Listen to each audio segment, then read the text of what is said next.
třetí.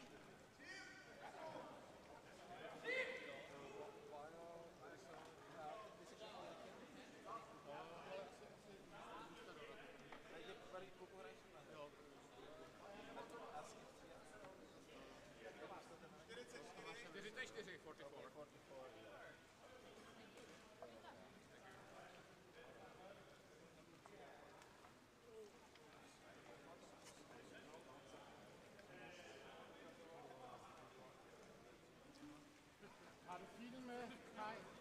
Kai? Har du film med?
Stříhal ty včera, Oni se našli toho nejostřejšího z našeho týmu, vole. Já stojím, vole. To je jak na vězení, vole. Na vězení musíš sejmout tohle nejostřejšího. Chceš to skrajovat? Pojďte do kolečka! Jeden hec. Jo, jeden se. A teď se jim líbe, jo?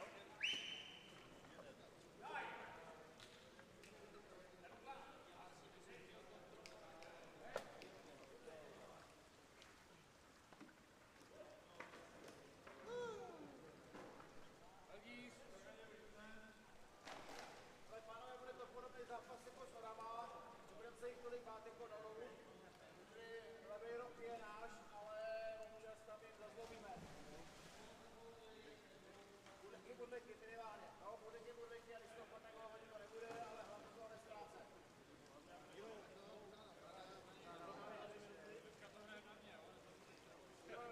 Jinak si gól dát.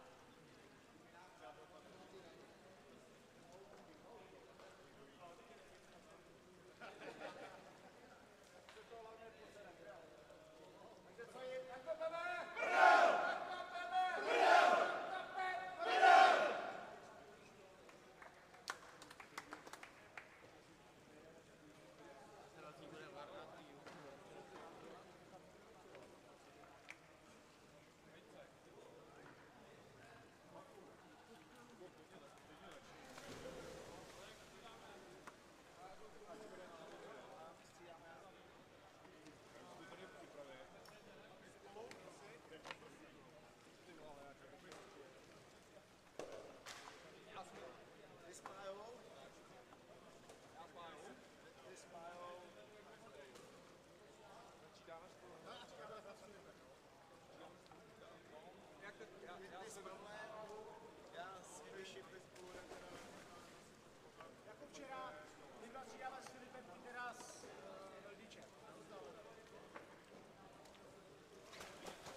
Testing. That's 4. Can you hear me? I can hear you. All right.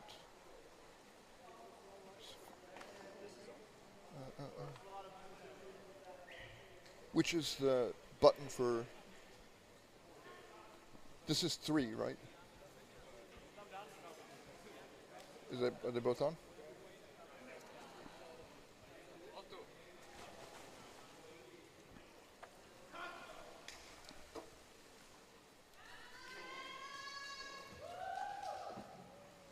Okay. Maybe you guys also want the fan to spin around on you? Right. So we're live? I think so. The sound is a little loud for me. Okay. Okay, that's good. Well. So, welcome to the first quarterfinal during this championship. Right. Between Czech Republic and Denmark. And just to introduce us, I'm Davril Tian, and along with me for the first time this morning, Mattis Valby. Mattis Valby lives in Molde, and you played on the national team of Sweden some years ago. And have some years. It's beginning to be some years now. So we're really excited here to see the first quarter final. A quick word about the tournament format. Group play did not eliminate any team from the potential to go through and win gold, but you have a longer path. You have to win an extra game if you're one of the bottom teams and come out, which of course is not entirely likely, but... yeah, Denmark placed second in Group A, only defeated by Germany 1-0. And Czech Republic placed third in Group A. Lost against Sweden 2-0 to get in this game.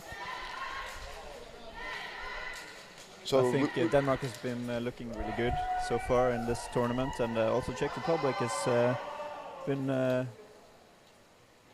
they've been playing really solid underwater rugby from the games I've seen. But nonetheless, we'd have to say that Denmark is the favorite here. Absolutely.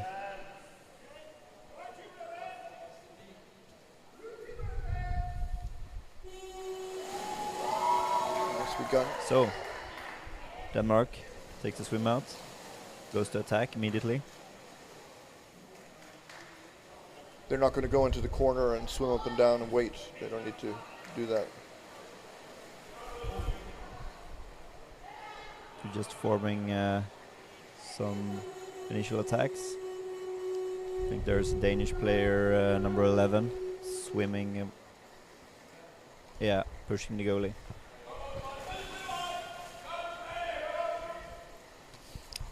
So it's a little break for the Czechs.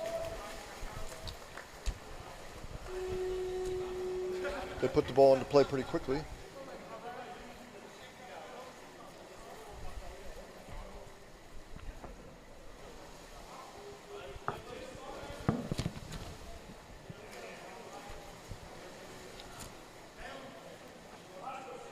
So as we can see here already, it's hard for the Czechs to hold on to the ball.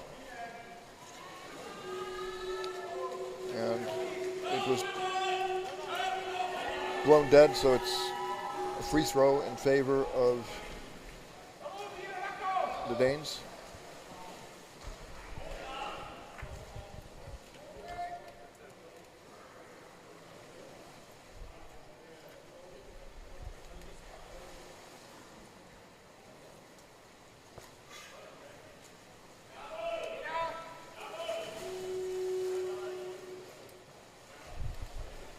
The goal's been stolen, and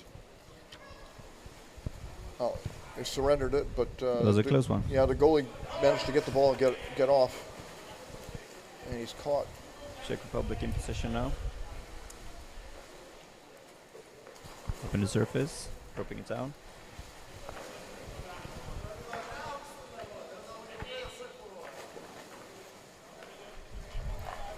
The Danes are experts on playing the surface, so I don't think the Czech team should try to get the ball up there. So maybe they have to. No. It's extremely hard to see the numbers of the Danes. on the backs of the Danish teams. Unfortunately, the red color doesn't travel well underwater. Yeah, so we have to apologize for not knowing the names of the Danish players. Well, that's Kim Pedersen there, number 1, who's carrying 3 Czechs up to the surface with him. He's tied up. I think that's a fantastic defensive play from the Czech team. But the Danish team got free throw, so that's kind of a win for the Czechs. And the size of the guys on Denmark, the physical strength is quite intimidating. Yeah, but no, if you look down on the Czech bench here as well, there are no small guys there either. So No. I don't think that will be a decider here. Now we have 3 Danish players down, but they all took the same position. It was not very useful, so they lost the ball. Czech on the counter-attack is very slow swimming there, waiting for his teammates. And they're tied up to the surface by Danish players. Oh, that maybe should be attack on the head of the Danish choking. captain. Yeah.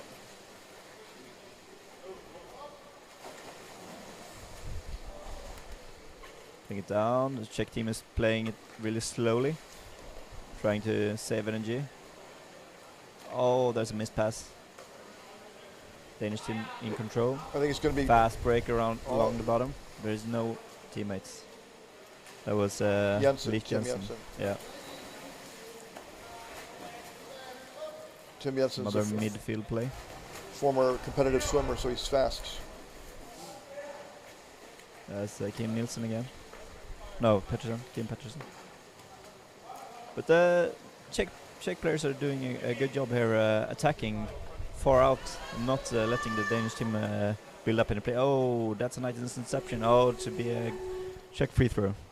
I think that should be a 2-minute penalty actually. Yes. There was a really nice interception by the Czech player, and Danish player just... in football, there would have been a yellow card. Right. It was intentional, and it was just to stop the guy's forward progress. Yeah.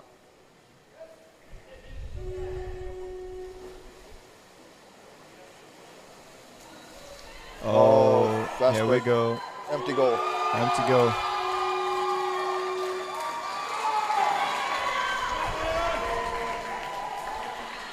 Was number... Mål, bra tid, bra tid.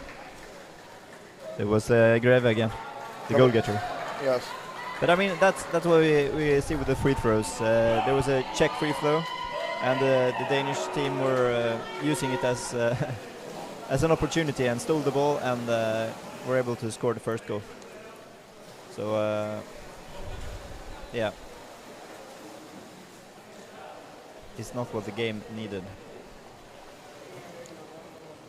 So Czech team with the ball out in the corner, playing slow, waiting for teammates. It's number 57, Flossman.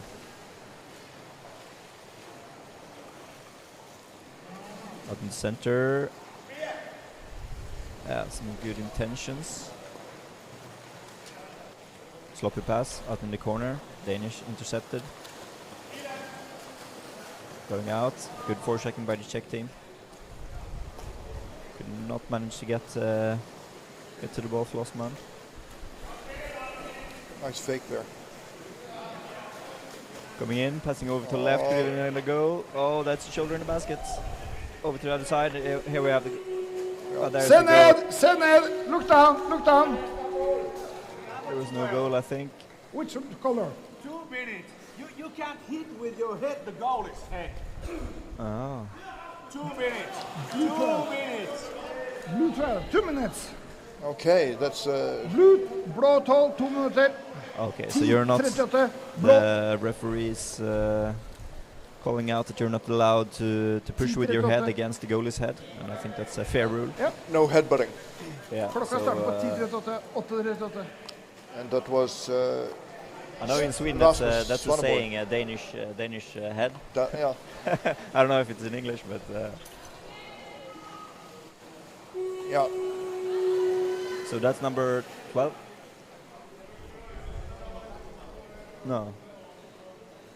number 9, Søren Nielsen.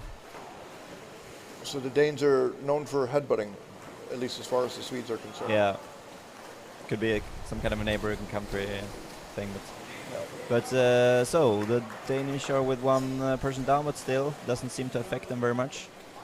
They take the ball in control. I would say they can score even down a man. Yeah, let's see about that. But they Voldsomt.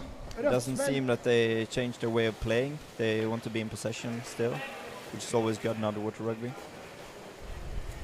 They're just waiting for the penalty to tick out here. I think it might be a strategy from the Danish team to not overperform in this game, to save some energy for the potential Norwegian game in the semi-final.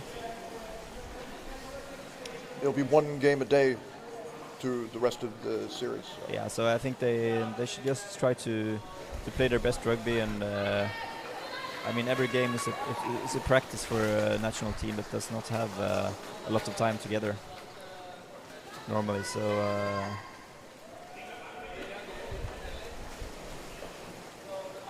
but now they're just controlling the ball 2 lanes out. Only one Danish player down at the same time, going in for attack, holding around the head of the defender. Oh.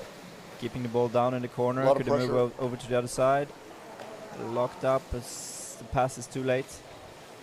And there we have the recovery from the Czech team. Yeah. Tool. Pass went just a little bit too far there. Ja, der er tida. Så So Kevin. swimming in the wrong direction. So Danish are 6 players in the water again.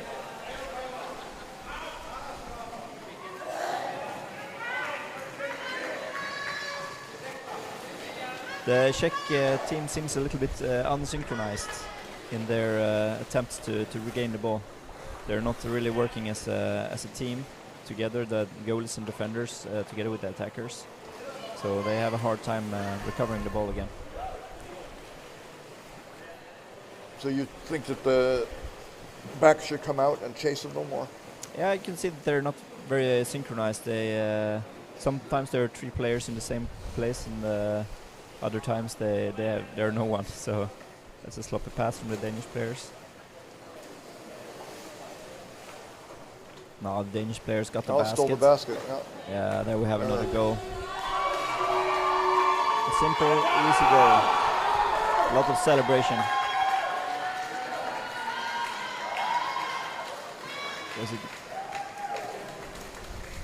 Was number Blå 18. 18. Blå.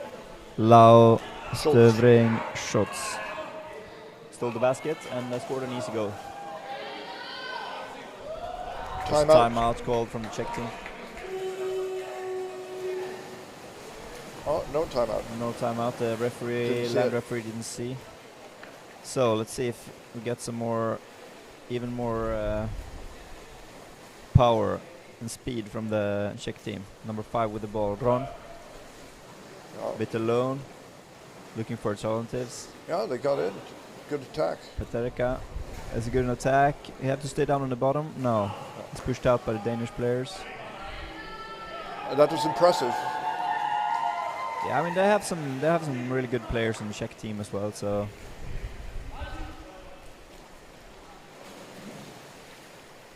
they're not that far behind, I think,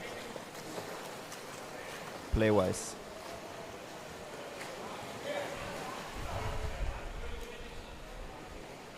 So Czech team in control. I don't know if they have any plan here or just happy with controlling the ball. They came in initially and made a pretty good attack. Now, Yeah, but I'm waiting here for a clear signal. Okay, this is now we go in. As for now, they're just playing the ball, passing it. Yeah, here's a signal, but it's the wrong time. It's 1 against 3, and there's no time for his teammates to come down. But they're still controlling the ball, so at least that's positive. Passing down. Staying about 2 lanes out, no dangerous situations created. seems like they're into the game now. Yeah, but they're just, I mean, there's no stress for the Danish team.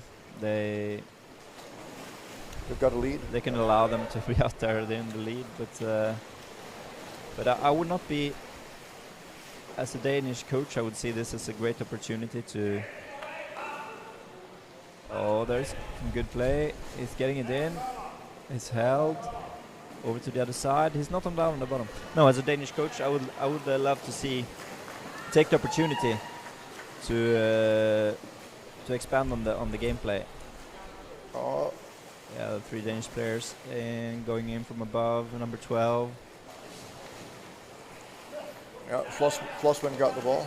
Yeah, the Danish team takes it back. Really no problem. Forechecking from the Danish team, not good enough. Check player passing forward. Oh, Picked up. Danish teams, there's some good defensive action there from the Czech captain. yeah. He caught the legs and that stopped it. Yeah, Ron. Playing a very good game so far. Danish Up to the service. team with the ball. Not creating very much. Oh, there's a miss. No And, back in position. The back in position, but the one back coming late is fixes the situation. Oh, there's a nice kick from the back, kicking the ball loose. There's a lot of pressure now. A little pressure from above, ball dropping down. Picked up a Czech players. Oh, he misses it behind his head. Number 22, in no control of the ball. Luckily, get it over to Peterka. Controls the ball, very good play. Against 3 or 4 Danish players, cannot strip him of the ball. He kept moving Up all in the the time. surface. Yeah, very good good action there from Peterka. Czech team with the ball. Number 9, Reida. Veteran player, 51 years old. Oh, passes down again Oh, dropped to it. Flossman. He's been doing a really good game so far.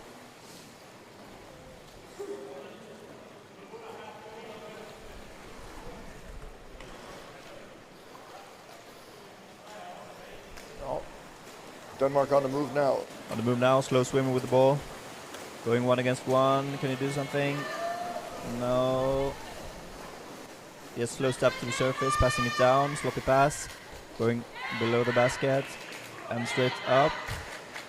The ball locked up in the scrum, going to the surface. I think there's solid defensive game by the Czech team, but overall not very impressive from the Danish team so far. Given their abilities. Yeah, and they're giving that they're a medal favorite, and going into this game playing this slow underwater rugby is quite disappointing actually. It might be in their strategy just to explode a few times, but they should, in my opinion, take advantage of this situation and see this as Practice. as a practice game to hone their skills for the last 2 games. Tougher teams, yeah. Yeah. And here we have the Czechs on attack again, tied up. Oh, this could be a good opportunity. Oh, they've got 2 on the left side there. Yeah, floating up. There's stable Danish defense. But they're still in possession, the Czech team. There are 3 or 4 Danish players chasing the ball. There's the defender, passes to the goalie. Long Managed to get it pass. up. Now we have 2 Danes in the counter-attack. 21 and 11. Passing down to Jensen. Coming up on the other side, but the Czechs are in good positions. Now it's on the Mara position. Yeah, there we have the goal.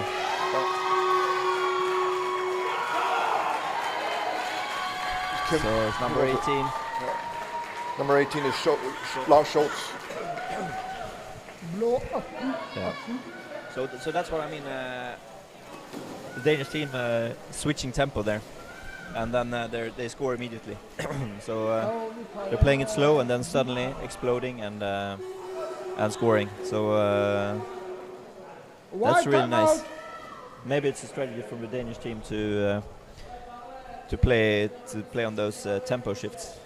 What do you think? Could be. I have a feeling if you ask Mikkel Krag now, he says he's happy. He wouldn't be too negative about it. They're 3-0 lead. You can't really fault Denmark with Okay, they could be sharper in team play. I think that's what you're talking about, that they would move the ball quicker and... Yeah, but I mean, as long as you're winning, it's you can't complain, right? So I think no coach would say that they're unhappy when they're leading 3-0 in a quarterfinal in the European Championship. But yeah. Do you think that it's weighing on them, the fact that they lost to Germany in the back of their heads? I don't think so. No. At this level, they just move on. Let go of that game and move on. You have to do that, but yeah. You're not supposed to look ahead to the matches coming up. No, you have to play here now. But yeah.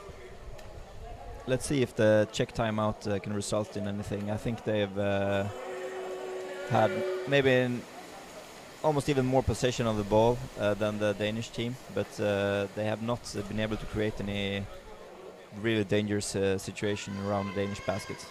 They have been in control, but the Danish team have scored goals. Attacking the equipment, grab his fin there. Is it 2 minutes straight away? Should be. Yeah, 2 minutes. Yeah, we had didn't have much choice. Number 14 in the it was a tactical decision there. Yeah, and maybe he slipped on the leg and got the fin, but couldn't release because there would have been a super dangerous situation. So could be a good penalty to take. Yeah. So there's an opportunity for a power play for the Danish team. Let's see if they could capitalize on this. I think they will. Waiting for more Danish players. Only 2, 3 coming. They've already got one lurking on the other side. Straight up and down. Bring over to the other side, pushing on the head of the goalie, but the goalie will be able to lock it up. Good play there by number 58, Miroslav Nicolas. Danish still in control, now coming in, losing the ball again. The kick from the Czech player. Yeah, they lost the goal again. The goal is open. Yeah, there is the goal.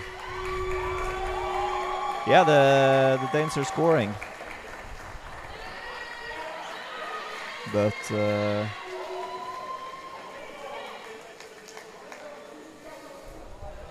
But still, to me, I don't think it's very convincing.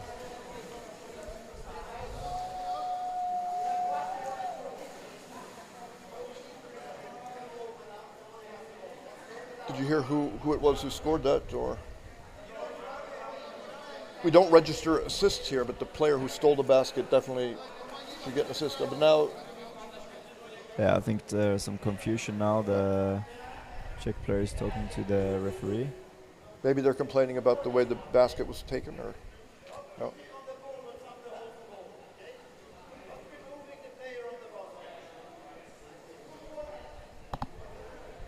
Okay, so Manne, the referee, comes with some instruction to the Czech team that they're not allowed to push the player off the Danish players from the basket, which is pretty obvious. But I mean, when you play, you always try to move that player if you lose the basket as best you can without the referee seeing it, or passing over to the other side. Danish team, but it's tied up and intercepted by the Czech players. And also get the instruction that you could not kick the ball out of the hand of the Danish players, which is the same as punching. Yeah. I don't know. Is punching not allowed anymore? No, they've changed the rules. Okay. Yeah. That's sad. Some people agree, some people disagree. Yeah, that's sad. Okay, so then they have managed to kick the ball out of the hands of the Danish player twice. I don't know if it's some kind of an injury decision for removing or not allowing that, but it's kind of, yeah.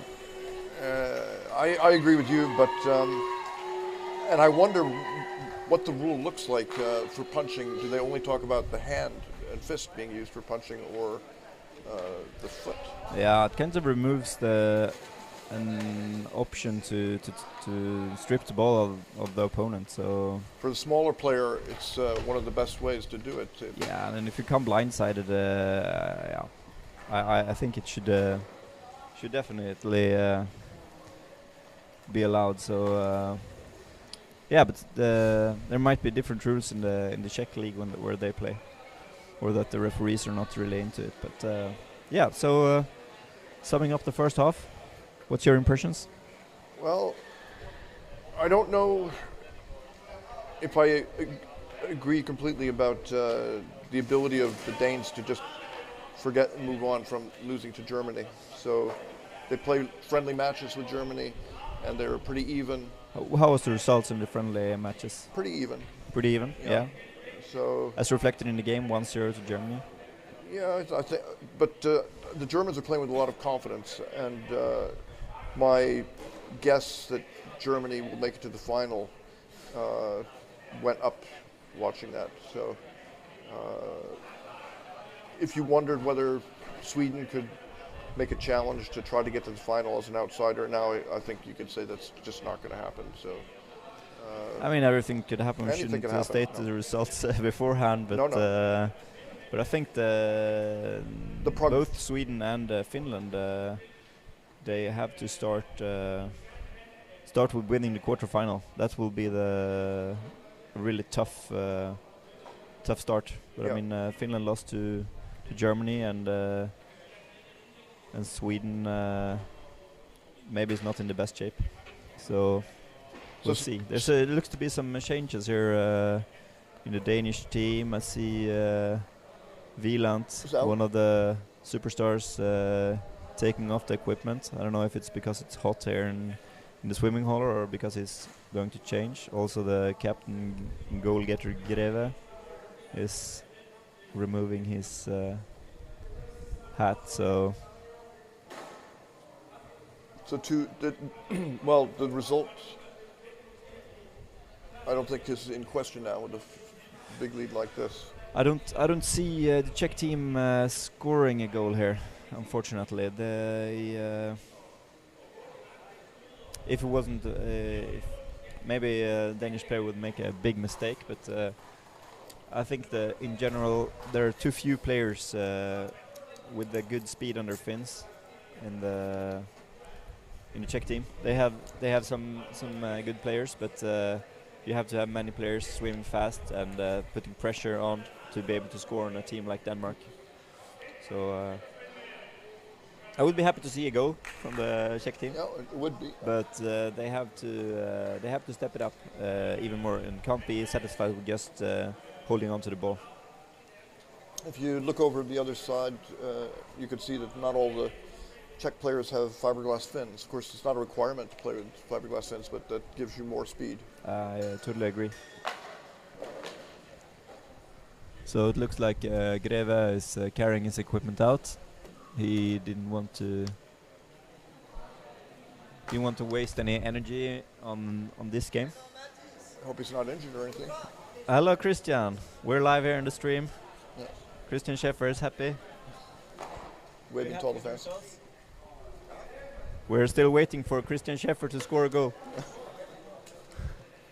We can check the scorers list. Yeah, you can check the score list. Greve was at the top, I believe.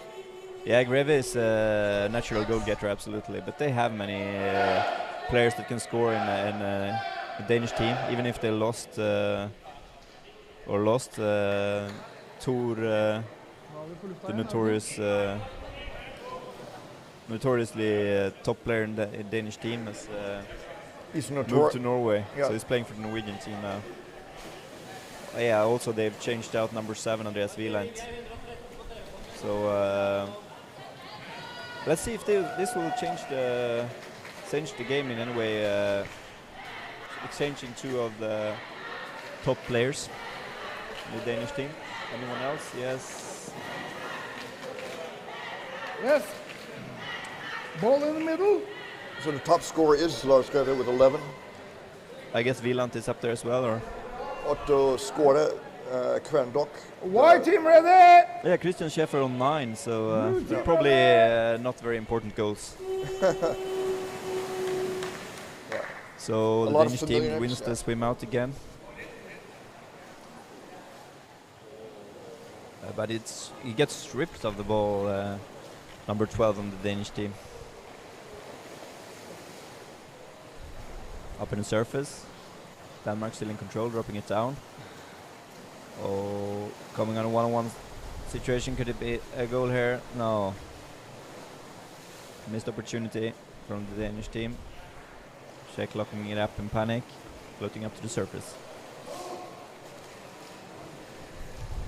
Yeah, once he missed that initial shot, I wonder if he should have stayed down and tried to pass under the other side or something. Yeah. It's happening quickly, so. Yeah, but on one-on-one situation like that, you should always be able to create something a bit more dangerous than losing the ball. So Danish player is trying to swim out with the Czech player to get the ball back. And Out of bounds. Out of bounds. The Czech team gets the ball. White free ball. White free ball. Might be that the players coming in on the Danish team are hungry. Hold on. And they can increase the tempo of the Danish play. Blue free ball. Sorry. Yeah, that's what I thought. So there was a Danish player swimming out with a Czech player, so it should be a blue free throw. And the referee changed his mind. And here they come again, the Danish team, but there are a lot of Czech players down. Could they manage to create something out of this? No. Number 3 in Denmark, going in on the backside of the goalie, passing it diagonally up. Oh. Yeah, there's some good actions here from the Danish team, but the Czechs are lying 3 players between the goal and the... There's a goal? Penalty shot. Yeah, okay, yeah. I've seen the Czech players have been with the shoulder in the basket. White penalty. So who will take this one since both Greve and Wieland is out? Maybe Christian Schäfer? Yeah, that would be a good choice. They have a number of players who could score. Yeah, absolutely. Yes, one player each. For sure they have been practicing penalty shots. So who is it? Number 1? Pettersen? Ken Pettersen. Same as number 1 in Norway, Bård Inge Pettersen. 2 Pettersens, number 1. Pettersen or Pettersen. So who is defending? Number 8 or 9? Number 8, 9, Reda. Okay, let's see what Pettersen can do here. Coming in from above, going down. Czech keeper is following. Very good. Over on the other side. Floating up on the top, and there's a score. It's kind of a risky goal to score there, but I think on this level it's successful. But if there was a faster goalie there, he would have taken the ball at the scoring. There was a little moment. bit of opportunity there, but yeah, it's not the. I mean, yeah, it works, but. Yeah, against the top goalies in the world, I think that would have been could have been a disaster. Could have been a missed penalty shot. So another goal, 5-0. Danish team in control, passing it to the other side. You can see the the Czech goalies are, yeah. I think it was good for them to get a penalty against, so to learn how to not put the shoulder in the basket. at least not get caught. Yeah, there's a. The Danish team get it back from a opportunistic pass. I mean, here you see on the what I talked about in the first half about the Czech team not forechecking as a team. In concert, yeah. Yeah, and you see the back and the goalie. They don't participate in trying to get the ball back. Too much depends on the forward. Yeah, the forward like chases from the wall out, which is kind of it's hard. That's a better action. That's a better action. It's coming in when the attacker hits the fins. Yep. Intercept the pass. Yeah. The Danish team in full control here. Not creating very much so far, but just transporting the ball from side to side. Passing from above. Oh. Missing the ball. Dropping it down to the Czech team to pick it up. Yeah, definitely holding there. They're holding again, so the Danish team will still be in control.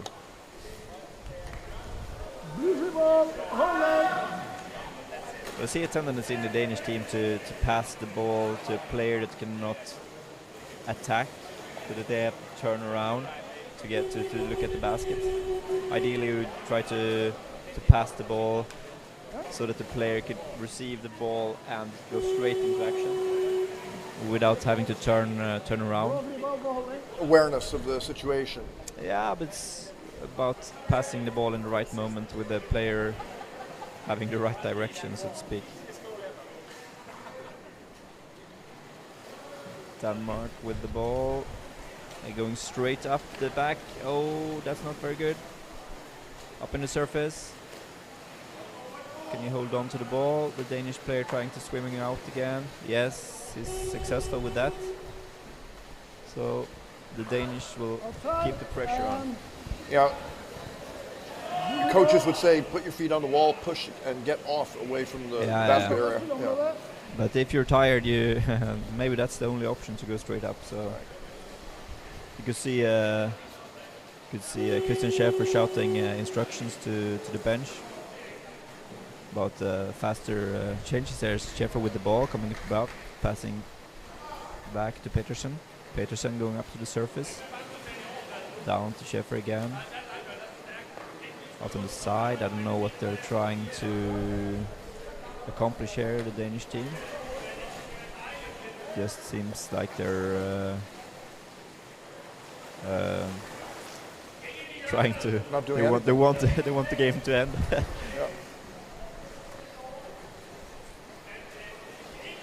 So now they're back in almost in the half of the pool in the surface, changing side to the exchange side. Going in, a lot of Czech players in defense. Passing back, going up to the surface again. It's a very slow underwater rugby game. Oh, there's a sloppy pass. Going in, diagonally from above, Peterson passing down. But they don't put enough pressure close to the basket here to be able to really create opportunities. It should have been. It's for individual efforts if they were to score now, but as a team they're not putting enough pressure on the Czech team to score goals. Are they interested? Is why? It doesn't look like that, but I don't know. Greve was changed out, and maybe he didn't want to win the top scorer league. I don't know. Send some signals to exchange your two best players, I think, or two of the best players. I think this is a good opportunity for the Danish team to really oil the machinery up for the semi-final, but they don't seem to take that opportunity. Is it good that they had the first match of the day? Yeah, but they won't play any other match today. No, so it's just rest. And yeah. So I think it would be beneficial for them to try to play their best underwater rugby, but that is not what we see here, in my opinion. Czech player with the team, with the ball. Swimming up to the surface, passing down. Could they create something here? Yeah, oh, there's a chance. one-on-one. Oh, he should have continued. The other player should have continued with him. Oh, there's two Danish players locking up in the surface, attacking neck. Yeah, that's not very good. Yeah, that was their opportunity. Yeah, that was an opportunity. But I mean, if the Czech team has been in defense for 7 minutes, it's hard to go all the way there. Maybe if you're not super well trained. So here's the Danish team again. Peterson with the ball. Going over to the other side, no other Danish players available. 2 lanes out, playing it slow. Oh, he was adjusting the equipment, hiding the ball behind his back, and almost lost it, the Danish player there. Going in from the wall against 3 Czech players. They have no problems defending there. There's number 5, the captain, Ron. Yeah. Has been playing very good during the entire game, I think.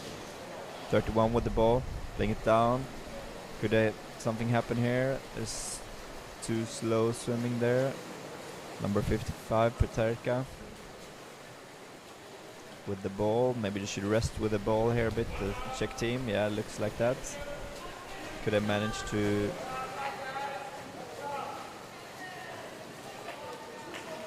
get the ball in a dangerous situation from above, but is locked up by the Danish attacker. And the Danish picks the ball. Pass it down to the ball. Full speed ahead now. Yeah, it's in the full speed. 1-on-1, 1 against 2, 1 against 3. Now they could create a dangerous situation if they keep pushing in there. No. It's Pettersson again, going in alone. Attacked on the head. Yeah. It's called. Yeah. Look down! But I mean, yeah. Number 47. That was. Does you see what the best team does are doing in those situations? That the Danish team came there. When they're getting a fast break, you tire out the defenders, and then you come with a second wave. And they're the ones to score. You don't stop and go up. No, you have to tire out because the defending players have been stressing down. Yep. They've been stressing down, so you need to keep the pressure on. But just go in and then go out again. They have enough time to change. So yeah, I think those tendencies is what you can see that my shouldn't say it here in guessing, but it would be hard for the Danish team to go all the way for a gold medal here, based on those kind of intentions. The fast break is an investment, so why not cash in on it? Yeah, but I mean, in the same time they're 5-0, but still, if they're really hungry and want to score in every situation, but maybe they've got other instruction from the coach to not go all in, but yeah, they're still swimming quite a bit, so it's not like they're resting really. I mean, to some degree, but yeah, but I think. As coaches have said to me when we were active players, that if we play at our best, it will be easier. We'll lose less energy and mental focus if we play at our best and play an easy game. If we swim our fastest and score the most goals, it will be an easier game. And then if we let the other team come in and play. But that does not seem to be the philosophy of the Danish coach here. and he's not new at this. He's been doing it for quite a few years now. Yeah, so let's hope that he knows better than me. He's older than me, so he should know better. Let's see if they'll just sit here with the gold medal and be happy with it on Friday. So have you watched many matches before you came down? Yeah. Yeah. So Danish team in control, 2 lanes out, playing it pretty slow. Czech team were in position. Could they pass over to the other side? Mr. Peterson, he seems to be on fire today. He plays all the time almost. Always with the ball. So Danish players taking the back position, but there's nothing happening. Playing it slow. Waiting for some kind of signal maybe. Holding on to the ball for a long time, same player, leaving it to another one single player. What are the other players doing in the Danish team? They have 1 player down, 5 in the surface.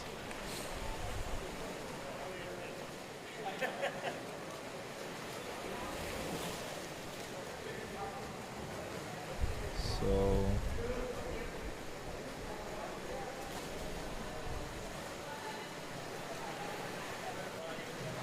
what do you think is the point of the Danish strategy right now? Kill off the game. Kill off the game. Simple as that. Well, they're still coming in and trying to score, but it's not urgent. They gave up. Yeah, but they're not They're not trying to score if they're sending one person with the ball against 3 Czech players. So I think they're just killing off the clock. Yeah. Killing off time now.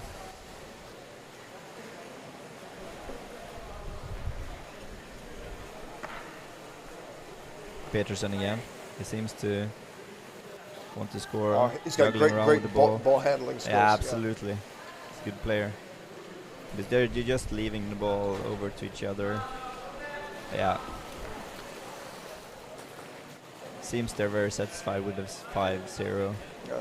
So I mean, the Czechs could go hard for the ball, but I think they just have to. They just are just now focusing on. I don't think they're understanding maybe that the Danish team are killing off time. They're just happy with not letting in goals. Maybe, I don't know. Or they haven't practiced that switch in the play where they go from solid defense to more aggressive defense. Well, there are about 3.5 minutes left now, so it's definitely out of reach for the Czechs. It has been for some time. They haven't had a single dangerous opportunity. There's a shoulder in the basket again.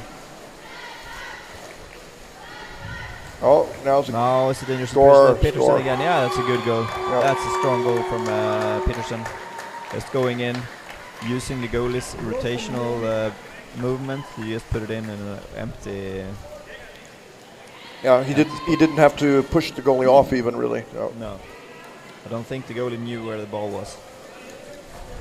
That's a good goal. He didn't have to make a huge effort. He had a good position there. So. Yeah, I think Kim Sigman Peterson has done a very good game so far. He has been taking a lot of initiatives, going in with the ball. He's been scoring, looking hungry, scoring, having a great time, really. And he's swimming for his team too, so he doesn't just try to score. Yeah, absolutely. It's been very important for the Danish team in this game. I don't see a lot of the other players taking responsibility and showing the other teammates, okay, now let's go in. But he's been taking initiatives and being very good. See here they come again on the other side. Not good enough there. Well, he pushed straight into a mass. He couldn't go anywhere. Yeah, but that's what you have to know every time you go in the first wave. There will be 3 defending players, so you just have to maintain the ball. It's Danish ball again. Coming in from above, being locked up at 2-3. Czech players. Now no second wave.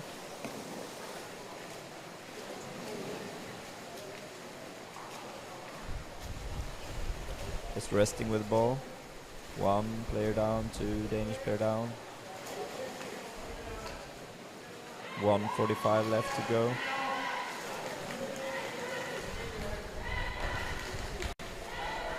Ball transportation is going too slow. Locked up to the surface. Going with the fins against the basket there doesn't create any dangerous situations. Going in from above, strong single-handed effort. Could he shoot it? Danish players taking the basket.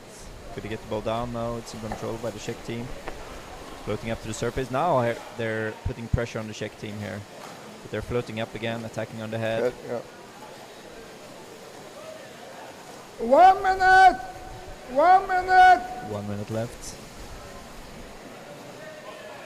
There's a scrum in the surface, frustrated Danish players. If anything, there'll be 1 more score by Denmark. Yeah, there's Peterson again. I think. Was it? Yeah, I don't know. See, who was it? No?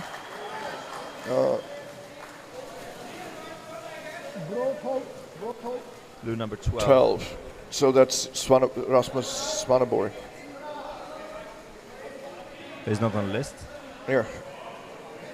Yeah, Rasmus Svaneborg. Oh, it's 52 in here. It's his first championship, so look at the. you're probably happy with that goal. Yeah.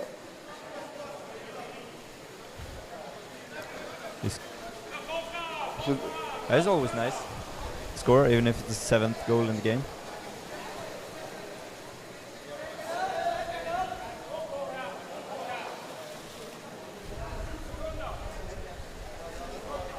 Oh, it's a semi-dangerous situation here for the Czech team.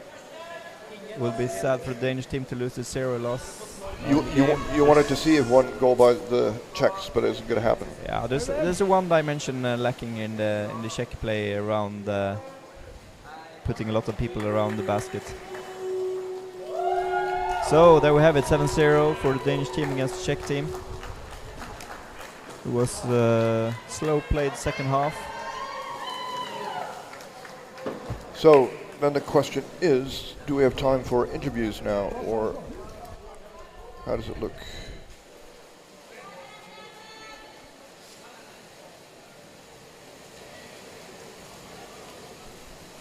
It's next day.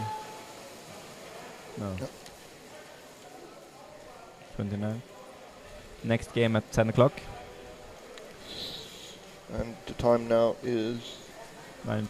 So it's a half an hour. So the we other quarterfinal will start. Could do an interview. It would be interesting to have an interview with the Danish coach. Yes. Could put the questions to him. What was in your mind here? Yeah, it would be nice. Let's go for that.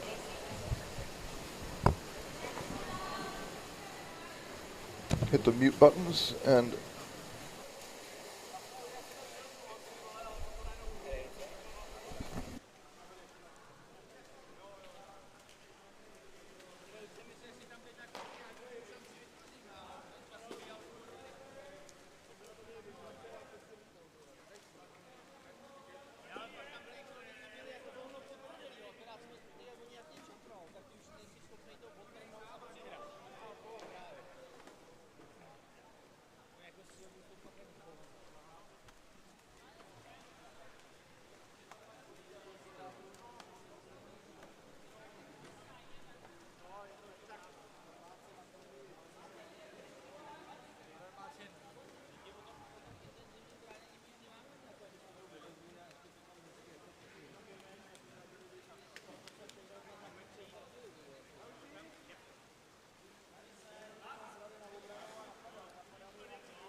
Okay.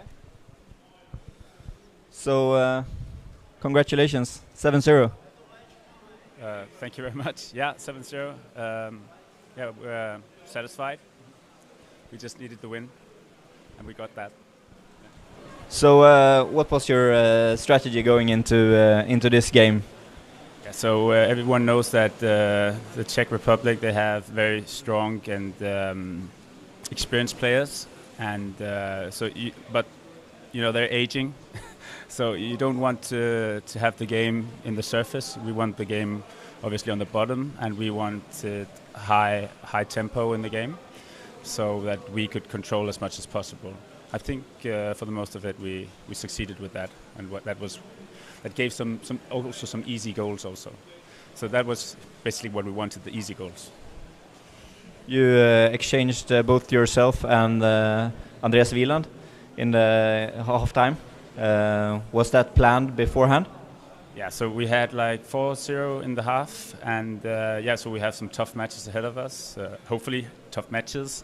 At least we have tomorrow Norway, we think. And so we want to save some energy for that. So we try to spread out the team, and everyone gets to play today. It looked like in the second half you were not in the water, but it looked like you were trying to save energy. But that was that the case, or were you executing some kind of strategy? Also in the first half it looked like you were playing really slow and then suddenly exploding going in. Is that part of your strategy, or is it a secret plan? So yeah, I think every team has like some kind of initiative when you go into an attack. Some players start the attack, and then the rest of the team follows up. So that gives, you know, the acceleration. But I think you can say that second half, yeah, we put the speed down. Yeah. Thank you very much, and good luck in the semifinal. Thanks.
Did you hit both the mute buttons there? Yeah. Okay. So, Mattis, we got one interview out there on the stream with the captain, Lars Govet, and you said you didn't learn nothing particularly, no revelation about what's going on. That was as expected, Yeah. I think. As all those type of interviews, but it's fun to hear. But now I think we should move focus to this game, which will be kind of the closest quarterfinal on the men's side between Finland and Sweden. Could you tell us a bit about their ways into this quarterfinal? Well, Sweden lost their match, so they didn't come out second place in their group. So, and Finland also has but this is do or die for them. I think now to go on to win gold, they still have the possibility. Absolutely. This format, absolutely. But they have to win this match. Yeah. So this is a must match. And Sweden lost against Norway. Norway decisively, had decisively, and Finland lost to both Denmark and Germany. Yes. To get the third place in their group. So this should be for a pretty even game. Do you have any estimations on how this will go? Well, these are two traditionally very strong underwater rugby nations, but we could say that they have faded a little bit in recent years, and but they're still very good. And It's tough to say. One of the Danish players, I don't know if it was on the record, but he's told me, he said Sweden plays emotionally. If they go up a goal, they can play better and better. But if they go down, they have trouble getting their game up again. So if Sweden scores early on, according to that theory, then Sweden could go on for a victory here. But Yeah. if they go down a goal, of course that's you're working uphill. But on the other hand, neither of these teams has anything to hold back in this match. Absolutely, it has to be full throttle from the start, I think. So Jim Holmbeck has been scoring a lot of goals. And Yeah. he's a difficult player. Sweden has not been scoring that many goals. Yeah. They won against the Czech Republic, only 2-0, right? Yeah. Was it only 2-0? Or was it more? I can't remember. Maybe Yeah, 2-0 was just the first half. Yeah. But who are the key players here? Holmbeck, if he keeps playing the way he's been playing. Yeah, you know, there are a lot of players on the Finnish team that from the previous EuroLeague seasons. We have Tommi Suomalainen, Heikki Lukko, Yes. Jim Holmbeck, Rico Rikkonen. They have some really experienced players. While on the Swedish side, of course there's Andreas Bergenholtz, Jens Westerlin, that has played with Malmö Triton in the EuroLeague. But apart from those, of course we also have Forsberg and Johansson, but they have not yet proven themselves on the absolute top level. No. But I would say that from what I've seen of Foppa from Joel Forsberg, he's a threat. At any time he gets the ball, he'll swim as fast as he can over and try to put one in. So absolutely, he's a great player. It's just that he has not been with the right clubs, so to speak. Living in the far north of Sweden. Yeah. For example, if we would have played with Malmö Triton, Flipper, Molde, Bamberg, or played with a bigger club, he would have been even better than he is right now. Yes. And we talked a little bit about the domestic competition, how that affects the sharpness of these teams. If you don't have a lot of clubs playing at the elite level in your country, then you're getting here, and this is where you're beating the really tough competition. So Swedish national championships are no longer what they once were. There's one team that's basically juniors there for experience, and they don't really put up real resistance, and it's a double-digit score. So it's down to two real organic clubs and then one composite team. And probably Finland is, I would guess, in a similar situation with the decline in the overall number of clubs and players. But we'll check on that. Yeah, we see here, of course, Van Podrigac is a great player as well, as has been playing a long time with Malmö Triton. He's a coach as well, right? Yeah. So player coach. Yeah. We're missing Jussi Antila here on the Finnish team, which is a big goal-getter. And been playing for better. Juho Aalto. Juha Aalto also. Yeah.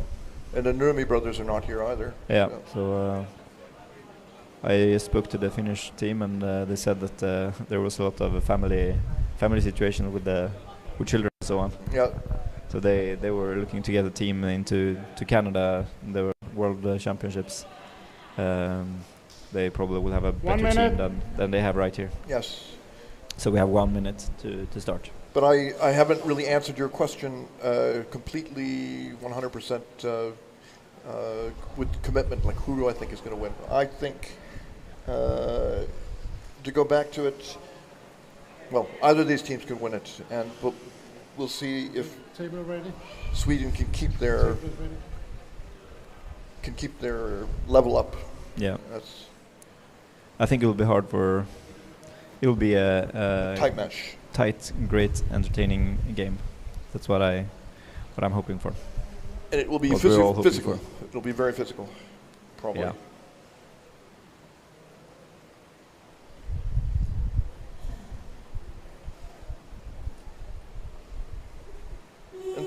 There we go. So we have the Sweden with the win of the swim out. Being locked up immediately is Mr. Bergenholtz, captain of the Swedish team. Locked into a tight situation with number 14, Heikki Lukko. So we start with a free throw. No, it's playing outside the playing area, out of bounds. Ball out of the playing area. You often hear people say Wide free throw. don't go into the fetal position, but even Bergenholtz will do it if it. He was forced into it. Yeah. That's a great start for Heikki Lukko to just go in and get that first blood on Mr. Bergenholtz. But you still think Bergenholtz is a top player, so. Absolutely, he will always be a top player. Finland going in, first wave, being locked up by the Swedish attacker there. Sweden gets the ball out, Johansson misses it over to Paul Drugac. Paul Drugac going under characteristically on the bottom, passing over to the other side. There's Sagström swimming a bit too slow. There's Westerlin going in from above, trying to get the ball down.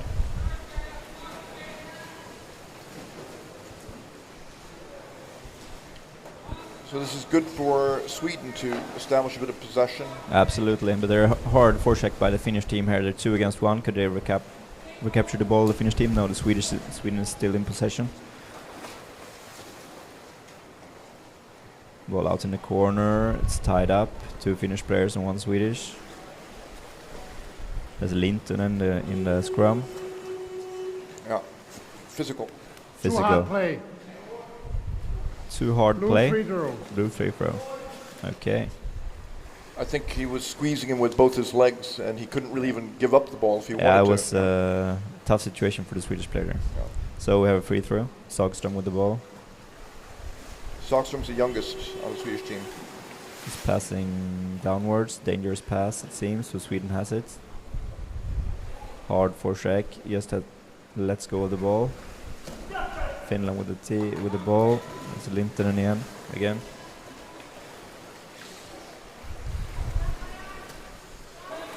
Yeah, really hard The forechecking. jobs up in the surface. Finland with the ball. Good forechecking from the Swedish team. Tying up the Finnish passing alternatives. Not many alternatives. Yeah. Finland with ball. Efimo. Efimo going in along the bottom. Just trying to hold on to the ball. Good forechecking by the Swedish team. Filling out the 2-3 players. The back leaving also the basket. And Sweden's got the ball back again. Number 7, Ivo. Yeah. 2 on 2. 2 on 2 coming up from above. Mortensson playing down to Levine. Yeah. Very good pass over. This is good play by Sweden. Good play. Ivo over to the other side. There's a good play. Yeah. Open baskets. Yeah, this is what we need to see from teams that want to score. Yeah. They have to make some chaos around the baskets. Right. One more wave there and there would have been a goal. Transporting the ball is Sumelainen, number 13, attacked on the head. Could it be a penalty? Holding. Holding. Yeah. That's the free throw. Wide free throw.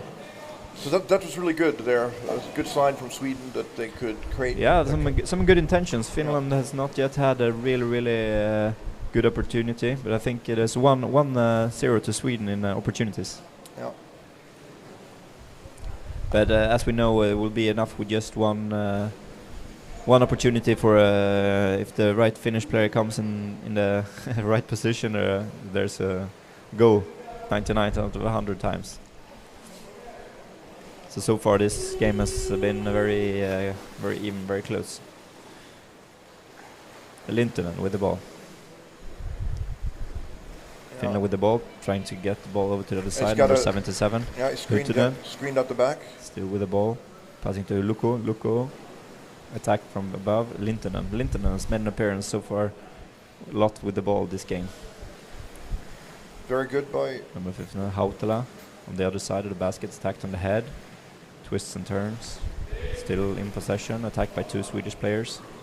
Managed to get the ball over, pass behind the back, out in the corner. So some possession from Finland, that's key to Oh, getting a goal to have the ball. Suomalainen goes in, and there's the first goal.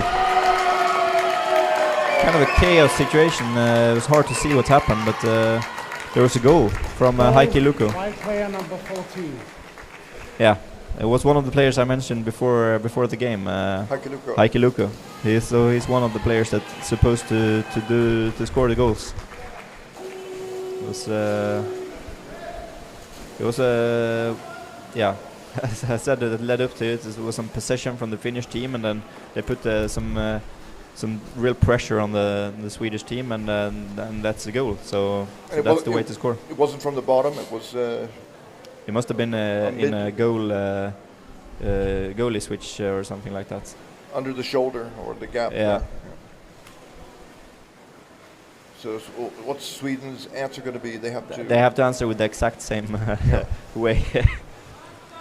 So they come now, they have possession, they take the ball in close to the basket, trying to get it, but there are 5 Finnish players down. Yeah, they've got a player in still the right in position. That's Poldergac around the basket. Now Westerlin, ball is loose.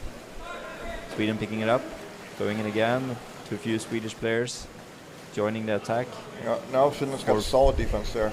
Yeah, but you can only have such a solid defense for a limited amount of seconds. Then you have to change. So that's when the Swedish players also change. So yeah, now we have Johansson in the Marla position. Yeah, where he gets the ball. Is he looking for the ball?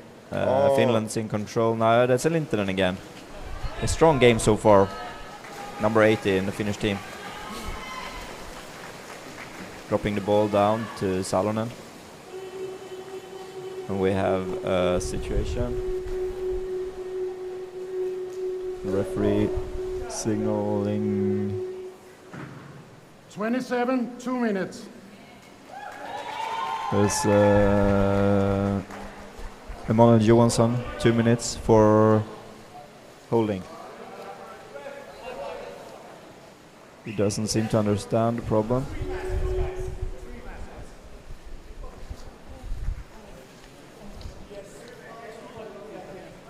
The Swedish captain is frustrated about Finnish player taking the masks. Yeah, I will talk to them. Okay? Yeah. Yeah. There's a lot of complaining about blue team and they're coming out without the equipment on. This guy gets 2 minutes because of he prevent the Finns to come through in the service, just holding him. Okay? Okay. Just have a look. Okay? So there's 2 minutes on Manuel Johansson for interference, blocking Finnish players to take positions around the basket. Right. So let's see. Maybe that was the issue at the goal there, that the Swedish players lost the mask due to some Finnish foul play potentially.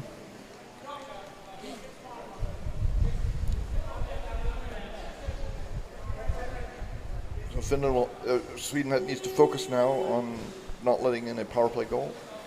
Yeah, but sometimes it's easier to play box play with just 5 against 6 because you just focus on the defense. But now it seems like Andreas Bergenholtz once more, he's out chasing, passing the ball over to the side. This could be dangerous. This could be dangerous for the Finnish team. Coming in around below the basket, Bergenholtz still in the water. He's playing on pure adrenaline now. Yes. Lintunen going around the basket, being attacked by the Swedish number 10, Mortensen. Doesn't manage to get the ball. Suomalainen moving around, great pass into the center. Finnish team with good control now. Could have gone in there maybe. Rikkonen, the veteran, decides to hold on to the ball. Attacked by Mortensson. It's not going to give anything. Just wasting energy there. Finland looking solid now. Going in, looking for his teammates. Attacked by a very aggressive Swedish attacker. Doesn't get the ball anyway. Passing over to the other side. This could be a goal. This could be a goal. Yes, oh, there's a goal. There we're talking again. There we have Jim Holmbeck presenting himself. There you can see leading up to that was several mistakes by the Swedish attackers. They were out chasing instead of waiting for the Finnish team to come in. So there was an easy pass over the basket, and Mr. Holmbeck there makes no the captain of the Finnish team makes no mistakes. He scored goals like that his entire life, so no problem. Yeah. So there's an uphill for the Swedish team now. They need to step up the game here.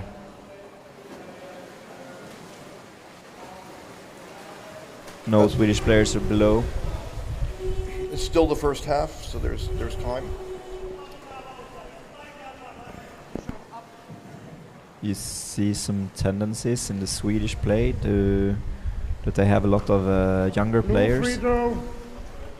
They play with a lot of how to say it? Impulsivity? Aggression, and you can see that they're moving a lot, but maybe too many players in the same spot that wants to do the same thing.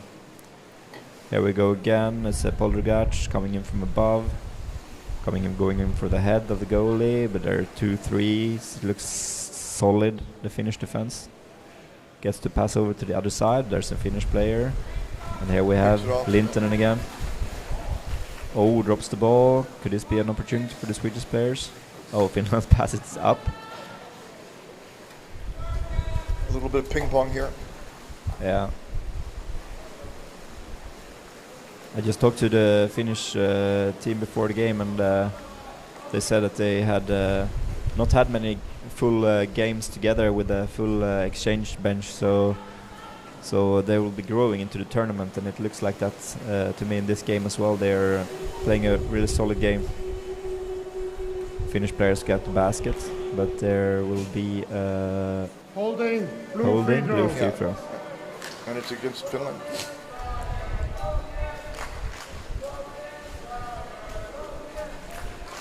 Havikorpi dives in. I mean, you have the two of the top players in the Finnish team scoring 1 goal each. Who will step in to score the goals for Sweden here? Good question. Bergenholtz with the ball, twist, turns, going a little bit from above. Oh, passing over to the other side. Ball above the basket. Suomalainen. Ball gets loose. Johansson, can you recover it? No. Counter. Holmbeck. Can't keep up with Holmbeck. Passes, dangerous pass over the straight over to the wall side. Sweden recovers. Chasing down. Got it. Very aggressive play from the Finnish players. Very good forechecking here. Sweden with the ball, passes into the middle. Poldergaard wants a lot. Coming, Malin Johansson coming in. Oh, tries to score immediately, but loses the ball to number 15, Holmbeck. No, 95. But some pressure here. Vaatera. Some pressure, but still limited pressure, because there's only one person going in. And going in alone is not very often leads to goals.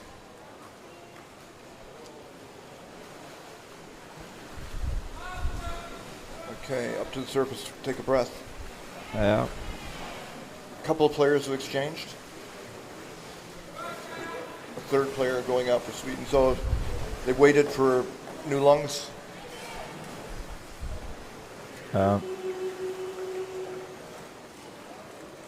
Attack on the head. Wide free throw. We haven't seen much from Carl Falk this game. He has scored some EuroLeague goals for Malmö in the past, but I haven't seen him Timeout. Blue team.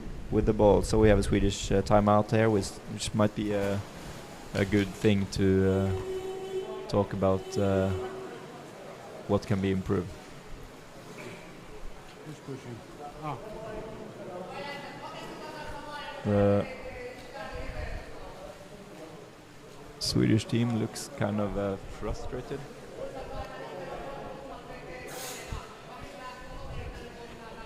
But you have to focus on your own play and not focus too much on what the other team is doing.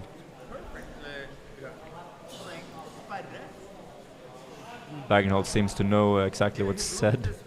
Veteran doesn't need to hear it anymore. Yeah. Standing a bit on the side there. He knows exactly. He's one of the players that knows exactly what needs to be done. But maybe some of the younger players need some more instructions. You want to see the forwards not chase so much; they have to be more selective. That was at least the reason the second goal came. Yeah. That the Swedish attackers wanted to recover the ball immediately instead of having some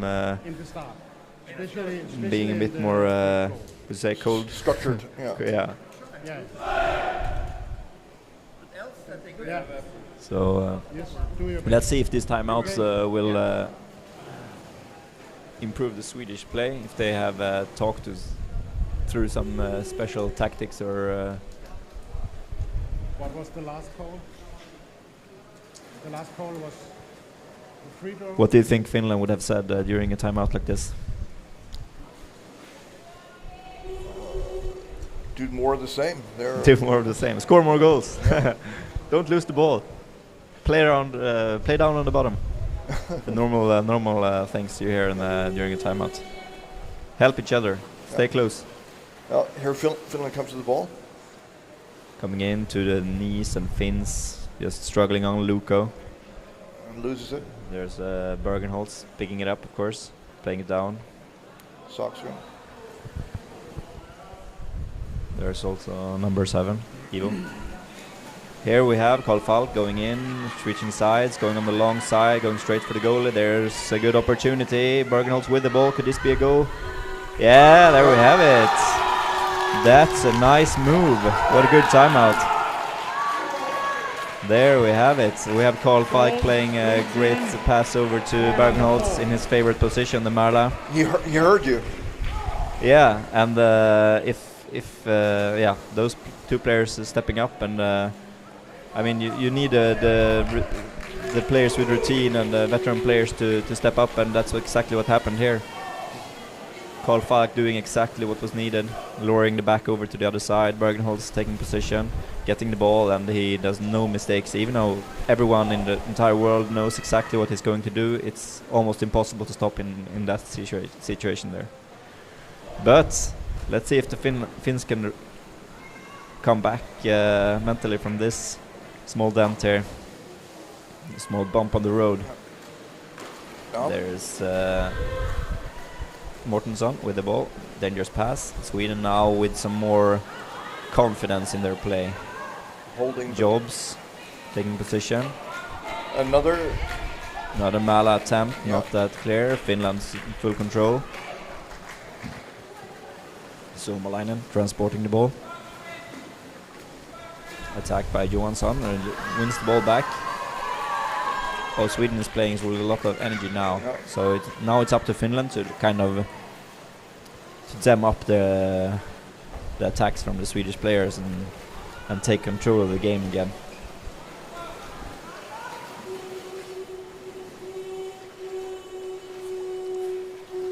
You can never relax in a game like this.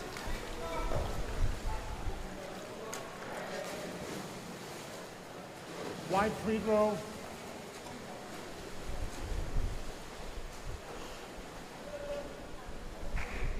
Yeah, Sweden have to get the right players into the right situations to be able to come back and take over this game. I think, players like Bergenholtz, they have to be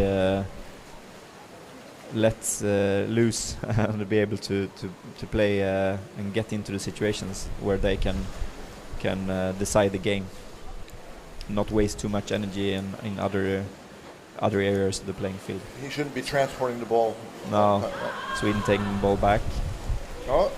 There's Ivo. It's a hard kick in the face. Playing over to the other side. This could be dangerous. Ball's in the corner. Yeah. There's Bergenholtz again with the ball. Attack. Oh! Another chance. It just misses. That's a real dangerous situation for the Finnish team. Yeah. And they've got players down on the bottom. But Finland comes up with it. That could easily have been 2-2 there. Yeah. But here's Holmback. Let's see what he can answer with. Oh, plays down. It's a one-on-one situation.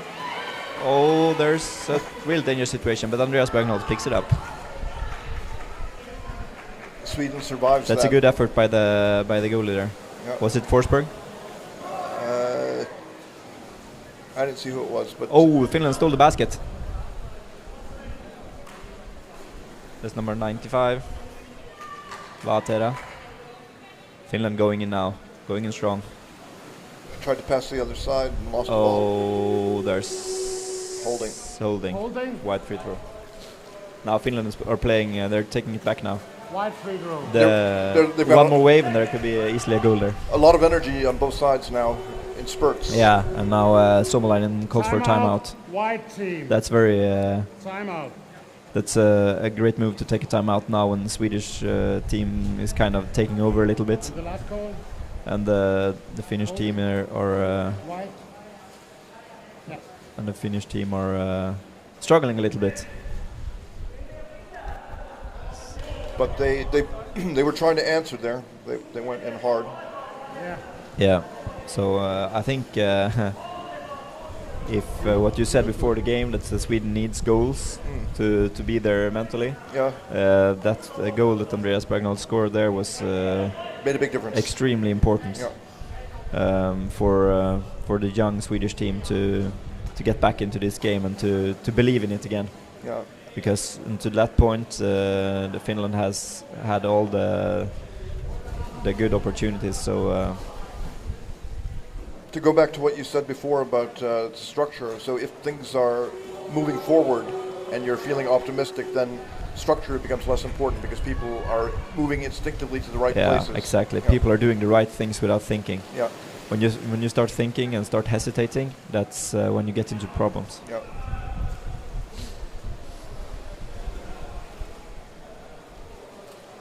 Yeah, these things that people practice, this is when they have to click on and you have to do it automatically, and The best thing is to play without thinking. yeah, to be in the zone. Yeah.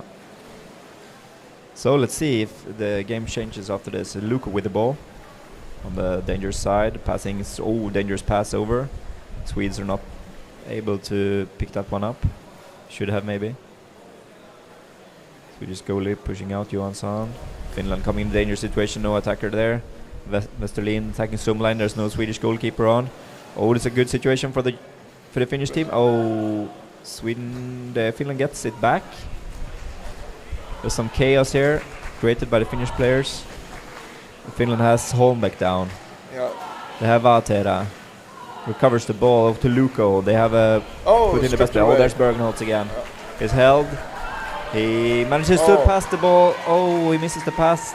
It took too long for the other Swedish players to get along to notice that he had stolen the ball. Yeah. And the pass maybe was changed because someone was pulling on his legs. Yeah. It should have been another player there. There's Forsberg, Vaatera. Vaatera playing over to the center, being attacked. Tried to. Coming down again as Lintunen. They're going to call punching the ball. Punching the ball? I think. I wonder. What? Lintunen. Number 80, 2 minutes for hitting. So the player with the ball was hitting the player trying to take it from him. So he got 2 minutes. Lintunen. That's not much to discuss maybe, but kind of a strange thing to get 2 minutes when you have the ball. To me, it didn't look like any infraction, especially aggressive behavior. But let's see if Sweden can capitalize on this. Paul Drugac with the ball, playing it down to Simon Jobs. Jobs playing it slow, laying it over to Matthias. We have a Swedish player taking position in with the basket. Some chaos created. Hard to see what's happening. Ball on the other side. Going in, pushing. There's might be a shoulder in the basket.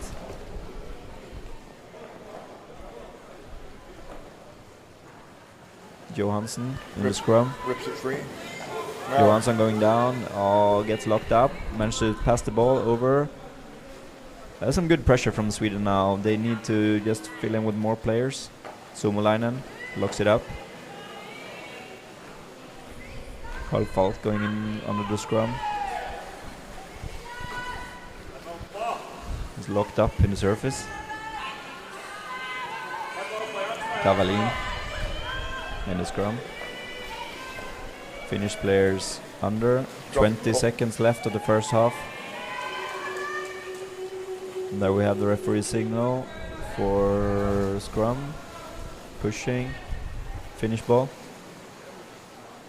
Holding, wide free throw. Only 18 seconds left now in the first half. So unlikely that much can happen here, but yeah, but just enough. stranger things has happened before. Yeah. I mean, 18 seconds is enough time to score if the other team is not awake. Awake, yeah.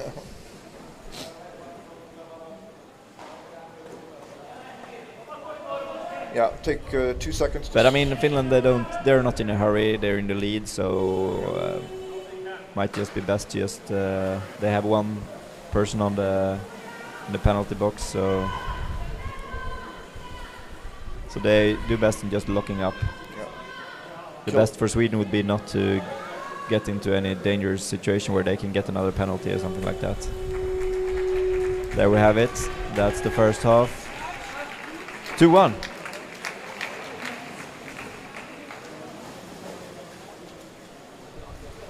So 23 seconds left. 22, 3. So how would you sum up the first half? Well, it's it feels like it's a tie game almost, but actually Sweden's still down by a goal, although they were playing quite evenly there for a while. And the power play remains with the start of the next half? The player who was out, they still have to serve the final few seconds, don't they? Yeah, it's only 20 seconds though. Right, so that's not a big deal. Yeah. Yeah, I think Sweden could come back. They've got the younger players. They can say that Bergenholtz sort of gave them some inspiration. If he did it, they've got to step up and they've got to put in a good fight. Yeah, absolutely. I'll just go over and hear what they say now in the break. Sneak over. All right, we'll be back in a minute.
And all right, So we're about to start with the second half here, and you went over and you were eavesdropping. Yeah, on the Swedish timeout, and what was said was just that they have to continue swimming to do those extra 2-3 kicks to get through the first Finnish counter forecheck, and then they would just take over the game. Was the plan? Yeah. So let's see if Finland will be coming out taking even more control of the second half. And that's one really important point about coaching during a game. You can't come out with 5 or 6 different bullet points. People can't concentrate on so many things. Yeah. So it's not much you can say really, other than just putting everyone on the same level.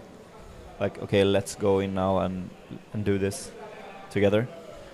So yeah, there was not much said from the older players, but it was Sagström that took the inspiration. Took the inspiration. Yeah. Yeah. So yeah. He's got a really strong work ethic, Anton Sagström. He's the youngest player. Yeah. But you could see that he is a leader, even if he's a young player. Yep. Finland with the win, the second swim out.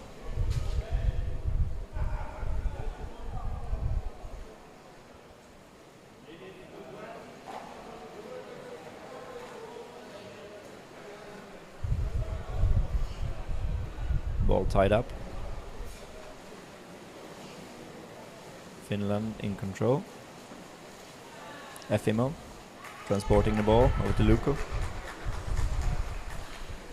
Sweden pushing out. Bergenholtz together with Johansson. No problem. Vanatera. Finland in control. Holmbeck. Just transporting, waiting. Forcing Sweden to go out and chase. I think this is could be a good strategy from the Finnish team to just keep the ball 2 lanes out, stay in control, and stay down on the bottom. Force the Swedish defenders and goalies to go out and create some gaps where Finland can go in and just win the game. But now Sweden has it back, attacked by Holmbeck. Over to Jobs. Jobs going up on the surface. Passing it down. Nice. Oh, some good speed. Sweden going up into the corner. Some position for the first time in this half. Ball still in the surface. Going backwards. Sweden now taking the ball down to the corner. Waiting for reinforcement. Here's Sagström. Will he show the way? Passing over to the other side. Can he get it back? Could have maybe have been better if done a fake pass. Here's Carl Falk, who made the assist. Attacked by Luko, picking the ball. Or is it Sumalainen? It's very important that when your teammates are in trouble, you've got to swim over and give them. Absolutely. Linton on a change. Sumalainen on the surface still. Struggling. He's strong. Sumalainen is strong. Attacked on the head, should be 2 minutes. Oh, but gets the ball down, Efimo. I think we have a 2-minute penalty here for a Swedish player. Ah, holding, okay. Yeah, there was some rough play in the surface there.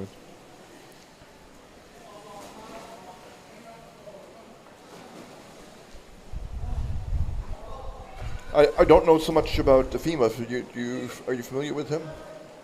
No, not really. No, but I think he's a pretty fast swimmer, and I'm looking to see him get the ball and charge forward and try to change things. Yeah. Let's see if that happens.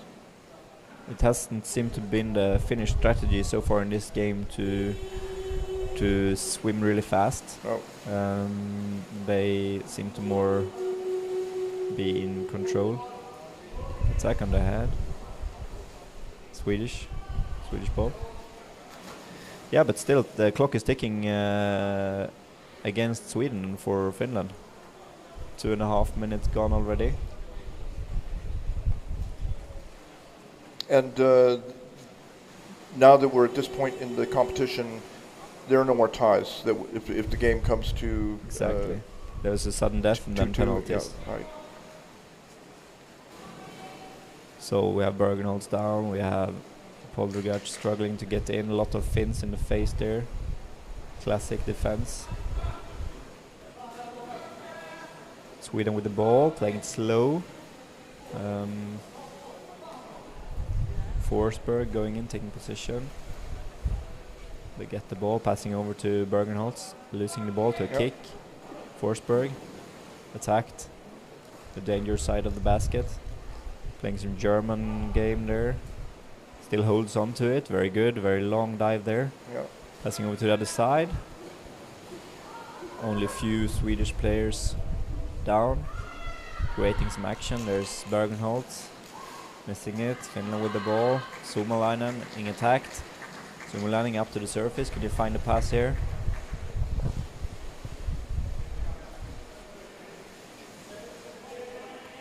Sweden recovering the ball. There's What's it for? Mortensson with the ball passing over to the other side is a good opportunity for Sweden. Mortensson is filling in. Ball is in the corner. Mortensson is still there. Still there, gets the ball. He got a chance. He got a chance, but the ball is out, and it's easy for the veteran Holmbeck to pick it up in the surface. That was the best opportunity of the second half so far. It was good, but once it disappears, it's gone. Sweden's got the ball back again. The ball back, the Sagström leaving it over to Mortensson. We have Jobs on the other side of the basket. That's Carl Falk. With the ball passing it up to the surface. Strange move. A couple of Swedish players are exchanging. Yeah. They're just waiting. Oh. For some fresh. You just it's important when you change a couple of players that everyone knows it, so you don't lose the ball. Sagström is locked up. And there's a referee signal. Attacking the it's called strangling. In favor of Sweden. Yeah, anyway. in favor of Sweden.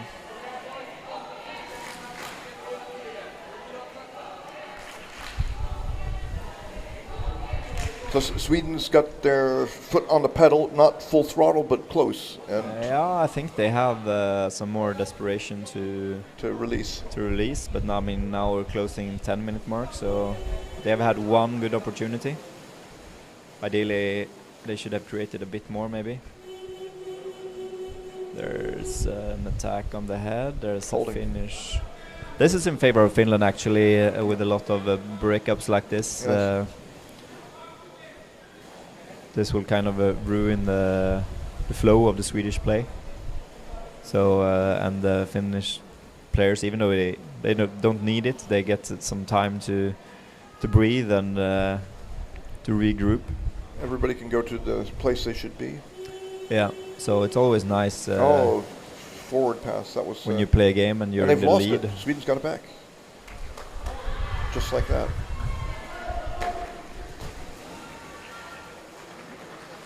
Sweden need to put more people down close around the basket and keep pushing. Finland, they just have to play as solid as they've done so far. Yeah. Putting a lot of people down. Bergenholtz would like to come in and get into the... Could he get into the right position here? Some of the side. Holmbeck's down. Solving situation. That's a very good move by Holmbeck. Oh, but he gets... What did they call there? The call was that he was attacking the equipment.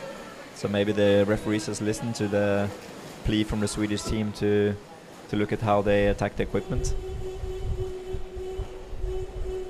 So And attack on the equipment that includes everything: jersey, mask, fins, everything. okay, now we have a situation. Oh, now Sweden with the Jens Westerlin in position. Could he stay there long, or they're locked up? Bergenholtz trying to get it down. Oh, missed the pass. Efimov with the ball. Attacked, but he is stable. Doesn't lose the ball. Oh, nice move by Efimov. But make a sloppy pass. Bergholz intercepts it. And now we have a... Finnish players are doing it really good there. Going down with 3 players in defense. Really fast. Johansson. Stable. I think Finland are playing a very good defensive game here. Will take something extra for Sweden to be able to beat Finland here.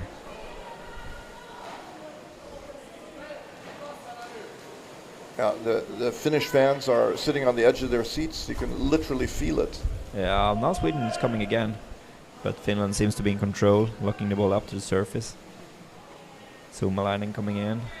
Finland with ball. But they're pushed into the Sweden corner. going in with 3 players trying to get the ball back, so that's... they're blocking the way to pass out. Could be a dangerous pass, something like that, but the referee has found the situation, and there's attack on the equipment, so their Finnish team will get the ball back. A good break for Finland. Yeah, now we're approaching half the second half, so I don't know if Sweden has any fresh blood to go to exchange in, or if they have just topped up the team and will play with the same 12 players all game. Maybe it looks like that.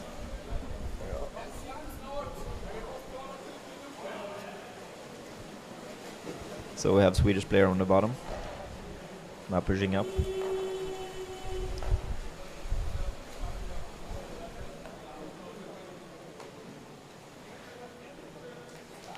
So we expect Finland to try to stay 2 meters away and force Sweden to come out and check as they did before? Yeah, I think so. They should just do what they do now, play in the corner, but then be ready to explode, to go in when Sweden leaves the position and there's a spot, then just go in and put the last nail in the coffin.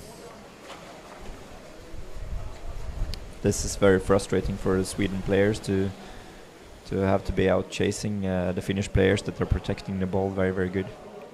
Yeah, it's not easy to take a ball away from any elite player at this level one-on-one. No. But now he's clamped down on it. This can also be dangerous if the Swedish player loses the ball to Luko. Yeah, he can just pass down and Efimov is there.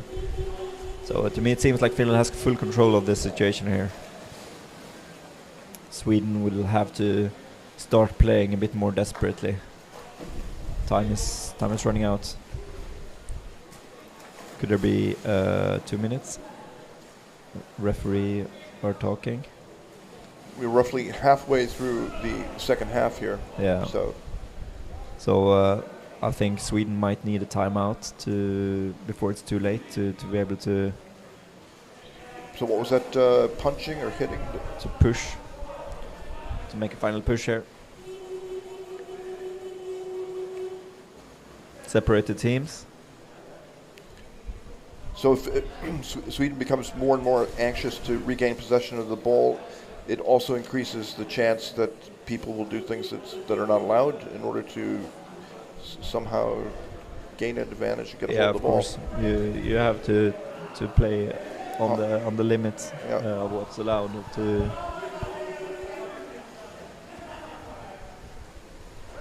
There was some problem with the equipment, so they found the glass on the bottom. That's why a broken mask. Broken mask, yeah.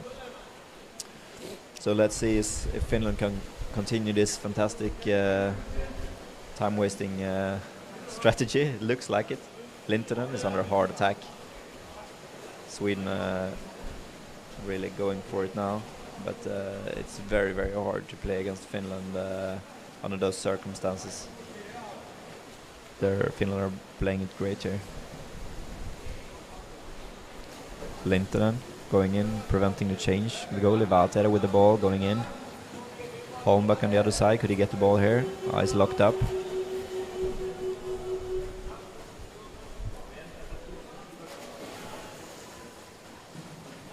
What's the call here? As a 2 minute infraction? No, maybe it's just a warning or something.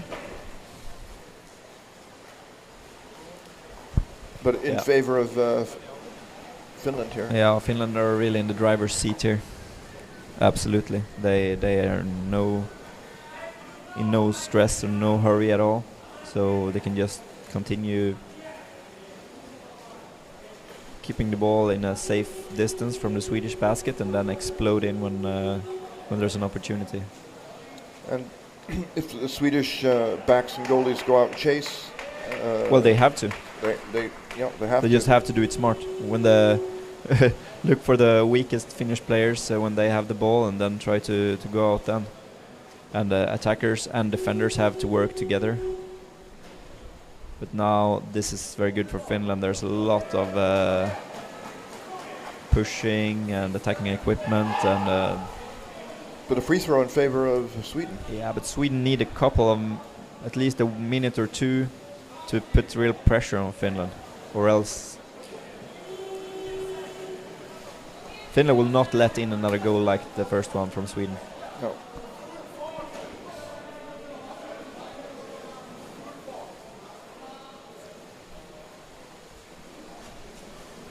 Sweden with the ball now, waiting into the corner. The Finnish defense is very solid. Yeah, absolutely. The passing play from Sweden here is not top level. This you can't play like this when you when it takes so long to regain the ball. You can't lose it this easy. Time is running out. You have to, when you get the ball, hold on to it. Because maybe Sweden will just get one more chance, one more possession during the last 5.5 minutes here. And it takes so much effort to take the ball back. That could also. But Sweden has it. Yeah. Could Sweden make something here? Oh, he's got the fins towards the basket. Luko locking the ball up. Great play by the Finnish players here. Amazing. Ball dropping down. Picked up by Vatera. Attacked by Polrugac. Sweden has to chase now on half. In the midfield, here's the captain Holmbeck. Easily passing back to Hovikorpi. Finnish player around the basket now. Less than 5 minutes left. Playing down.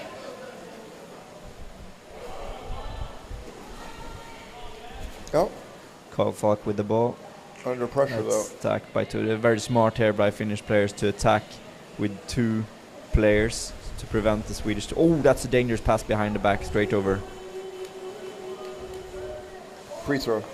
Free throw. I think Sweden would need a timeout here to get to breathe and to, yeah. Oh, so Finland takes the timeout. That was surprising. You wouldn't have done that. No, they were in such good control, so you don't have to go over and listen to the timeout. But you can imagine the plans being set there by the Swedish team. I think Finland is just they just wanted a rest. They're not saying anything to each other. They know what to do. More of the same. Just a little rest to be able to fully focus on the last Swedish attempts. How do you look on the Swedish chances now? 4.5 minutes left. They're still in this game, but the window is closing. If another minute and a half or 2 minutes goes, then it will be really tough. And Bergenholtz, he's the kind of player who will not go quietly. He will put a huge effort in towards the end. So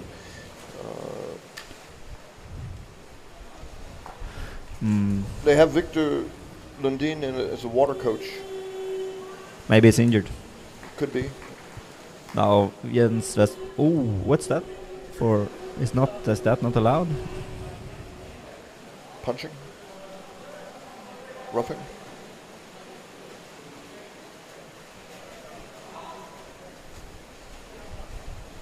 Oh, that's very strange by the referee.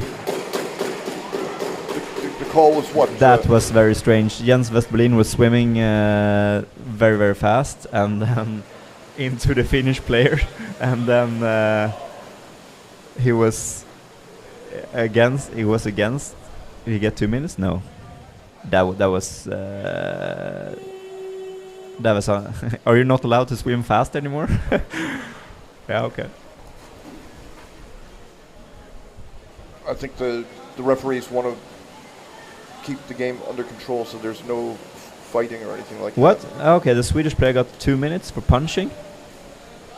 It could not have been the player with the ball, because there must have been something else that. Okay, and there we have it. There we have the nail in the coffin. Yeah. It's 3-1, and I would say that this game is over. Yeah. That was a very, very strange decision by the referee there, I would say. To take that penalty there, it's yeah, that's very, very strange. Oh, well, I didn't see it, so. Yeah, it was. Yeah, that was absolutely decisive decision, I would say. There's been a lot of breaks here, and referees they have taken a lot of free throws and penalties. So I don't know if it's some kind of strategy that they have now to prevent injuries or something like that, but it really breaks up the flow of the game.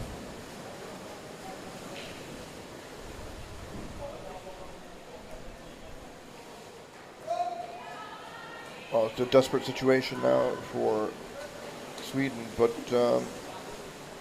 I guess if Finland does not improve even more than this would kind of be the game between the 4th and the 5th place. I think. I can see the frustration on the Swedish players here of that decision with the 2-minute penalties for the scoring the 3rd goal there. It's.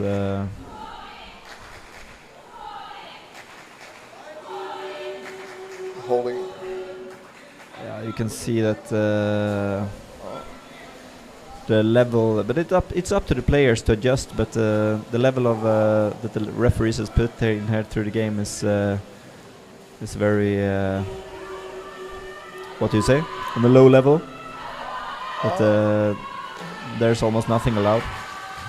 They're very strict. Yeah. Sweden's taking a timeout, so they have not yet given up this.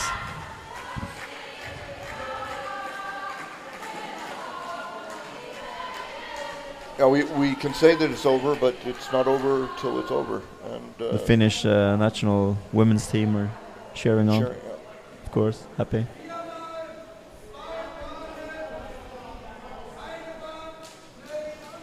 Now Andreas Bergnols is speaking in the timeout. What has to be done, but it's kind of hard when you go in and you get 2-minute penalties. It's not during this last part of the game that they lost it, Sweden.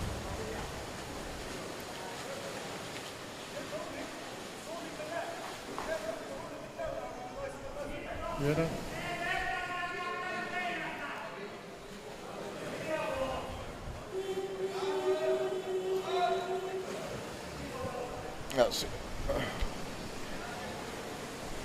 So we have only 3 minutes left. So for a miracle to happen, it has to happen fairly soon. Miracles, but at least there has to be some major mistakes from the Finnish players here to waste this opportunity on the semi-final place.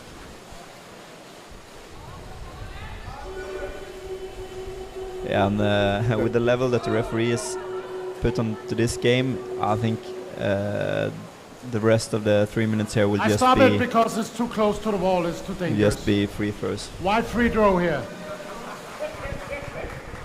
I don't. Scrumming too close to the wall? Is that? I've never heard that before. No, I don't know.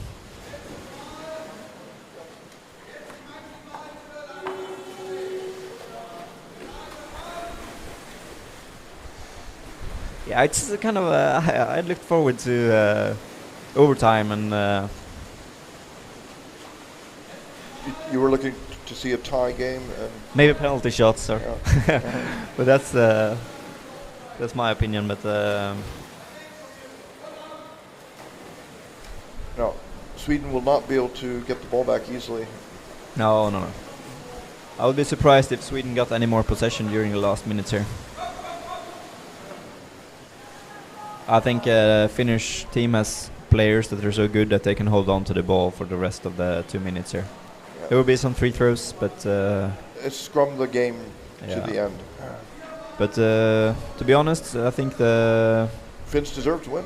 absolutely, and often in this type of games in underwater Take on rugby, the head. it's Wide the free team throw. that makes the least mistakes that wins. Yeah.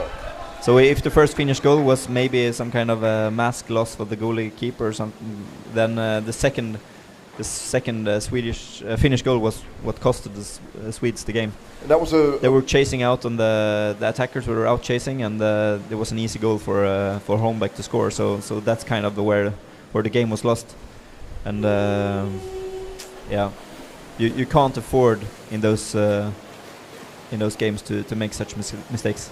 Yeah, Holmbeck just cut through suddenly, and he was there. No, it was the Swedish attackers were out chasing without headlessly chasing. So it was just a matter of time for the opportunity, and then they had the best player maybe on the team there. So it was an easy goal there. Somebody's lost their. Oh, well. Yeah, 1.5 minutes. Blue free throw. Holding. You can see again Gustav Frustration, Kavalin coming yeah. up without equipment again. So there might have been some Infraction there. Yeah. yeah.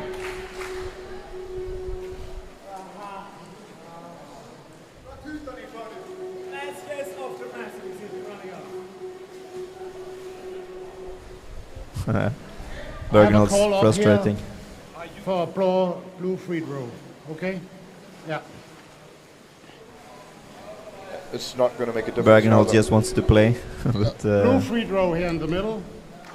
there have been so many free throws. I think the documentation after this game will be they will need an extra sheet to fill in all the free throws. Could Sweden come here for a last attempt? Sagström locked up. Yeah. Lintunen. Yeah. Yeah, well, you can say it's well deserved by Finland. They didn't give Sweden anything really. 1 minute. It was an individual effort that's cost the Swedish goal, and yeah.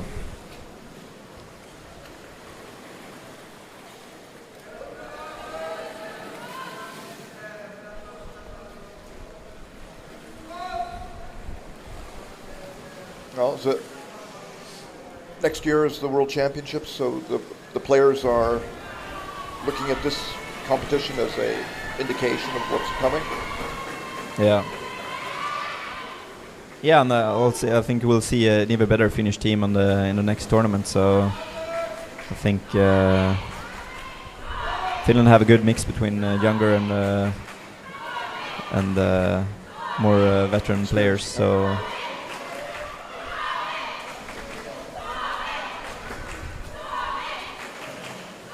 It's too late now.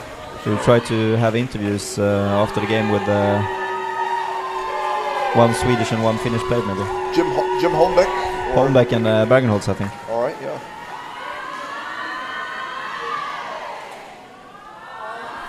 So That's a good idea. So we'll try to get you those two interviews.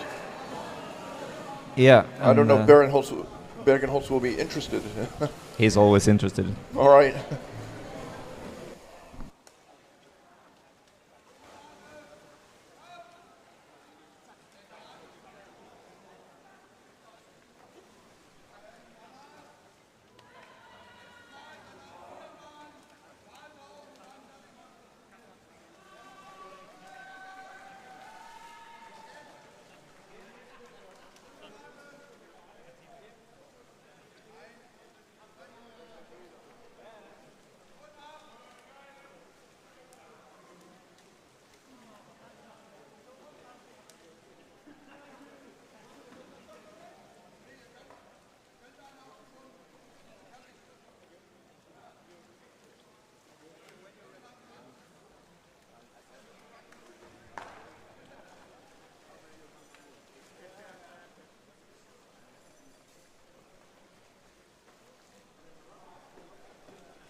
So I'm standing here with Jim Holmbeck after the win against Sweden. Congratulations on the semi-final place. Was the game according to plan?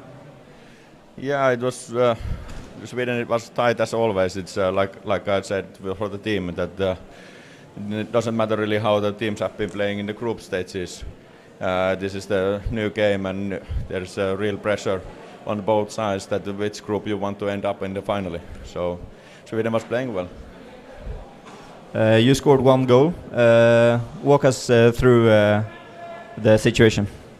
Yeah, we had a power play, and as always it didn't go according to the plan, so we were improvising, and luckily we had a good screen there. Tommy was bringing the ball, and I had a clear shot, so this time it went in. Sometimes it don't.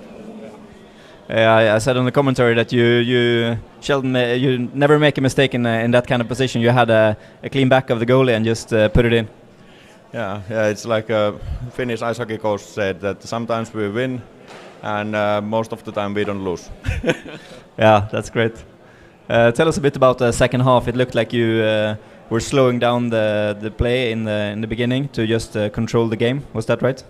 Yeah, we were trying to slow down the game on Swedish end, and waiting for the Swedish pressure on us more. And it was at the end of the third goal mainly came for that we were just holding the ball on the distance, and naturally Sweden needs to take the risk, and this time they were more or less all in, and Marko was there waiting with the empty basket, so it went well. I felt that you had full control in the second half. Did you feel it like that as well? No, it's never full control, and it will be otherwise too boring. Yeah, that's true. Do you have any thoughts on the semi-final? Yeah, I most probably, without taking anything out from the German's opponent, but I'm waiting that the German will be there.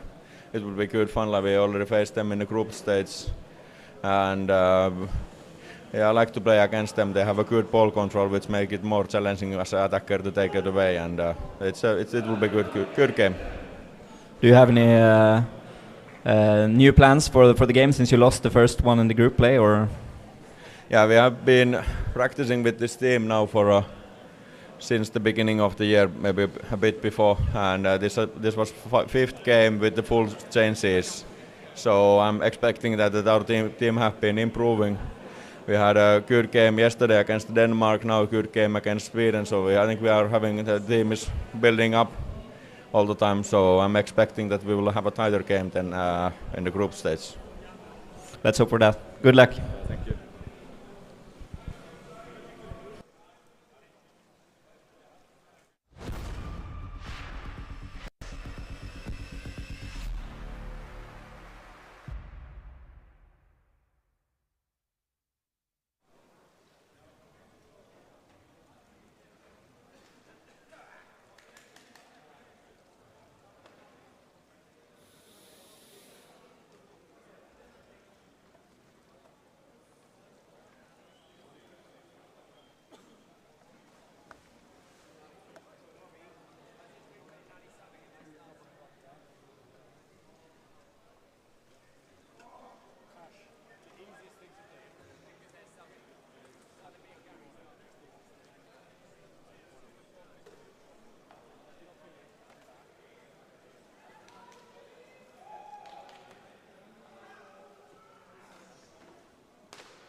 Vill du jag ska stå?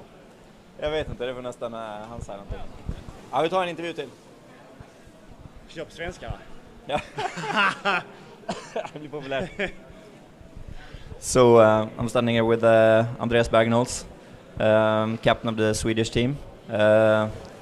Tell us about your thoughts before the game. Yeah, we were excited. It was a quarterfinal, and we had to win to qualification in the championship. So we were ready.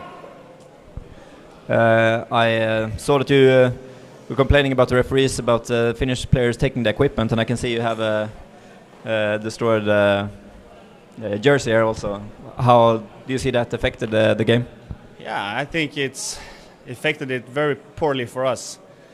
So we are angry, not only on the referees but on the Finnish team as well. So it's sad to play rugby like that. Tell us a bit about the first goal that Finland scored. That Finland scored. Oh, I wasn't in the water. So You're never in the water when Sweden lets in goal, right?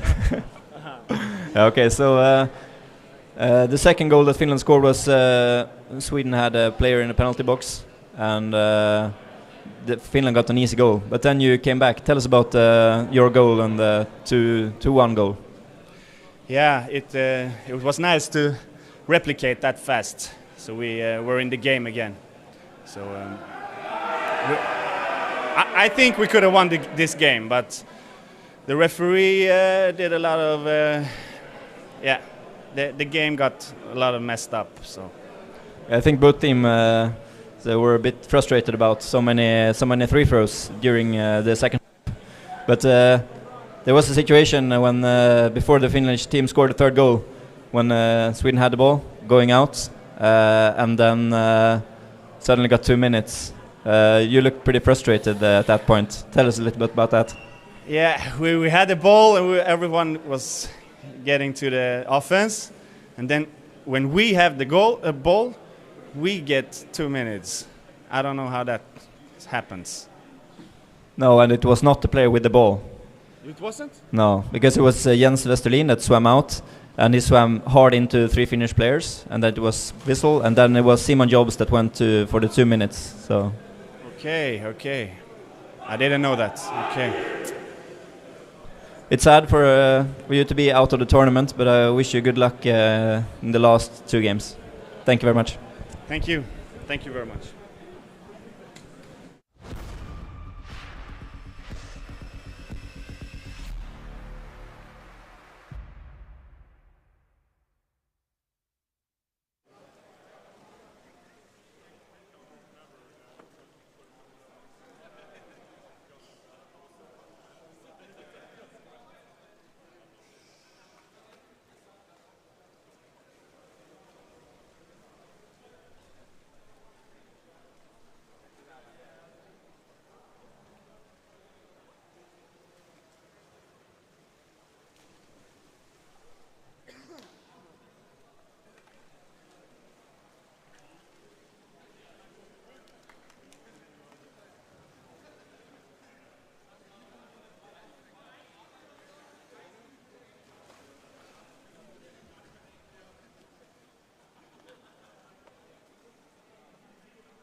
Okay. Let's quickly over to the next match. We have another quarterfinal on the men's side. Germany, who won its starting matches, playing against Great Britain. And I commentated on Great Britain last night, so I already know them a little bit.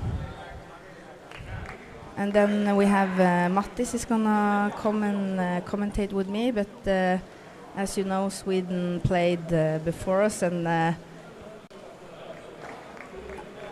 his old teammates, so he's sitting there discussing the game with them. I think he has forgotten everything else. He lives in Norway, but his heart is still for Sweden. So I'm going to do my best to start the match with you.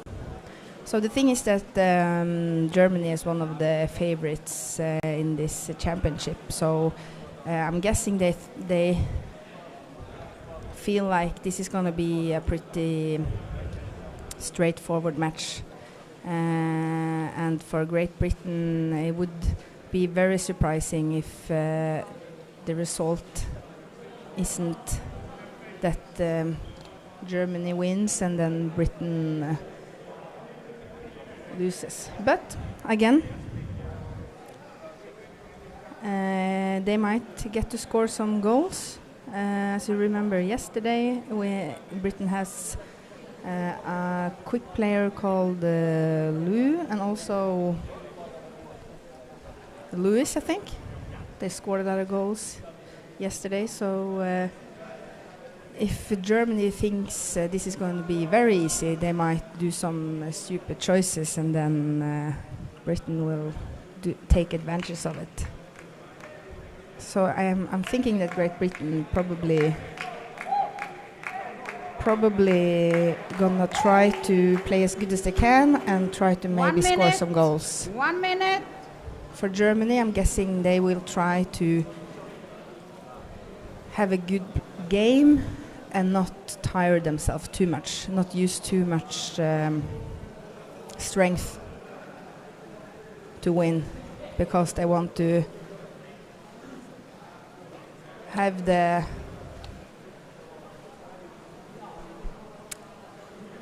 be ready for the more harder matches tomorrow and on our last day on Friday.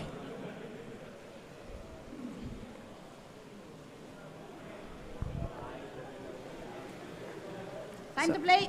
Blue team ready. White team ready.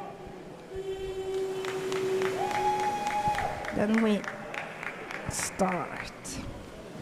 So once again, blue team is Germany, one of the favorites of the championship, and white team are Great Britain.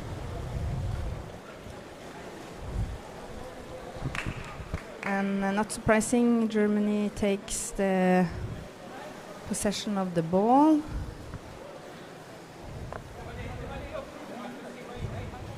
And it will be exciting what Britain can do to make it more difficult for Germany to score. Britain had a really good game yesterday.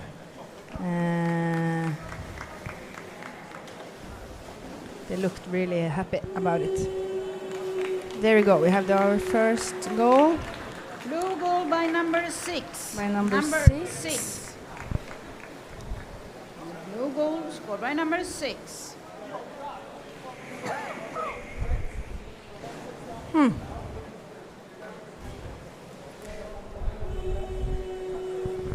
I don't find number 6 in my papers. So once again, sometimes if stuff gets updated while they're playing, we in the commentary box don't always get the information.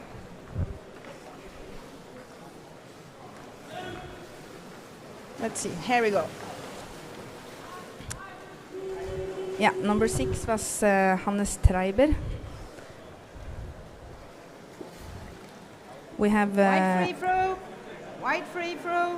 white free throw. Holding. White Hello, free throw, Mattis. Welcome to holding. the match. Are you done talking Swedish with Swedish people?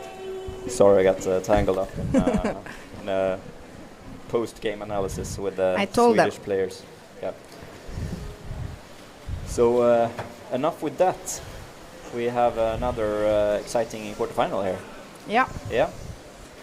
I told them that the Germans are the favorites, and I watched and commentated Britain last night.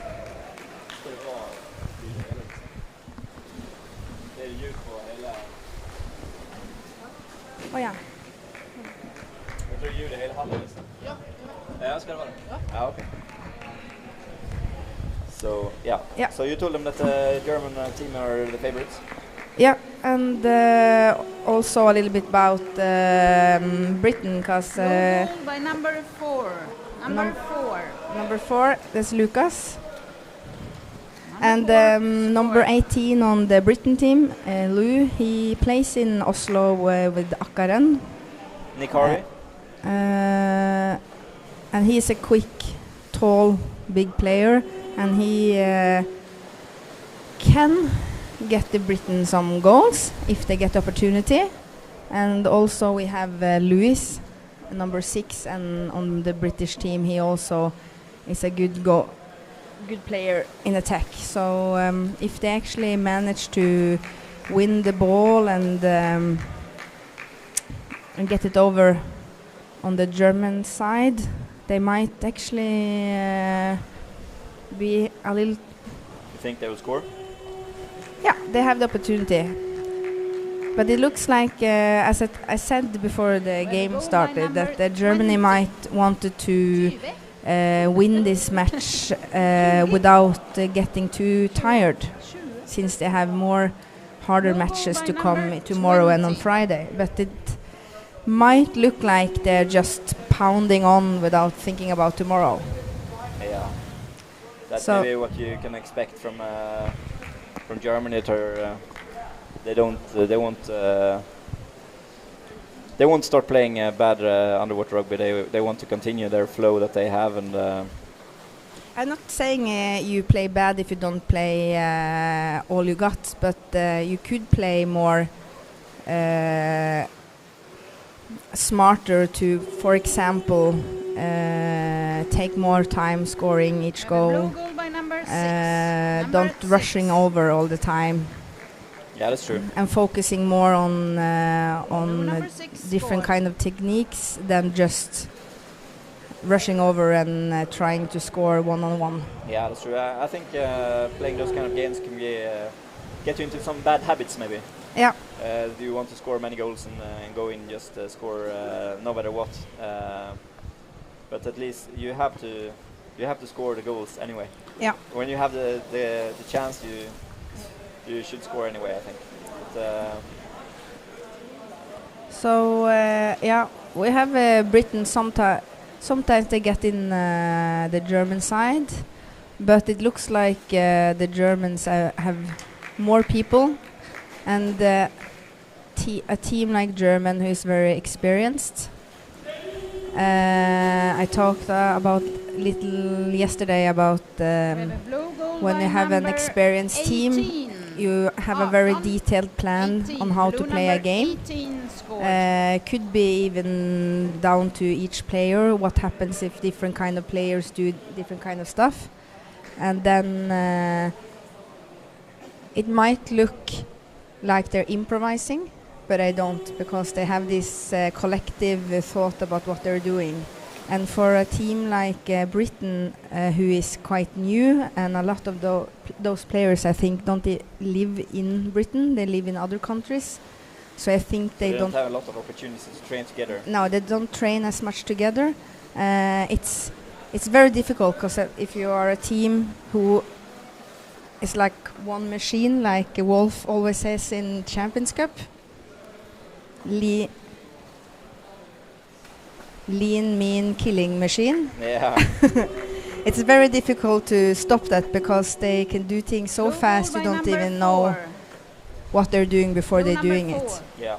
And this is kind of the feeling I have when I see this. Yeah. That's there will be a lot of goals in this game. Yeah. So that's kind of what we can learn about this game is maybe to watch how Germany position themselves for each other. Yeah. Because it doesn't look like they play any different than they would if they played against Finland or Norway. No, they are very disciplined German players, of course. They have been in many great big championships. So I think they just, as you say, they just continue to play their own game, and yeah, just get this game over with. Yeah, and I could actually see on the merits of a lot of the players here. Like they have played like 3-4 world championships Each? a lot of the players. We have like 4 players in the team that have played 4 championships the last 15 years. Same in European championships. So I think this team is a very experienced one. You have one, Luka. He's a young one, only 25. Yeah. He might be one of the. He's a goalie. He might be one of the freshmen. Yeah. Yeah, but I mean, you see even the players. David Krejcik, he has played several games in the EuroLeague as well. So even the players that does not have that many merits internationally, they're still very experienced players. So Very true. They will go far in this tournament for sure. Okay. But I'm back on the chat on YouTube, so if you want to ask something, we will try to answer.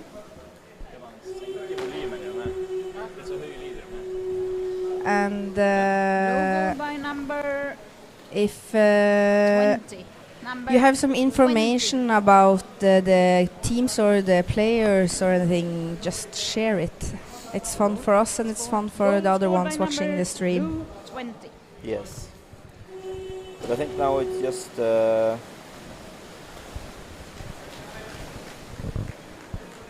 time to start looking at the action here and see what we can learn from the German team here. Yeah. They're up in the surface. The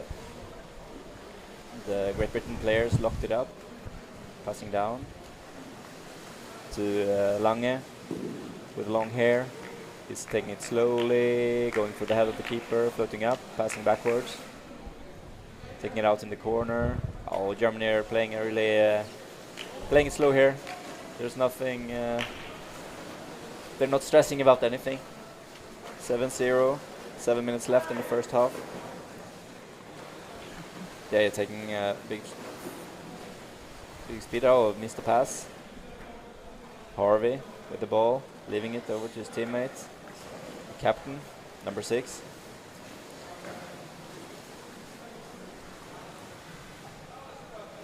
Yes, thank you, Ulrik. I just want to say that I'm watching the chat, Mattis. Yeah, I understand that. Yeah. And the thing is that I just want to say it's only me that bothers doing it. So when I'm commentating it, yeah, but it's good. I should think about that when you're not here. But Mattis is so focused on the game; it's very difficult for him to do both. Yeah, that would have to be a task for women, because we can do two stuff at the same time. By number 6. Task for Deborah. Number 6. So there's another goal. Yeah, but You just have to shoot in when you get things from the White. chat then. Time Yeah, I will. out. we have a White. timeout So we have a from the white British, timeout. and That's a good time to take some comments from the chat then. Yeah, And I also said I will repeat that the coach for the Britain team is Bobby. He's actually Australian. He played for Australia in other championships. He's also the one who has the I fucking love on about the rugby site. And I think it's his first time coaching the Britons. They're in the quarterfinals, so he's done a good job. Yeah, I'm feeling it as well because they look a much more like calm team that knows what they're doing than last time I saw them. Yeah. So I saw in the chat there was a super player called Jens Dingel, a German player. I wonder why he's not here on the team. He said the go in the chat, but he should have been here. Yeah. Helping Germany to the gold medal. Aha. Yeah. Jens, you have to explain yourself.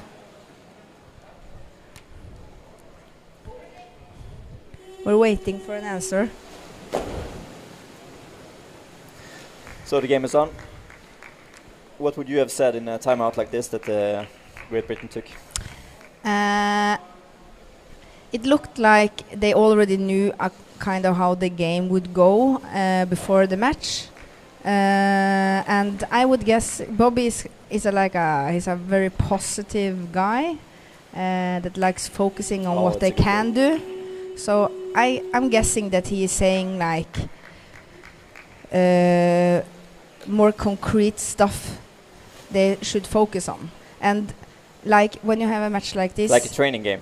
Yeah, and when you have a match like this, I personally, as a coach, would say that the focus should be all the basic stuff.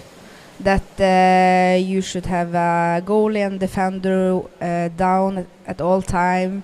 The attackers, they should always follow the ball. That the focus is just always doing the basic stuff, and then do it as long as it works, and don't focus so much on all the goals they let in. Yeah, just do your best. Yeah, and actually I've talked to a lot of like underdog teams that have compete in this kind of championships where they know they don't have a chance at some teams. And I never actually heard they complaining how terrible it is, because they know they're learning. Yeah, they know that they're not going to win, but it's a great opportunity to actually learn something. Yeah. It's a lot easier to get better if you play against people that are better than you, as long as you have the mindset of learning. Yeah, you have to do it to get better. So I'm pretty sure that's what they've been talking about before this match, is what they can learn from this match. There's another goal by Lucas Tada. I think the German team, they look to be kind of practicing a certain type of scoring, and they done it the same time, the same way, over and over again. Pass coming over to the other side, one player laying in there and just scoring. Yeah. I think the majority of the goals have been that way. So at least Great Britain has both back and goalie down, but it's very hard when the German team moves the ball in that way, and they have a player ready on the back side of the goalie. There has been goal every time almost so far. Yeah. So for the other most popular teams that we think gonna go to the semis and maybe finals, it would be a great opportunity to watch how the Germany attacks. Yeah. How they position themselves and how they deliver the ball around the bucket. It shouldn't be any news though, right?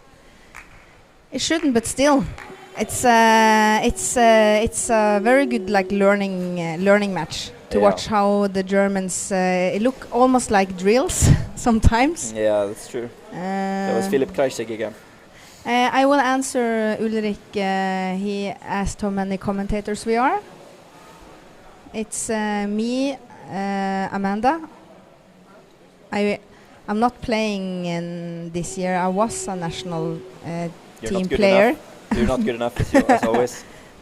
I'm from Norway, and I'm the junior coach for the girls team in Norway.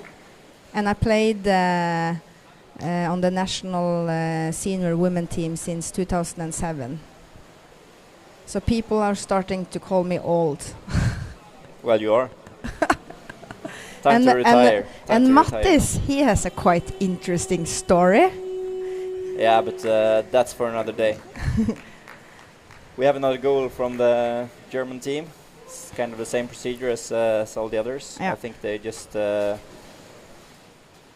just swimming through here and trying not to take any injuries or do anything to get any more tired before the semi-final. This kind of play is actually not so tired. It's not hard for the Germans to play like this because they get the full reward of everything they're doing when they dive. Yeah, exactly. So they get the ball every time. They take the ball almost every time they dive. They're very solid. Yeah. But to just conclude, we are by the moment 3 commentators: me, Mattis, and Davrel. Yes. And then we might get some people, guest commentators, when we get to the finals. There's another goal. It's another goal, yeah. Number 2, David Krajcik.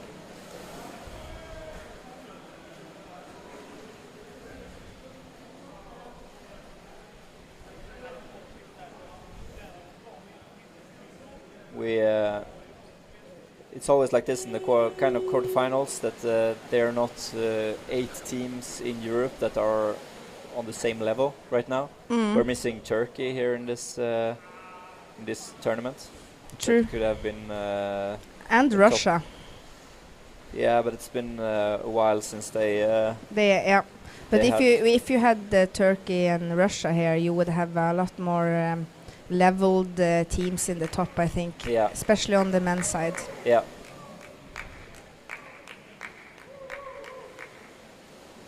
So there's a nice interception by the goalkeeper of Great Britain, number 13. Yeah, number 13. Mallinson. Pushing, looks Pushing. like. Holding. British free throw.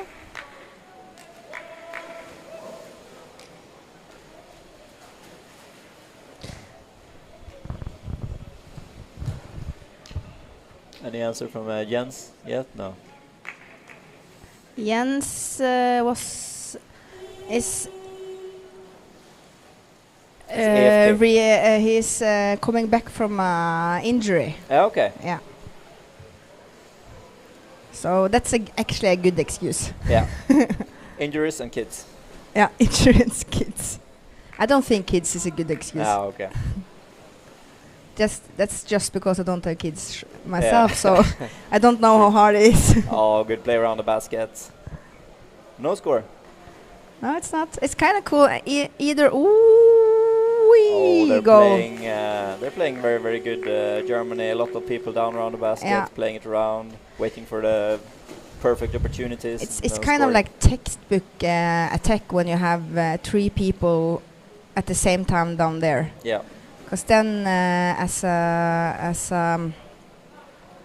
attacker on the opposite team, it's difficult if you have the one with the ball, and then they always have 2 people to deliver the ball to. Yeah, it's the good training for the attackers on the Great Britain team to know when to focus and when to go down when they move the ball around like this.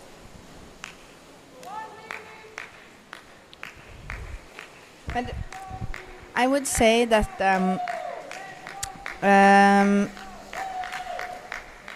I think Germany. Oi, there they were a little too relaxed on the ball delivery. Yeah, maybe. But if you see like Germany plays very offensive, it's like instead of waiting for the British to come all the way on their side, they start attacking like in the middle field, so they don't need to actually have the goalies and the defenders down. Yeah, it's true. And if if you have two teams that are pretty much the same level, it would be very difficult to play like that, because it's a really big risk if you don't manage to stop them in the middle field. Yeah, it's true. So the difference between how we say Germany play now and how they're probably gonna play when they play against harder teams, they would be that they always start with, like they have now, with a goalie and a defender, and then they will attack from their goal out to take the ball. But now sometimes they just dive down in the middle and start trying to attack them there. But it might be a new German strategy, since they have not won any gold medals in a while. So maybe they've that's true. Trying a new strategy that I think personally, in my opinion, is that maybe what has been missing a bit from the German play to get to the gold medals is that to play with the high intensity. I mean, those are 15 very well trained guys, so it's kind of a waste that they're not pushing it hard all the time, full speed on the fins, going hard into every situation. I think that in my opinion the German style of play has been in a long time to just relax, take it easy and wait for a mistake on the opposite team and then go in, but not to like grind down the other team through intensity. So maybe that's let's hope that's and that's a new strategy from the very German good team. point, because as a player it's pretty boring to play against a team that just like playing the ball to each other and just waiting. And I saw it when I watched the German women's team as well. They have total different play style now than I saw them in Graz. They have a lot of new younger players, and some of them were earlier swimmers, like we have in Norway. We have like a big recruitment thing to recruit from the swimming world. So I don't know. Either they do it now because they play against a team they know they can do it to play so offensive, or they're actually trying to build up a new way to play, and it's a lot more fun to play against, a lot more fun to watch as well, because then you have a lot quicker game. Fun to play as well when you play it like that, and let's see how they will play in the semi-finals and they would be exciting, and the last medal game. So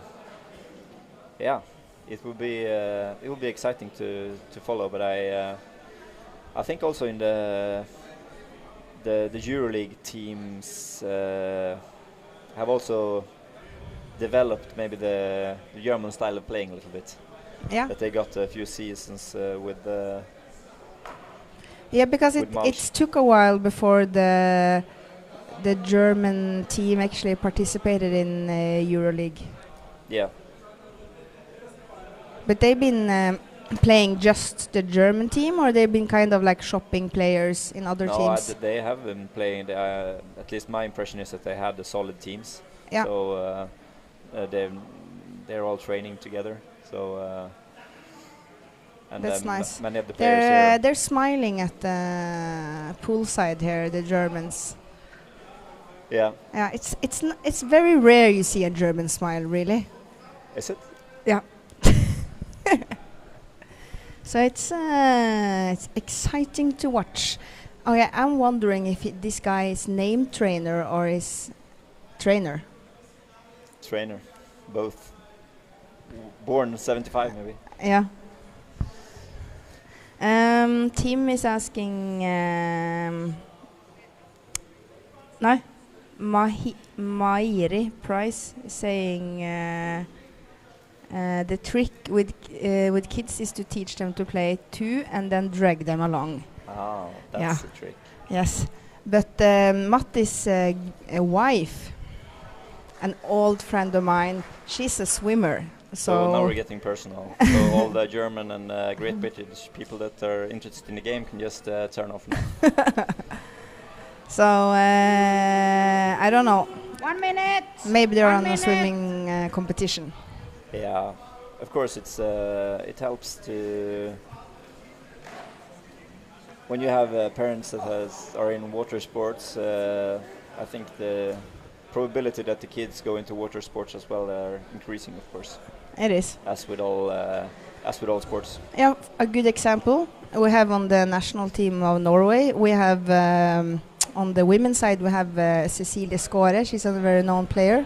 She's been playing since 1995, and her son, I remember him as a he's a young top kid. scorer. He's a top scorer now on the and her son Otto at the men's team. He is now playing his first match as the senior team, and he's, as you said, one of the top scorers in the European Championship. Yeah, and his uncle is also Mario scorer, right? Yeah, his uncle is also playing at the same team. Yeah, so.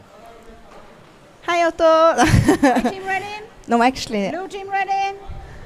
There we have him also. Hi. You have. I should watch who I'm talking about before I talk about them, Both because the scorer Otto was standing straight behind me. Yeah, but that's enough talk of Norway. Tada coming in with the ball. Moving over to the other side. Good defensive play here by Great Britain. Germany waiting close to the basket. Moving in, passing to the wall side, pushing it the head in. Blue goal by number 12. Yeah. Number 12. Number 12, Niklas Tada. What do you think? So we have some brothers here in the German teams, right? Yeah, we have not both surprising. Niklas and Lukas Tada, and we have, of course, Martin and Joschen Schottmiller. Yeah, and but the majority of the German teams are they're getting up into the 30s, closing 40. So I think I have the average age of the team.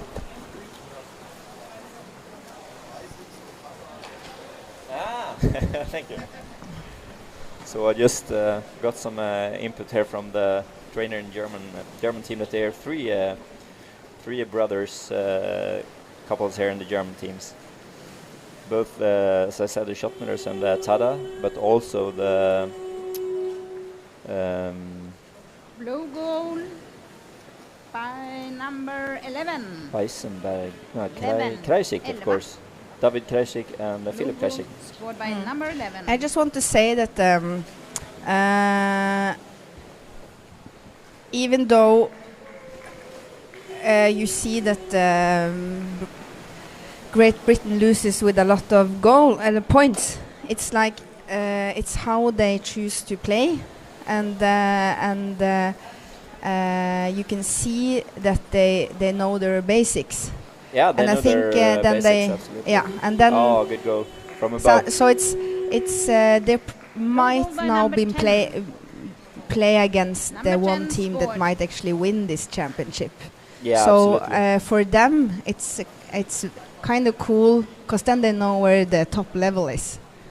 Absolutely, and they can take it home to their clubs, what they've learned, and And develop that's a even very further. good experience, really, when you know actually what you're up against. Yeah.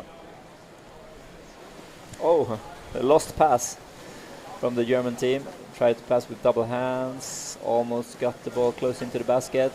Still in possession by Great Britain, passing it down. Floating up to the surface, ball in one hand, passing down, but there are too many German players in between. There the German has captured the ball again, but still attacked by a Great Britain player.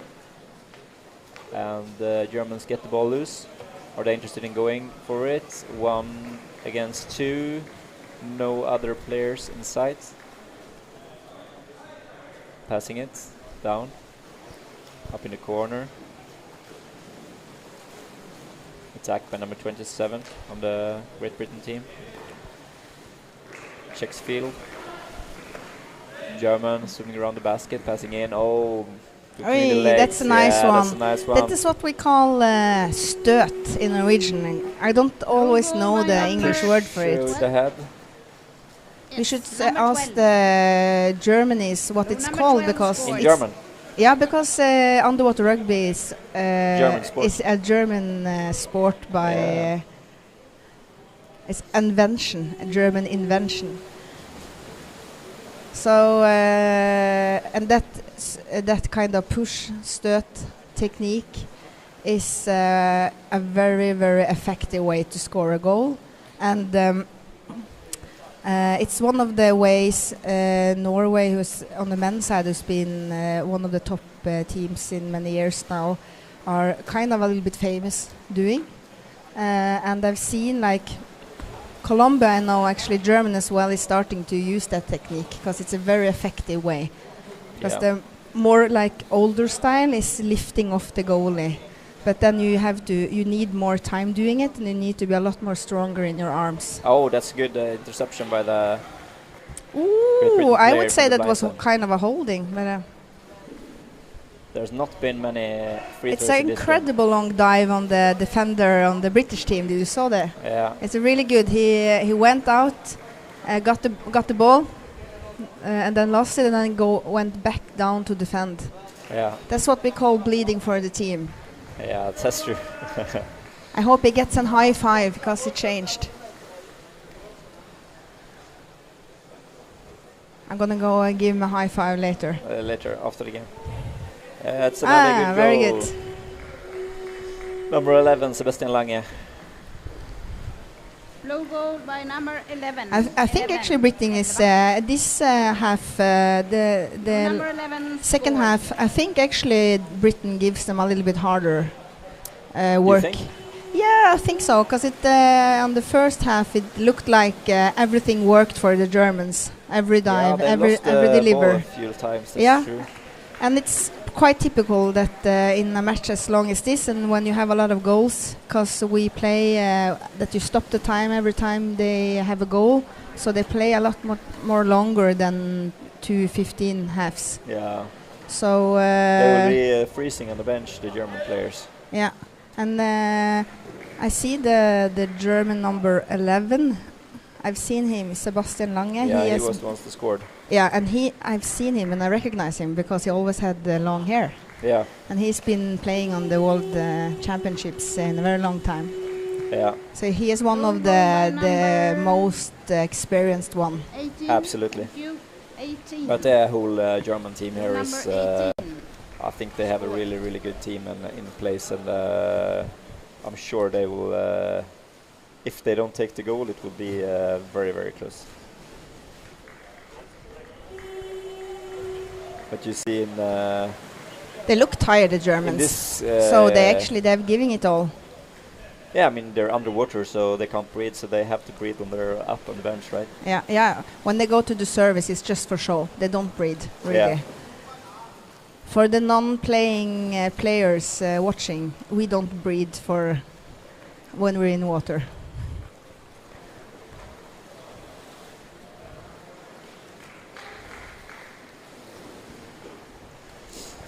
So, but I think Great Britain is doing a better second half here, as you say. Yeah, but I agree. I see, at least what I can see, that their attackers are chasing closer to the basket, making it a little bit harder for the Germans to pass the ball around. Yeah. Because they have attackers on them, and also the defenders and goalies are a bit more aggressive, so they're making it a little bit harder for the They Germans do, to and come in. And now they're having a really solid defense. Yeah. And Ooh. Yeah. No, but that's and that's and that's an yeah. empty basket. Yeah, but I mean, for at least 20 seconds, they were Yeah, holding them up. and it's typical.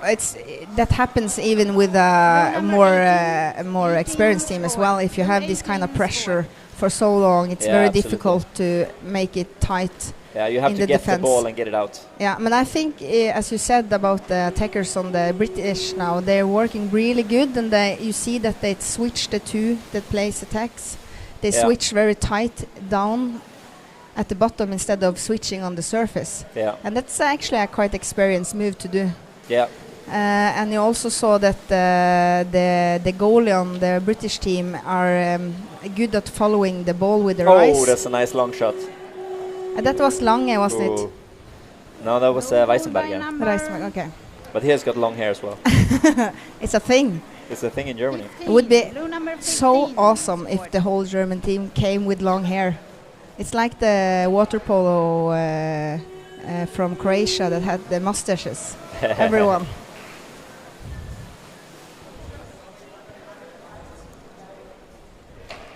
That would not be possible.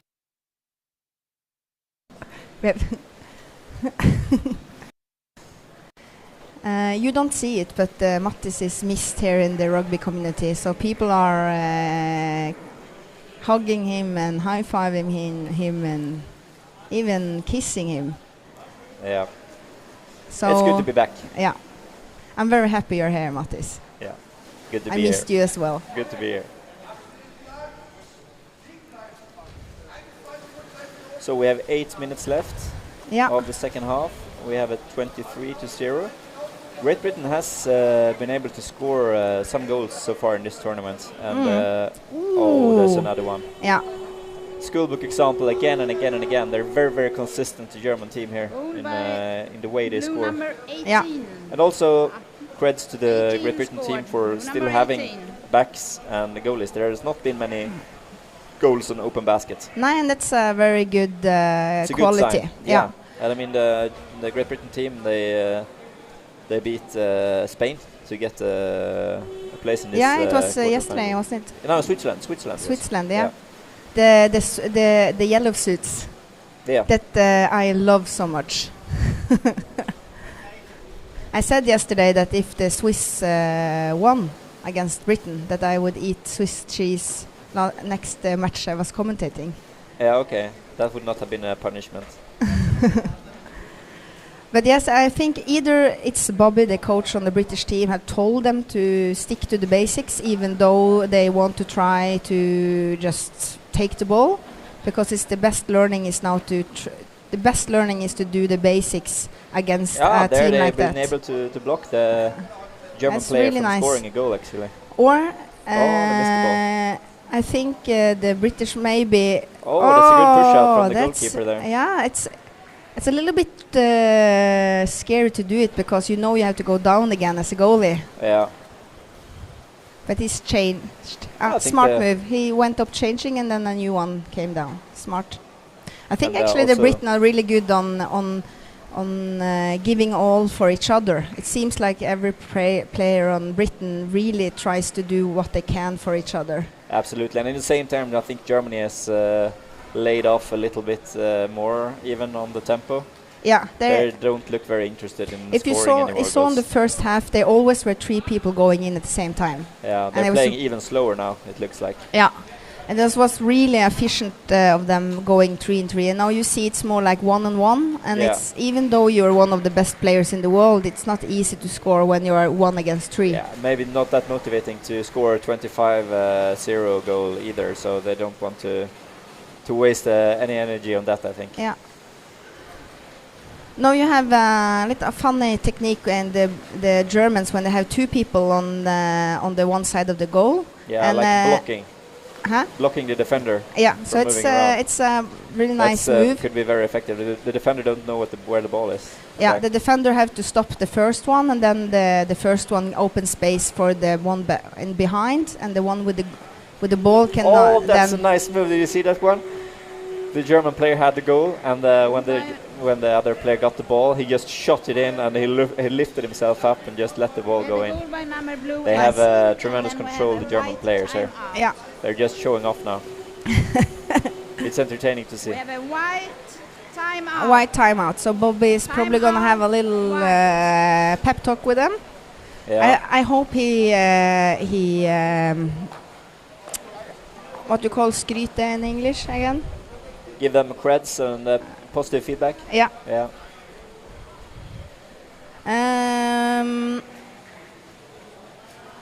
I know that the team here, he asked if how young kids could be before they can start underwater rugby.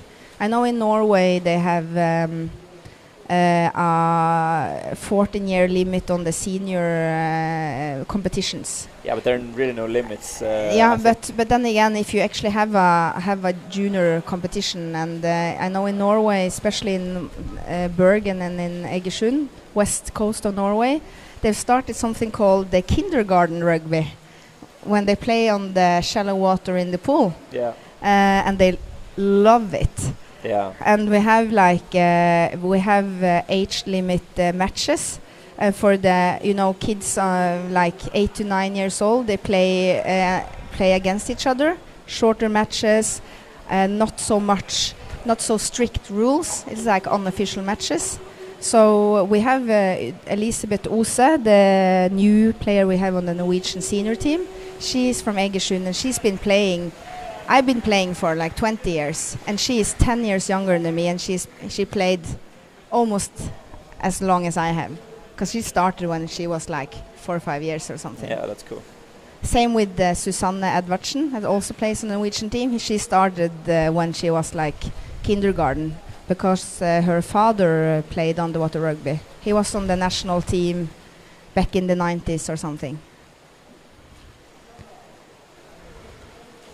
So it's never too early, really.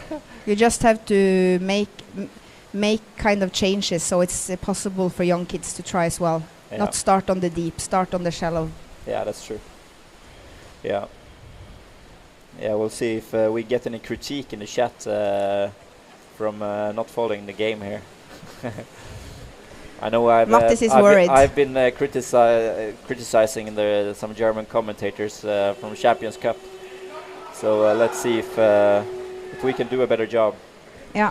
So we want the feedback, don't we, Mattis? Always. Yeah. Positive and negative. But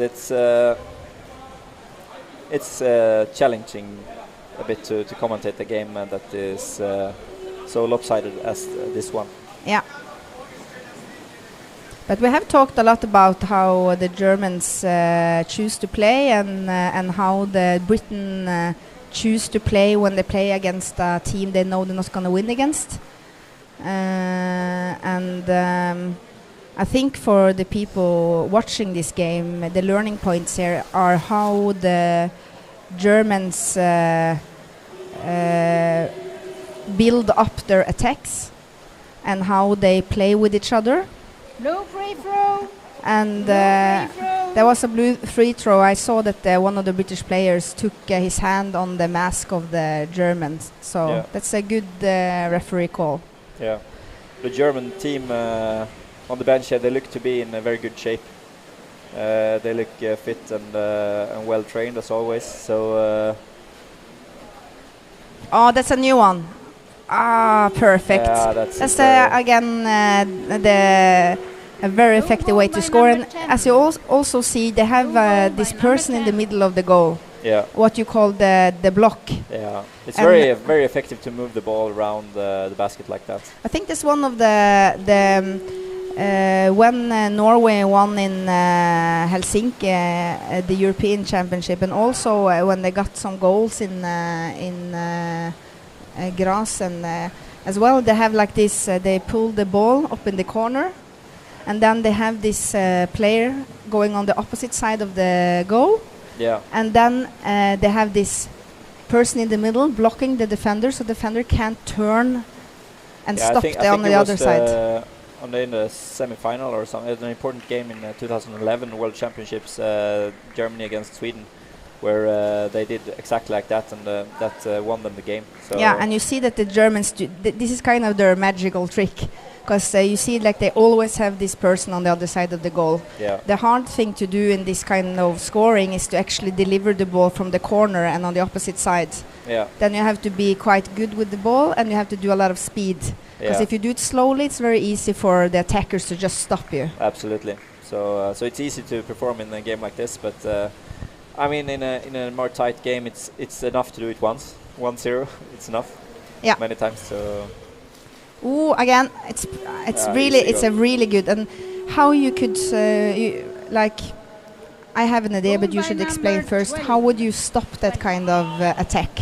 You You have to Blue, have a lot number of 12, people down, scored. and you have to have the defender pushing out. And you, as a defender, or back, you need to know what's going to happen, and also the attacker needs to know what's going to happen. That the one going in with the ball is not going to score. He will pass. So if you know what's going to happen, it's easier to stop. Yeah. Both for the back and for the attacker. Yeah, and that's kind of also 2 against 1. the Let's see what they do beautiful. here. Yeah, Oh, 3 moving against the 2. It defender. has to be a goal. Yeah. Very good. Good. Nice. They're playing fantastic Blue number underwater Yeah. rugby, just as expected Germany. Blue number 4. So the beautiful with playing rugby is that you have more than one chance to learn what the opposite team is doing. So you see that the Germans do this kind of technique to score goal over and over again. And then on the opposite team, you have the opportunity to read the game and have to make a choice at one point that, as you said, the one with the ball will mostly never try to score self. So it probably gonna swim like half height over the goalie to try to deliver the ball over to the other side. And if you have an attacker then following the guy with the ball, trying to stop him, and you have the second attacker ready to stop the one on the opposite. Yeah. That's a very good way to stop. And if you don't reach the ball, Intercepted. you should just grab the guy on the opposite side when he has the ball and try to push him out. Yeah. And also, if the goalie knows the ball is going to turn on the other side, he needs to turn his head Yeah. and try to push with the arms away. Yeah. So it is very effective, but it is possible to stop that kind of attack. Absolutely. 1 minute left. How many more goals would Germany score? Will it be 30? Yeah, there's number 30. Blue number 8. Nice of the Germans to Blue do. number 8 scored. Did you see that, Brought the Mattis? ball up. Yeah, did you see that, Mattis? Yeah. I think that was as a show of good sportsmanship. Yeah. You sound surprised. Huh? You sound surprised. And 1 minute. Yeah, we have minute. Norway and Germany have their history of always being the ones in the final. So, Yeah. but as I said yesterday, you are enemies in the water and then you're friends when you're done. Yeah. That's very important when you do sports. That it's not personal. So it's very important to shake off bad vibes when you're done, and then you're friends afterwards. Could be another one. Passing over to the backside. Ball is locked up. 22 seconds left. Attack and Wide free Holding. throw. Holding. holding. Wide free throw. Holding. Yeah. So maybe the So last chance. will you take the interviews then? No, absolutely not. Okay.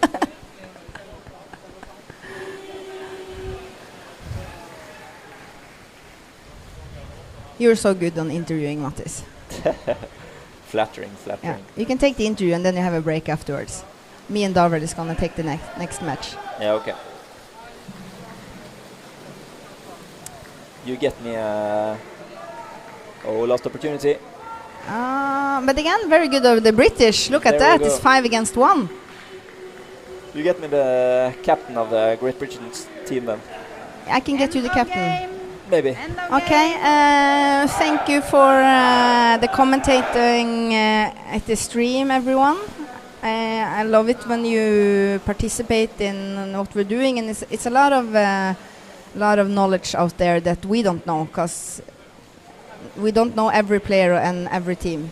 That's so true. thanks. Mattis is gonna find the captain, and it's gonna come up with an interview very soon. So, and the next match is 12:30 in 25 minutes, so you have time to get something to eat,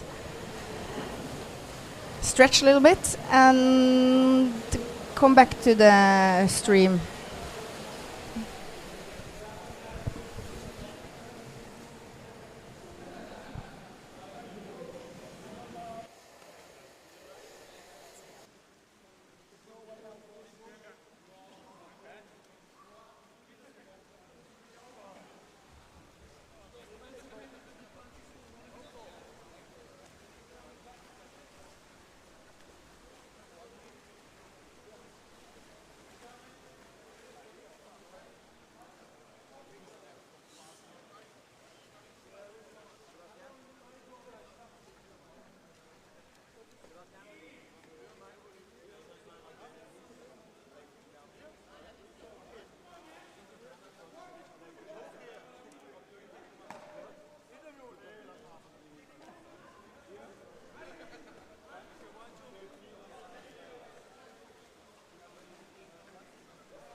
So, I'm standing here with Nando Lewis, captain of the Great Britain team. Tell us a bit about the game, or your thoughts before the game.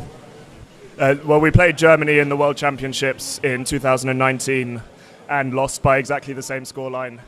So, for us, games against teams, I mean, a lot of us come from backgrounds in different sports where we've never gone into games knowing we're going to lose. So it's something that we have to get used to, and it's looking at where can we make progress.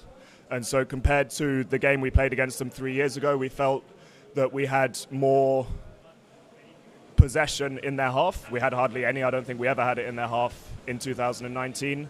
And we had some slight attacks on their basket. They probably weren't too threatened by them, but that's our benchmark of progress. And there were a few other things that we tried to work into our game, things to try out, and we're quite pleased with how they worked overall. What were those? Could you tell us anything more about those details? What you were focusing going into this game? Is just to make sure our attackers are aware in defensive situations of when to commit, when to defend, between us goalkeepers and defenders as well, knowing when to be down, when we can take risks, especially on those transitions. We saw on the stream that there was almost no goals on empty basket. Is that something that you have talked about? I mean, it's something we tried to allow never to happen, but there were, I think, 2 in the game, so we're disappointed with that, of course. But then sometimes it happens when we commit at the wrong time, and that's why we're quite pleased using these games as a learning experience. Against a team like Germany, they will punish even the slightest mistake, so that in future games when we're against more even teams, we can know when we can take those risks and when we can't. Yeah, so it's all about learning, right? Exactly. Yeah. It looked to me in the second half that you were your attackers managed to chase the ball closer to the basket. Was that something you talked about in the rest period, in between the periods? Yeah, I mean, Bobby's been fantastic, our coach, in delivering insights into the attackers on when they should be committing, when they should be holding off, and we did speak about that as well at halftime, as well as before the match. So you just have to continue improving. Exactly. Good luck in the rest of the tournament. Thank you.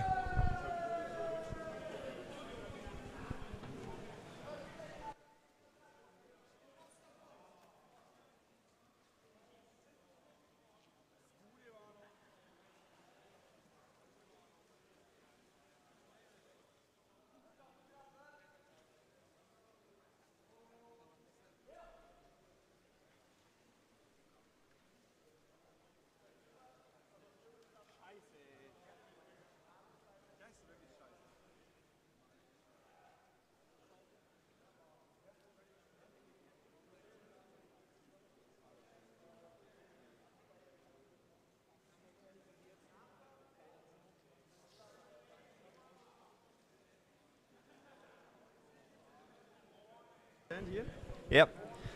So I'm here with Lukas Tada, captain of the German team. Could you tell us a bit about what you said before the game, a game like this against Great Britain?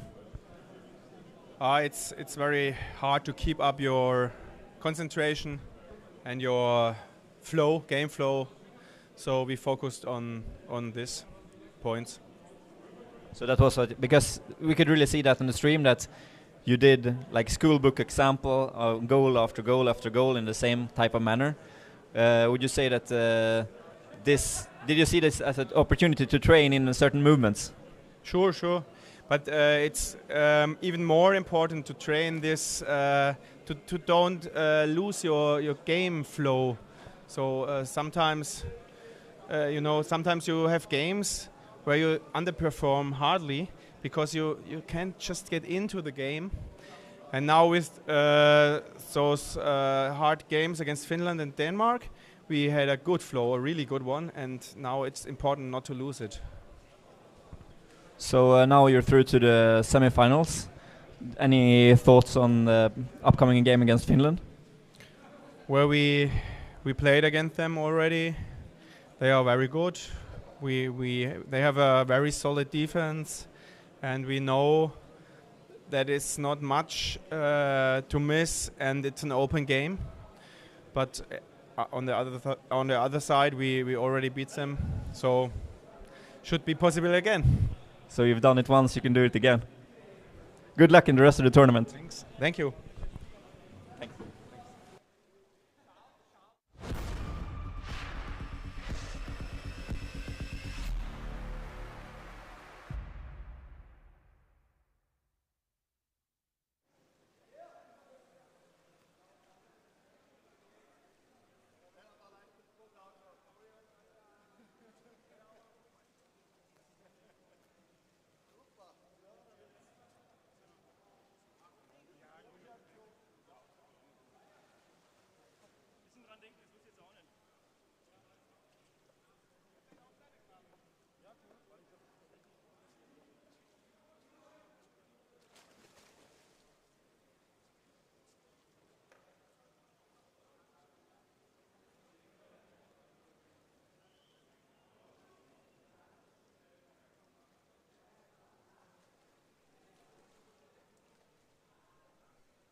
in der anonymen Masse unter. Das ist eigentlich jetzt auch wirklich angeben oder because you can check your feedback. Ja, dann mache ich da nochmal ein Foto von mir. Ja, danke. Diese Schießer ist das. Jetzt geht wieder hoch.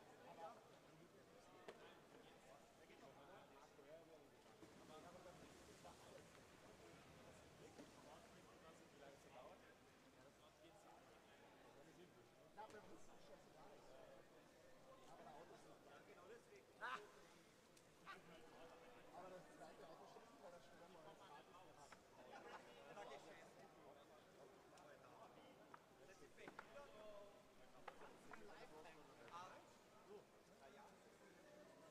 Wisst ihr ja nicht, dass der Andi die erste Hälfte spielt? Jawohl!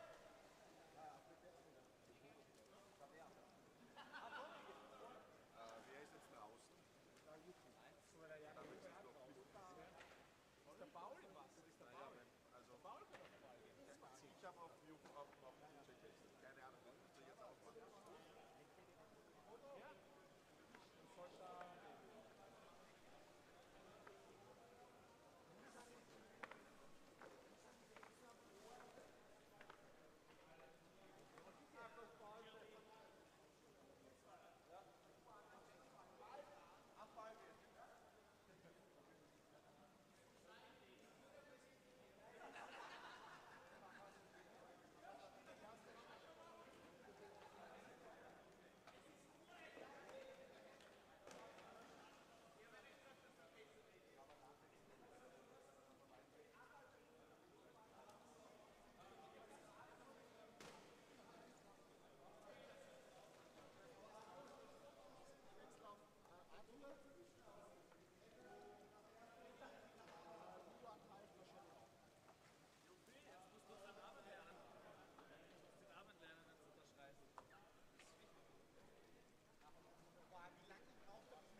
Zum Beispiel wasserlöslich Gleitbiologie sein.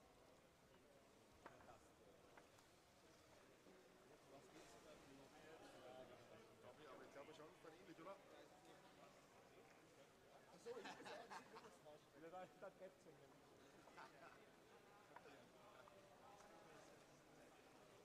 Wasserverträglich. Aber das ist viel Wasser. Das war bei den Norweger auch so. Weniger flotziges Wasser.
Check, check, check, check.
Yes, then we are back. Could be a very exciting game. We just saw Germany play against Great Britain. Now we're gonna watch the Norwegian men play against Austria. And Austria have a kind of you can maybe say they were kind of have a technique playing similar to Germany, just at not maybe at the same level. And then you have the Norwegian team who are focusing on a lot of speed and high performance on ball delivers. And now I can also see that today they're gonna play with Børge Inge Pettersen, number 1. One of the good and oldies. I would try to stay neutral since I'm Norwegian. And it doesn't look like the coach from Norway, Eivind Nyhus, is gonna play.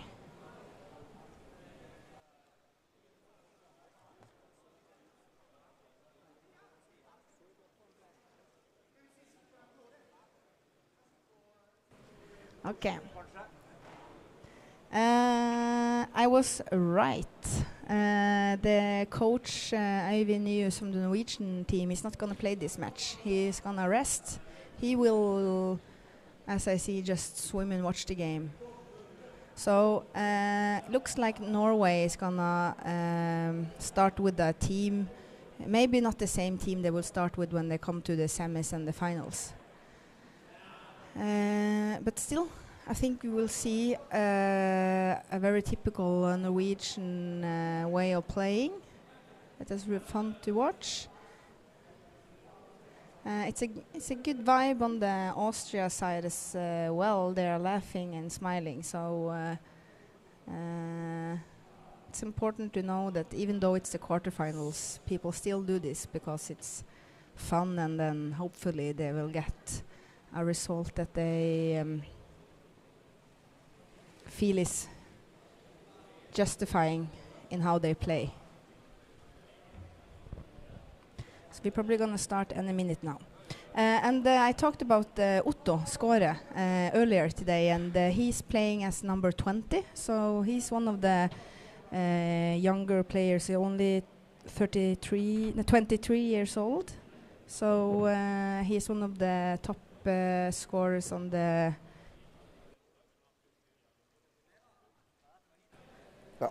championship so far. And also we have 2 brothers on the Norwegian team, Vik, Oskar Vik and Simon Vik. They were brothers, 19 and 22 years old. Simon still plays on the junior team, so Yesterday, somebody asked about the average age. 1 minute. Average age on the teams, and from grass, the average age on the Norwegian team has dropped like 6 years. So there were a lot of young new players. It's quite a bit. Can you hear me? Oh. Yeah, I hear you, David. Okay. Welcome back. I don't hear you, so is this? Yeah, there we go. Yes. So they start in a minute now.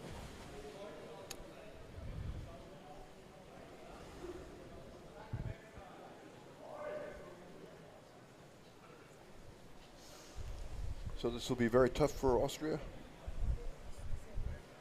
Okay, teams ready. 6 players. Yep. You want to get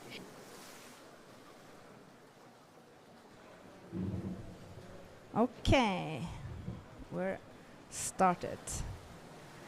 As expected, you see Norway in possession of the ball, holding. Free throw. Free throw to the Blue. Norwegian team. Holding. So it wouldn't surprise me if they get a goal quickly. And this is maybe one of the first matches they need to focus a little bit more. Ooh, look at that delivery, it's perfect. And this is exactly how I told you in the last game, that this is a very known move from the Norwegian team, especially with the Boringe Pettersen. They have the ball in the corner, and then they have the opposite player on the other side of the goal. Usually that's Boringe number 1 there, because he's very strong, and then you have the third player in the middle delivering the ball on the other side. That was Iver Bjørnrem assisted Boringe there. So that's a classic Norwegian move, and wouldn't be surprising if the other teams they might meet in the semis and the finals, that they already are preparing how to defend that kind of attack.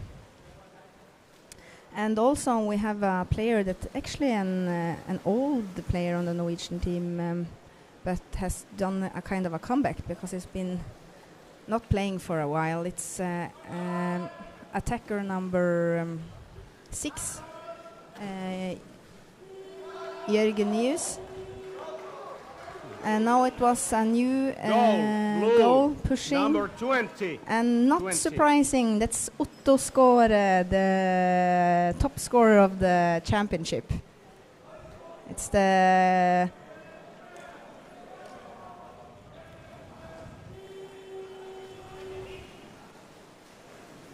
so has another goal on his score sheet. So.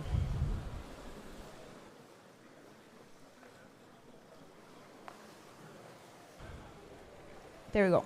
Testing. Can you hear me? Yeah. All right. So yes, we already had the score from Boringe and number 1, and Otto, number 20 on the Norwegian team. We have Iver here going in with the ball. He's very good. This is one of his specialties, to go in and deliver balls close to the goal. And he could deliver to somebody, say, like Jørgen. And number 15, that's Otto's uncle, Marius Skåre, and he's also the coach for the women's senior team. He's number 15. So I think that Austria actually do quite a good defense. There you go. It looks like Norway is going a little bit... like I said last match, you saw the Germans, they went in with 3 and 3 persons in trying to attack, and it's much more effective when you're more people than you see here. It's more like 1-on-1 against 3-4 Austria players, and it's not it's not that easy. So they scored in the end, but I would think that they would have scored a lot faster if they went more people in on the first wave, first wave trying. So when they play against a team like Austria, who isn't as experienced as them, it's possible to go in 1-1, and then hopefully they will do a mistake on the Austria team, and then the goal opens because they don't manage to hold the cycle in the switches on the goal and defenders. But when they play against like Germany that we saw last match, that wouldn't happen. Free throw wide, no. Attacking the head. Okay, you can see that the Austria is taking the goal. It's a white free throw, so if they start the free throw quick now, they might get an advantage. It looks like he doesn't know. Nah, he went up to breathe because it took so long for the white team to start a free throw. So that's a good opportunity to actually make an chance bigger to score. If you have a free throw in attack, to take the goal of the other team and then start the free throw very quickly. So now a little bit better. They have 2, but again they are fewer people than the defending team. So if Norway manage to be more people going in when they're trying to score, so they are so the defending team like Austria is outnumbered. Oi! 2 seconds.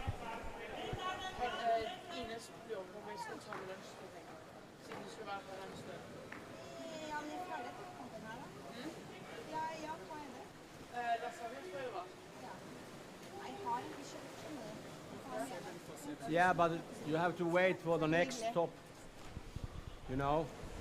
Okay, we have these young kids volunteering in this championship, and it's really nice because they're going around watching out for us people that are stuck here, either in the commentary box or in the referee corner. Oh wow! There we go. So. Yes, back to the game. Blue number 3. Blue number 3, that's Tord. He is also announce them. The coach for the men's team. You have Øyvind Nyhus and Tord Neland. They share the announce them. The coach role on the Norwegian team. He's also been a coach for the junior team, so he's a very experienced coach and a player. Does a lot of work for Norwegian youth rugby. Yes, he does. Waiting for the referee, doesn't see the ball. There you go. So, do you think that Norway is going to try to score 30 goals to make a very high score, or they? I don't know. I saw that. I don't think they have started with their. Their team they're playing with now is not necessarily the same team they will start with playing tomorrow and in the finals. So they might give a lot of the younger players a big chance now to play. So I would think the focus is to gain experience. Yeah, and also to get to know each other well in the water and feel the match. Get some confidence. Ooh, so close. Oh, very close. They were very fortunate to get the. It's penalty. Oh, I love penalties. I always think it's so exciting to see penalties. Well, okay. So it was. Throw. But let's see if they're gonna use. Let's see if they're gonna use one of the usual ones like Boringe or Iver Bjørnerem to do the penalties, or they're actually gonna give a younger person the opportunity to do this. And you see who is in the water? Number? Looks like it's Jørgen Ulvestad Nyhus. He is one of the. He's an old player, but he's done a comeback this year. He hasn't been on the World Championships or European the last 6-7 years. Good to so he will play. Ready? So he has a very interesting way to do penalties. So watch closely. He's a very explosive player. Yes. Very nice. It's very nice. Goal. Blue So it's number 6. pretty typical style for Jürgen to do this. He sprints in the surface and he goes straight down from the top, and then he has this corkscrew. Yeah, this tempo change where he very explosively gets underneath the goalie. And he's very strong, so he's good on fighting close. Yeah, he wasn't worried about the goalie grabbing the ball away from him as he was about to It's put not it in. easy to grab the ball if you're very quick. Yeah. And the most important thing for the goalie is to defend the goal. If you're too eager to take the ball when you're defending a penalty, you often lose the chance, Right. and It's an open goal. yeah. So now I think the Norwegians are better in being 2 to 3 people down at the same time, and then it's a lot easier to make a scoring opportunity.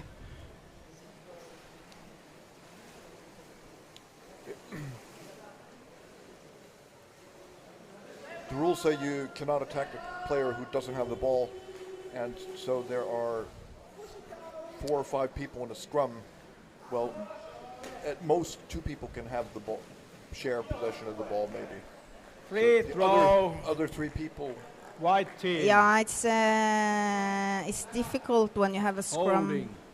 to know who's in possession of the ball, but it's not very typical for the Norwegian way to play that they have more than one person in the scrum, because it's not very effective and it tires you out more than you actually gain anything. Yes. You would see more of that like in the Danish team. They're more playing with the scrums.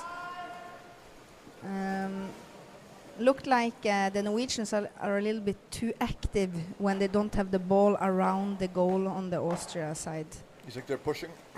Yeah, but it's a lot of big men and a very little goal. So I think, there you go. Is that boarding in?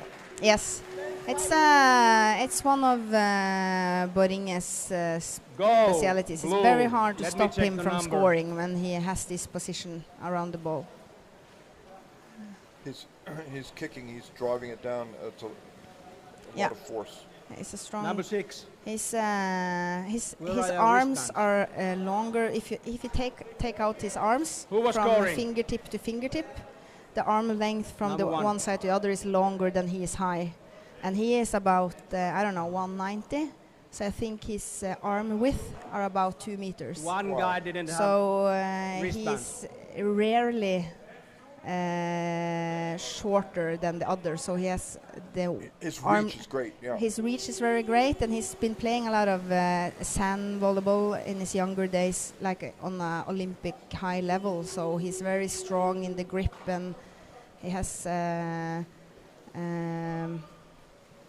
Free throw. He was a professional Yeah, volleyball player. he White played. team, attacking Brazil. the head. Yeah, he lived in Brazil for some years playing sand volleyball. So he has kind of the basic training from the youth, and he has all the physical all the physical advantages of being good in underwater rugby. He's heavy and he's extremely long.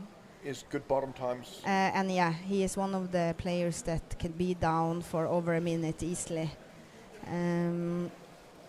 But he doesn't have the speed anymore. No. So the other players are need to kind of to do the speed for him. To move the ball over. Yeah. He's not the player that moves the ball around so much in the pool, but he is the one that are good in defending and good in setting goals. So as you see, I think actually Austria, I think they knew what they're gonna come up against before the match, because it looks like they have a very good strategic defending move where they have the goalie, and they also have a defender, and then they have a second defender, or like an attacker on the two layers. and that Goal. stops Blue the number Norwegian 2. from scoring on the first wave. But now we're So now we have number 2. There was Simon Vik that scored. He is one of the younger players. I think he started training with the senior team after Graz. and he played in in the EuroLeague. Yeah, he's been playing in EuroLeague. A lot of these young players have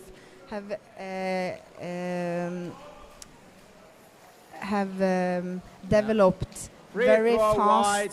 because of the EuroLeague, Violent because they've play. been having these great matches. High-level matches early. Yeah, high-level matches very early, and as I said against Britain and Germany, that you get better when you play against better teams. Absolutely. And you also get the experience in how it is playing tough matches. And a lot of these young players, the Vik brothers and Otto Skåre, they are playing together in the same club in Ålesund, which is a kind of starting to get a really big junior club. So it's one of the best clubs in Norway at the time. Yes. Marius Skåre has developed a lot of players. Marius Skåre has developed a lot of players. Yeah, but not just Marius Skåre. It's a lot of other players there as well that develop them. Nobody. But he's the one of Score. Yeah, very good. He's the one doing a lot of the recruitment. Goal. There we have Blue number 20. the young star Otto. You should watch him the rest of the championship. He's scored a lot of goals already. He's one of the. I was told he's one of the top scorers at this championship for this moment, and he has his first senior championship. White team. Austria takes a timeout, maybe just to breathe or to give each other some feedback on how to play. Do Bård Inges, he's got children, do they play? I don't think they play. No. He got three children. They're still very young. Okay. So they're too young to play any competitions still. But the Skåre is a family, is an example of Vik, so a lot of family. Yeah, in Norway we have a lot of family in the two senior teams. We have sisters and brothers and fathers and sons and and a lot of couples as well. Yeah. We have like 4 couples on the two teams. Yeah. So. And if both. It's very typical because you find each other through the sport. Right. So Tor and Marie Jeanette, they're both playing. And so they have to find some grandmother to take care of the kids. Yeah. Yes. Or grandfather.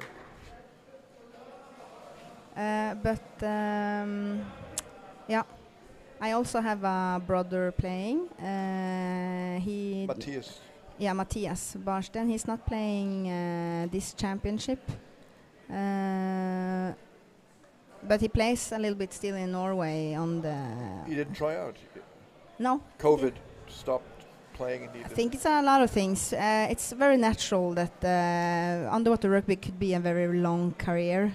So you have times Timeout over. in your career when you have breaks because you have focuses on other stuff.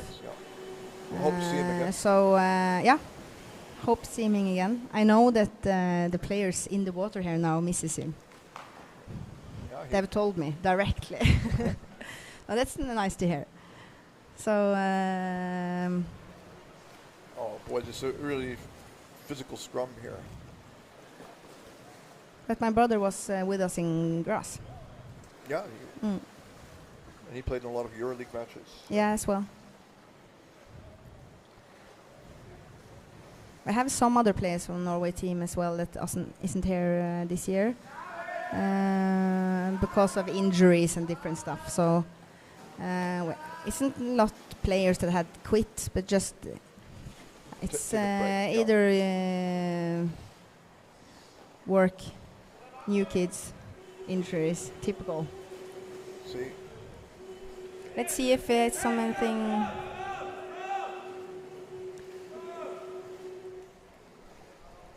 Free throw, blue. Yeah, Depp Jones Feels like 10 Norwegians are playing against 3 Austrians. Violent play. I shall ask them later if they feel that. But I have to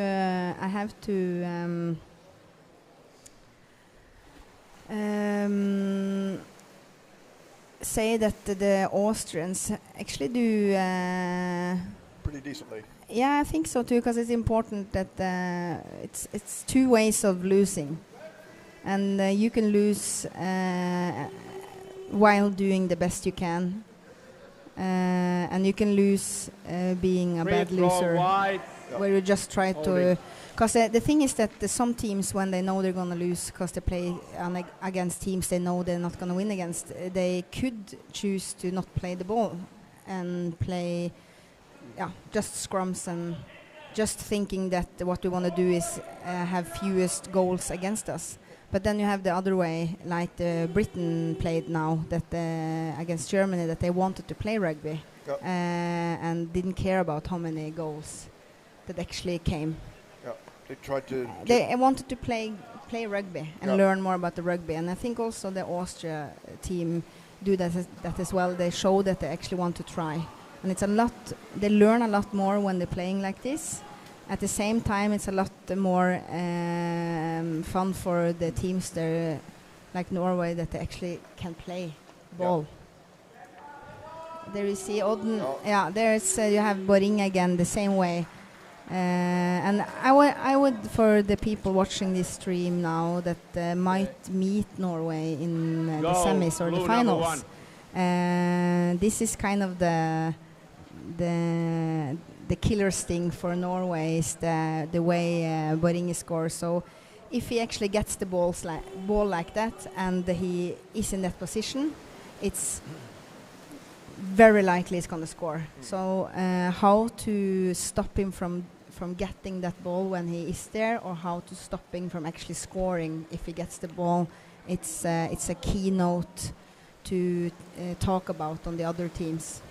Well, I was in a chat with a German player, and he asked me, well, is Boarding and Ivar and Jürgen going to play on the same team for Norway? And I said yes. And then he said, well... Oh, very good try for Marius there. Then he said he didn't think Germany would win. So, obviously, that has a big impact on the game. Open goal. Yeah. But, nonetheless... Yeah, it's Jürgen number 6 and Ivar number 7. They have played since they were 12, 13 years old. Yeah. Rugby together in the same club in Molde, so they are like so in sync. It's like they're one person. Yeah. And I can say it because I played against them and with them on trainings, and it's a bond that is very difficult to learn if you haven't grown up together, learning rugby together. I think that... Warning number 4. Warning number 4 for holding. Blue for holding. Number 4. Red for white. Yeah, that's the Danish guy now playing for Norway, and now that you made a mistake, you call him Danish. Yeah, the reason is love. The reason is always love. I think that they're so he is living now outside Molde with his girlfriend and twin kids. Yeah, and he's learning to speak Norwegian. Yeah, he speaks still Danish. Yeah, all right. But better than Christian. Norwegian better than Christian? Yeah. I mean, I think Christian Schäfer doesn't want to speak Norwegian. He plays with the Danish people, but he also lives in Norway. He's been living in Norway for, I don't know, 4 or 5 years maybe. He plays with Akkar and... no, he doesn't. He plays with Flipper still. Oh, really? Okay. So it's the goal again. Number... Who is it playing? Number 1, Boring Pettersen. Blue number 1. He's trying to get up with Otto on the score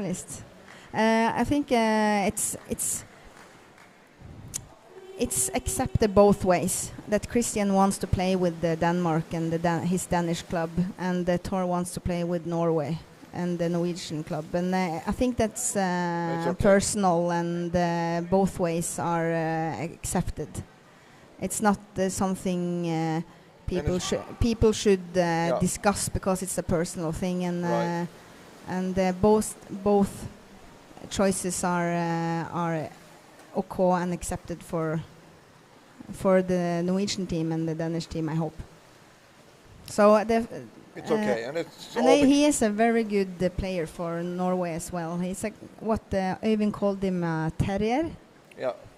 And that's its nickname, Thor the Terrier, and like the dog.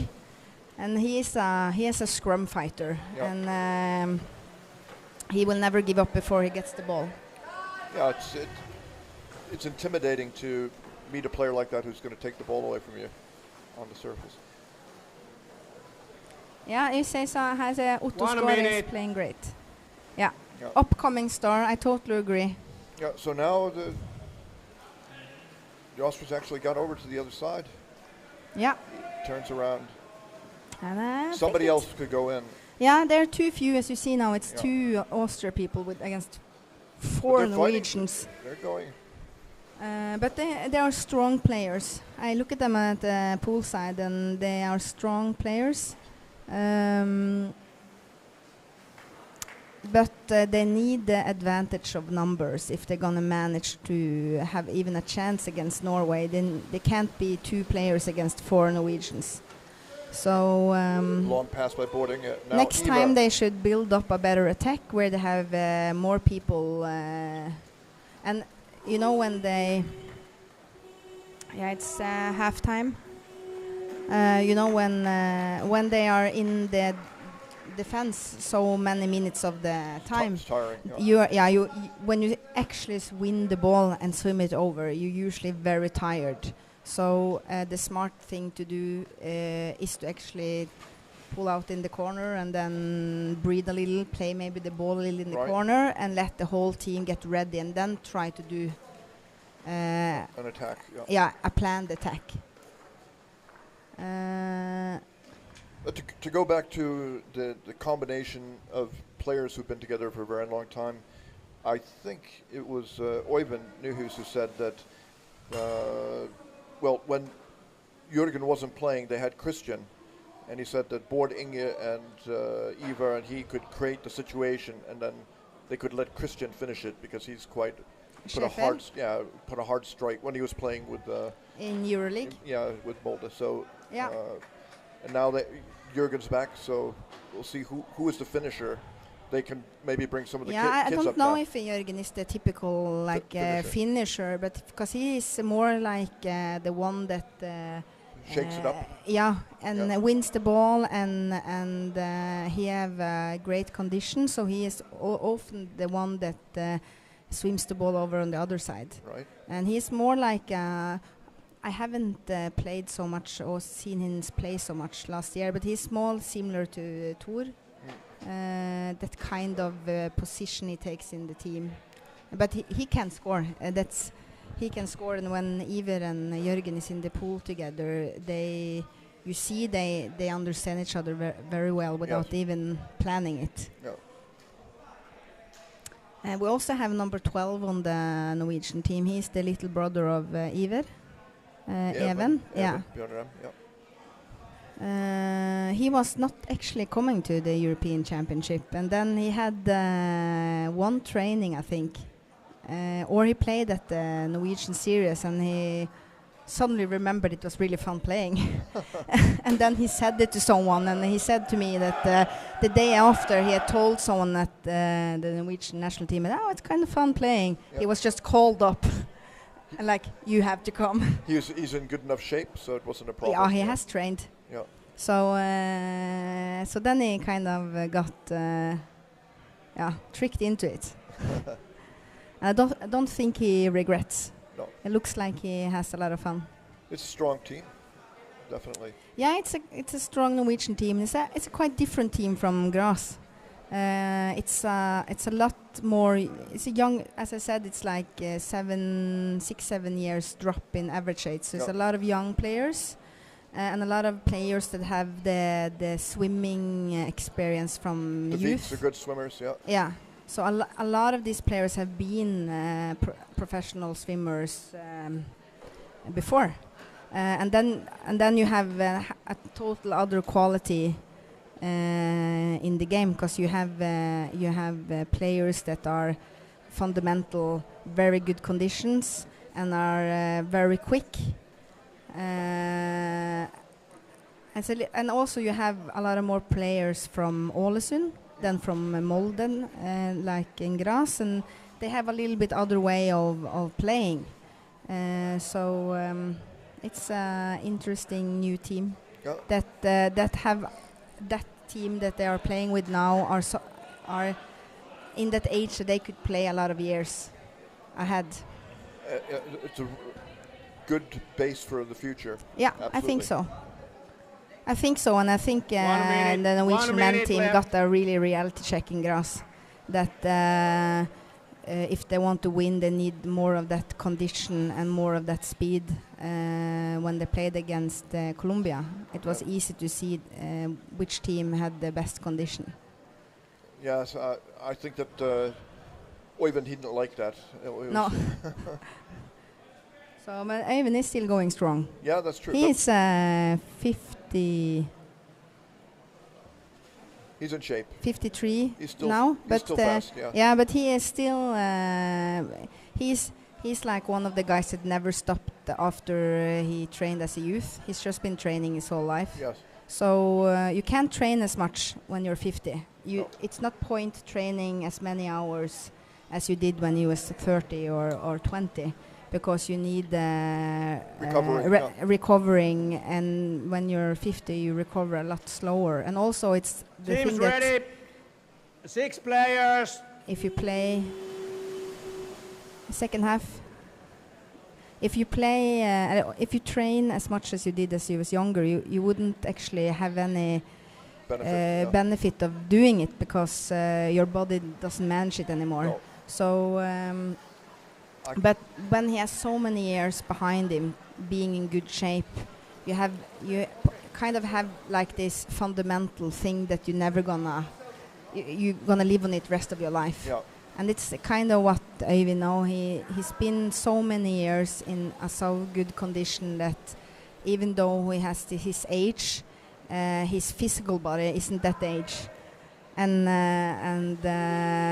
he plays a lot of rugby, so his mind is a lot of rugby is about the mind and the understanding of the game. Yeah, well, he's Okay, now we have a penalty, and this is quite funny, Davrel, because we have another penalty, and Øyvind as a coach, he's not playing, and he just asked the team who want to take it, and then you see all these young kids up with their finger and like, I want to take it. And he was just pointing at who's going to take it. And who is it's it? like a school class. Yeah. It's number 18. Who's that? Oskar Vik. Oskar Vik. Ah, fun. He's the older brother of the two Viks. One of the Ålesund players. He has a very explosive. He's big. But he is young, so I'm very unsure if he takes his time before he tries to score. Come on. All the way. Get him all the way. There you go. Perfect. That is what I call a perfect penalty, because he works his way all around, and instead of trying to push the ball, no, the team is pointing at Oskar. You have to go handshake him. You're learning young players how to be a good sportsman. Yeah. That was a strict message from the whole other Norwegian team. Everyone pointing at the goalie. Yeah.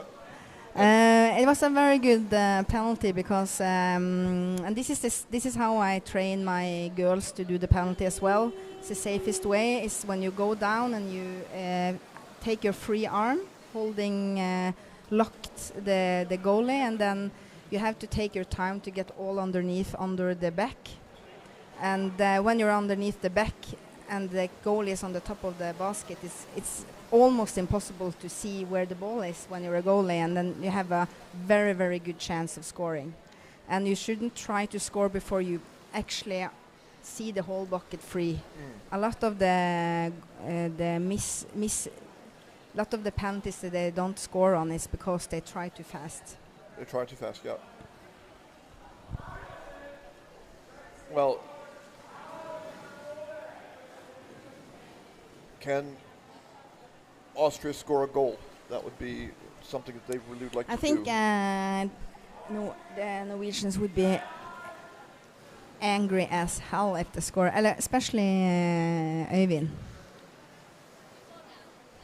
And it's going to be... It's actually when you play against a team like this, my experience is that it's not about how many goals you get, it's about not letting in goals. No goals it's in, yeah, it's more important that you show that you're an established, experienced team that don't do mistakes. That's more important than actually score so many goals. Well. So hopefully the focus on the Norwegian team is to have a good strategy, play well together, and then show that they're not going to do any mistakes in defense. For the Austria team, I'm guessing more it's like, as I said, they want to play ball, and it would be great if they actually got a chance to score. Right, so to actually try to move one of the Norwegian backs away, and take a position and deliver a pass, that's it sounds like We have ECUWR, classic ECUWR rush, do the kringle. Oh, and he was... I don't know what to call the kringle in Norwegian. It's when like ECUWR now. A very good Denklev of Austria. He locked up the ball there. It's 3 blue against 1. Yeah, well, ECUWR tried to push it in when there was a hand there, so... Yeah, no, the kringle, I don't know the Norwegian word of that either. Kringle. Very good. It's when a like... ring. Yeah, you do like a, not like a ring, but you do like a, you know, like the bun, where you have this tangled bun with cinnamon. Yeah. A twist. Like a twist. Yeah. So, like ECUWR there, he rushed over from the bottom, and he is crazy long as well. So he kind of just grabs his arm underneath the defenders. I think there were 2 there. And then he turned the ball behind the back of the defender, and then up on the opposite side of the goal, and then just kind of whips the ball. Yeah. And it's very fun to see the Norwegian team with such much speed. Tord passes over. But they also impressed Austria. They have, as I said to you earlier, they looks like they have a plan that every time Norway goes in on the first wave, they have 3 people down defending. The Austria problem is that they don't have the second wave, the cycle. It looks like they can manage to meet the Norwegians on the first wave, and then they don't manage to actually take the second wave. Oh, they're. And it could be because Norway is a quick team, so they don't have the opportunity to breathe as much. They just have to max the kicks back, and then ECUWR a little bit alone. Oh wow! Oh, yeah. It was Marius Skåre. Now we have this Otto, and then is it Tord? Yeah, the back got the ball though. No, it's number 11 is Jørgen. He doesn't stand on the... Oh, there's the score. There we have Otto again. I think this is a 4th goal this match. Number 11 on the Norwegian team is... Because the thing is what... number 10, Erik Måstad. Erik Måstad. If you have the player book, it doesn't stand number 11. It stands number 10, Erik Måstad, and he's a player that was supposed to come to the European Championship but he had an injury on his foot, so he had to operate 2 weeks before the championship, and they decided the best thing was to let the reserve go instead, and that's Jørgen Vik as well. His also name is Vik. He's not related to the other Weeks.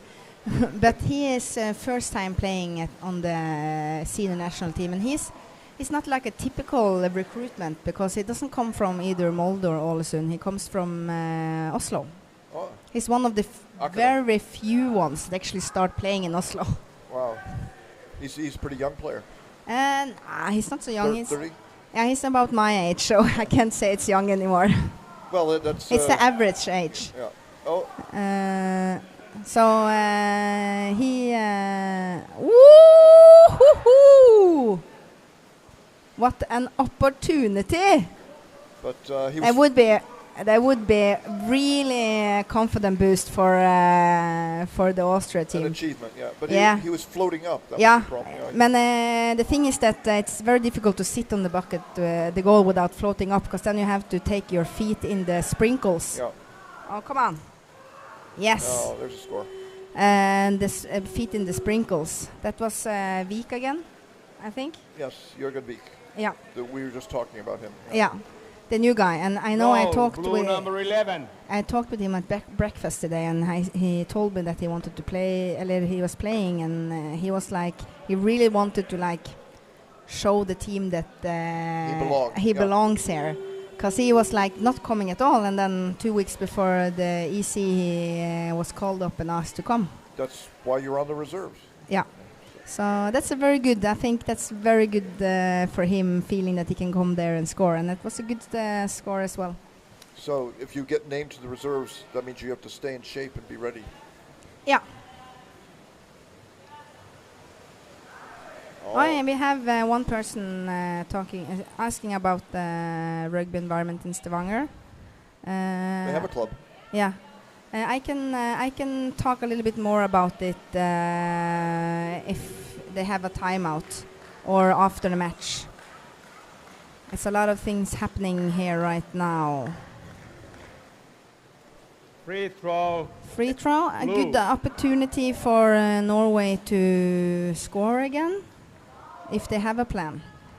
I see that after the almost score from Austria, almost the whole team from Molde came up switching.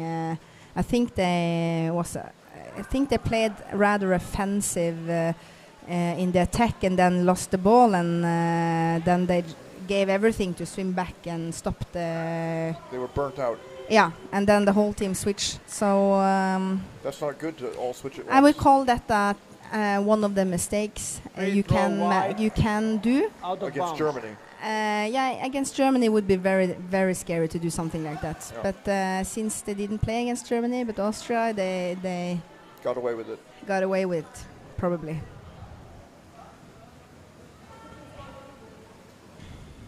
Yeah. Is there, for the Norwegian team, or even Austria, is there any particular signals so that people know about exchange, not to have too many exchanges? It's up to the player to be aware of what's happening on their team. Or amazing move, ball delivery from a relay, we call that. It's when you get the ball and you don't kind of like stop the ball, you just move it further in another direction. Just push, give it a push. Yeah, relay in Norwegian. I will maybe think it's relay in English. Yes, it is. And it's very cool doing that, because that's extremely difficult for the opposite team to actually Blue team timeout. Stop that kind of play. There was not Jørgen, number 6 on the Norwegian team. Timeout. We have a timeout. Norwegian takes timeout. Probably Øyvind just gonna talk a little about how they play. Then I could answer about Stavanger. Yeah, I don't know so much about the environment in Stavanger. It's not a big club really. They always had some rugby trainings here, but it's small. Rather Egersund, a small town next to Stavanger, is a lot much bigger. Joachim Gravdal. Yeah, a bigger environment for underwater rugby. For some strange reason, there isn't much underwater rugby on the south coast of Norway. But Egersund and Haugesund, since you're asking if you maybe want to start to play again, you probably know where Haugesund and Egersund is. They have rugby teams. So, but I know there are people here. It's Stavanger. Yeah, and one of the players on the women team, Karina, the goalie there, she lives in Stavanger and plays sometimes here. And we also have some junior player from Stavanger, really. So it's some people. It is possible if you want to try.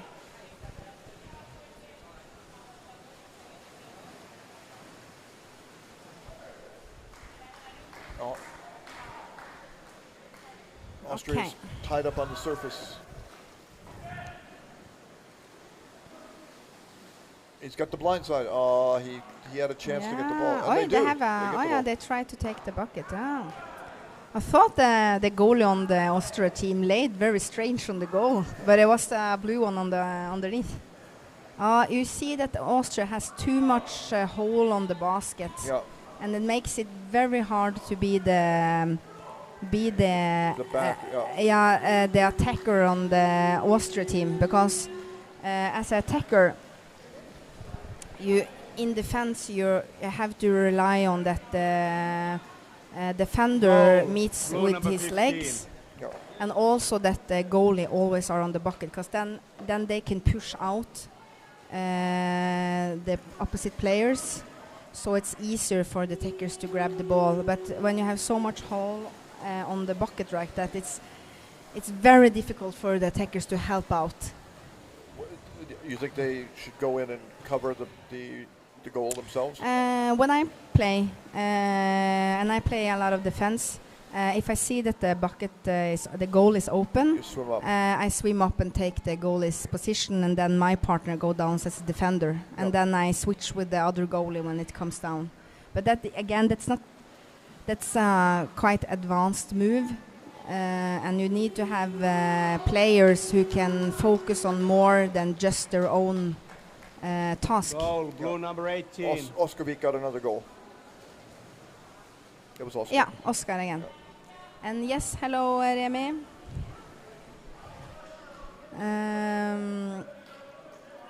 So, yeah. I think actually when I saw Great Britain play against Germany, the last match, they had actually a more solid defense. The British? Yes, because they didn't have all these holes on the goal all the time. They actually managed to do the cycling with the positions a lot better. Violent play. So I'm a little bit surprised, because I watched Austria yesterday, and I don't remember them having so much difficulties having a goalie when they're attacked in defense.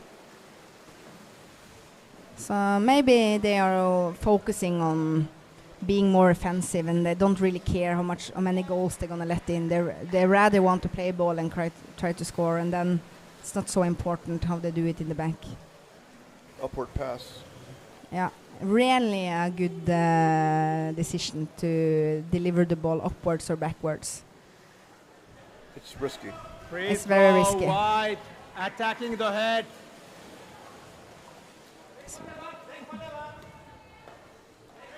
And you will see that Jürgen number 6, when they have the penalty, the free throw, Jürgen always stays behind.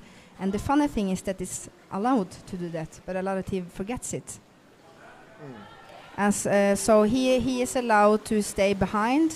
Have to do the 2 meters. Right, but he goes among the opponents. Yeah, he stands because he plays attacker, and he wants to come in the blind, in the blind zone behind them to take the ball.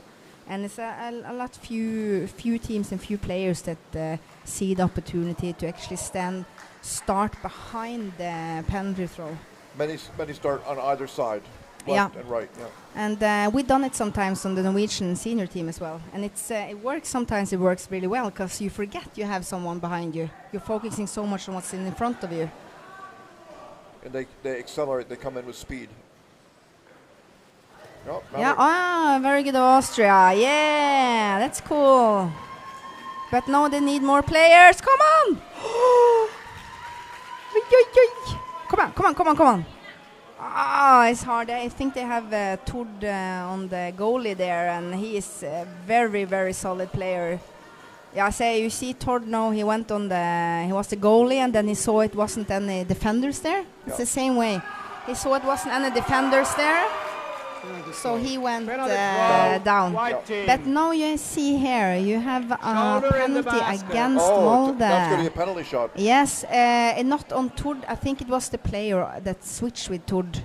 That they mean that he had his shoulders within the bucket. So do you think there should be a timeout here? Yes, the white one take the timeout. They were smart. I haven't used it yet. So very smart of blue team using their timeout now. All right. They have one timeout each halftime. So what will happen if Boardinge defends? I don't think he will. It looks like they're going to ask Iver. Iver? Okay. But it's usually Iver or Boardinge that defends. I know that Jørgen sometimes have done the defending part. But at the Norwegian men's team, to score, to be the one that scores, is a lot more easier, and to be the one that are defending. Jan Kinderman, maybe. Let's see, 57. Jan Kinderman, yes. He was the coach of the Austrian women in Graz, but he's come back to play on the Austrian men's team. Did I say Molde, Thomas? No. Oh my God. My mistake. I almost always do that. All right, so can Jan Kinderman score? Time out. Okay, but now we have to focus. My favorite part of the game. Against Iver. This is a big event. Yes, Iver. And then we have a number. It's Jan Kinderman, 57. Okay, so he tries the same as. Come on! I always cheer for the one that's trying to score. Oh, he has to. I would go up now to actually, yeah, because as you see, Iver is a lot longer arms than the Austria guy. No! Go up. Remember to breathe. Oh my God. Oh my God. Very, very good of Iver. Very good of Iver. Okay, come on. How many seconds left? 33. Ah! Yes. Oh, that was amazing. Very good. Very good of Iver, and very, very good of the Austria guy. But here's the thing that I told earlier is that the key thing when you're going to take a penalty is to wait to the 100% chance, because he was a little bit too eager to try to score. He was stressed because he was stressed, and it's typical when you haven't done this much. And you saw that Iver has the longest arms, so he had to come around and try to score on the back, as you saw Oskar Vik did. But had he gone up breathing earlier and then come down with more speed and then focusing on getting behind and under his legs, he might have the chance. But he was a little bit too eager, and it's rare that when you have someone like Iver who takes a lot of penalties, that you manage to do like throwing the ball and actually... I think Jan Kinderman's quite experienced. The problem was Iver was so strong and he was holding Kinderman, and Kinderman couldn't move. Yeah, I mean, he can move if he starts swimming outside, because Iver isn't allowed to reach out more than the bucket length.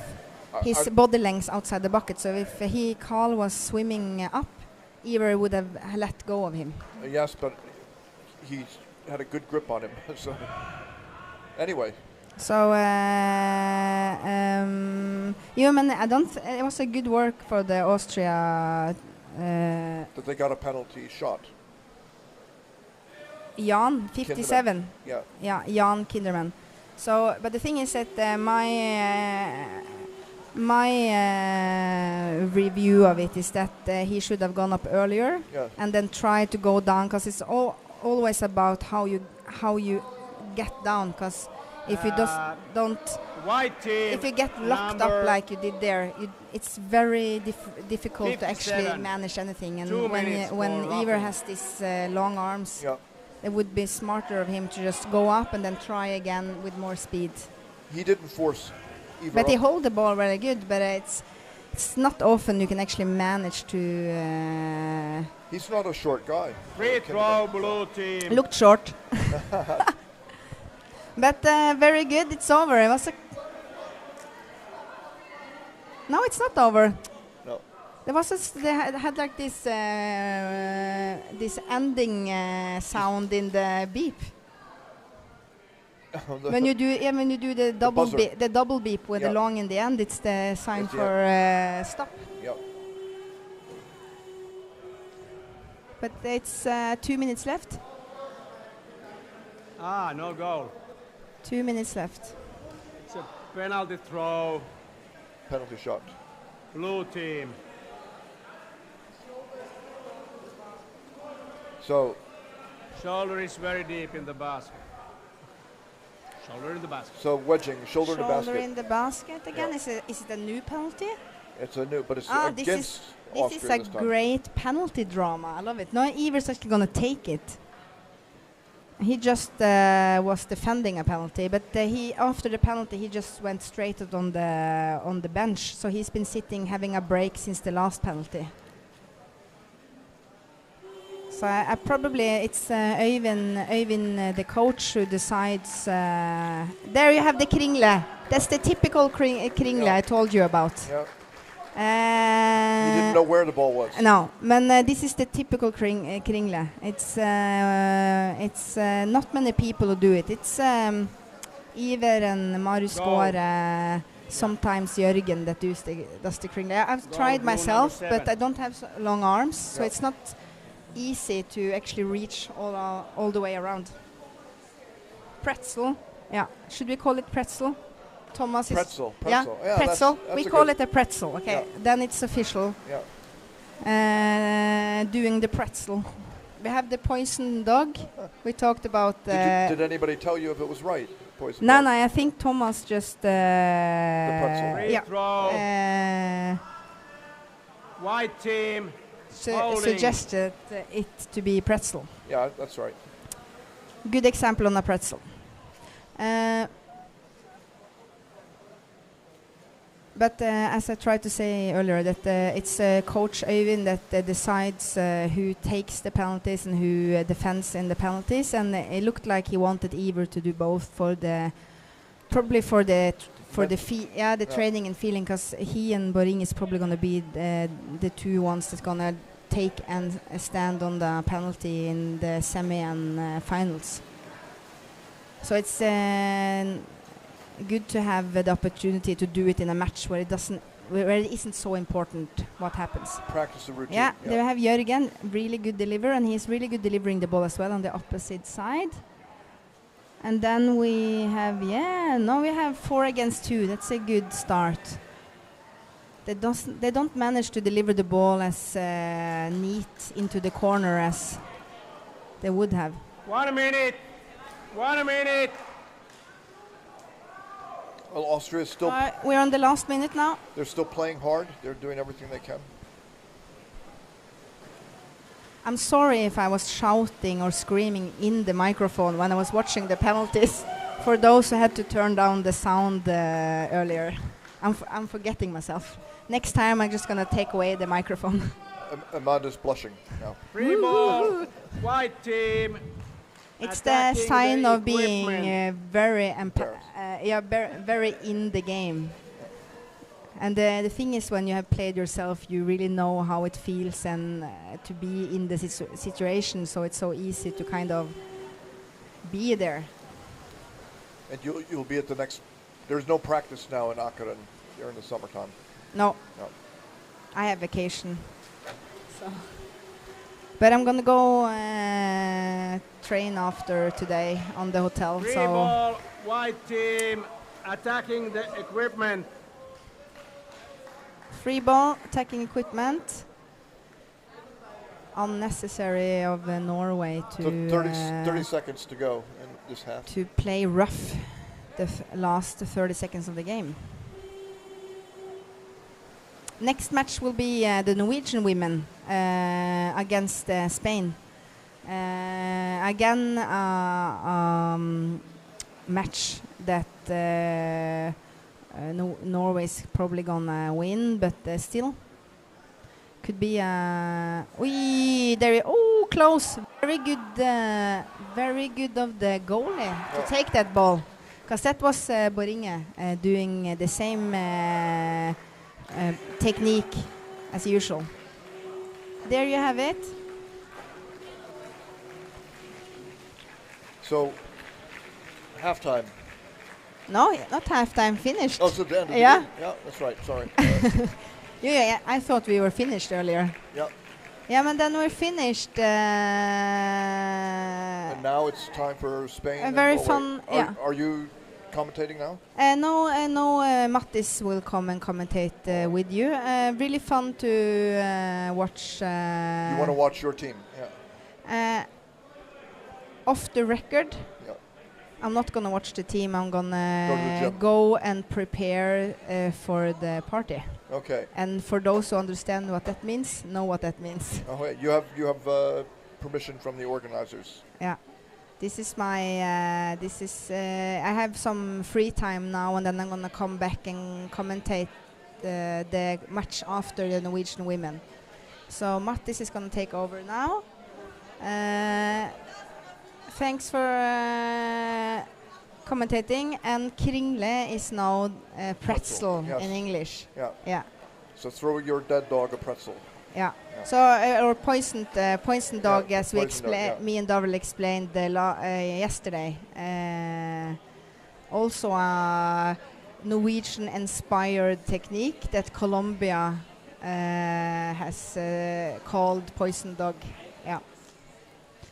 So if you don't watch every match, you will miss a lot of information. Okay, Thank but you, Amanda. thanks for the match right. and yeah. No. Should we take a break? We take a break. All Next match isn't before in 15 minutes, 10 to 15 minutes. Okay. So yes. All right.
1 minute.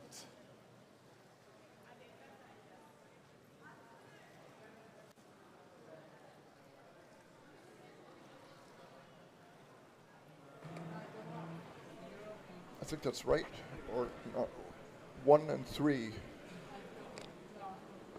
Can you hear me? Or sorry. So we're about to start. Many seconds.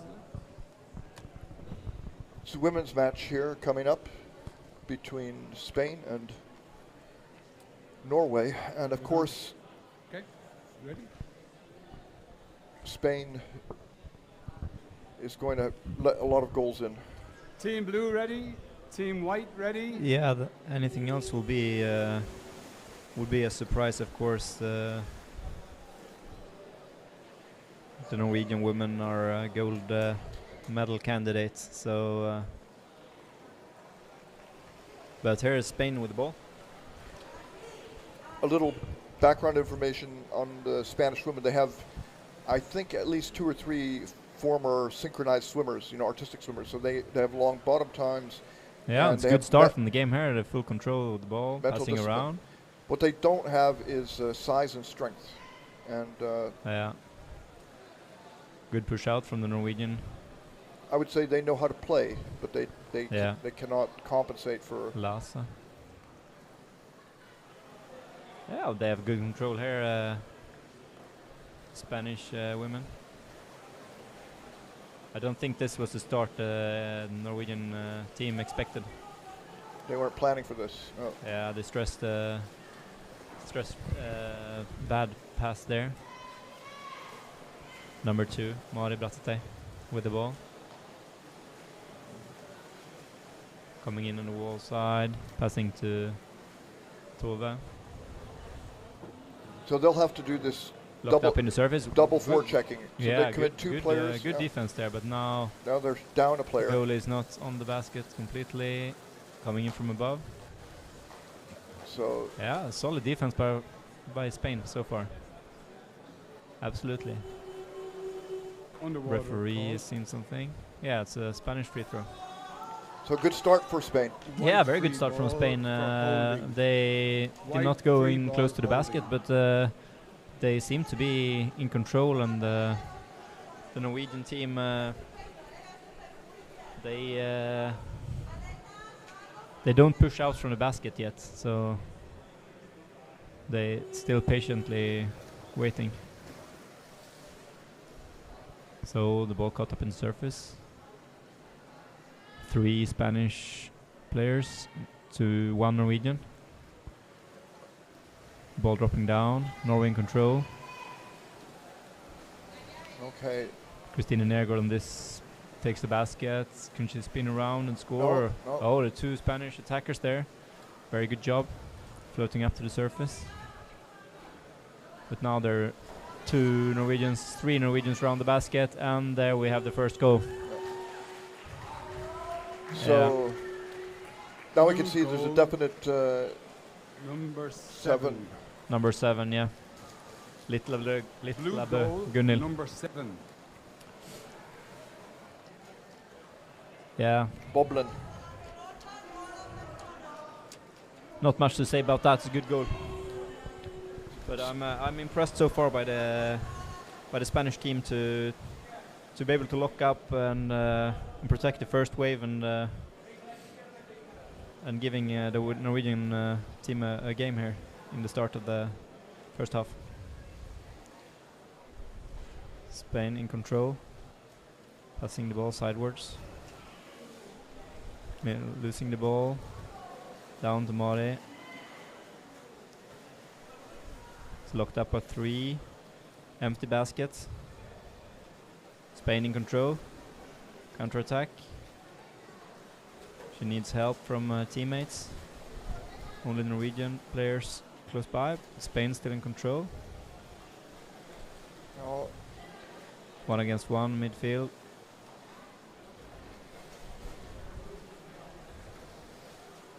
Struggle to get the ball in control.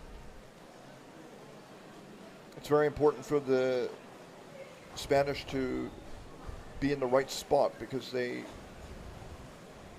they have to try to meet. Solibakia coming in from above, getting the head, passing it down.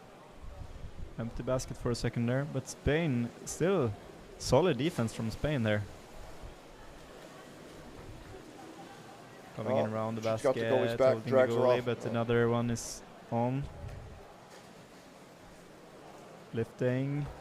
Good defense by the Spanish goalkeeper there, number 11.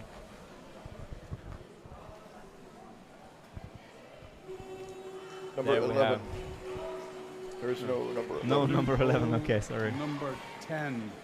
Maybe it was the Norwegian Finna, so. So Solibakia scored. Gerdane Solibakia.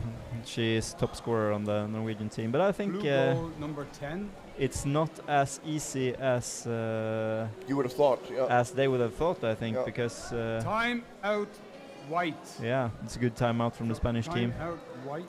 They've had 2 goals against now, and they need to regroup here.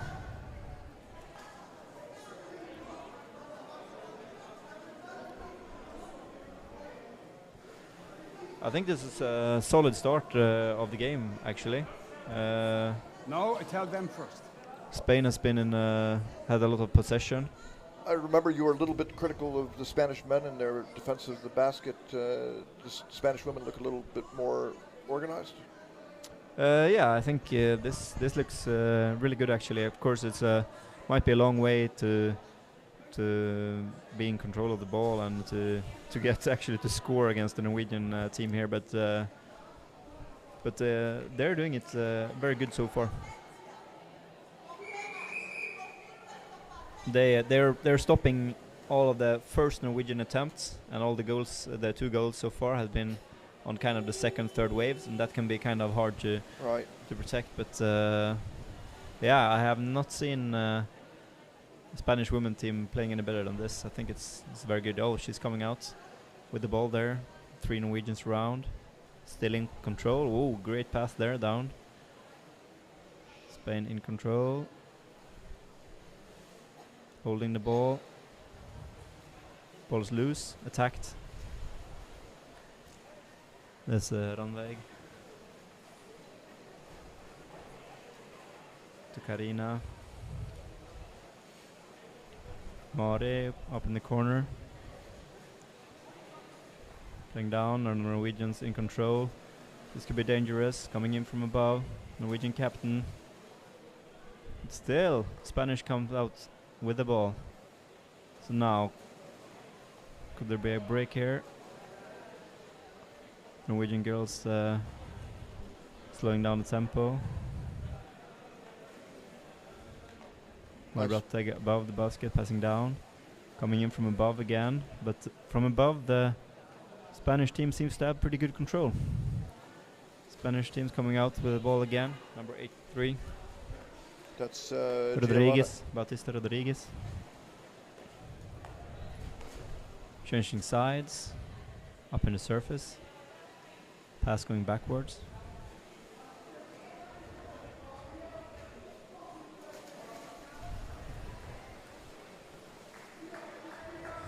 Oh, I held on to it.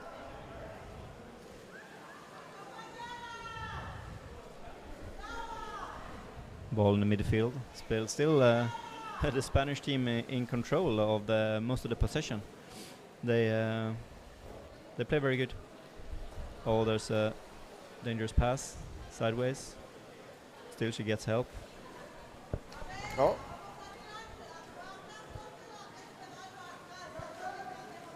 In and out.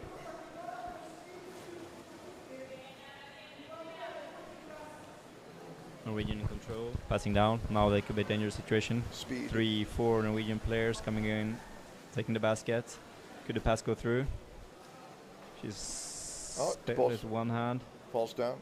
On the other Down side. to number 10, Solibakia. They've got the Spaniards. Took the ball. Gedana takes it back. Coming around. Great pass to someone coming in with speed. Oh, they managed to change there. Exchange perfect. And she's got it is the their back. goal, holding the ball against the back of the goalkeeper. Coming in from diagonally against the head. No success there. Good job by Rodriguez. Yeah, very solid defensive play here by the Spanish girls.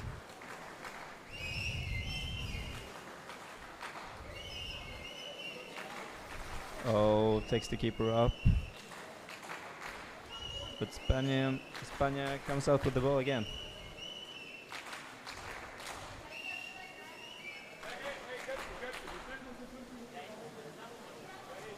Twists and turns. Attacked by number 15, Escobar Falcon. Oh, there's and the goal. there's the goal. Yeah, there's Gerdana again. Yeah.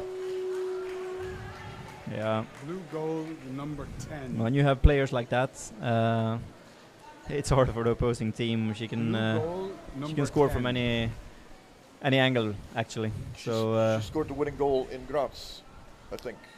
Yeah. Goal or she scored an important goal there. Amanda and Gerdana scoring that goal, if I remember correctly. So she's absolutely one of the top players in the world. But still, 3-0. I think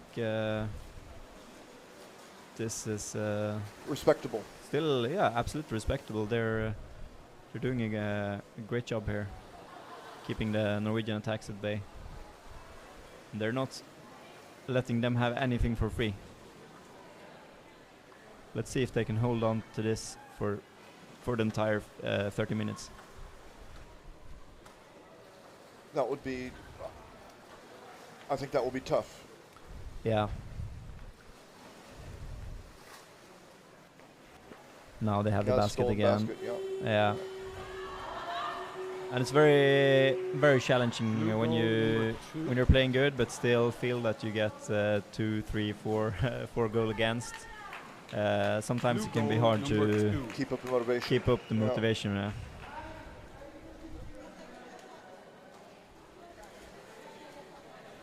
Because you have to take all the uncomfortable dives all the time, and you get paid nothing.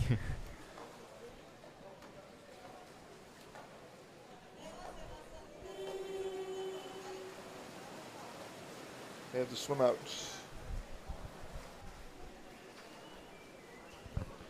Rodriguez. Locked up. Oh, so many. She can't hold on to that. But Haugen trying to get the ball. She locks it up, gets it down to teammates. Great move. Now to 77. Gregoria Ciudad. There's Little Bö again. Oh, they got. Coming in. Lifts the goalkeeper up. Yeah, that's great play. Coming on the next wave. But the Spanish players are there. Playing over to the other side. Here's another push.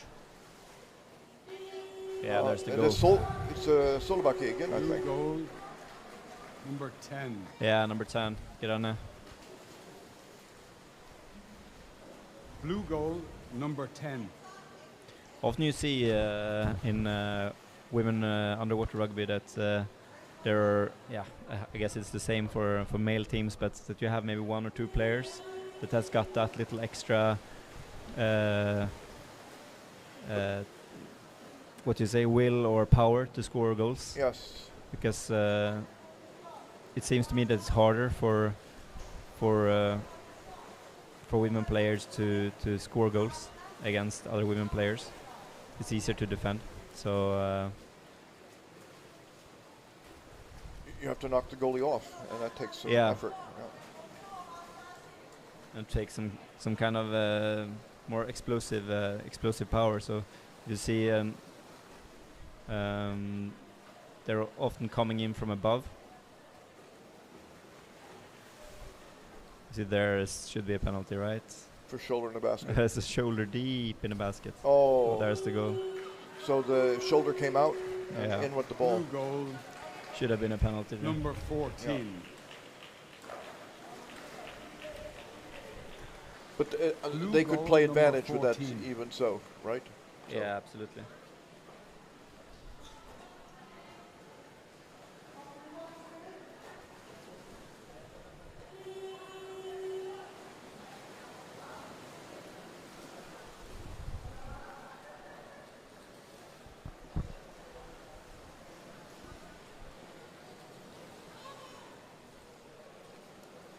here comes Norway again.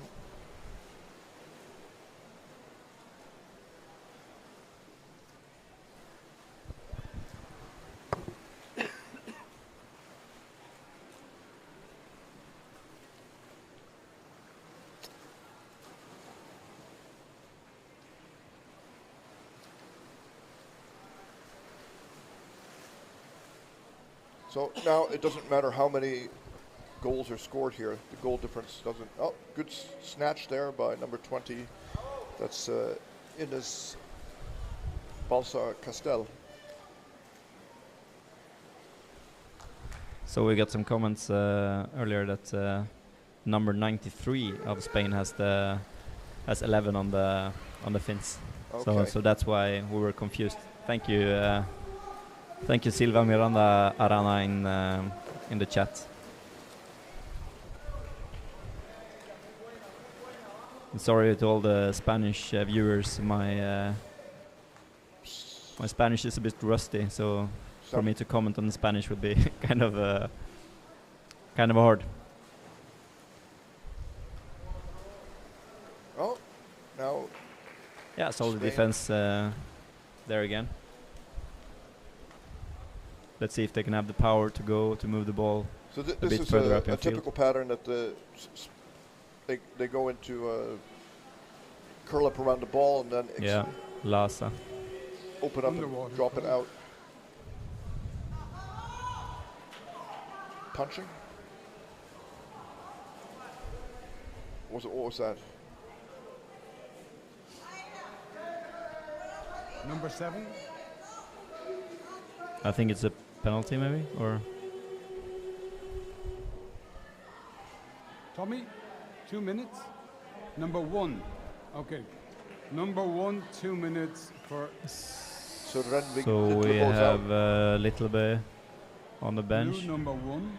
I think 2 it was for minutes. punching the ball Roughing. out. Roughing. Okay. Roughing, okay. Seems so we have a blue timeout. So now there's power play in favor of Spain, but I don't really think blue. They would almost need 2 players out to score. I don't think they'll be able to score with just 1 out. No, they need to. Maybe they have practiced some moves or some set plays that they can do, that they could perform now. But Sorry, I have to tell them first not to press the button. You have to tell us first. They press the button if I don't say it to them. Huh?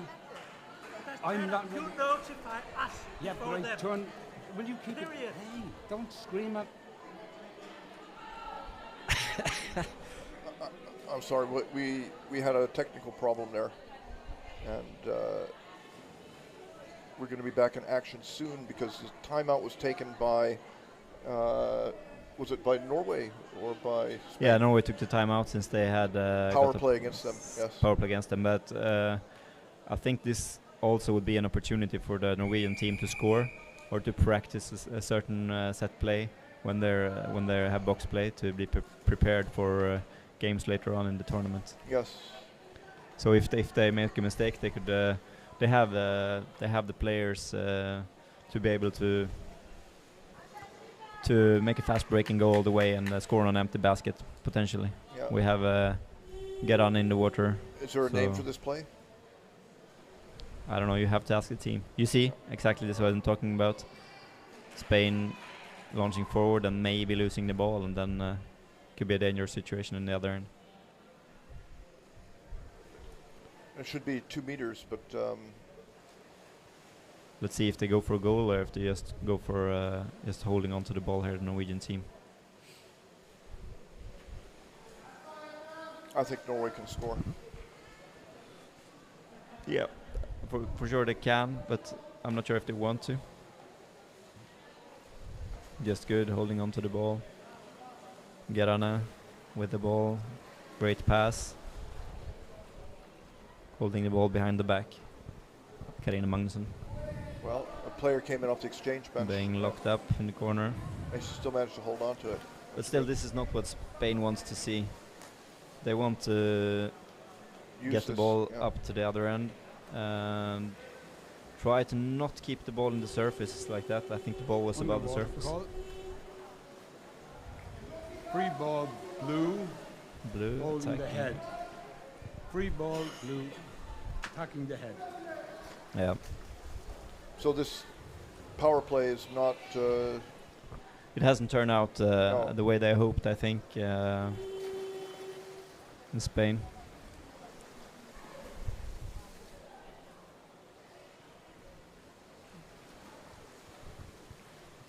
So coming in from above is Mali Bratatay, passing the ball down, twisting and turning. Erna Solbakke with the ball. Great ball handling skills there. Gets stripped off the ball by a Spanish player, number 15. Spain needs to get out of the. Yeah, I think zone they're in the Norwegian grip now. They struggle to get the ball out, and I miss some really fast swimmers on the Spanish team right now to be able to transport the ball out. They're solid in defense, absolutely, but it's very tiring to play a game, entire game like this. They either need size or speed in order to. Yeah, preferably speed. Yeah. I think, but now even Attacking the head. White free throw. even when they get the ball and it breaks, then blue free throw. Blue free throw. Attacking. Blue, Blue? free throw.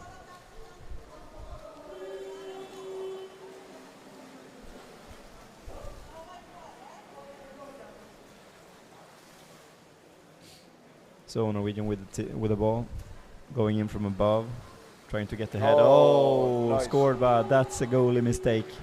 Blue goal. That is not very good. Number 12. Number 12. That's Christine Nygård. Can be that goal, the Spanish number goalie was 12. very tired, but when you play as a goalie, you always have to be prepared on those kind of. It went by the shoulder. Yeah, you can't leave. If you leave a hole between the shoulder and the head, then you have to be aware of it so that you can block the potential shot. Or, but if you leave a gap like that, you will be punished And against the better power teams. play's over. Yeah. You see that those kind of goals also on the men's side, but then you normally have to push a bit on the head as well. Ball outside of play. Ball outside of play. Blue free ball. Vamos España.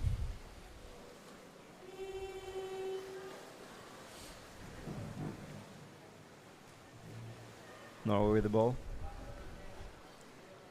Coming in from above again, passing down. Oh, this is a great scoring opportunity.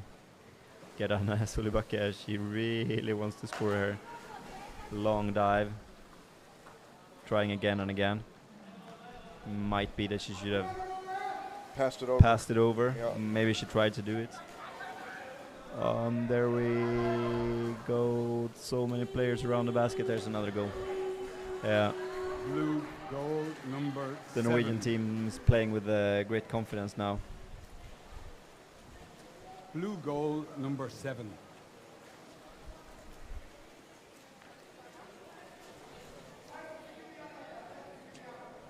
They make it really hard for the Spanish team now, just filling in with more and more players. Really punishing the Spanish team for not being able to transport the ball out.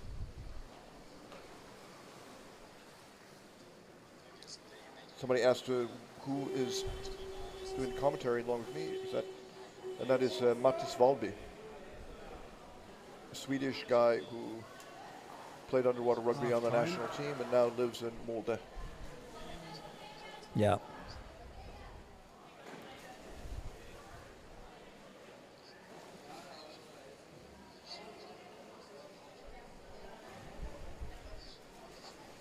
So the score in the first half here was only 8-0. So I would say this is a B+ performance by Spain. A-, B+.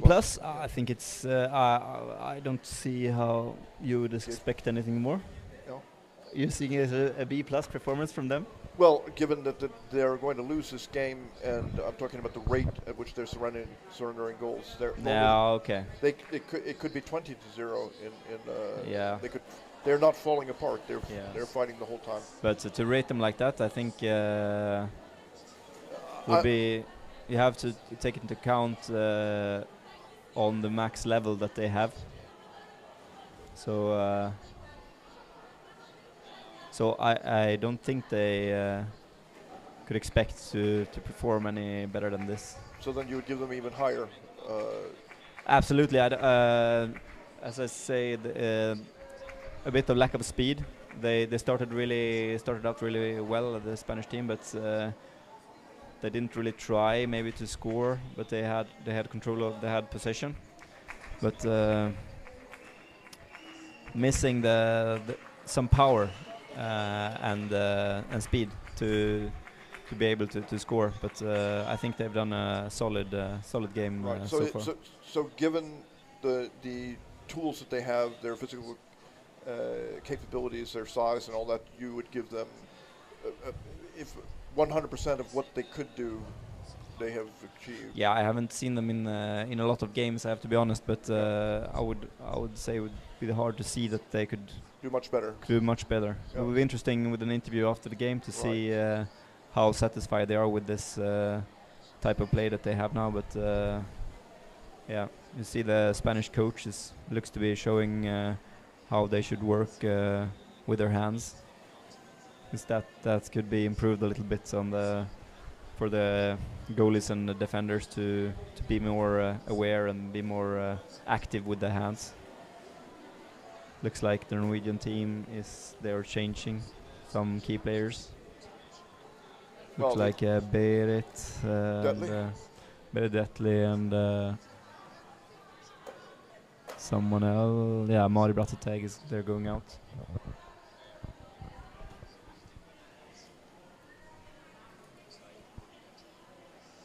I was talking with some of the Spanish players after they lost to Sweden, and I didn't watch the game very carefully. I glanced at it, but what was the score? Oh, the result. It was. Well, they didn't manage to score, and let's see.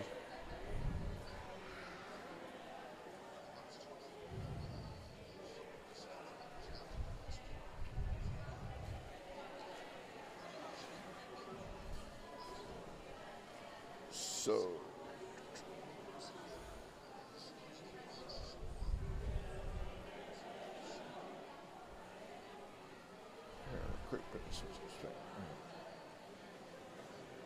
where is it?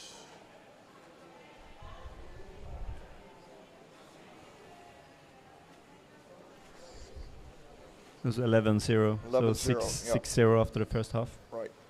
So yeah, so it might be that they played even better against Sweden. Yes. But I think Norway's a tougher opponent. But they said that they were contemplating doing more work in the gym, strength training and stuff like that. The Spanish girls? Yeah. That they hadn't. I guess they're impressed by maybe they have a need to do that in order to compensate for their lack of size. Yeah, it could be. So I can see also that Kjellaug has been exchanged. Okay. So they know now that this game is it's in the clear. It's in the clear, so they can give every player a possibility to get the feel of the water. I should take a picture of this. Later.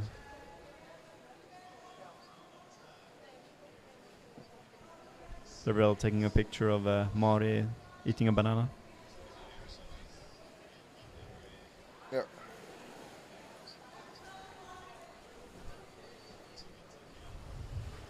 White ready, blue ready. So the coach, Mari Skori, hopped back in the water to get ready for the start. And yeah, so we're gone. So we're again going.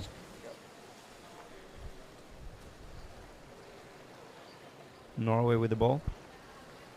Looking for opportunities. Yeah. Snatched up, but almost stolen. Trying to get the ball over to the other side, maybe. Ball's loose. Picked up. Good positioning by Norwegian players here.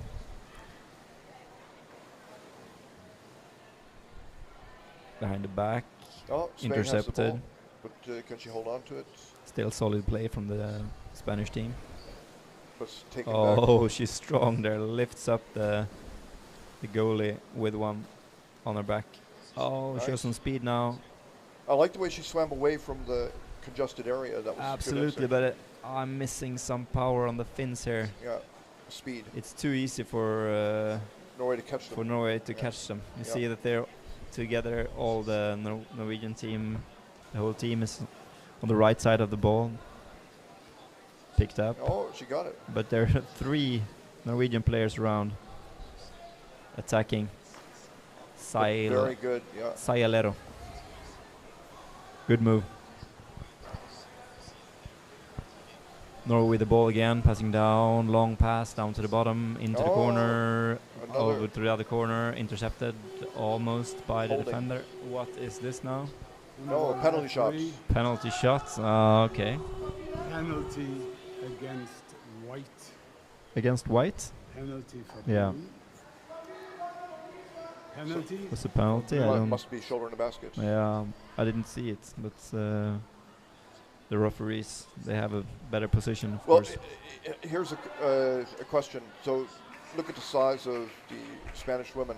So their shoulders will easily slip into the basket without them even trying. Yeah, but if you want, you can always keep the shoulder out of the basket. Right. I'm not giving them an excuse. I'm just saying that it's quite easy for them to. So we have the slip penalty in. here. Number 9 coming in from above. It's Katrine. Moya. Yeah. Good play by the Spanish goalie. Yeah. But she's completely Yeah. absent now. Yeah, it's a good goal. Yeah. Blue goal number 15. She just pulled her off, and there was nothing Yeah. she could do. Solid. Safe.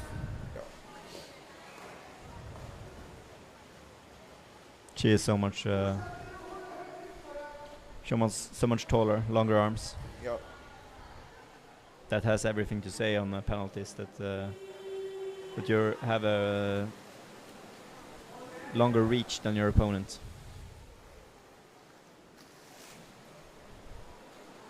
Here is another opportunity. Solibakke pushes and scores. Yeah. So Solibak is Very going good goal. way up in the goal scoring competition on the individual level. She Yeah, that has to be something that motivates her to be on top and be the goal scorer of the tournament. She loves scoring goals.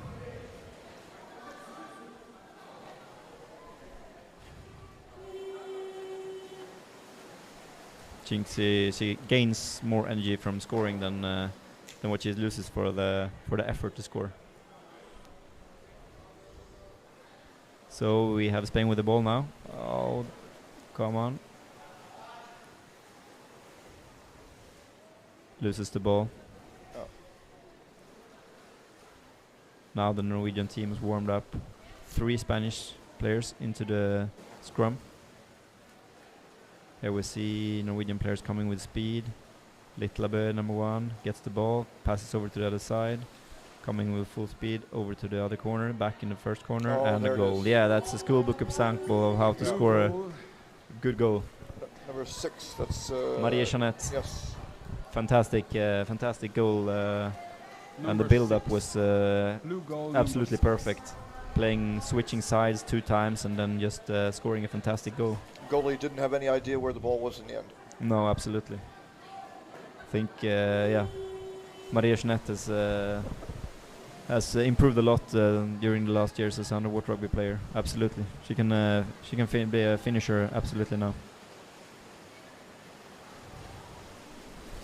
And it's always good to score some goals for the confidence. And if you score in what you can call this easy games, still it's good practice when you get into the semifinals and finals that you know you have the capacity Good and ability extra to effort score. there. She almost got it. Ines Gregorio Ciudad. Yeah, she's done a very good game so far. Yeah. Here the Spanish players get the ball for free almost. Oh, that's a very dangerous pass. Gerane picked it up. Over to the... That's going to cost them a goal. Oh yeah, that's going to cost them. But it's very important there. You see number 6, Maria Jeanette also coming in helping. Drawing some attention from the defenders. Blue goal number 10. Oh, Solibaki again. Solibaki again, yeah. She has another great game here. Another timeout from the Spanish team. Time out, White. So, time out. Sweden White. beat Spain 11-0, and now 1/3 of the way into the second half. Norway's already surpassed that. So that gives a good measurement, really, relative strength of the teams. Yeah. I got the information here in the chat from Remy Paduin that Berit typically only plays one half and then rest up for the tighter games. So, yeah. He's become an expert on rugby. Yeah, probably. Well, it's now it's not in this game that you win any gold medals, so no. So why not? The important thing is to do what you. Yes, Rami said let the younger girls play the opportunity to play more. So. Yeah, absolutely. And now they have time to pose for a shot on in the middle of the game. It was yeah, one of the Little Blue sisters and Maria Jeanette and Gerane. They took time to pose, take a picture on the side. Camera, yeah. Yeah. White free ball. Outside of play, White free ball. Yeah, Remy says he's an expert since grass.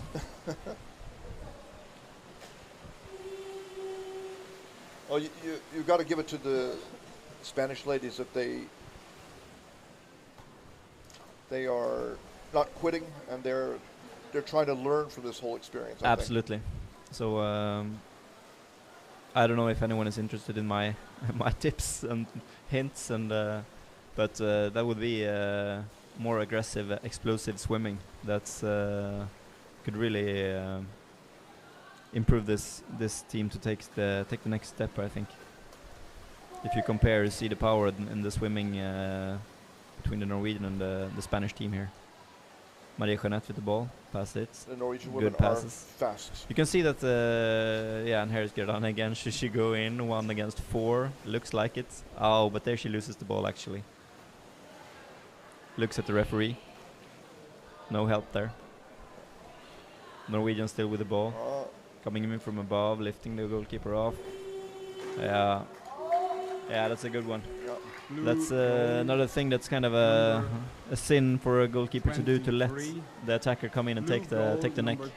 That is always very, very dangerous. So should always try to fend off the hands of the attacking players, to not let them take the neck, because then you're basically in a very, very bad spot. They can draw you in. Absolutely. There's no reason to let anyone take your neck as when you're playing goalie. It's just lazy, not using your hands. Spanish team with the ball. Number 77, struggling to get down to the bottom. Looking up, should be looking down. Down is where the teammates should be. Spain with the ball still. Yeah, coming in now, the captain, number 6. She should stop, and she does. We haven't seen so much attacking moves from Spain, but maybe the captain is the one that's going to do it here. Just holds on to the ball, waiting for teammates. Oh, so floats up to the surface. So many blue suits. Waiting, and there she's not even attacked by the Norwegian players on the surface. It just waits. Waiting and waiting. Yeah, still with the ball. Now you see that Yeah, we miss what's happening. Oh, they're changing. Okay, so the Spanish team was changing 2 players when they had the ball. That's why they lost the ball there. Yeah. It looked like they had it under control, and then suddenly they were not there anymore. So, yeah, that's also something you can talk about. Oh. Going in again.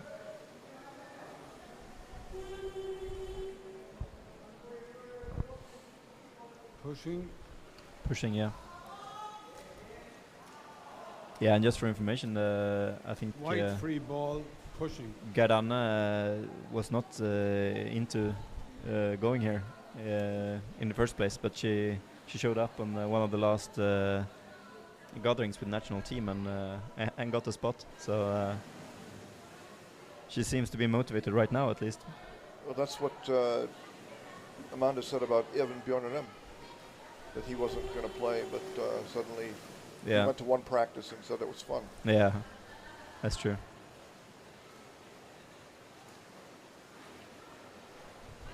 So here, Spain with the ball. Could I make something happen? Swing around, a bit slow. Going from above, lured in. Ball stolen by the Norwegian. Yeah, they were just waiting for it. Attacking on the head. Norway with the ball. The length of the Norwegian women's arms is... Yeah. That has something to say, absolutely. Yeah, but she loses the ball there. Marie Jeanette. Oh, tries to pass it over to the other side. Successful. Gets the neck. Pass back to number 6. Oh, shoulder in the basket. Yeah, that should have been a goal. Yeah, that would have been deserved of a penalty, I think. But they're coming in again. Now it's another chance. Now it's another chance. Number 7. Gunhild with the ball. Ball is locked up. Spain holds on. Now she's coming in again. Marie Jeanette passing over to the other side. She wants it back.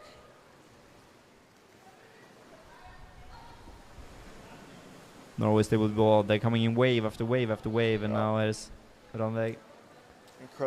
Incredible by the Spanish team to be able to withstand this many waves. Yeah. And now maybe the penalty comes. Yeah. Penalty. Now there's a penalty. Let's see who will take it from the Norwegian team. It would be well deserved for Marie Jeanette to take this one, I think. She was robbed a clear goal there. Yeah. And she was playing with good team spirit there, passing. Yeah, absolutely. But now Gerdan wants to practice another penalty shot, so she's going to get even further on in the... She might be the leader now by goals scored. Yeah, I would be surprised. It's not... I don't know how many she scored in this game. 5 or something? Yeah. Starting a little bit past. Maybe something she learned from ECUWR. Starting as close to the other basket as possible. Going down. Playing it slow. I don't know. No plan on what to do. Shoulder in the basket. Taking a good grip. Not the best penalty I've seen. Could be attack on the head, actually. But there's, of course, that was not her best penalty, I assume. The goalkeeper put up a good fight. Yeah, it was hard for the goalie there. I think the referees could have called attack on the head there, actually. There's no 27. It's a nice try from Pozo Ledesma.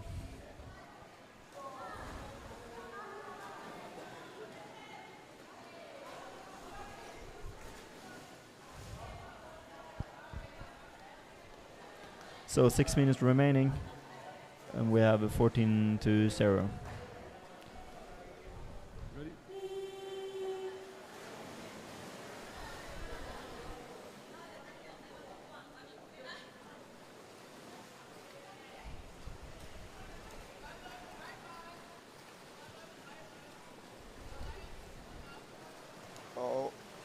Dangerous for a new goal coming soon. Yeah, solid defense too. Yeah, there's another goal. Yeah, we have a question maybe for you, Devrel, in the chat here. From the expert Remy Paduan. 24. Spain ladies Blue goal, should number certainly have been 24. able to improve significantly over the coming years. Just look at the UK men winning solid games against the Swiss and Spain. Missing Italian ladies. Do you know anything about the Italian ladies? I guess Italy, they go to Champions Cup, and they've got friends. They prioritize Champions Cup over well, I think European they Championship. don't want to pay the money and come and get beat up. Yeah. They haven't recruited and developed their play. Yeah, so probably very much more expensive to go to Stavanger than to go to Berlin. Yes. And you hear players say, like Christian Schaefer, just eliminate the weak teams, don't even bring them, have A and B finals. But on the Champions Cup? No, in CMS play. So yeah. If that were the case, then would they be interested in doing that even? So I don't know for whom that would be. Maybe the audience would think it would be more interesting, but closer matches. Yeah. Yeah. More even games, but still. The experience of playing against a much better team is. Yeah, good. exactly. You have to get to know where the level of play is at and where you're going. If you only ever meet teams the same level as you or not even as good. I must have been a shoulder in the basket again. I think there's another goal. Yeah. So now they've Christine Nergård opened the flood bridge. Number 12. They have nothing nothing left to give in Spain. Look like the girls look pretty tired on the bench, and of course very demotivating. 15-0. Right. I'm waiting for Suzanne Edvardsson to score a goal. Has she scored in this game? Is your favorite player? No, I just expect that she will, sooner or later, she should score. She's also the kind of player who has a hunger to score. Yeah. When playing games like this, it's some players always get to score, and it's about being in the right place in the right time. As Gardeni Solbakke, of course, here is always scoring a goal. Another opportunity for Marie Jeanette. Yeah. Missed one. She's staying there. Yeah, she's staying there. That's a good one. Yeah. Blue goal. Number 13. Number 13, captain Cecilia Skåre, the veteran, 13. playing for more than I don't know. She's a lifetime phenomenal player. Yeah. I heard she was playing already 95 in Cali.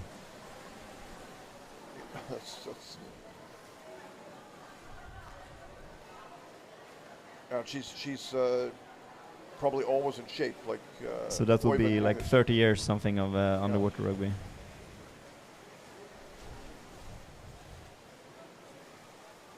Spain with the ball. There, yeah, you can see the difference in the way of passing the ball. That the best teams, they pass players that have the fins towards their own basket, while you see Spain here, they're passing players that they're not pointed the right direction. Pointed the right direction, exactly.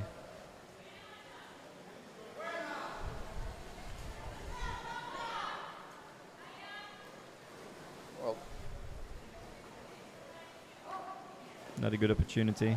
I don't know how they survived that. Yeah, Spanish goalkeepers, but yeah. The backs were neutralized. Yeah. Some way or another, they managed to defend the Norwegian attack off there. But there, you see, they struggle. They struggle really to get the ball above or in front of the third lane here. But the Spanish women, if they drop the ball, they go out and swim and get it. So There's the goal from Maria Jeanette. Okay. She wants to get a high spot in the list too. Yeah. Number 6. Blue goal number 6.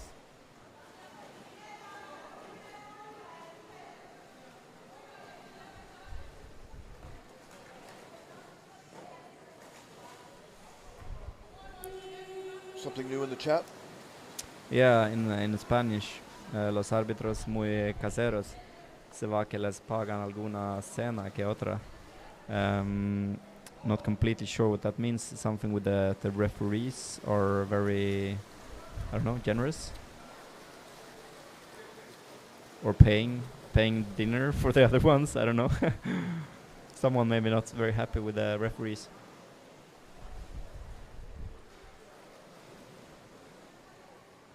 As I said, my Spanish is a bit rusty, so. I think you've done a credible job there with Spanish. No les pita nada a las noruegas. Yeah.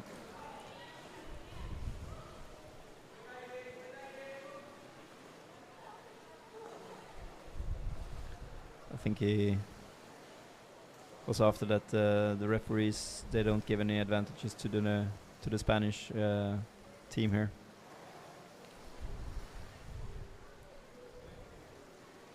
But to me it looks like the Norwegian players are not causing any fouls or anything here. They're just in place more often. There's another goal. Blue goal. Number 13. Blue goal 13. Cecilia Skåra again. Yeah.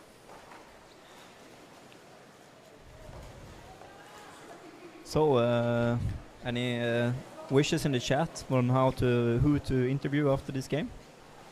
Any suggestions?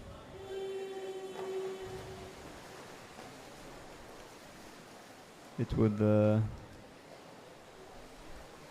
I would.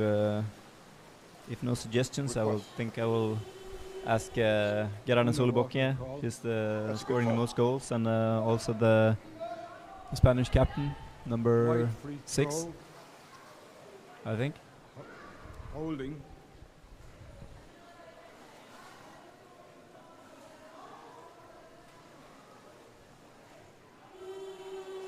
Is the cap number 6?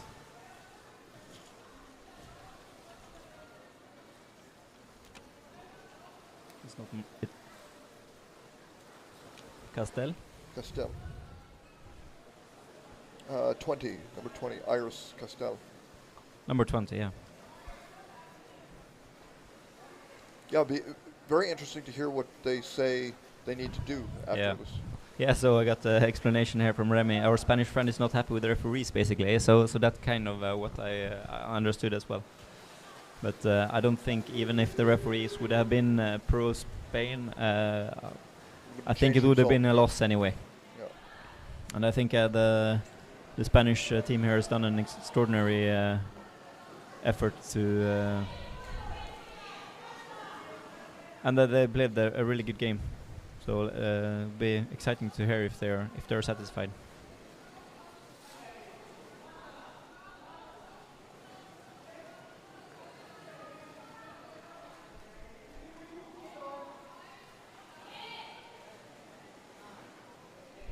So 5 seconds left.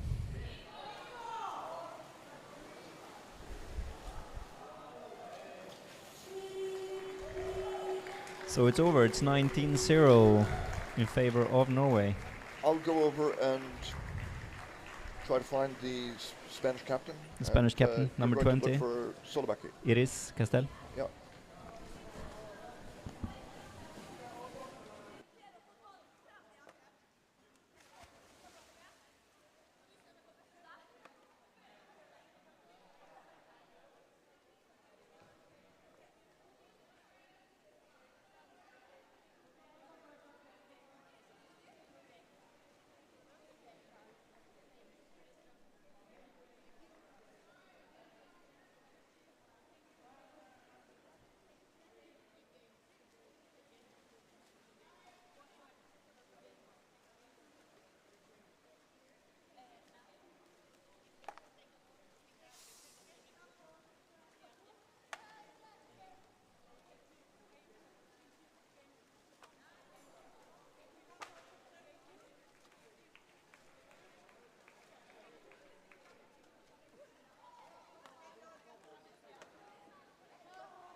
So I'm standing here with the two Spanish captains from the game against Norway, Iris and Laura. Give us your thoughts going into this game. How do you think starting 0-0? The starting was well, but then they make us a goal earlier than yesterday with Denmark. But it was a great fight. I have the sensation that they move the ball so fast, and I can't did anything else. Just look for the ball and no more air for me. So it's very difficult to play against Norway because they move the ball very fast, and it's very difficult. Did you have any personal goals going into this game, like we should never let in a goal like this, or we should keep the numbers low? Or how was what were you thinking? So we were trying to focus on learning or trying to make the team grow, no matter how Norwegian players would play, because we knew they were superior, we knew we couldn't win that game, but we were trying to focus on us, on being there for us, on not letting any of our players alone, on not letting holes on the defense, so that if they would score, they would have to fight for it, or they would proper build it up to take us out. They're strong, they're quick, so we knew it would happen, but we were trying to keep at least our game working as it should, so that they would not, disorder or disbalance our own decisions or strategies. So how would you think you succeeded with that? It's difficult. I think it's been a good match, but we have two more that we have to fight, and maybe we can do something more than here.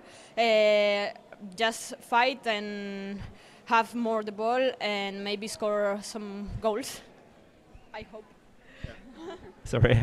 Yeah, I think we're looking at the stream. I think you did an extraordinary effort during the entire game, especially maybe the first 5 minutes, where you really forced them to struggle for all their goals. They didn't get anything for free, actually.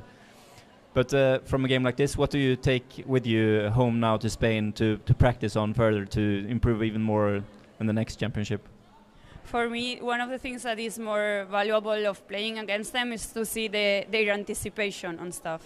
More than, of course, you can improve strength and speed and practice a lot, but their ability to anticipate where the players will be and where the ball will be, and not what's happening at the moment, but what will be happening, that gives them a lot of advantage against teams that are not that experienced, and that is something to train and to learn, and I find that very, very valuable. How do you rate your efforts this game from 1 to 10? Our efforts are 10. Of course, 10. That's very good. Good luck in the 2 final games. Thank you. Thank you so much. Thank you. Thank you. Well played.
always practiced. Yeah. We have been asking for months because we knew this would happen.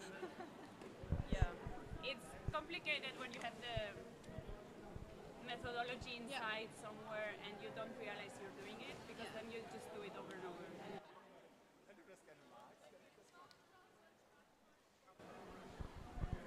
So I'm here with the now semi-final ready team Norway, Marie Jeanette and Elisabeth. What were your thoughts going into this game? Just to have fun and play the game and just be a team. Yeah. So how do you motivate yourself to play a game like this when you know that you're probably going to win by big numbers? For this particular game, both me and Elizabeth actually only got in the second half because it was, we take turns on resting a little.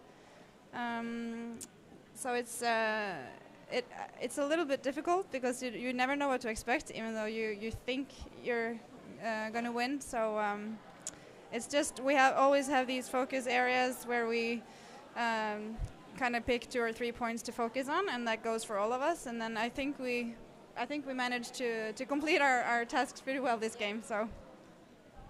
So how is it then to come into the second half? Do you feel extra hungry going in to show that you want to be a start player, or how do you think about it? When going into the second game, I just try to stay focused on the game and not be overhyped or underhyped. I just try to play the game and go in with a positive mindset. And especially if we're leading or not leading, that also absolutely changes the way you think about the game. But anyways, trying to go in just with a positive mindset and not let the score of the game ruin how you think. That's a good tip for everyone home, I think. I saw you, Maria Jeanette, were very close to scoring several times. Is it frustrating knowing that probably the goalie has the shoulder in the basket when you're not allowed to score? Or how do you think about that? I am a goalie as well, so I know it can be difficult at times, but it's very frustrating because I know how much heavier you're on the basket if you do it. So it's frustrating, but this game, the referees see it a couple times and we get the penalties for it, and I think they kind of get what they deserve and then we get what we deserve. We actually had a talk during warm-up because we warmed together for the second half, and we said it would be fun to do something cool together, and we actually outplayed them for a really, really cool goal together. So it's what it takes to, when they have the shoulder in the basket, just to outplay them. Yeah, you have to change side with the ball so that they don't know where the ball is, right? Yeah. So now it will be a game against Sweden in the semi-final. Tell me your thoughts about the Swedish team. Well, we haven't played against them this tournament, so you never know how a team is when they're entering, how they are before you've played them. So you can only guess. But I'm trying to just think about how I could do better and how we could do better as a team, not necessarily how they are doing as their team, because we can only win if we play the best we can. And if we go into that thinking we're going to win, something else might happen. You never know. So there are no special players on the Swedish team that you fear? You have met them several times? We know some of them before because of, they've been playing for many years, and we do know each other across the borders. So there are a couple players, and we know that Sweden is always they're very strong, they're very tough. If we get in a scrum, then it's quite difficult for us to take them sometimes. So I think we have to focus on our speed. We're known for our speed, and if we kind of have the good feeling that we want, then I think hopefully we will win the game. You'll do everything for sure to win. Thank you very much.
Yes, hello.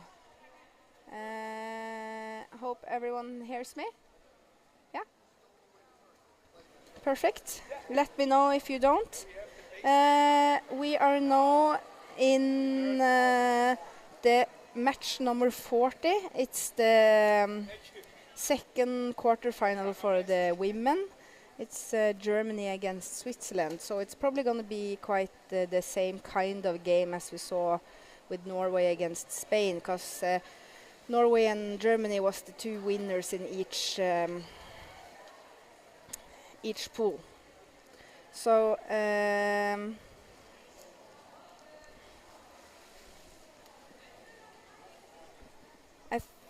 yeah. So let's see. I watched the German girls yesterday, and I was kind of surprised because they had a kind of different playing style than I'm used to see them, or I'm used to see what the times I've been playing against them. They use a lot more speed. Their play is a lot more dynamic than how I saw them in Graz. And I talked to the junior coach Torsten about it, and he says that it's a lot of young players coming up from the junior team, and they are coming from the swimming environment, and they have a little different kind of rugby learning. Also, they have their new coach, Kati. She played in Graz as a player on the senior team. Now she's only coaching. It's a woman coach. I think that's the Germans' first woman coach they have, and it's really nice to see, because it's often, very often, both in the women teams and the men's team, it is men coaching. So for me, who is a coach myself, I share for every women coach there are. So go Kati. And on the other team we have Switzerland, the women team. I don't know much about them. I haven't played against them either. So So you never played against Switzerland? No, not that I know of. So for me it's going to be interesting to see what they're doing.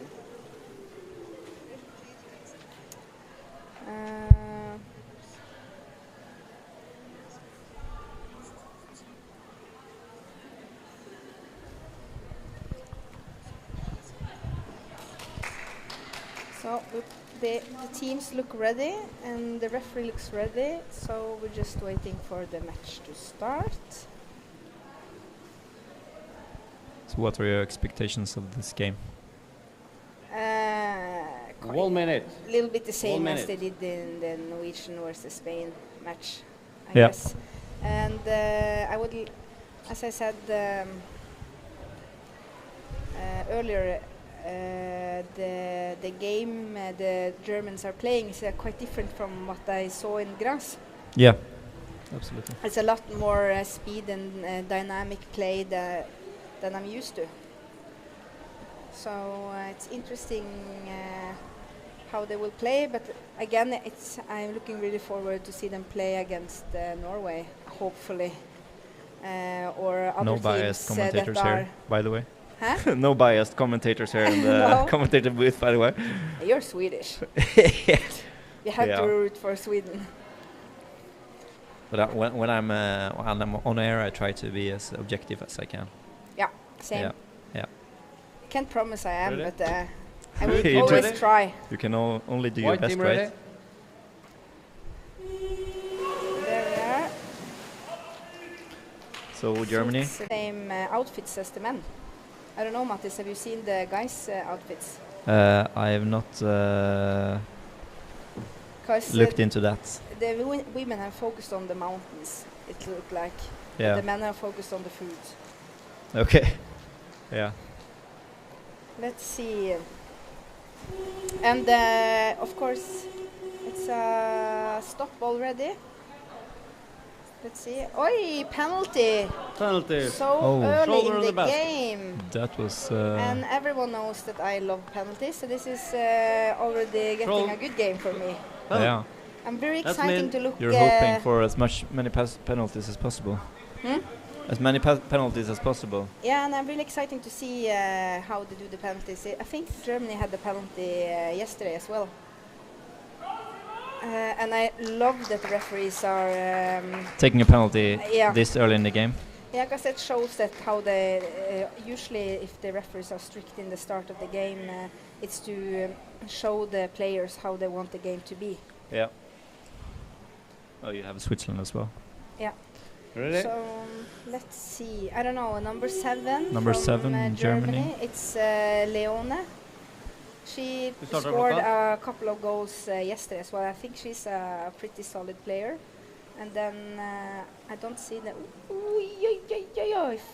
Yeah, very easy goal. That's very nice. But it's very typical German penalty style. Typical German. She forgot the handshake. I think we rugby players have something to learn about good sportsmanship. She forgot the handshake as well. She was probably and I think so happy with scoring. Not surprisingly, she scored because she scored a lot of goals yesterday as well. And it was number 14, Simone, that was defending the goal on the Switzerland team. And the type how she scored the goal, Leone, is quite typical German way. You see you saw all the penalties the Norwegians did earlier today, and Norwegian side is much more focusing on going low and score underneath the goalie, but the Germans are much more like head-on, trying to score from above. Yeah. So the second, and they're really strong, the Germans, so the second they actually manage to get into the body of the goalie, it's not easy to defend themselves. Yeah.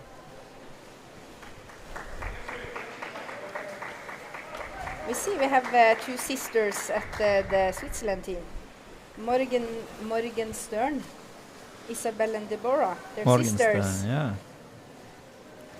Not surprising, because it's brothers and sisters and fathers and sons in every team, I think. Yeah. That's the sweet thing with underwater rugby. It's a quite collective and familiar environment.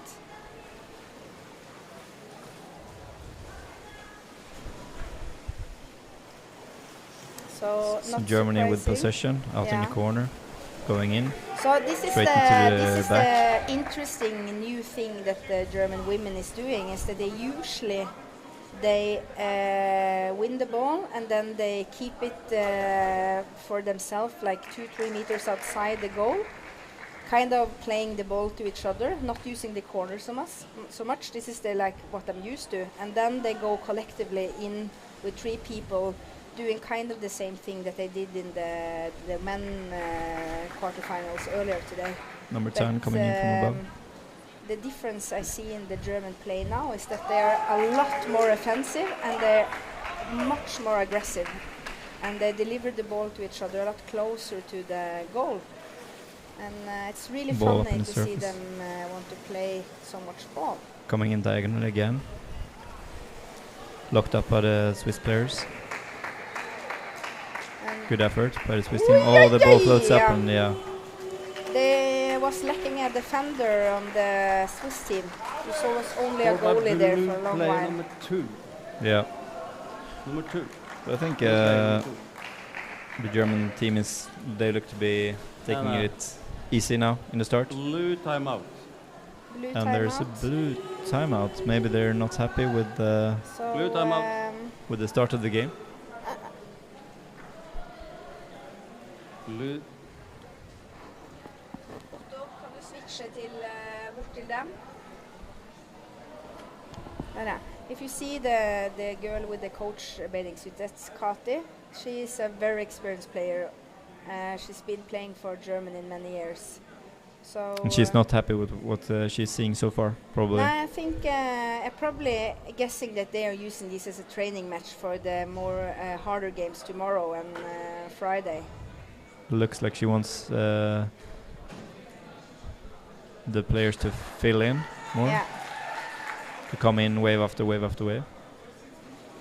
So There's been was a confident pep talk, I think. 3.5 minutes, there. and they've only. And yet again, it scored shows that they've been talking a lot before this match, and they want to manage to do something specific. The Germans. Yeah. Since she already take her time out so early in the first half. Yeah. They're. She's expecting more from her team. Yeah. Let's see if the timeout has the desired effect.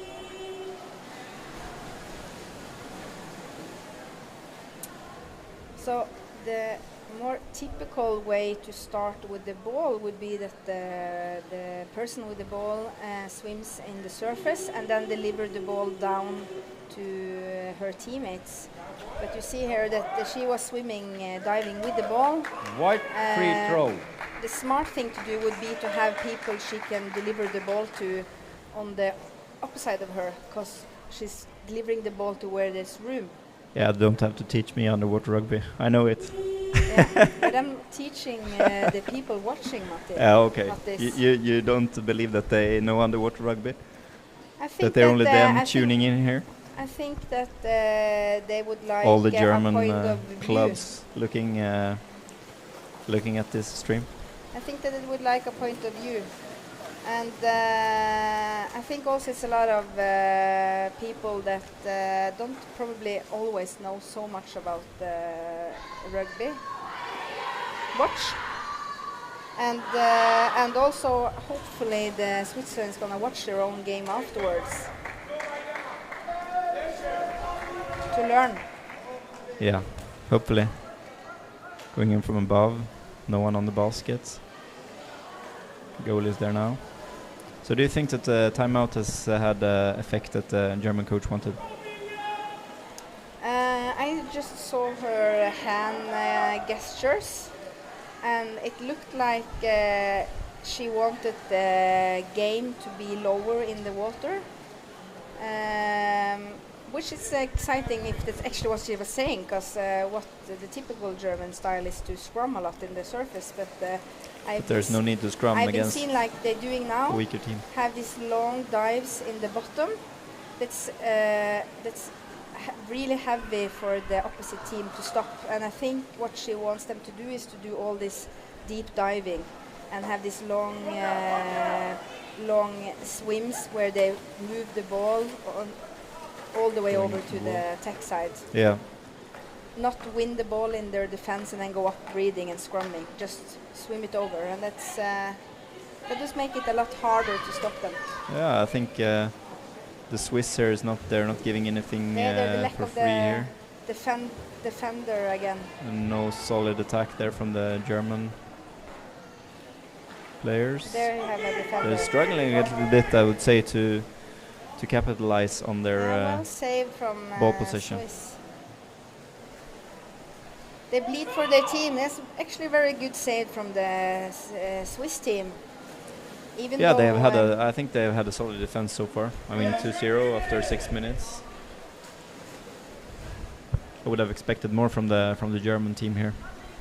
So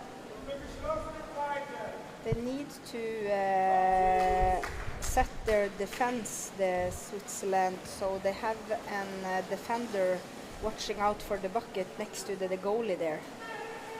She's a little bit late because it's very difficult for the goalie to switch with each other if they have attackers from the other team below. Yeah, I just saw the comment here in the chat, and obviously they like when you teach underwater rugby. Okay. So yeah. They just like my I'll voice. I'll just they have been sending me all day. I speak Norwegian English, so sometimes for someone who actually know really good English, it it's a nice pretty opportunity. weird. Oh, That was a really close one. Yeah. Germany, number 20, Annika Weidele. I have to say that if the pep talk was to score more, it didn't work. Yeah, that's true. If it was that, and I don't know. I would have said that if I was a coach. Score more. Yeah, because the Swiss now has kind of turned on the killer mode. But it's a Yeah, they're not giving up anything. No. That's for sure. That's White free throw. impressive. White free throw, yeah. And the opportunities that the German team has got has not. They have not been sharp in around the basket. No. You are known to be a. You're known to be a sharp player around the basket, Amanda. How would you? What tips do you have for the difference between almost scoring and scoring? Speed. Speed. And not just speed in how fast you swim, but speed in the movement. And you need to have more than one alternative to score. Because if you have just one alternative to score, it's really easy for the opposite team to know where you're going to deliver the ball. True. And also, if you deliver the ball to the one person, it doesn't work, you have a second chance with the other person. So always making it two possibilities. And then but if you're alone, if I'm alone, yeah. The only way I would go in there alone would be if I had if it was the goalie. Yeah, you and the on goalie. The bucket. Then it's almost like a penalty. But if it's an important match and it's so early in the game, I would probably wait for my team. Yeah. Because now you see several times that the German players are all the way in, close to the very close to the basket with the ball close to the rim, but they still don't manage to score. I see the biggest difference there because I saw the German women play against Sweden yesterday, and yeah, but that's the thing. The difference between the Swiss team and the Swedish team is that the attackers on the that's very good. The attackers on the well played by Swiss. Yes. Team. The attackers on the Swiss team, they work really well to follow the ball. Oh, there's not a goal. That's yeah. But again, one very positive thing about the Switzerland is that the attackers on their team, they are really good following the ball. So make it very hard for the Germans to score on over and deliver the ball around the goalie, which was easier for the Germans yesterday when they played against Sweden. Okay, so Sweden didn't focus on that. No, but Sweden again, they had a lot of they had much more solid defense with the defender and the goalie. Yeah. So this is kind of the opposite. They have very good goalies and the attackers, but they lack the defender. Yeah, so yeah. I see what you mean. the second the ball goes under the goalie on the Swiss team, they score. Yeah, that's true. But they have tried so far a lot to come from above, so maybe that's why it's only 3-0. Yeah. So if there are players who can read the game, not just follow the plan, they should focus on scoring below. Yeah. And deliver the ball underneath the goal instead of from the top and down. Yeah. But it's easier to say and done because you have your specific way to play and score goals, and it's difficult to suddenly change your way. Yeah, that's something you have to been practicing beforehand, right? Yeah, usually. So yeah. We should have had the microphone on the coaches so we heard what they're saying. Yeah, that would have been nice. But they probably would say no. And then yet again they speak in German or Swiss, so it's it would be hard for me at least to pick up anything from that. So 3-0. Ball up in the surface. Switzerland in possession. Could they pass it down? Still haven't seen any good attempt from the Swiss team. Oh yeah, they're saying it's no sisters on the German team, but they have the same surname. Just a coincidence. Like Morgenstern. like we have 2 weeks at the Norwegian without being in relation to each other. Yeah, that's crazy. And we have 3 weeks. 2 of them is relation, 1 not. crazy. So Germany with the ball. Yeah, it's a very Number 20. Still, it's Weidle a lot of coming in, speed passing over to the other side. It says 6 exchanged on the Swiss basket. No defender in place. Coming in from above. That's not very has not been very successful so far. No. The attacks from above. There's one on the other side. I think the Swiss team has pretty good control on the defense actually. I mean, they haven't been close to the German basket, but turn around and go in. yeah, There that's you what's go. happened when you have the fins the wrong direction, right? Yes. That's Should what always we have the learn. fins to your own basket. Yeah. There's the another goal. Yeah. Yeah, but that's true. That's one of the no things we learn at the junior team. Forward, If I see blue player any number 4. fins directed to the goal we're going to score and the head directed backwards to your defense. But still, on this level, you see a lot of that. Yeah. I mean, even men in Denmark and Finland and Sweden, and you see that all the time that players are positioned in the wrong way. Yeah. I think it's kind of a And it breaks up the flow of the passing game. I think it's maybe a very typical Colombian Norwegian style to have your head pointing the way you want the ball to go all the time. Yeah, but there's no point in doing anything else. It isn't. It isn't. But for some reason, it's. I think it's the difference between. Unless you are in the lead 1-0 and have to kill off some time. Yeah, Maybe. but still it's very difficult because if you have the ball and you have the feet in front of you. It's very hard for your teammates to know where they're going to dive, right? Yes, and then you have a teammate diving in front of you. You have to deliver the ball behind the back, almost. Yeah, without knowing getting where the opponents are. Yeah, and then you have all your feet to not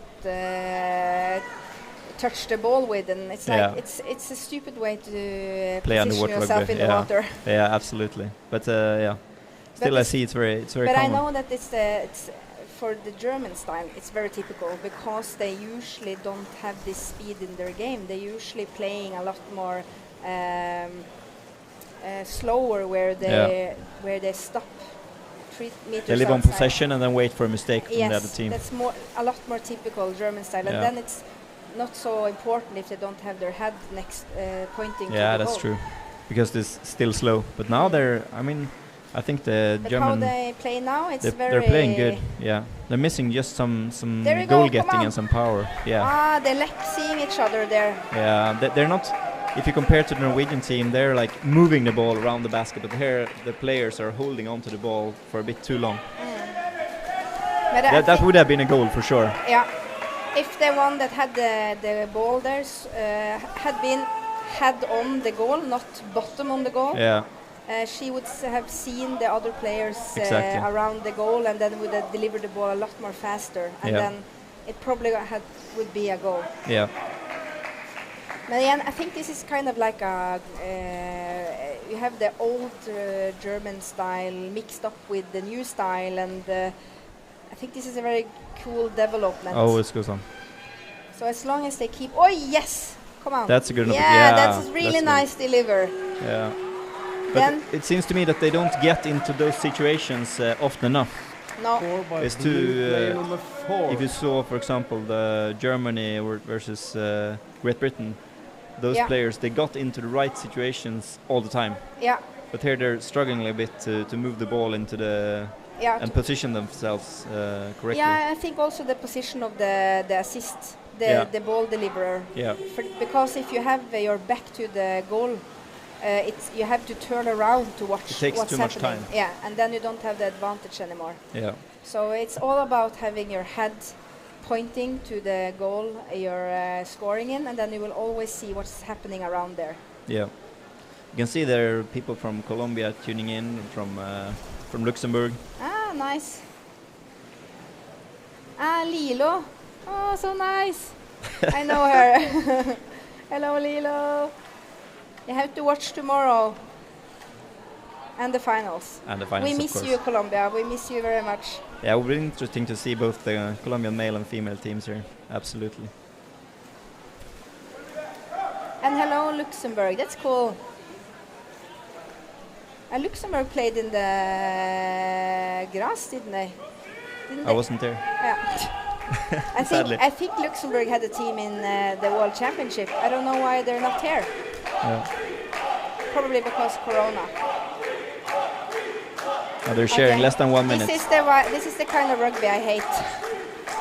Yeah, it's very hard to say anything about it. Scrumming. You use so much energy and you don't manage to actually do anything. I saw even in the last game with the Norwegian that they just left the Spanish players in the surface. They didn't even attack them. Wait for the pass. Yeah, I know. This is deliberately. Yeah. This is what I'll talk about a lot because the Norwegian. As long as you're in the lead, I think. Yeah, and the you can afford it. Norwegian girl aren't the strongest one. They are the fastest one. Yeah. That's what they're thinking. Yeah.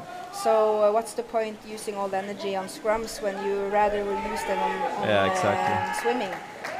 There we saw again passing around the basket, but the pass was down on the knees of the potential player that was going to score. We see again going in on the head side. Solid defensive action there from the goalie. Number 12 in the Swiss team. Yes. Vegan. So half time already. It was quick. Yeah. But 5-0. It feels quick when it's not so much free throws or goals. Yeah, exactly. It has been depending on the referees, I think, here in this game so far. Yeah. Some games have a lot more free throws than others. Yeah, I know that usually you will see, as a player, you will know what is allowed. No, I'm paraphrasing what is allowed and what's not, depending on the first 5 minutes how the referee. Yeah, you can adjust your level of aggressive. Yeah. How aggressive to be. Yeah. And I think you still see a lot of the old German style, but you see a lot of the new one. And I'm hoping that they focus on doing a lot more of the way the dynamic and speed. Yeah. And my point of view on scrums, are you more than 1-to-1? It's not any point. No, that's true. It's rather smart to have someone underneath there, so you can catch the ball when it even drops or are delivered, and then swim it. Yeah. And I know that's what we strictly train on in Norway, but I know also that in German they use it as a strategic move, because they know they are the strongest one, often in matches, so they know they're gonna win it if they do the scrums. Yeah, but still the basket's on the bottom, right? It's on the bottom. Last time I checked. Yeah. So and it's a way for them to break up the opposite team's game and kind of take the control over the game. It's almost like, because the Germans play like this now, I'm probably gonna envy my old teammates if they play against them. Yeah. Because it would be funny to play against a German team where they swim a lot with the ball. Yeah. Yeah, it looks like it. I think they're just lacking maybe a bit of a true goal scorer here, maybe. Yeah. As you saw, Gerdane in the last game scored a lot of goals. It would be possible for one of the German players here to score a lot of goals as well. But do you see they score when they go below? Yeah, but they don't go below that often. No, they should go more below. Yeah. I hope Katti now is telling them that the space is underneath. Go there, go there, go there, and have your head pointing to the goal all time. I see her hand movements now indicating coming along the bottom, delivering the balls into the corners, switching sides, and then scoring. Yeah. And I see on the other side where the camera is pointing on the Switzer team, they were cheering for each other. So I think they also know, they knew the output of the game. And they were real underdogs. Yeah, and for them it's about learning, I think. And it looks like the focus is learning, because they look positive even though they haven't had many chances on scoring. I don't think they've had a single chance, right? Maybe not. They have not been very close to the basket. They have been like on the German side, but just maybe 2 times. So vidt, as you say in Norway. So vidt, yeah. Did I say so vidt? I don't know. No. Sometimes I was looking for an English. I don't even know I'm doing it. No. I was looking for an English term for so vidt. Almost. Almost, yeah. a little bit. A little bit, yes. Yeah, but as I tried to tell you earlier, people have been sending me texts where I've talked with Norwegian words in English sentences. So I know I speak, but it's entertainment for the people listening. And the people in Scandinavia, they will understand anyway. Yeah, so. and also people know the context. Yeah. And if it's really difficult to understand, you should just write it in the comment. And write it in the chat. Amanda, what does it mean? Yeah, then I will try to explain it. But we found out, me and Davrel, that kringle, the way you ECUWR scores. Yeah, it's called Mala in Swedish. Mala? Yeah. Yeah. Somebody suggested we call it pretzel. Yeah, why not? Why not? That was a good name, actually.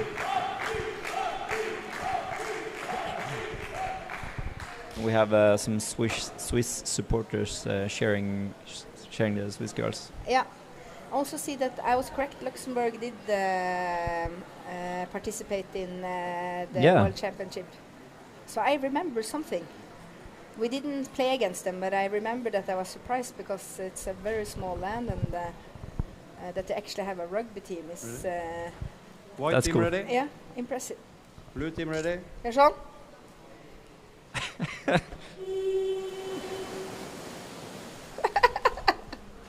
Some posing. I was just flexing some muscle for the photographer. Just go in on Facebook, you probably see it. My enormous bicep. Yeah. Okay, we're starting with my favorite thing, a scrum. Yeah. Do you think it would be a strategy from the Swiss team to create scrums? I think it's very typical for an underdog team to end up scrumming because they float up.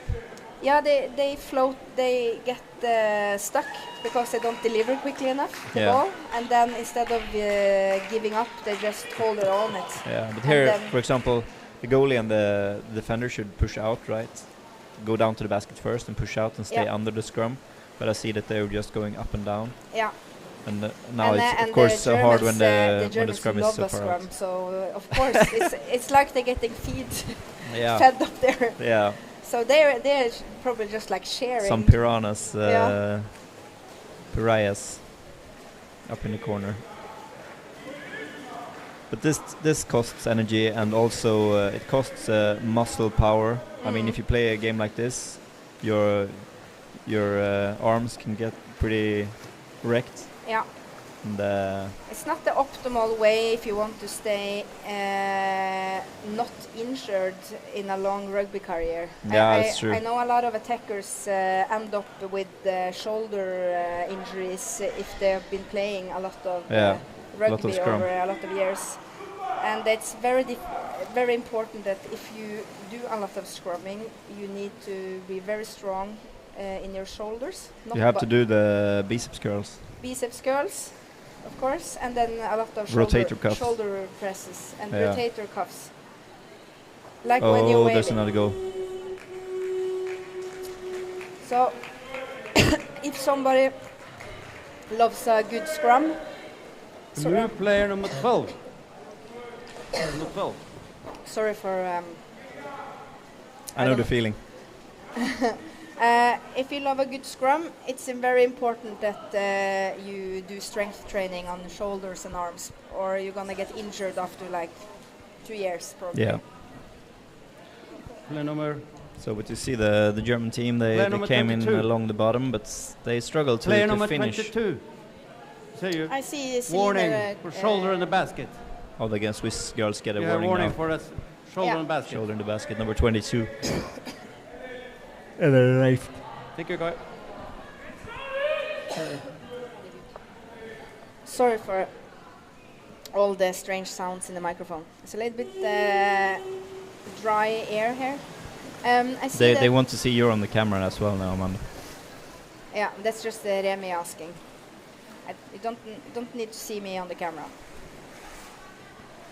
I see Celine say that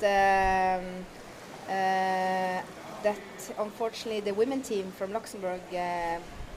She must mean the European Championship, right? No, on the World Championship. Yeah, probably there was only a men's team. Yeah, true. But it's really nice to know that they have a women team there. Yeah.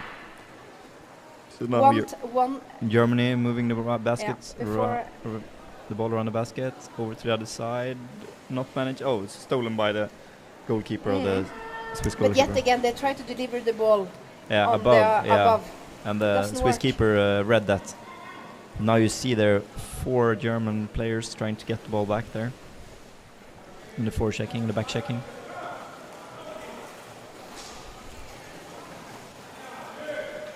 Yeah. Yeah, but before I die, I would like one big championship where it's the same amount of women team as men's team. Yeah, why not? That would be great. Shouldn't be impossible. That's or right. even more than men's team. Yeah, why not? That would be amazing.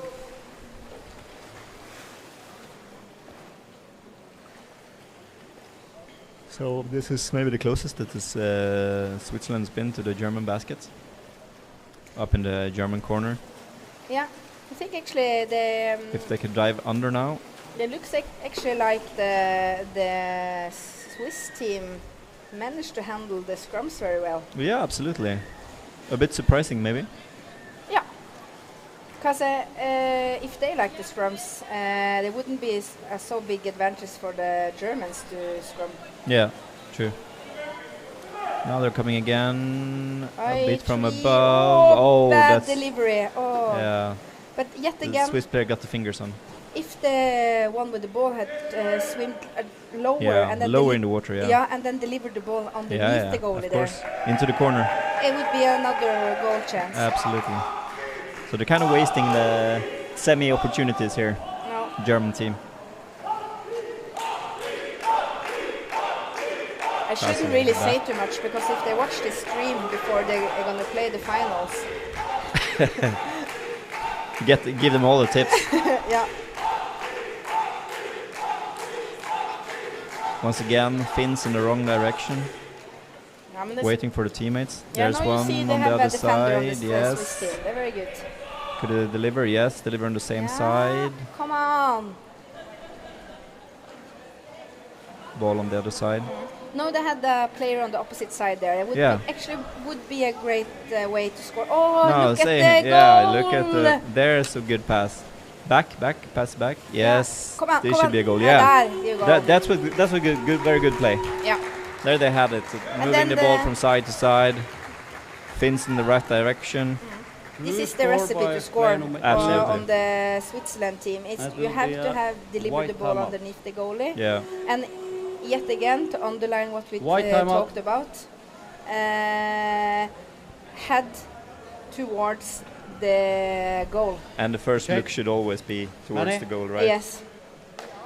That's where the action Never is. turn your back to the goal when you're actually in attack. No, especially not when you have the ball. You have to, if you want to pass, you have to look at the goal. Just one player to change? And actually now I think Switzerland have turned up the strength a little bit. And it looks like they're actually not more than 11 players. Yeah, that's true. So they don't have the same amount of substitutes they can rest between each matches like Germany. Yeah. That makes it even tougher in the scrums and so on. Yeah. I see that the German coach has stopped being in water, so... What kind of signal does that send out? That she's cold? Yeah. That she knows they're gonna win and she doesn't want to freeze anymore. Yeah, she's seen everything that she needs to see.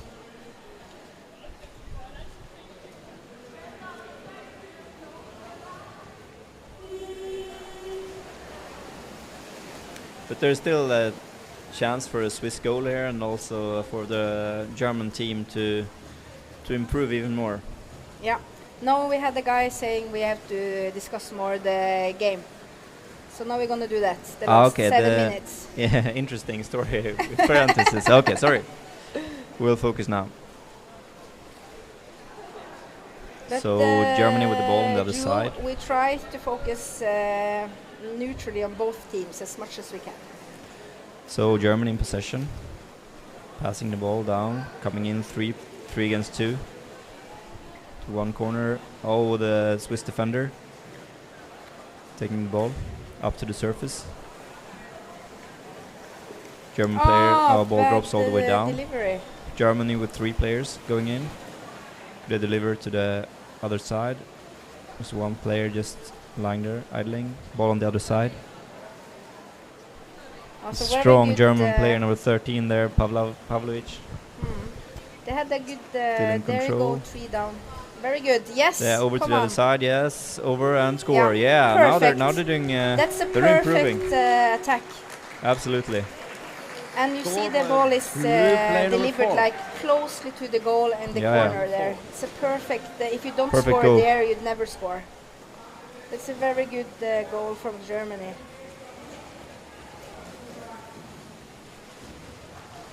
So I think you were right, Mattis, that Kati said deliver the ball down. Yeah.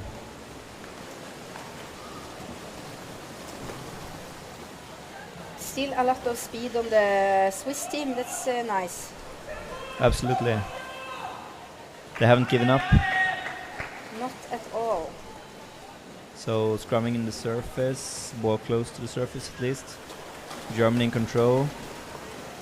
Swimming with the ball in the armpits for a long time. Looking for teammates behind. Delivering the ball out. Number 10, Buchner. Going in, holding the ball in the corner. Number 10, And she did Buchner. Laura, yeah. Buchner, yeah. She is a very solid player. Yeah. But the Swiss managed. Oh, and there's a good opportunity for German come on, player. come on, another player. Oh, that's a good one. Should be a goal. No, she... Number 1 in goalie control took of the it. ball. Could she pass it down? Yes. There we go. Buchner again. Oh, no, they have some solid passing play now, the German team. And you see that The they Scheffele. always look down to the goal when they get the ball. Yeah. It's number 12 there. Spalek. Going in now. Now Germany are in control. Yeah. Absolutely. Looks like they kind of found the calmness in Yeah, their own found the rhythm playing. now. Yeah.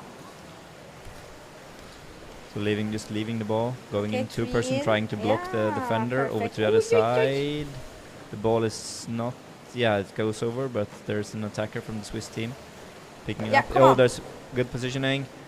Leave it on the same side. No, very well done by the Swiss defender there to go on and intercept. But there's still 2 Absolutely. German players there. There's hold. no. No, I very was 100% impressive of the goalie there. Yeah, that was an impressive move. I was 100% sure it was a goal.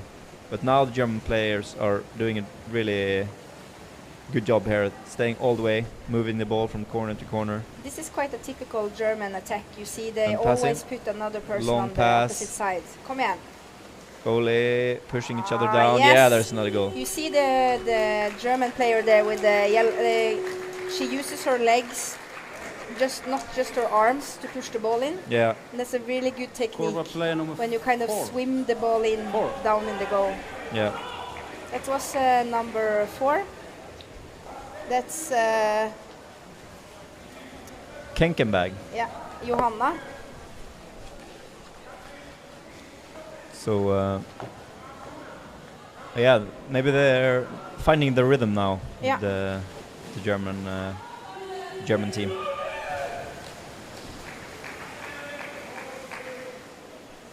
Again, Swiss going up in surface in the swim outs. Scrumming in the surface again. Under 6 minutes remaining. I think the reason why they do all the scrumming in the corner is the attackers on the German team are quite offensive, that they go aggressively straight in. Here we the go one again, with the 2 goal. players coming in. Come on, from come kicking. Ball is in the Yes. goal, yeah. It was a quick turn, so they just had one person in defense. Absolutely. Switzerland, and you see they changed 2 people there at the same time. Yeah. So that's They're probably getting, looks like they're getting a little bit tired now, Yeah. the Swiss team. probably that's why they suddenly were just Player number one 9. one Yeah. against 3 Remove Germans. player number 9.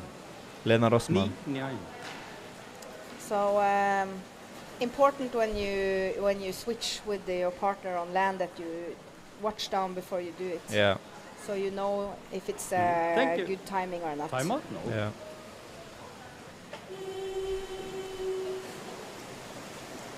5 minutes left of the game, and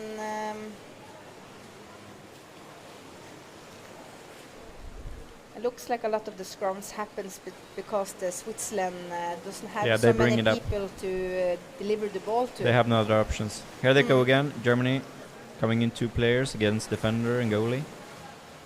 Number 47 getting pushed out from the goal there. There you have again, Johanna is trying to get to the opposite side.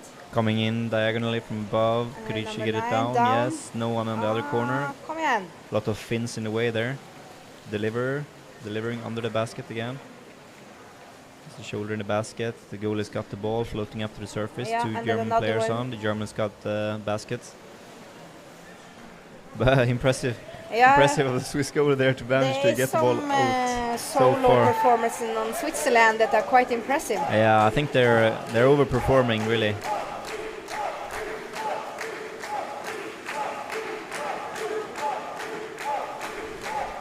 But Germany in possession again, passing behind the back.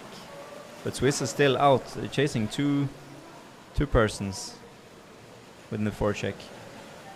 One taking a real dong dive there, protecting the corner, but now the basket is left without defender for a second there.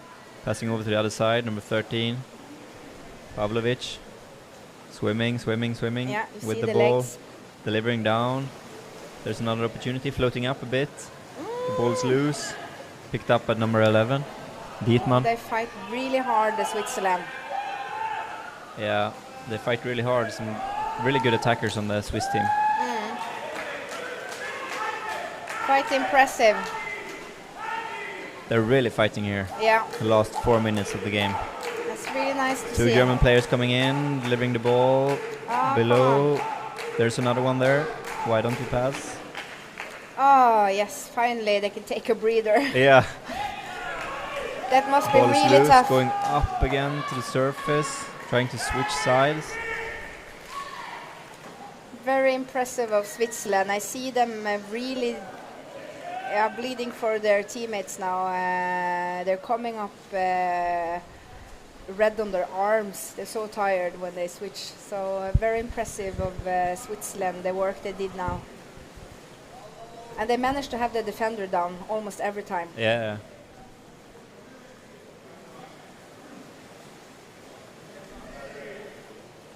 So the scrum again. German team. Yes. Yeah, but I don't know. The Swiss team, they're very effective in the scrums. But here Germany comes out with the ball, goes in, passes behind the back. Could have worked. I would rather see them deliver the ball in the corner of the goal instead. Yeah. If not, there was the defender kicking it out maybe.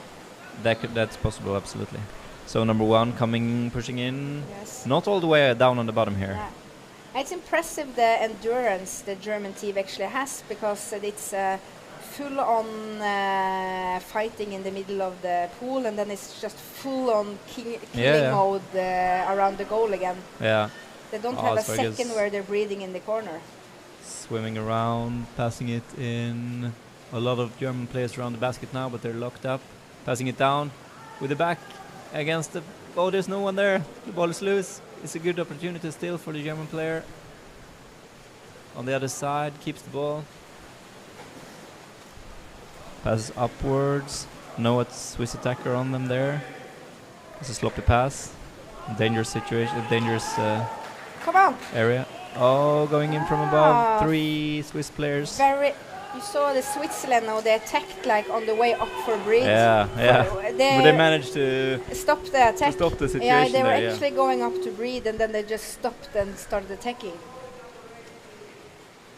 Yeah, there's another penalty. Yeah, I've seen the shoulder in the basket several times. Shoulder in the basket. 1.5 minutes left. There's a penalty shot. The second of the game. Let's see for if they German team. Choose a freshman to do would be fun to see somebody do. Won't play in the water. Is it number 4? Yeah, that's Leona. Johanna Kenkenberg. Is that? Oh yeah, Johanna. Yeah, the one who scored the last goal. Or? Looks like Kati is asking who wants to take it. There's number 1. Yes. Stephanie. Stephanie Pop. She's a solid player. Yeah, she's been to one European and one World Championship. I think she's been to more. At least what we have information on.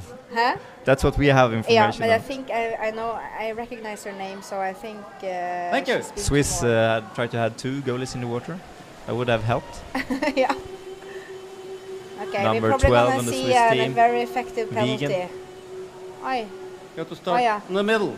Yeah. Oh. Stephanie. She's trying to do an Iver Björnrum. Yeah. Taking she a head started start. too close to the goal, so she has to start Ready? over. You have to start on the exactly in the middle to have give the goalie some time. She's coming So in it's- diagonally from yes. above, full Oh, intensity. a lot of power. Really good. Oh, that's a nice penalty. Very nice. Full speed ahead. Nice one. This is really good because she is quite similar to the other penalty we saw on the Yeah. German team. But she was Good. more Score by speed, player so number- she had more power, and also she was more focusing on number turning the 1. ball around her back. Yeah. This was almost pretzel. No. number 1. Semi-pretzel? No. Okay. Not even a semi. I mean, impressive. She has already, yesterday, Stephanie scored a lot of goals. Yeah. If you have any wishes for interviews, just leave the comments in the chat. If you would like to interview someone, 1 minute. There will be one player from each team after. one player from each the game. team. Have the chat any suggestions which player on each team we should interview? You have the opportunity to write something now. So we have the final 30 seconds. Swiss locking the ball up, making some final struggle against managing getting the ball up in the scrum, start swimming over. The scrum game has been impressive by the Swiss team. Yeah. Even though you don't like scrums.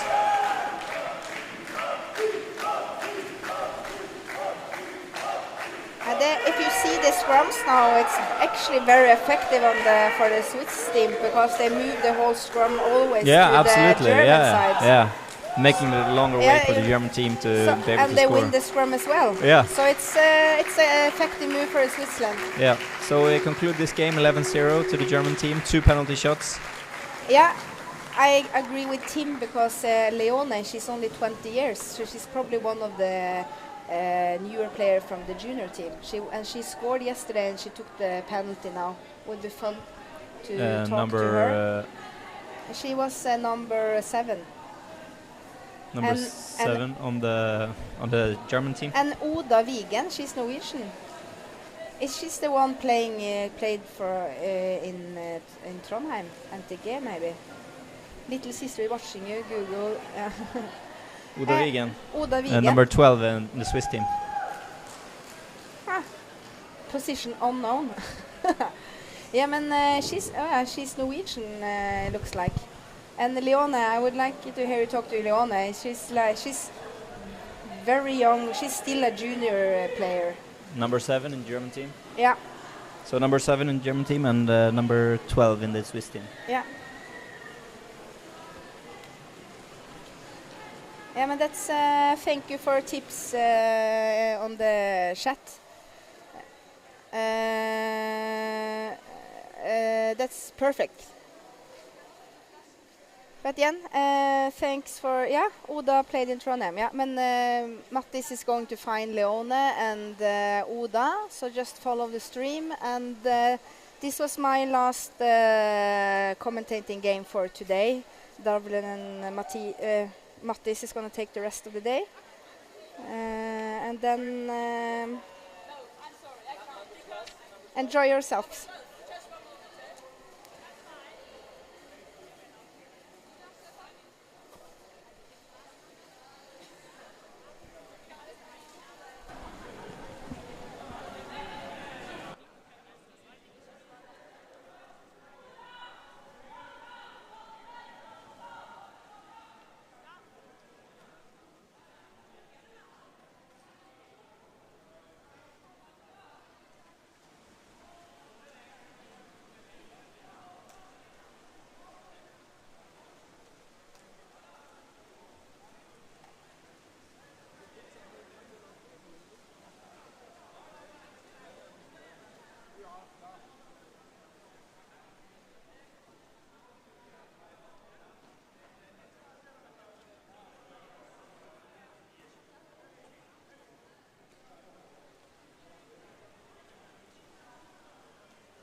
So I'm standing here with Oda Wigen after the quarterfinal between Switzerland and Germany. Please tell me your thoughts going into this game. So we did not think we will win, but we wanted to fight as much as we could, and I think we did our best, and we are very happy. Did you have any specific focus areas? Yes, we wanted to be good in the defense and be able to bring the ball in the corner of the opponent. How would you say that you succeeded with that plan? It was hard to get the ball in the corner in the front, but I think we had a good defense. We fighted good for every goal that the opponent made. Yeah, I totally agree. On the stream, it looked like you fought really hard for. They had to fight really hard for every goal. You didn't let them give anything for free, right? It looked you played a lot in the surface. Was that intentional or a consequence? I think a bit of both, because we know we are strong, so we can hold the ball. So at least when we hold the ball, we don't get the goal. So, but of course, we want to go underwater and in the corner in the front. That's our goal for next time.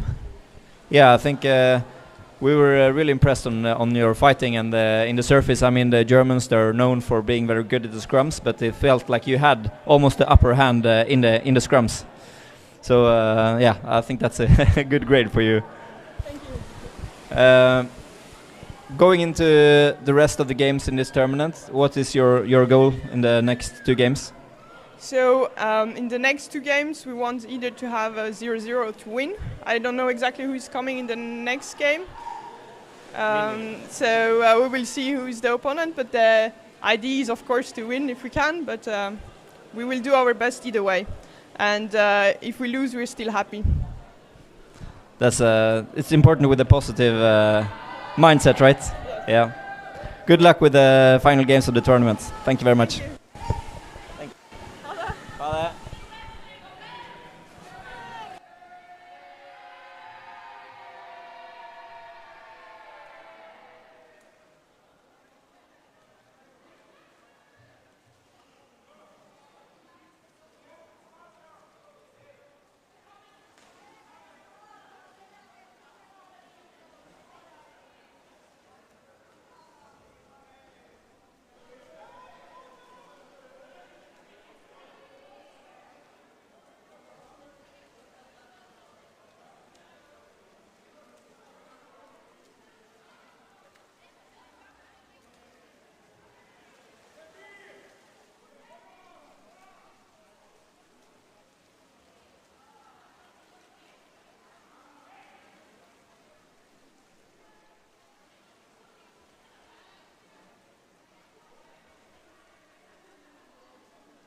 Okay.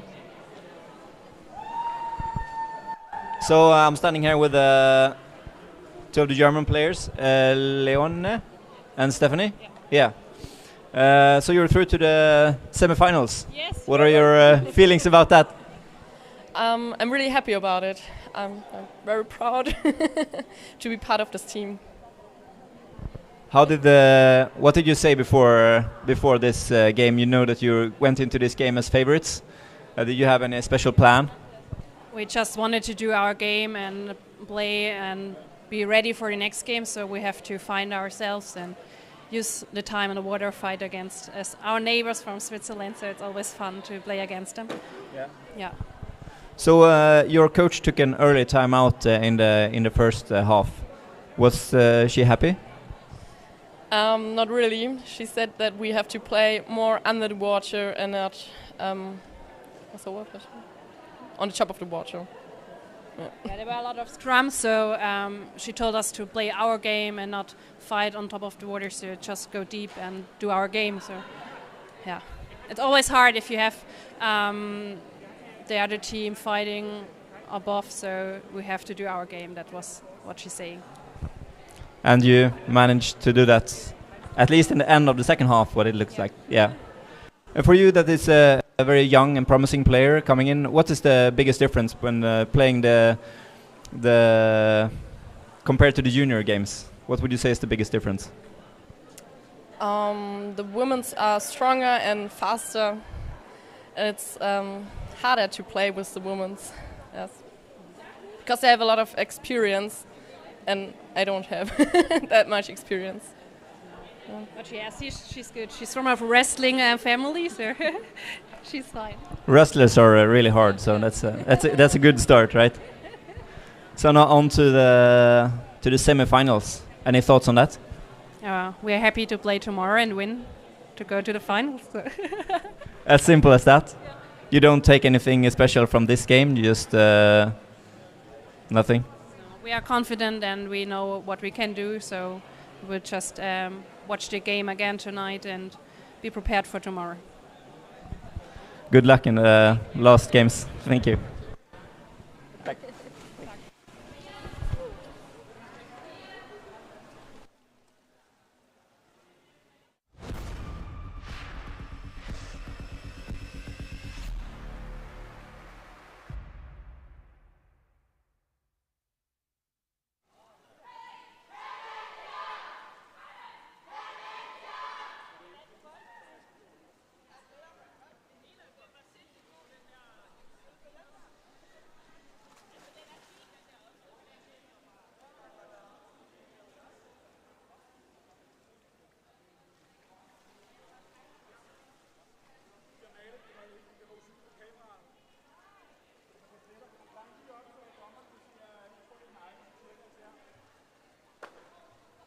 Line-up til dommerne. Line-up til dommerne.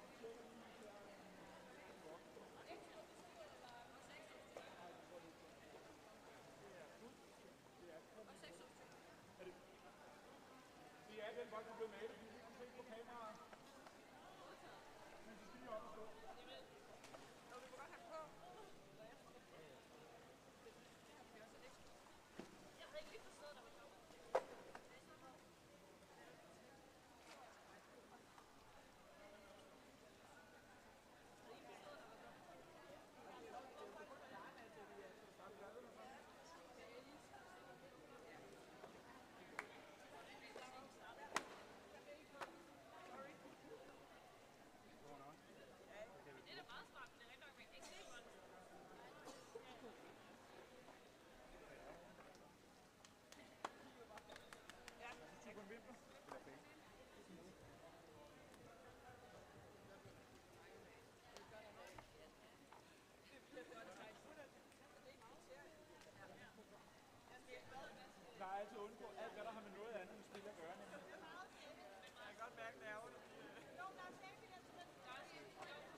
men det var bare mere, fordi jeg så, at dem til nordisk så jeg aldrig igen, men det er mere, den, der har svømmet, den plejer at få den. Godt, okay, men det er bare, fordi jeg har svenskeren og den tyske vægt, så jeg har slukket op med det ikke. Ja, den får det. Jeg har tørret den. Og sprukket den.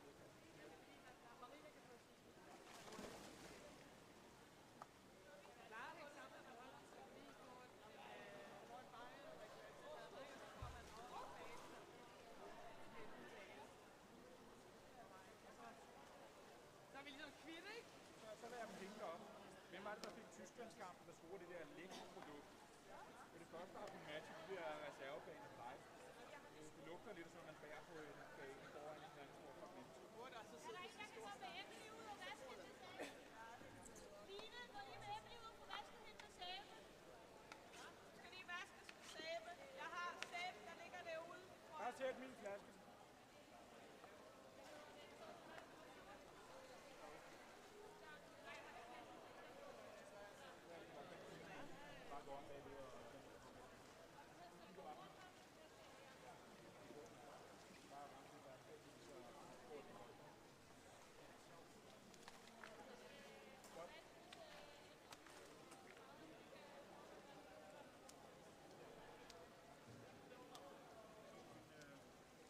Nogen, der har den ekstra hånd på med på til, det er der.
Har startkæden styr på, hvem de er?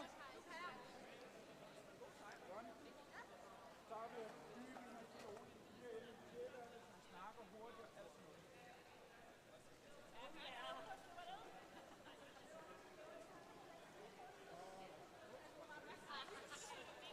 Så tager det bare op igen. Ja, jeg ved det. Det er godt, der ikke er dannet.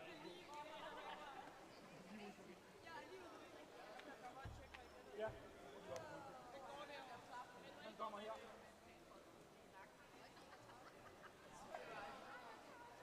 Det var den hurtige vask. Det var den hårde. En grundig vask.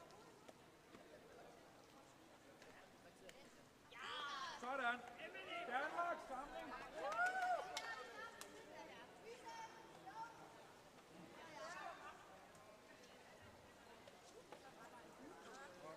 Masser af tid. Masser af tid. Startsektoren har styr på, hvem de er.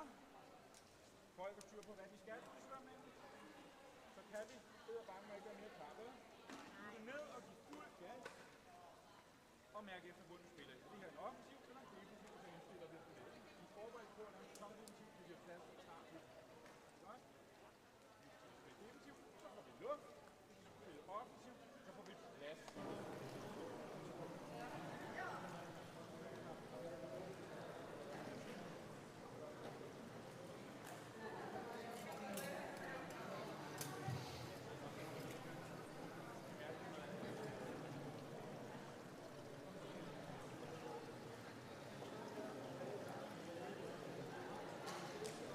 Om vi kollar luft.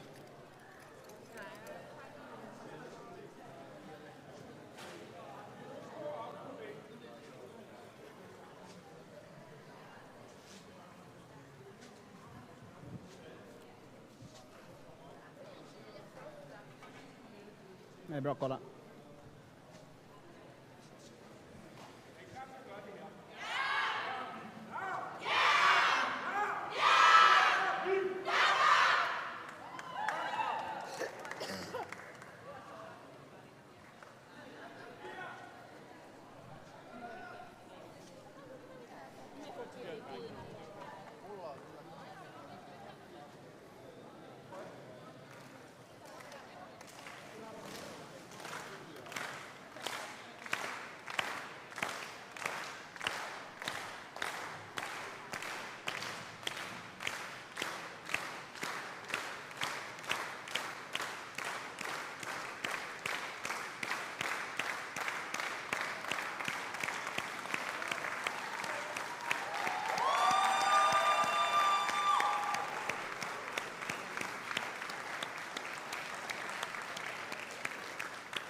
3 minutes.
Two minutes.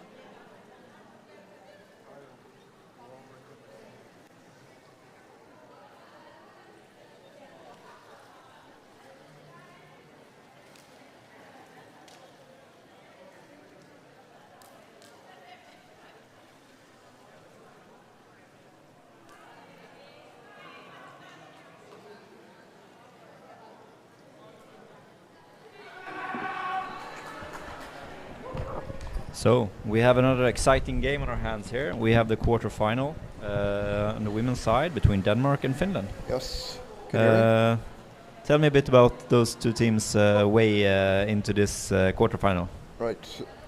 So, can you hear me okay? Yeah. All right. So this is an interesting match. I would say that Finland is the favorite team here, and the Danes are not far behind in, maybe a championship of training for the younger players and 1 minute. And so on.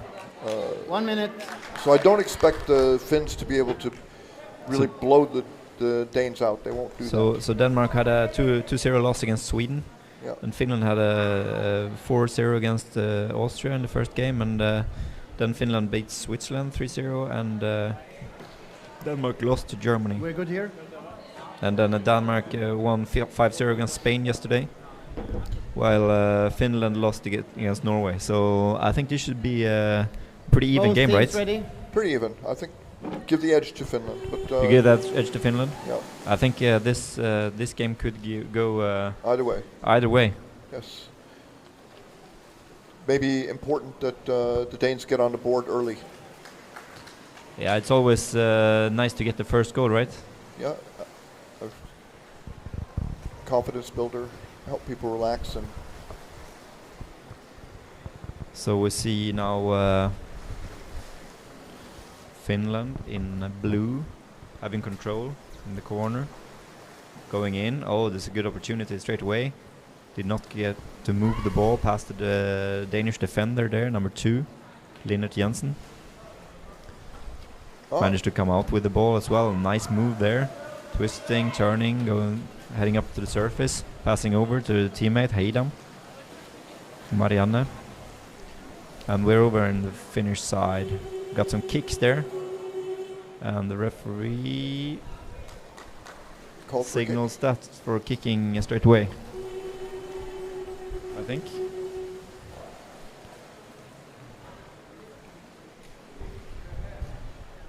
There's actually 2 minutes. No. Number 19.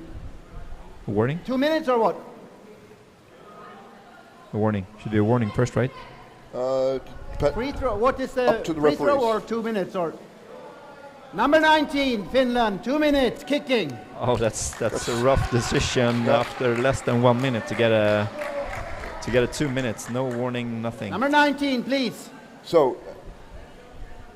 Number 19 in the Finnish team. That's a rough start for Katja Lind. Yeah. Didn't look that rough to me, but there was some kicking. Maybe a warning would have been enough, in my opinion. But I'm not the referee, so ball drops down. The Danish players going in, still some kicking from the Finnish defenders. Number 22 passing in to number 17, Fredrik Reuter. Camilla Fischer-Nelson, 22 with the ball. Going in a bit from above, passing over to number 3. Almost loses the ball. Struggling. Finns in the wrong direction. Passes down again. Number 2, Linnet Jensen. Could they capitalize on this power play here, the Danish women?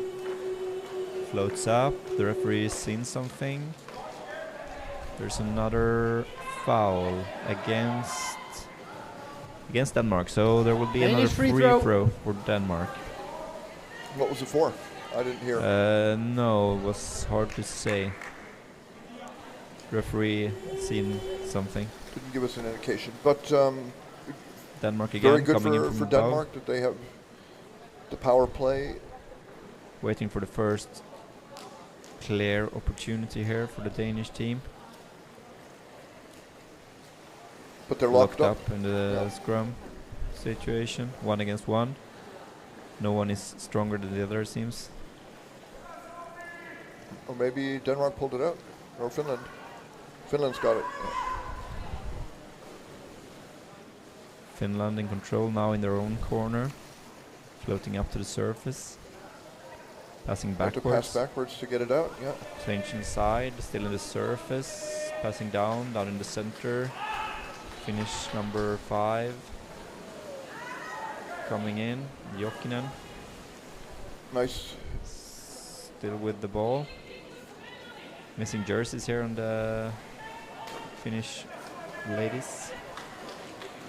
Number 9, Suomalainen. She's a strong player. Hasn't she been in the EuroLeague? Who? Suomalainen? Satu Suomalainen? Or who was the Finnish player, female player playing in the EuroLeague? There were a few women who played. What do you think about it?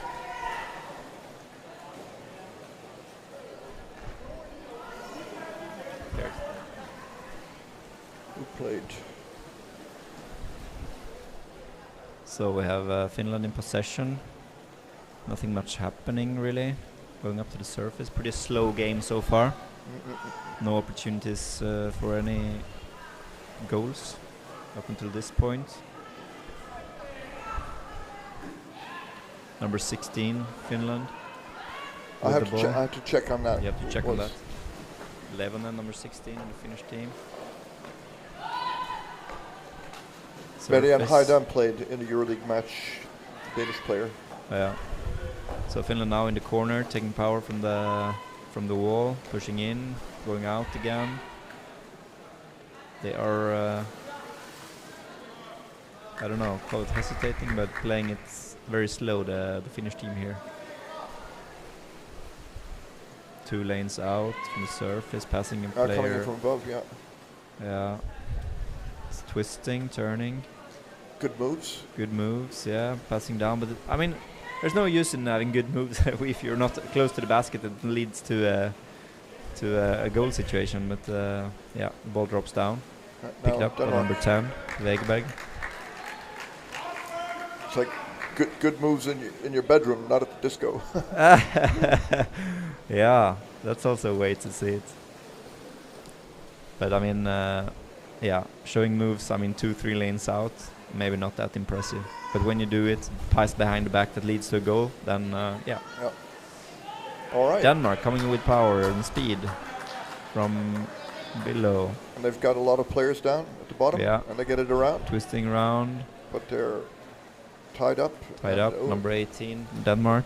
Looks like real resistance there from number 5. Who was it? No, but they 99, Hassenen passes it down. Denmark still in control with the I mean, yeah, face looking the other direction.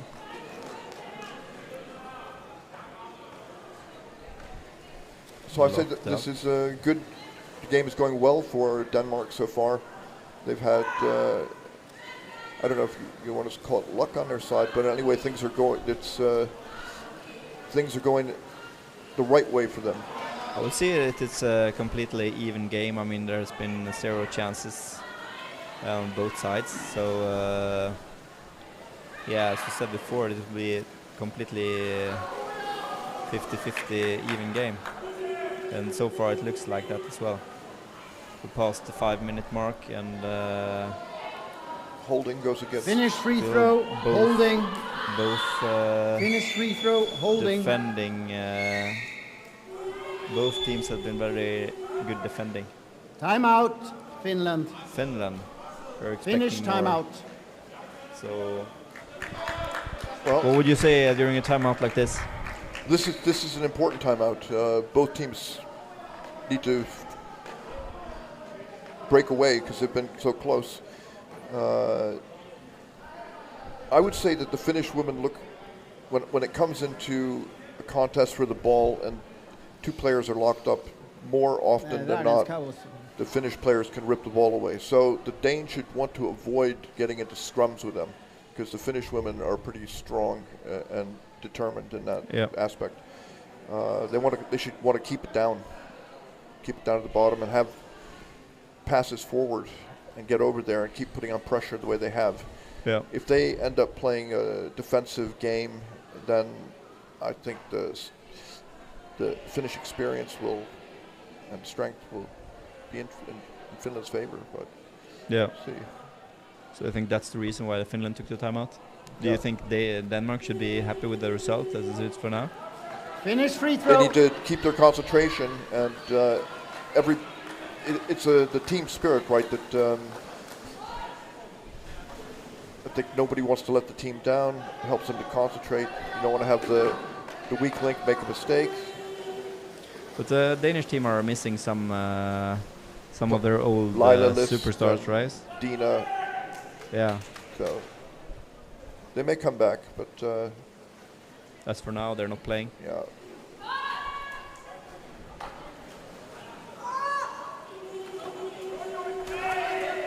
Oh, that's White number 11. When I sound the horn, you have to stop playing. Rough. Finish free throw. the number 11 of the Danish team didn't stop playing. Marianne Heidam, 45 years old. Yeah, and Marianne Heidam is extremely good. I mean, she's been for many years. Yeah. So you think that, I mean, she's the captain. But she maybe shouldn't hear the signal. Yeah, I mean, she's also played in the EuroLeague, right? She has, and she was the first, right? She was the first. But to say that a woman played in the EuroLeague, I mean, Denise Schmutz from Austria, she also played in the EuroLeague. But to make it up at that level as a woman, Anso has also played. They have to really be aware of where they are, because they can't afford to get caught by male players who are bigger and stronger. Yeah, but still says something about awareness, how good you are as a player, I think. Yeah.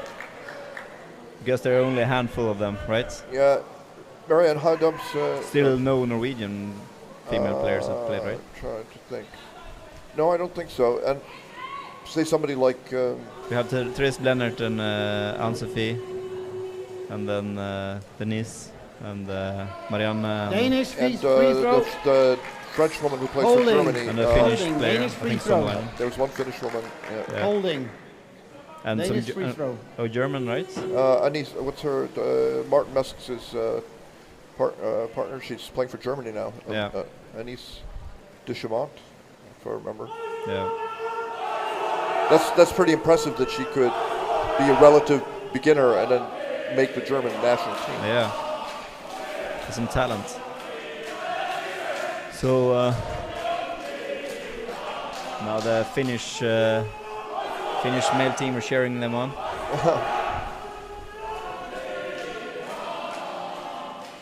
Taking a nice ambience here in the pool. But the Danish team in control, still not been able to create anything. Yeah. Just leaving the ball to each other, not getting in closer to the basket.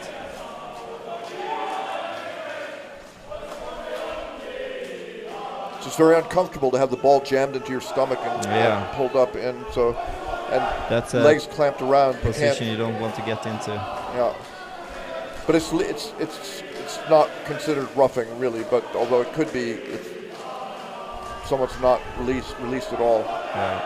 Been a rough game so far.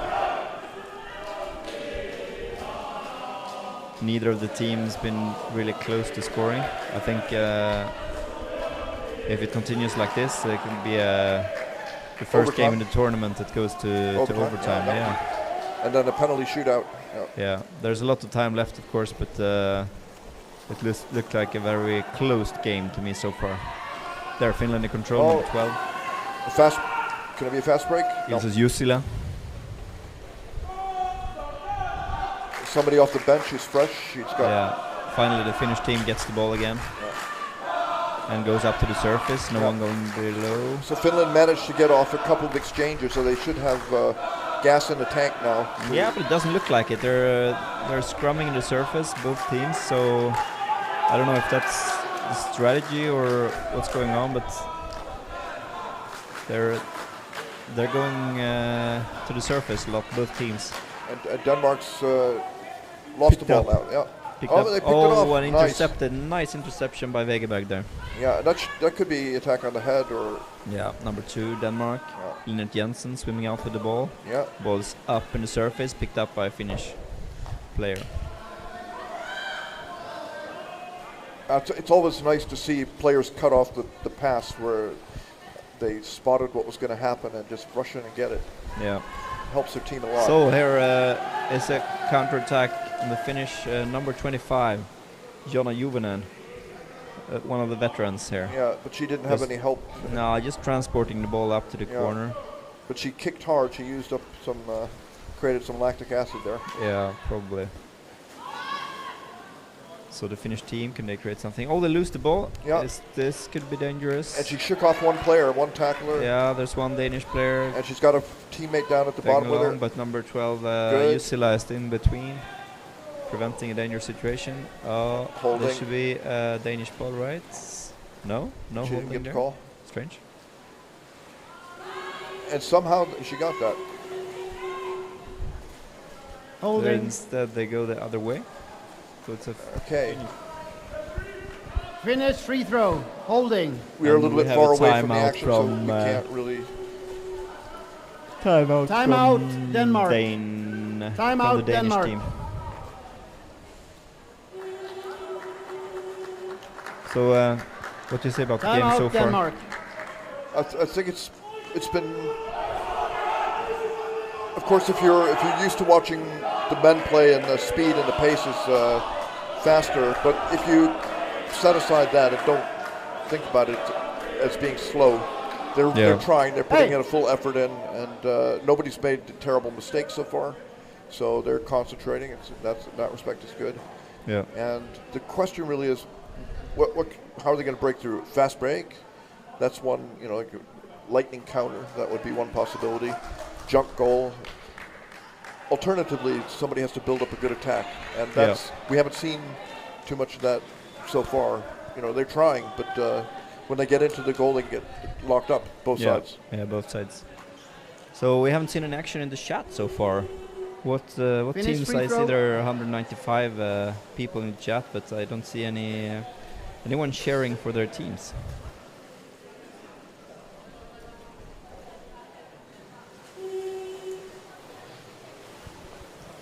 So Finland with the ball on the surface, going down, getting locked up again.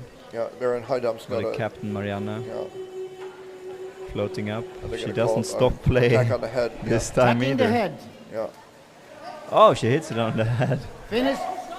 Finish free throw. Attacking the head. That was not nice, but I think she's doing some foul play as well.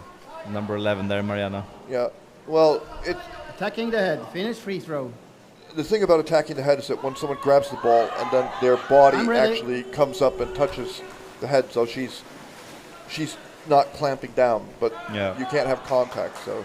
Yeah, but she wanted to get the Finnish player out for 2 minutes because she touched her head, but I don't think that is appropriate. Well, it's called.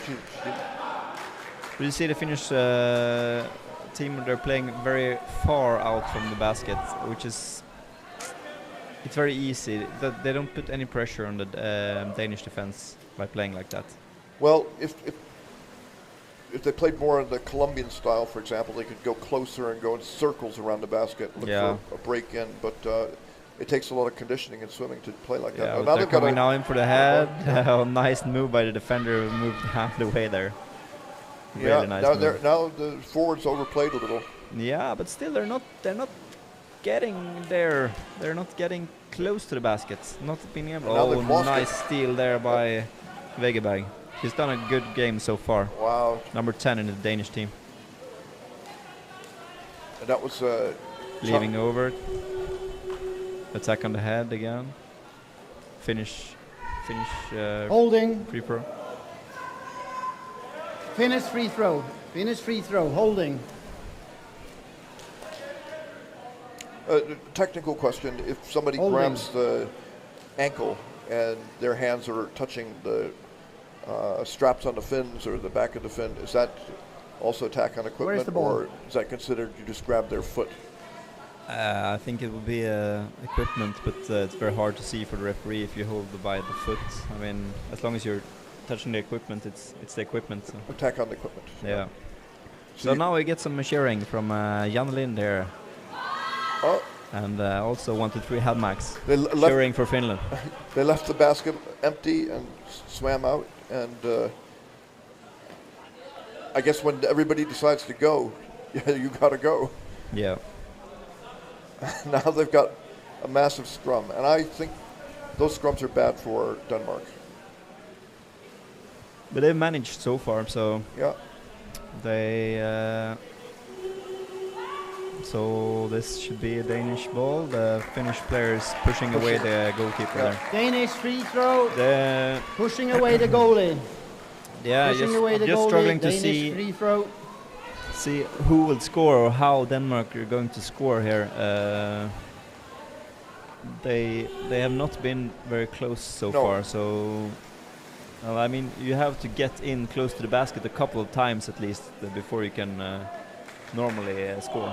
Put some pressure on the Finnish goals. How many players in the water right now visually see themselves scoring? They Yeah, have a visual that's a picture good of it. question. Yeah, but now Danish girls are coming in a bit from above, but there's so many Finnish players there, really preventing any kind of opportunity for the Danish. And there's nobody under the scrum for Denmark. They're getting cheered on by the Finnish. No, it's the Danish. Important forechecking here. Yeah. So Finland does well to get over in the corner, and she Finland coming in passes it. alone, getting a knee in the face. Yeah. Finland coming in along the bottom. This Yeah. is good. This is good. Forced out by the Danish defender and attacker.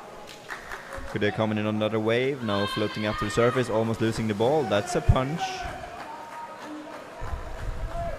The Finnish team still in possession, but no pressure on the Danish defender or goalie. The Danes seem like they have pretty Oh, good. attacking the head there. Seems like a desperate move from number 10 there in Denmark. They got away with that.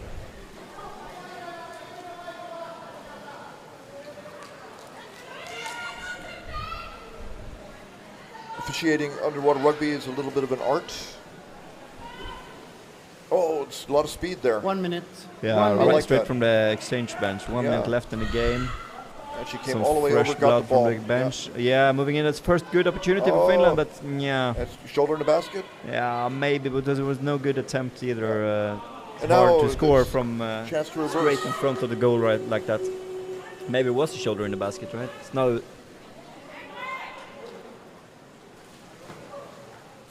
I think that would be unfair to call.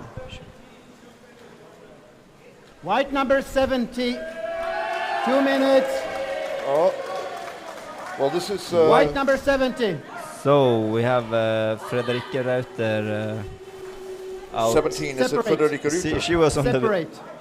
She was on the Separate. bench. She was on the bench. She was on the bench, so I think there's something wrong here. So it's difficult to understand how she got called. But separating the teams, and the Danish girls are still diving. So how could the player who's not in the water get called? It's some kind of mistake from the referees, I Rätt think. spelare. I'm ready. But the referees, One they're player up. satisfied with just... One player out, anybody. One player up. They I'm ready. have to be 5 in All the right. water.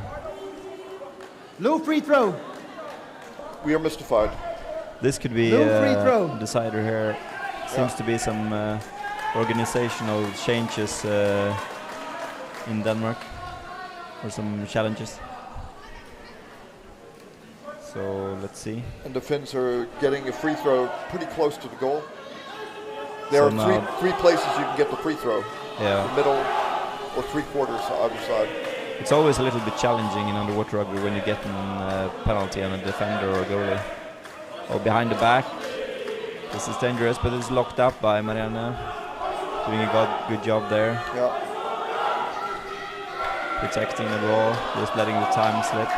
Only 20 seconds left for the Danish team to withstand this before they get some rest.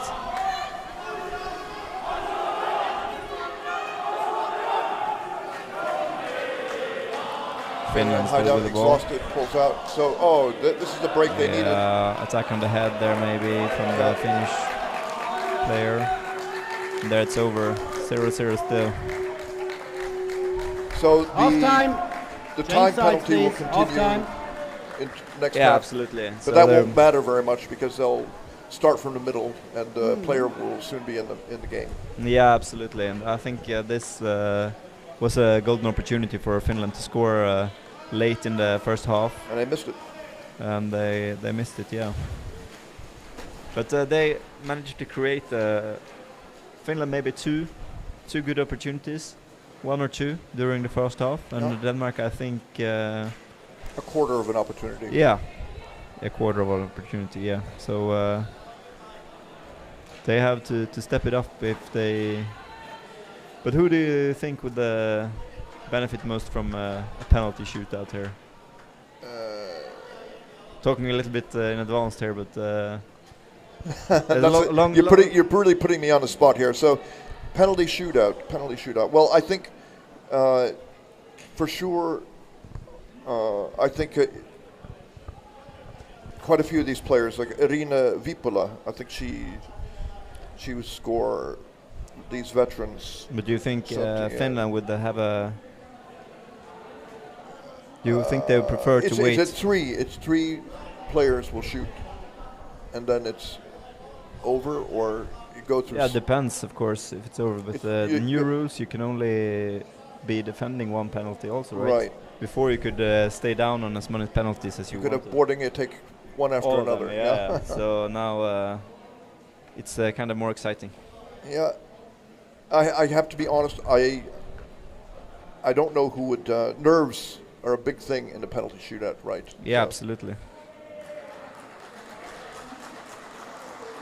If Yeah, Jim Jussi Marttila, famous from the EuroLeague, he says that Kiira Suomalainen has played in the Yeah, EuroLeague. that's Kiira Suomalainen, yeah. But she's not here. Oh, that's not the same Suomalainen. Suomalainen is a pretty common name in Finland, probably. Yeah. But I was writing Kiira that there was- Suomalainen is the wife of Tommy Suomalainen. Yeah, okay, so that's another Suomalainen. Yeah. Anyway. And Tommy Suomalainen is a great player, and his wife is a great player. So yeah. So if Kiira Suomalainen was going to take a penalty shot, I would bet on it. I would say that that's going to be a We score. get a comment here from Janne Lind says that Finland has amazing goalies, so they will take the penalty shootout. So, and we get another question here from Anna L. What happens if they're still tired at the end of the game? I think she meant tied, maybe. At the end of they will be the tired, overtime. of course, but tied. Then there will be 15 minutes, right, overtime, and then if it's still tied, then the shootout. Then it will be a penalty shootout. So, so it's a bit early for us to start talking about it. But the game has been so half an hour of underwater rugby. Yeah, absolutely. But the game has been so static and locked that What I would like to see, I think the Finns are putting together better attacks on the goal, even though they have not been successful. They're getting down. They're trying to get close to the back and maybe screen or pass around. They haven't succeeded completely, but that's what the Danish women have to do. They have to get the player down on the other side of the back to screen out so that somebody can swim in or pass around to the other side. They can swim over the goal. Yeah. They have to make it 360. Yeah. But first they have to manage to get some possession. Yeah.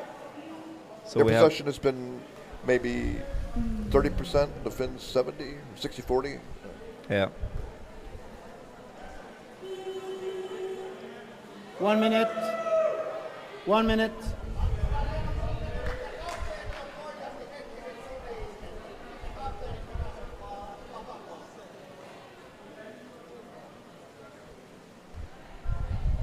So the Sweden female team is warming up also. A big game for Sweden and Norway, is that right? Yeah, no, not yet. No. Oh, it's the Swedish men, or? No. Swedish women. The Swedish women for the quarterfinal. That would be against Austria, right? Oh, yes. So they have one sort of in-between match before they go on to... No, it's a quarterfinal. The last quarterfinal on the women's side would be between Sweden and Austria.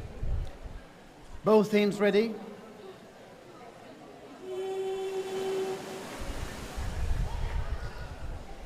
So, here we are again. Finland in control. Want to swim out. Very determined there. Determined, yes.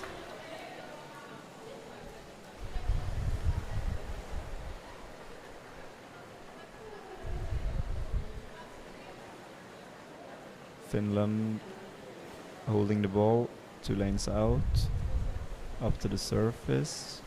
Let's see if they have prepared any special plans now, how to break through the Danish defense and start creating some more opportunities, because there's not been many so far. Well, keep it simple. There's a Finnish player on the side lurking, and that's get the ball to her or swim on the other side. They get the ball, but she was not prepared when she get the ball, and she holds on to a player that has not got the ball. So could have been a Danish ball there, but the Danish, they look solid, I think, in defense. The Finnish team has to muster up a real good attack to be able to go through. And are the Danish women chasing too far out, the forwards, or? Nah, they look pretty purposeful. Yeah, no, absolutely. Yeah. Finland coming out on the other side, easily being locked up, but then now they have the basket. Could he get the ball down? No, it's in control. Wegerberg doing a solid job as an attacker there. She's had a good series, a good championship so far. Still, Danish players are playing it safe, going down to the baskets. The ball is up on the surface. Here Very they go nice. again Yeah. now, but going from above. Oh, that's maybe the wrong decision to go from above there instead of trying to keep the ball down. But that was a kind of a semi opportunity. Yeah. Very good pass down to the bottom. Lucky that it didn't swerve away. Could they create something here? 2 against 2 from above. Just leaves the ball. Still in control for Denmark. Leaving it again. Very nice. Yeah, it's a nice passing close to the basket. It's a semi opportunity, but locked up by the Finnish player there. So this is what the Danes have been doing to the Finns. So what goes around comes around. Yeah, you have to be able to have several waves normally to score a goal if it's not completely open baskets.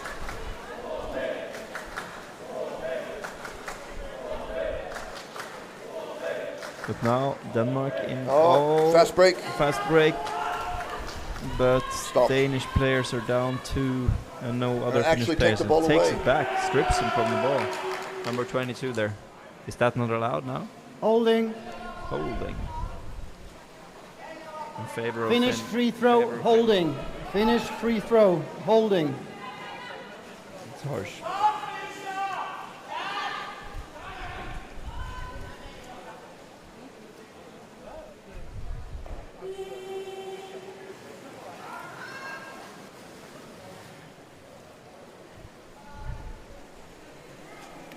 Bounces on the bottom, they get it back. And now Rudfeldt.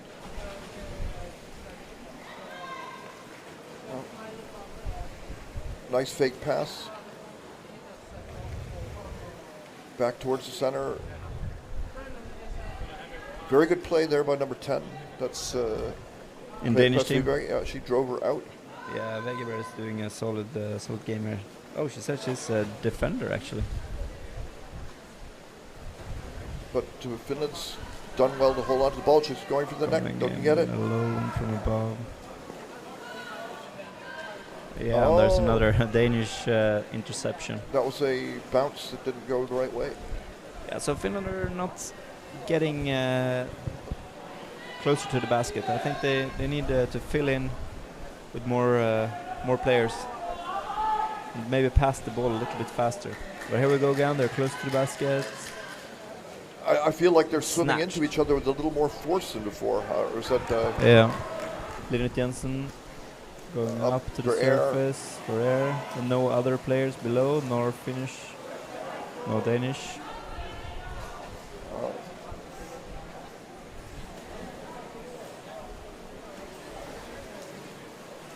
At last, 10 minutes left. Danish player shows up underneath the scrum, deep.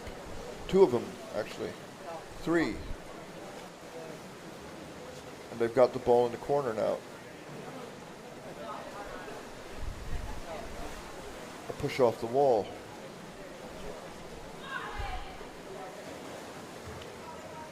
Oh. They had to work hard to get the ball, and now they've given it up again.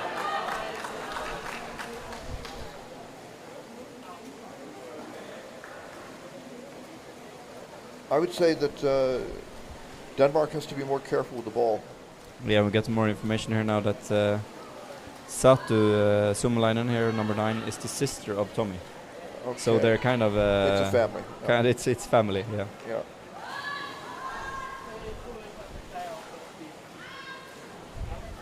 And Suomalainen, I think, just means Finnish, basically. Yeah, okay. Finnish person. And some cheering for Olivia Hellstein for being fast. Number 22 on the Finnish team. Jim Holmbeck has a sister who plays. Nelly Holmbeck, I don't know where she is. She is not in this team, at least. She hasn't come this year, no. So Finland. Oh, missed kicked pass. Away. Nice, they kicked away. Right to the Finnish player. Suvi Mikkela.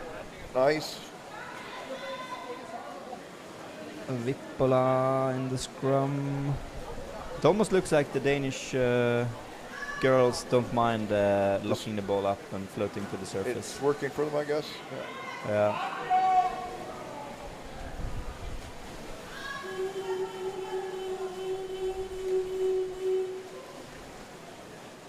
Holding. Danish free throw, holding. Danish free throw, holding.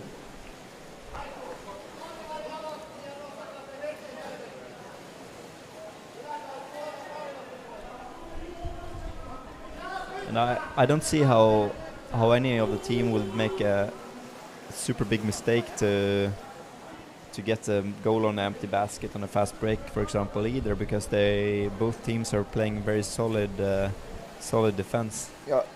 Now you see the Danish players trying to steal the basket. That trick did not work. No.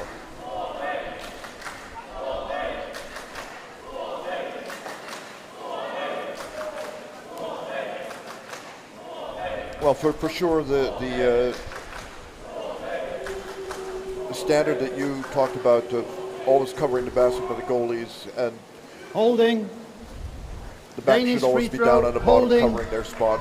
Yeah. And the forward should always be. So once the players have that integrated into their responsibilities, and they do it, so then you have a tight defense. That's underwater rugby, low-scoring game. Yeah.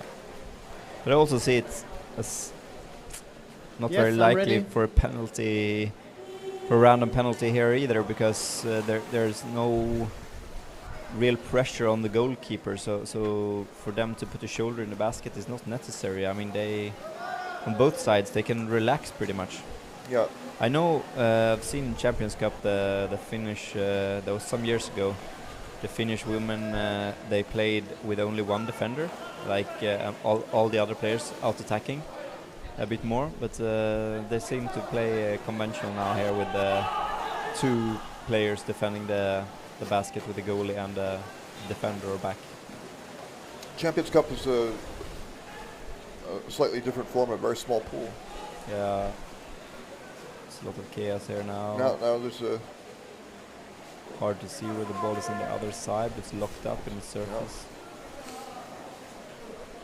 There you could see also that Marianne in the Danish team, number 11, was in trying to create some chaos without the ball around the Finnish basket, but was not successful. With making contact with players or just trying to interfere with their... Yeah. That's very dangerous. I mean, suddenly the referee can just say that you're kicking or pushing, and then you lose the ball to the other team. I wonder, honestly, why more behavior. Players don't lie directly over the goalie's head without touching them. Why isn't that a more common practice? Maybe the referees... Maybe I don't think it will achieve anything. Right? No. You lose a player in attack, and it's hard to attack as it is. So it's a pass going forward, picked up by the Danish. Okay, she got speed. So here we go. We got speed. 2 players coming in. It's 2 against 1, passing over to the center row. It's a bit sloppy pass. She didn't stay down. If she had stayed down, but the pass was not perfect either. So I know she was tired. She lost number 22, Camilla. There lost her speed since the pass was not perfect. So there was not really no opportunity there either. No. Holding. Finish free throw. Holding. Finish free throw. I think this game so far, of the games we've seen today, has been the game where there's the least time close to the basket. And the most time, I mean, 2 lanes out, 5 meters, 3 meters from the basket. Yeah. No, neither of the teams managed to create any pressure. Is this boring you? Not boring me, but it's another type of frustrating. Yeah, but it's another type of rugby, and it won't result in many goals or penalties or. But I mean, if you're cheering for Denmark or Finland, it really doesn't matter how it goes. It's exciting anyway. Yeah. But yeah. Well, a few goals. Return to the most basic. They have to get in close to the goal. Somebody has to start driving in. They either have to dig under the back, grab the back and go forward, or they have to swim over and deliver a pass. They have to do something. So. Yeah, it doesn't seem. Finish free throw. I can't pinpoint a player that I see that has that potential. Like Anso. Yeah, but maybe Marianne here, and I mean, Wegeberg has done a solid game defensively, but I haven't seen any real dangerous opportunities for. I think Marianne Heidem, she takes so much responsibility as a defensive coordinator that her offensive game is a little bit stifled. But she's down there now, waiting. There are a lot of Finnish players down, but they're not in ideal positions for scoring. So and now all of them went up, so yeah, they're a bit out of sync, I would say. Coming in one and one, going into the corner. Oh, but now they've got a player. You got the player in the block, could get the ball got a player to the other side. On the right side. Could be yes, but the pass is not, and you see... It was the right idea. It was the right idea, but I mean, there were 2 Danish attackers. They were both lying there just waiting for that pass to come, so it's very, very hard to do something out of that. It was...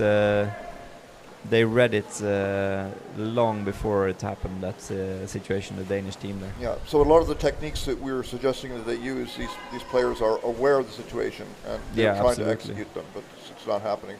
Yeah, but still, I mean, it's the right intentions from the Finnish team. No, they're definitely doing some set plays here, trying to get down. They've got player underneath, but the Danes managed to get it. And now we have another one of these. Another one of these, but fast there's breaks. a Finnish player going down, destroying the whole situation there. Another Finnish player coming out, ball floating up But not to the at all surface in the clear who's scrum. going to get the ball now. Finnish gets the ball. Swims straight into the arms of another Danish player. Player playing midfield. Less than 4 minutes remaining. So maybe you're prescient in your prediction that we might have to go to penalty shootout, because what happens if we have another 15 minutes of this kind of overtime? But overtime is sudden death, right? So It is, but I don't see how that would change anything here. I mean, both teams here, they're doing the best they can, and so far very, very few real scoring opportunities. So I would say Finland has gotten closer. yeah, Finland has shown some. There's a pretty good. It was a good move, except that it was a good move and it was close, except but that the other player was right to there. have the power to actually score in that situation is also quite challenging. You have to just like push the ball through the goalie there, and that's kind of it's kind of hard.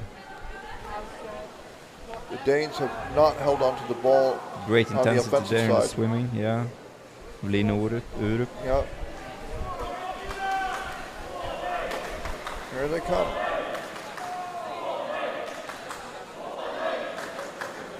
So here they are, Denmark going in from the wall, still in possession. Leading way up. This is some good moves from Denmark. Passing down to the right player in the corner, but it's picked up. It's the same there. It was read long ago by Finland's number 5 there, Jokinen.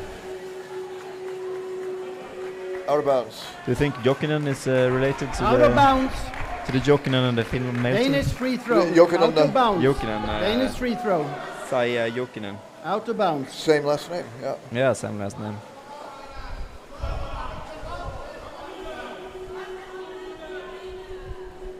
Timeout, Denmark. Timeout, Denmark.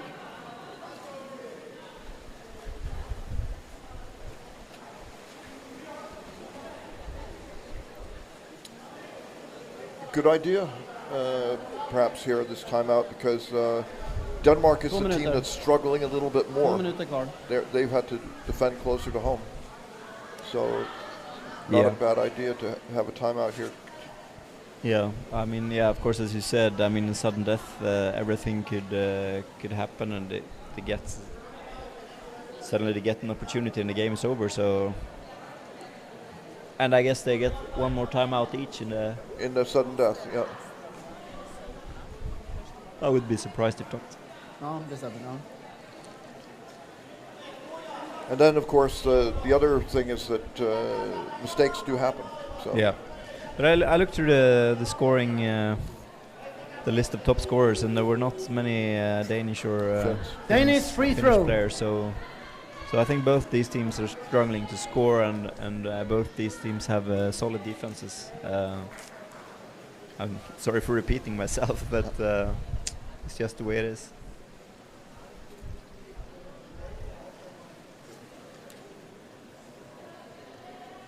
Well, I don't think we're in danger of falling asleep. It's an exciting match in that there's a struggle going on, and we are looking forward to seeing it resolved. I think this could go either way, and it would be well deserved anyway. Whichever teams win this, but I'm excited for penalty shots. Are you? Penalty shots are exciting. Amanda likes them.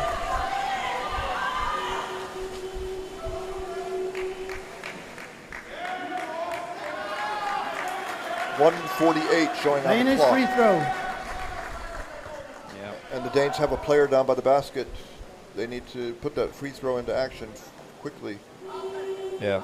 No, Marianne Heidau has to go up. Could they create something here? 1:40 left of the game. There's another scrum. They knocked the ball down. Oh, there's an empty basket in the Finnish side. This is kind of the best sequence that the Danish team has had during the entire game. What if they can score now? Danish free throw. What if Denmark can go in and score that here will now be in the last minute? heartbreak for Finland. Yeah. Denmark has not had anything close to the basket of Finland, really. Had some few semi-opportunities, yeah, but the ball is lost there. Finnish free throw. Finished free throw. So, do you think Finland can muster up anything? Do they? Well, can they afford to risk anything now in the last minutes? It's interesting that at the very beginning when we were talking, I said that I thought that Finland was probably slightly the stronger team, and you said that you saw it as being quite even, and I think both of those. Turns out that it's very like that. I mean, Finland having had more attacks, but it's not. Nobody's been able to score. So 1 minute. There? Holding. Holding. Okay, it was looking good for Finland. There, Danish actually, free they had a throw. lot of people Holding. around the basket, but yeah. Danish free throw. The referees found something. So I guess 1 based minute. on that, you'd have to say that Finland would be the favorites, that they're creating more opportunity. And Yeah, I mean, but still, there's been a solid defense from Denmark. So, yeah.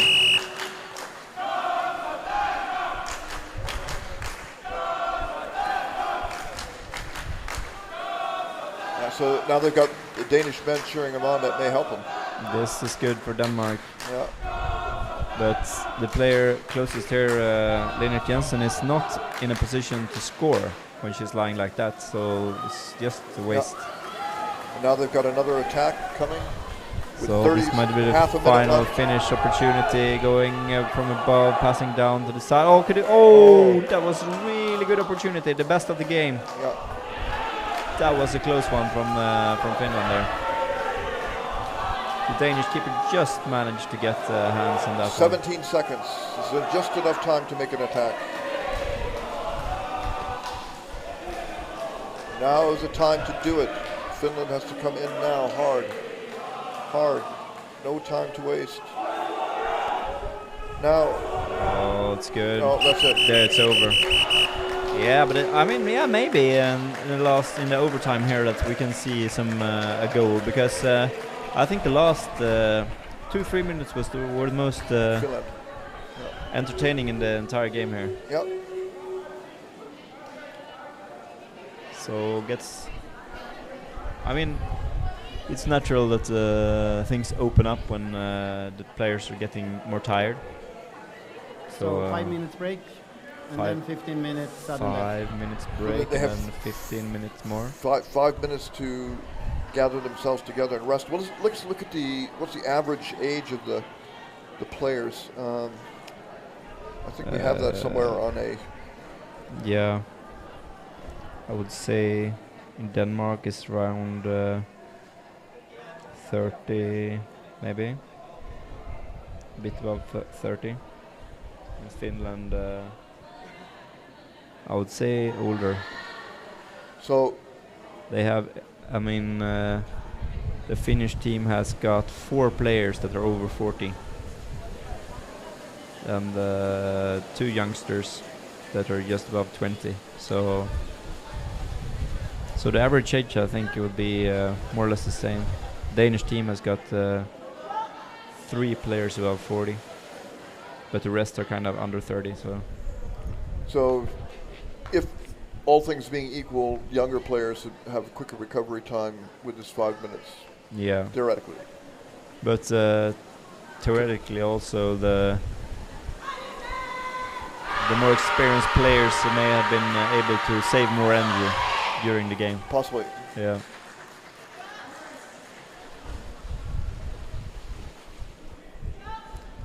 So, your bet is still on Finland? Yeah, I think Finland's been closer to the goal. That's.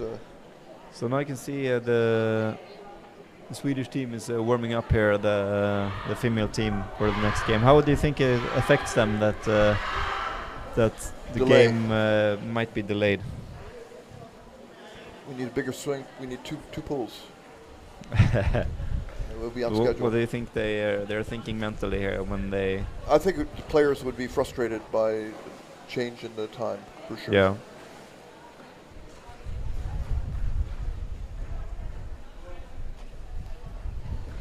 Is it only the Swedes who are warming up, or the Austrians too?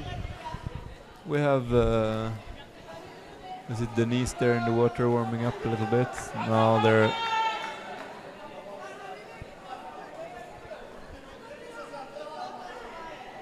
Yeah, they have not yet started.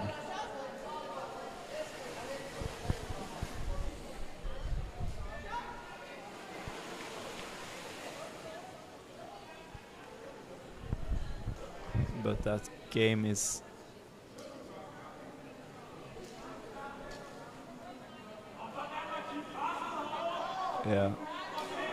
probably won't be delayed anyway because the Sweden versus Austria is not supposed to start until 5:30. I got a message from Henrik in Denmark saying there should be no break before overtime. Yeah, that's. But I mean, we have Manne here as a land referee, so I think he knows what he's doing.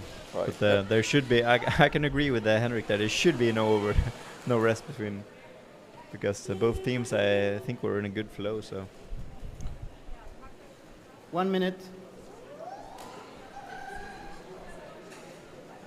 Of course, one way, and Henrik said the one way to make the games more higher scoring is to reduce the number of players.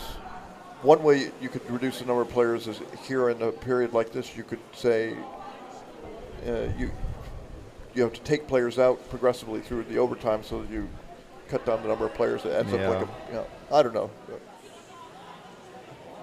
But as a player, I think it's hard enough that it is you played a full game, and this game has been really tight. Yeah. A lot of struggling, a lot of scrumming in the surface. So to pick players out one by one, that would. Well, that with a would penalty be shootout, you really take out hard. all the players. Both teams ready? Except yeah. one. That would be extremely punishing. All right. Both teams energetically swam to the ball, but Finland got there first. Finland got the swim out, yeah. Yeah. So Finland's getting there. Still floating up a bit.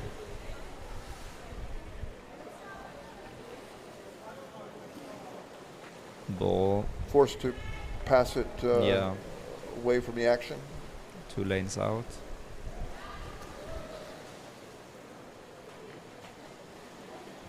Maybe just trying to tire the Danish team out. Yeah. Danish attacker was chasing. Are they going to call the pushing Danish the goalie? player for pushing? Only the basket. Oh. Yeah. Danish free throw. Yeah. Good eyes from the referee. I didn't see that. That's the danger when you go in to position yourself around the basket. And you pull on the basket. Yeah. And sometimes the referee can see things that you're not maybe aware of that you're doing as a player either. So. I mean, it happens when you're playing that you reach out and you find that you grab the basket, but you should let go of it. Yeah. But on this level, I think they know what they're doing. So. Yeah.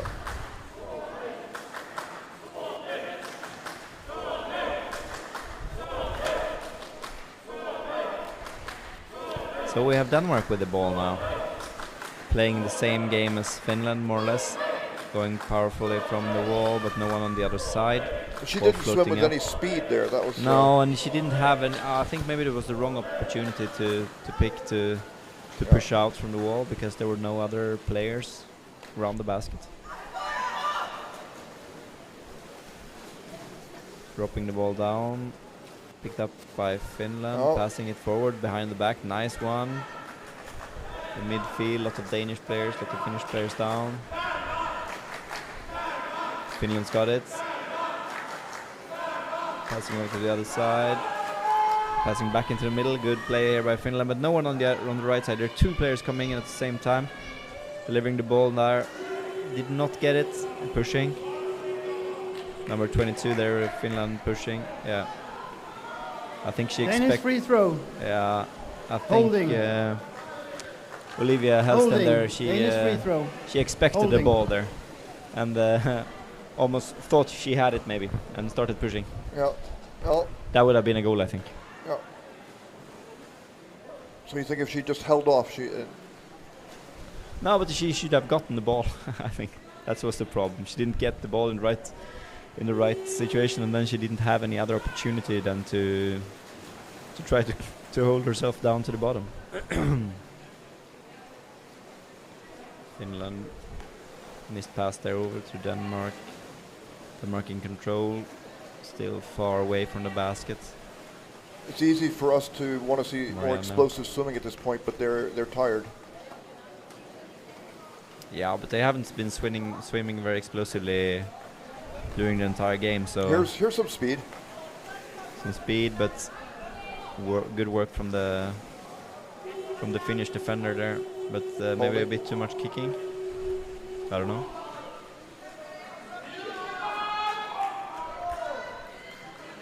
Danish free throw. Danish free throw, 2.5 minutes. But for what, we don't know. Probably kicking. Yeah.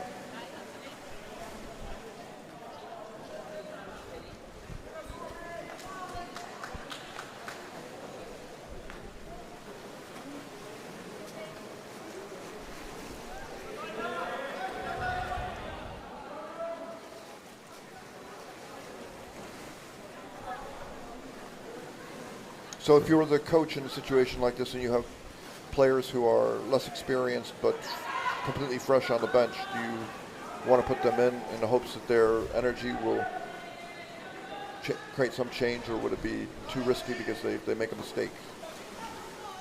Unless the players on the bench are really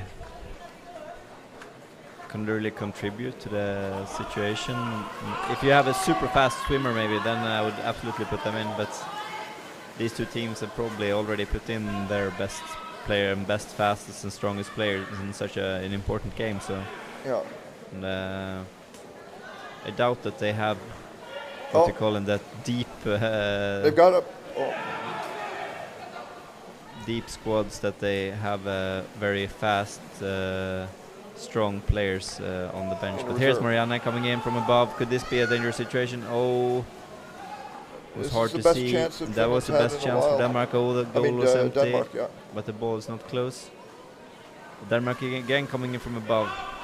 There's some good play from Denmark. Oh, the ball goes up. Yeah. This is the best. This is the best sequence in the entire game for Denmark. Yeah. It Finns. Why didn't they do this during regular time? Yeah, exactly. It looked like Marianne was the one who started the whole situation by going in, showing power, and then her teammates just followed up. Yeah. So that's what they should continue doing. And Finland look a bit passive now. Now it's Denmark that's putting people in around the basket. Little Lena Urup. Oh, and they leave the basket empty there for a split second. It's still Denmark in control here. Managed to drop the ball down there, pass it down. Oh, and they're pushing in. Yeah, there's no back there. They could have. Yeah, but it's a bit too slow. Yeah. Not enough.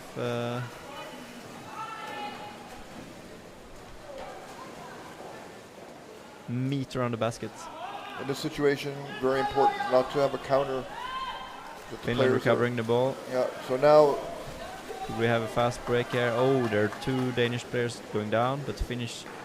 Oh, this could be a good situation for the Danish. Should she shoot? She shoots! Oh, she scores! Yeah.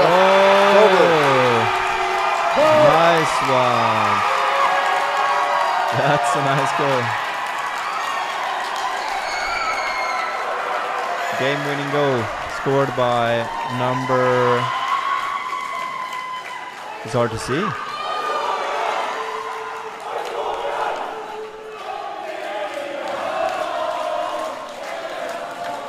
I don't know, can you see who it is? Number 99, 99. Number 99. Ilona Hasanen. Ilona Hasanen, yes. So, So congratulations, Finland, to the last. No, not the last, but to a spot in the semi-final. This continues the pattern we've seen in recent times, that Finland has edged out Denmark and Sweden, getting to the medal position. So Finland will be playing Germany in the semi-final here, same as on the men's side.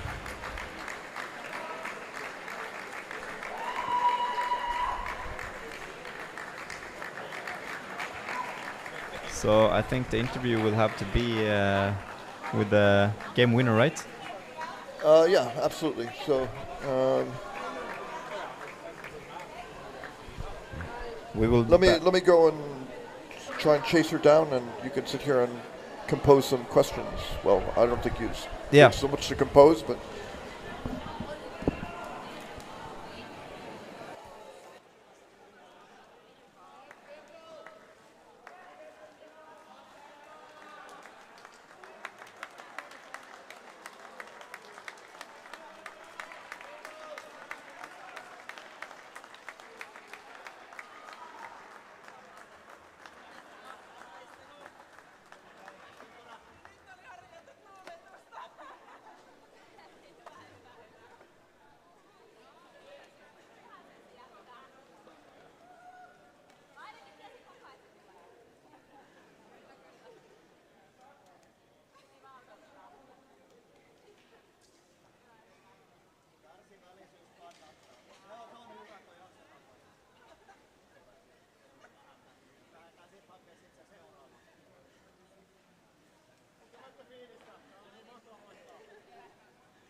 So I'm standing here with Finland's number 99, Ilona Hassinen.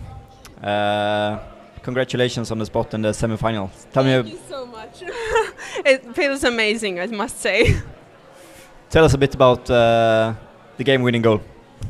Well, it was really tough. Like, both teams were so good playing, but as we see, it came 2 rounds and now in the third, but we made it. What were your thoughts going around in the head when you saw the opportunity there in the last seconds of the game? I just saw the opportunity and I said, I want to do it, and I did it. You just want it, and then you make it. That's fantastic. Did you expect this kind of game as it became very tight, even game? Well, of course, I knew the Danish are really tough girls, but we saw we were better this time. Congratulations. Good luck in the semi-final. Thank you. Thank you so much.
So I'm starting here with Denmark's number 13, Millie Rudfeld. 13, yeah. Tell us a bit about your preparations before this game. We've been watching a little bit of video, trying to figure out what was the game plan for Finland. We watched their Norwegian game and we watched the other game, one of the other games they played, and tried to figure out where they would hit us and how far out they would be when attacking us and stuff like that. And I feel like, at least from my part in the game, was we had them as right where we wanted them most of the time. So they didn't surprise you? No, I think we surprised ourselves more than Finland surprised us. Yeah, I think we played an amazing match, and we couldn't have hoped for a better match. Actually, it was really it was a great game. I'm just looking forward to play even more in the next few years. From the stream, we could see that it was extremely tight game. No team came out on top. Did you say anything especially before the last 15 minutes of overtime? We looked at each other. Everyone was pumped up, ready. No one was completely tired out or anything. Everyone was just ready to get back in the water. It was a line to jump in instead of a line to get out of the water to get a breather. And everyone just wanted to get over there and score that last goal. But unfortunately, it ended up on Finland's half. Yeah.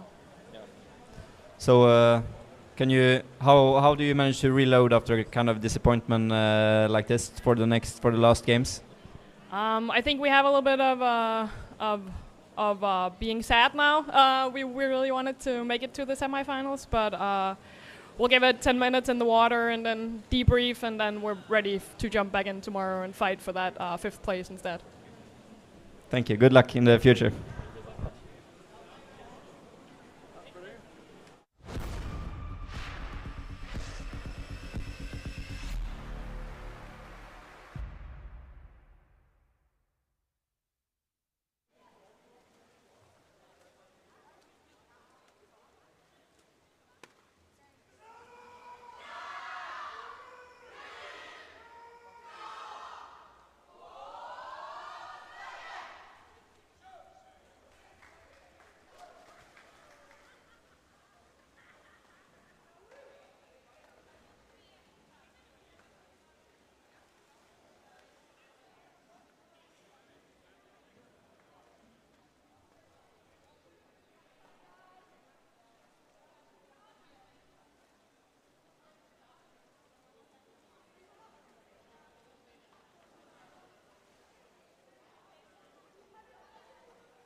Teams ready?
Holding.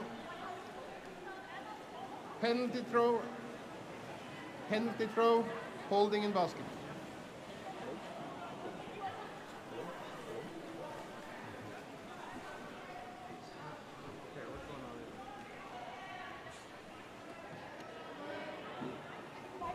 Hello? There we go. Sorry about that little bit of technical problem, but we've already come in as a penalty shot, and apologize for the technical disturbance to the sound, but here we are, and Sweden. Oh, it's a nice goal. A penalty shot by against Austria. Sweden's number 3. Yeah, it was Goal, blue number 3. Number 3.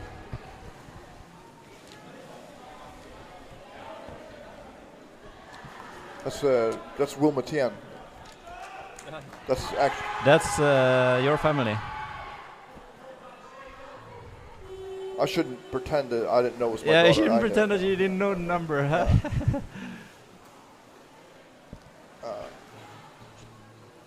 Anyway, so it's perhaps not quite right to be a commentator on the team that your daughter's As long as playing you're not on. the referee, I think it's okay. Yeah. So there's another good opportunity, Yeah, and we another have goal. another goal. Nicely In scored basket. goal by Mia, I think it was number 1. No, it was Goal, Tess. blue number 1. Number 1. So Tess that was Lennart. Teresa Blennert. Yeah. Tesson. I think realistically, Sweden expect to win this match. This is. Yeah, I mean 2 goals in 1 minute and 20 seconds. Yeah. I think this game can be. This will be hard for the Austrian team. It looks like the Swedish girls are really highly motivated. There's number 91, Anna Alfredsson. She's a player Yeah, from. you can see straight Triton. away here that they're struggling, Austria, and they're struggling with keeping in positions, and the Swedish players are coming along the bottom. Now it's good defensive play by the Austrian team, passing over to Lindström, looking around, passing. Oh, Stolen basket. Yeah, but she missed the pass. There's Vilma Tien again. She didn't see that her teammate wanted to pass her, so she went straight for the basket. Well,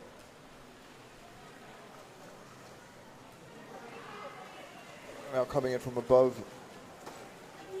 That's a Another nice score. goal again. Was it number 3 again? No. Hard to say. Number 7? No. 7. Blue number 7. Yeah, Lavina Johansson. From Umeå. Yeah. Isbjörnarna.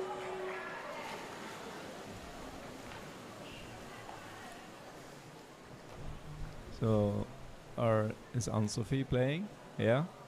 Just haven't seen her yet.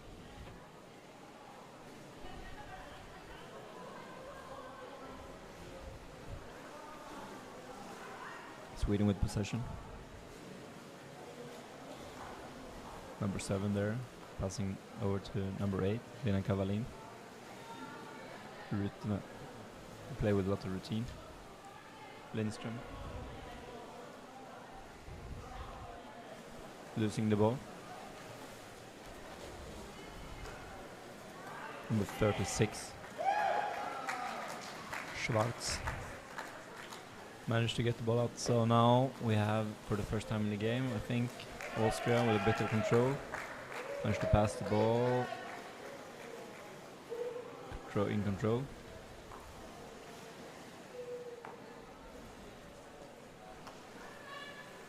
Passing. Oh, that was an that's attack on the really head there. hard attack on the head. Yeah. Elenstrand playing really aggressively. She plays with a lot of power. We have number 41, Kajsa Lilja. She's a transporting the ball. She's been very playing experienced for player. ever. Yeah. Number 3, yeah, going in again. Or is it 13? No, 3. Was it? 3. Yep. That's Vilma again. Blue number You're 3. allowed to give her creds, you know. Well, that's yeah, that's my daughter. So, but I've watched Austria develop, and I remember Jan Kinderman taking over and coaching them, and now Ludke. So they're trying to build up the team and get the basics instilled in a lot of players.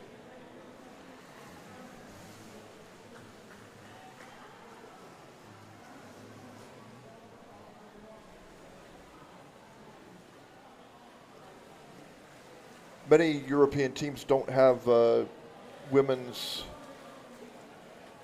series play anymore.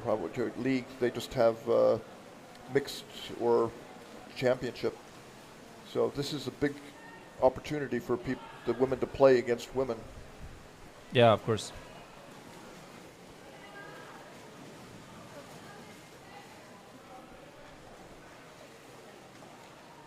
Oh, it's a good opportunity again. Somehow they managed to solve that situation.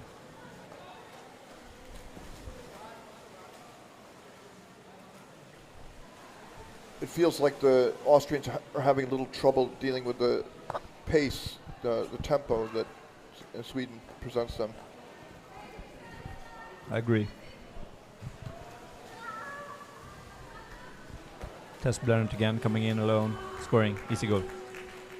Very nice, classic, I don't know what you call it, put an arm around the waist and then twist, don't lift, twist.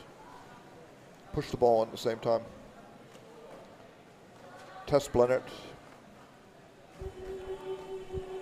But I think the Swedish team Time looks very good. They're playing aggressive, a lot of people down. But I personally didn't see the game against Germany. How come Germany won by so much? Beating Sweden. Yeah. Sweden couldn't hold on to the ball. I didn't actually. I wasn't doing commentary. I didn't watch the whole game because I pretty much guessed how it was going to turn out. So I would have gone back and studied it more carefully if it had had a different result. But you could see that the Swedish players lost the ball rather quickly when they went on offense, and the German women, they're very strong. They're good at. They're better at ball handling, and they're very experienced competitors. So a difficult challenge for Sweden to overcome. But Sweden could beat Germany again if they can go on. But they have to get past Norway, and that will be probably a hill too high. That'll be rough for sure.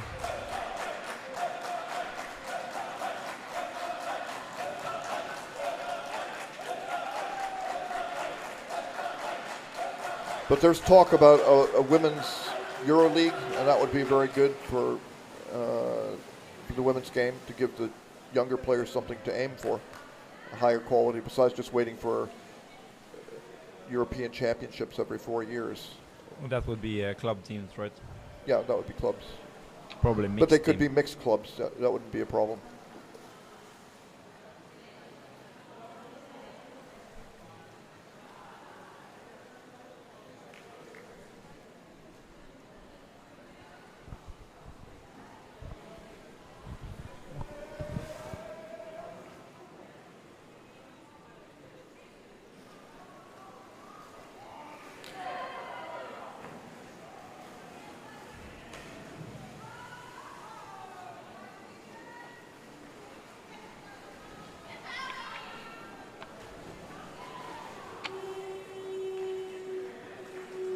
Another goal by Sweden.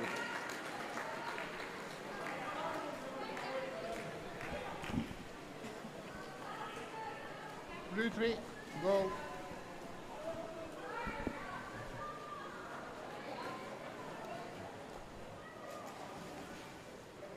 So the problem that Austria has with Sweden, that's the problem that Sweden is going to have with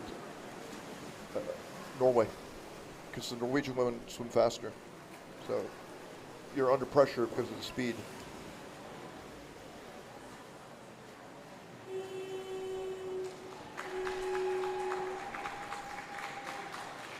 In gold, blue number 1.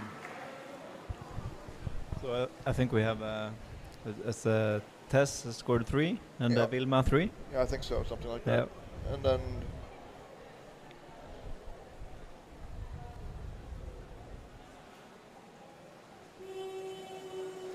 so Sweden has their goal getters.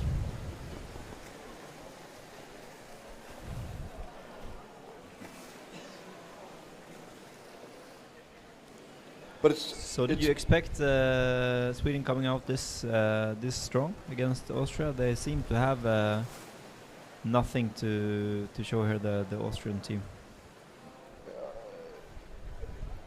Could you say that again? What the question Did you is? expect Sweden to come out this strong? No, I didn't know. Because Sweden could have also been. I expect Sweden to win, but I didn't know it would be so decisive so early on. Because in underwater rugby, you should be able to defend in the beginning for a while at least, anyway. Yeah, you have to hold the fort for a few minutes at least. But there was a rough start for the Austrian team to get a penalty so early. And it could be that psychologically they're in a bit of shock. Now they're holding up good. Swedish players stole the basket.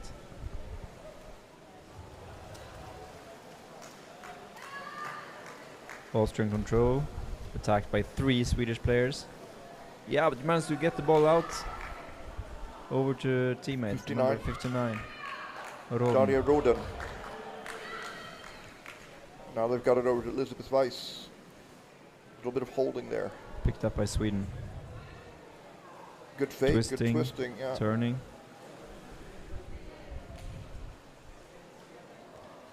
But I mean, it's pretty easy to play a game like this for if you're a player in the Swedish team. I mean, 7-0. Yeah. They can just take some risks, and that makes it even harder for the Austrian players to. You're constantly speeding it up, and and in fact, when things are going really well, then you can make mistakes, and then you can compensate by just putting more energy in, and the other team doesn't realize that maybe they were doing better, but it got neutralized so quickly. Yeah. That's a good goal as well. Yeah. Number 91. 91. Anna Alfredsson. Anna Alfredsson. Yeah, it's a good goal. She's hasn't been active in international play before, representing Sweden. But I think the story was somebody said, "Hey, did you know that there's a girl in Triton who's pretty good and she hasn't played? Why not get her to try?" And then it turned out that she was pretty good, and she's now made the team. Yeah. And she's not super young, but she just had never been encouraged, perhaps, to take the step to go and try out. Yeah, because the Swedish team, of what I can see, has 1, 2, 3, 4, 5, at least new players. Yeah. Has never played a World Championship or a European Championship before. Which is good. Another score. Number 12. Felicia Johansson. Blue player number 12. She has really long reached. Yeah. Felicia Johansson's. What's her native club? I don't want to misstate it. Did she come from Gävle? I don't. Felicia Johansson. Maybe not, but I can't remember, to be honest. But she comes from some place, certainly not Stockholm. And I don't think Gothenburg. And we have on this Swedish female team, we have 3 players also from Gotland, I think. 2 or 3? Nina Berggren, she comes from Gotland originally. Maybe she's in Linköping now. And also Elin Hoas. Yep. There are 2 Hoas sisters. One of them's not here, but she probably could make the team as well. She's a good player. And the last one is Sara Nilsson. Who's the final one? I'm not completely sure. But it could be Sara Nilsson. Isn't Sara Nilsson from Skåne?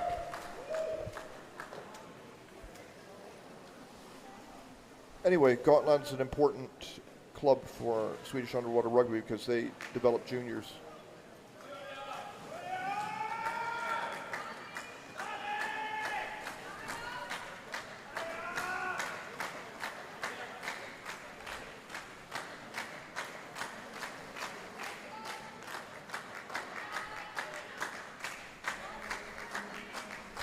Yeah, Anna Alfredsson is from DK Kalmarsund. You see here in the chat. Thank you, Eva Lander.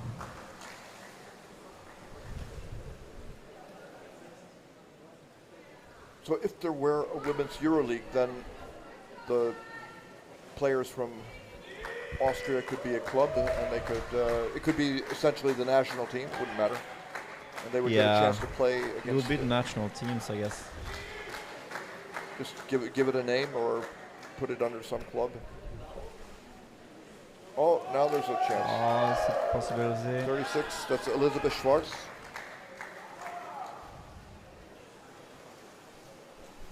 Oh, you can't pass the ball.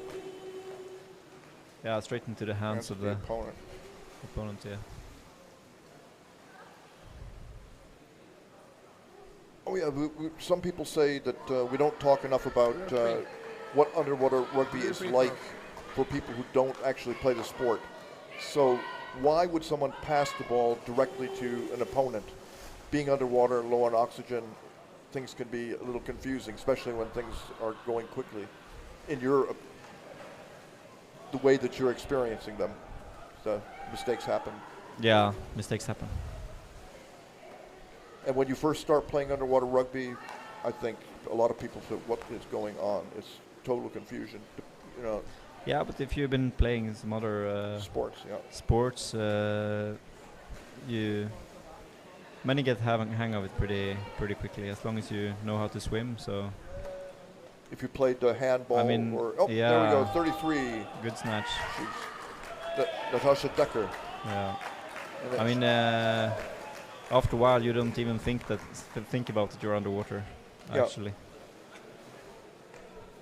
that becomes a non-issue. Yeah, people often ask about holding breath, and people don't think about that very much. It's like swimmers; they hold their breath, but if you have to think about holding your breath, then you're it's hard to perform, I think. Now's a chance. There's another chance. Number 12, Felicia Johansson again. Can she use her long arms? Leaving the ball over to the other side. Shoulder deep in basket.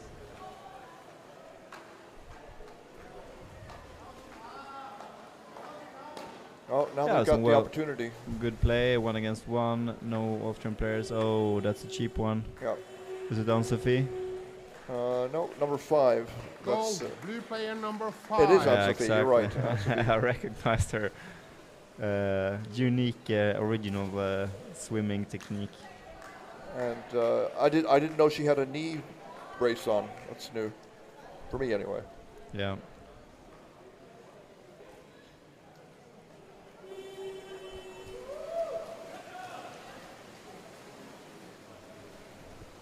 Yeah, okay, so we get some more information from LNCF that Sara is from Polisen and Felicia is from Gotland. So that was the final player from my home club. So Felicia Johansson is from Gotland. Oh, a swarm on the goal here. And it's gonna go. That's another good goal. Goal, blue player number 3. So we have less. Yeah, that's another goal for Wilma. Oh. I have to. Should I congratulate you after each goal? I'm just thinking about. I have to take Wilma and her, one other player out to lunch or something like that. I'm trying to think what's the. Is that depending on how many goals she scores? I think they. Yeah, I don't know. I guess the goals mean I have to. They don't have. I'm not going to buy any beer for them because they're playing in the championship. So. I can save some money on that. At least here in Norway. Yeah, but she's a good player. Yeah, Well, you coached her at some point or another, or Yeah. Yeah. And when I was Long time coach ago. for the junior national team. It was when they had mixed teams. Yeah, that's right. So she made the men's team. Oh yeah, yeah, I remember that. But it's kind of hard for her. That was But, that was an interesting time. Yeah. Yeah. 1 minute. 1 minute. So Swedish players stole the basket. And there's another goal. It was number 13 in Sweden, Elin Hoas. So both the DKB players Blue player here number 13. 1-3. are scoring goals. Yeah. That's always nice on when you're a first timer. And a lot of pride for that club back there, far away from Skåne, on the island of Yeah, Gotland. I think they're Lisa and Per Berg ruling DKB now, and he's from north of Sweden. She's from south, and they moved to Gotland and decided to. It's an attractive place to live for a lot of people if you could have a job there, because it's like a resort town. Yeah, the sad thing is that the swimming hall is very old, very small, so it's kind of limited what you can practice, and so there it's not even within the requirements. No, but it's fine for juniors. Yeah. So now there'll be another stolen basket here, number 8. Kavalin.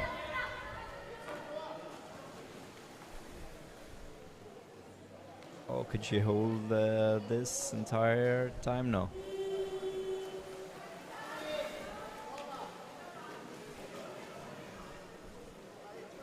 Passing it down. Ball is on the other side. Dropping down. Good opportunity for who else? No, Felicia. Johansson, yeah.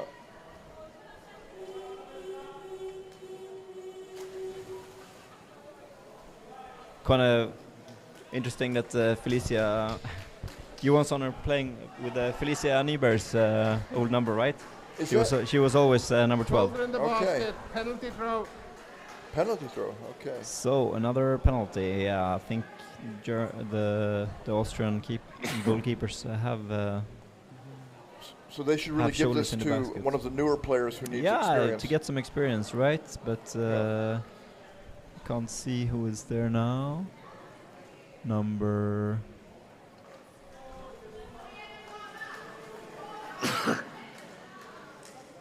Is it number 4 something?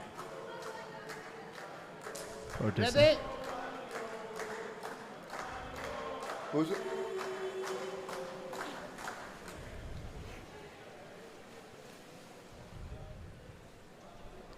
Coming in from above, pushing a bit on the head. It's number 19, Sara Nilsson. Oh, and she misses the basket. Drops it on the side, but managed to recover the ball and score. Well, there's not the safest penalty I've ever seen, but a goal is a goal. If you want to make your life complicated, that was the way to do it. Yeah. But credit to her that she didn't panic and let the ball slip away. Yeah, the opponent could have locked it up easily. Stayed in it. Yeah. Probably the first penalty ever in a European Championship for her. So.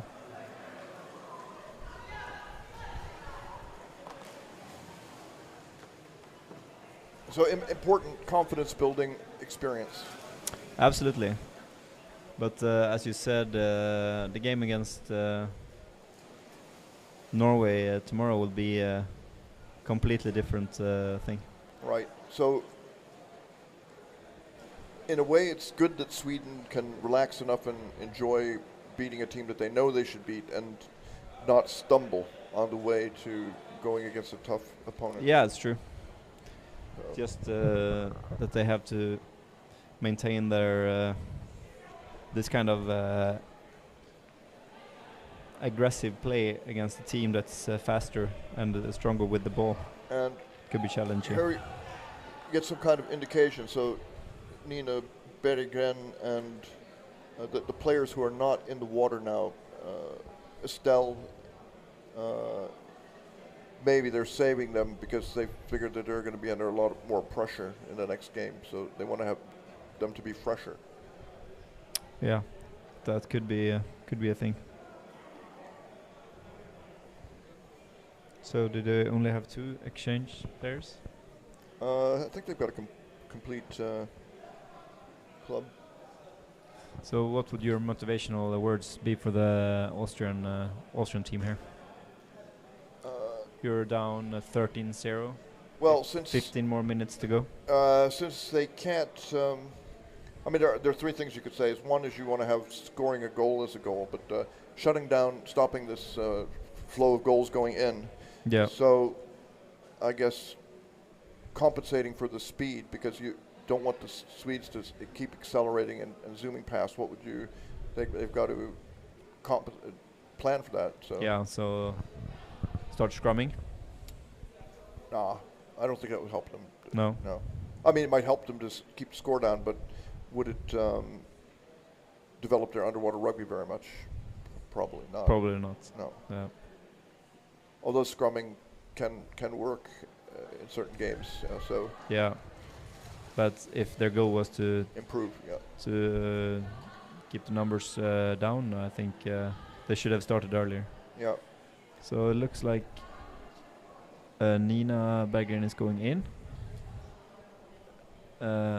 because she's taking on her equipment. Right. Well, it looks like maybe Erika Lindström and Tess Blennert is going out. They're going out. Yeah.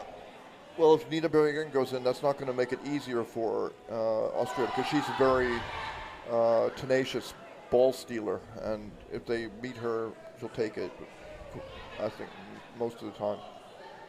But they look to be having a good time, the Swedish team here.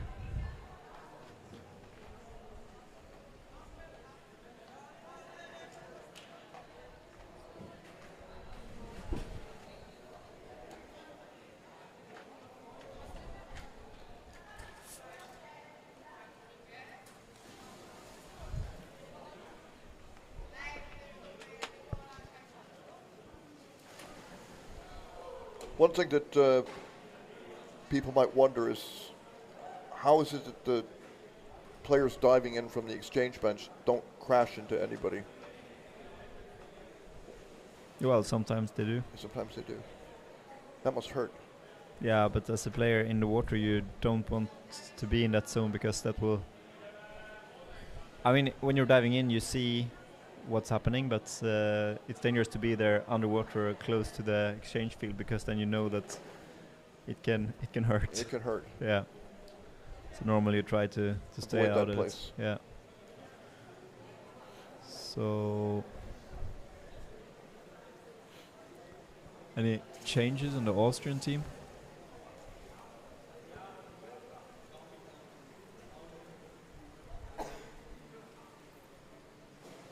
There's been a lot of talk here about the Swedish team, but we have to apologize to that, because we know more about the Swedish team. So it's easier.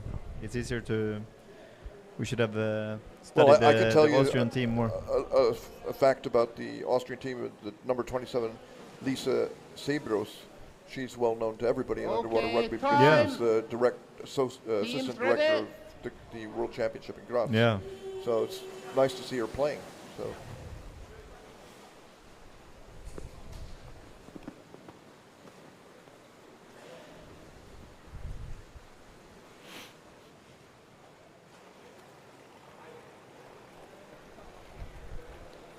Oh, I can also say that Austria probably would have had a stronger team, but they lost some players to COVID. So okay. So just before the championship. Yeah.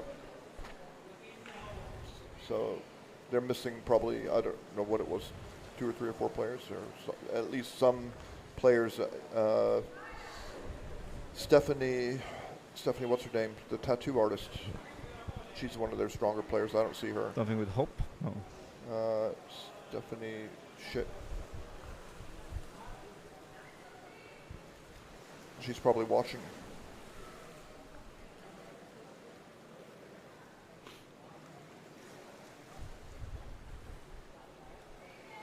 So Swedish players on attack, and there's a score from Nina, number 2.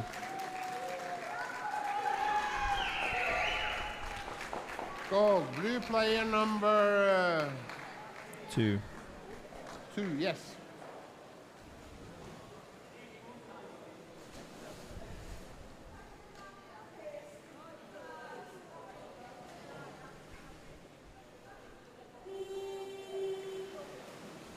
Yes, Stephanie Tomschitz. So she's not here. Yeah, and Tomschitz, yeah. So she must be one of the people who had COVID. Maybe somebody can tell us how many players are missing in the live stream chat. In the chat. Yeah. Well, it's not much of a comfort, maybe, but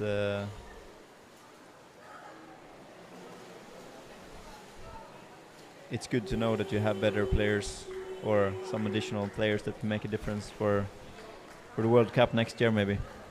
Blue player number absolutely. 3.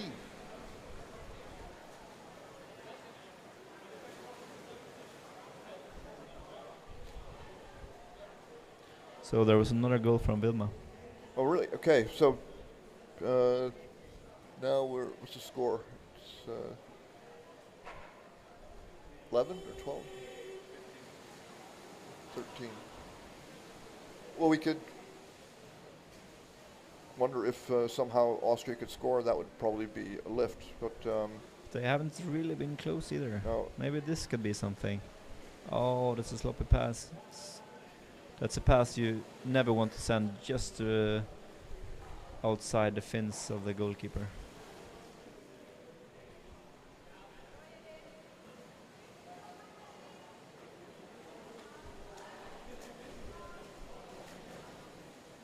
The ball dropping down. Now we have counter-attack for the Swedish team.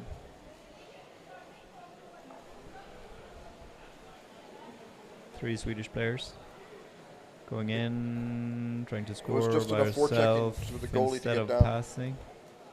And they've stolen the goal. Stole the goal, but the Austrian control. Passing it, great. Getting locked up. It's really important not to lose the ball here. This is a great move there. Trying to get past 3 Swedish players, but there's no one in front to send the ball to. So.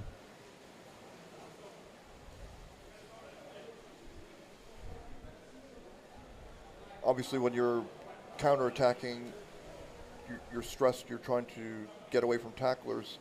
So if you've got a player in front of you and below, that's the easiest place to pass. So that's, absolutely, that's where there are no players helping there. So.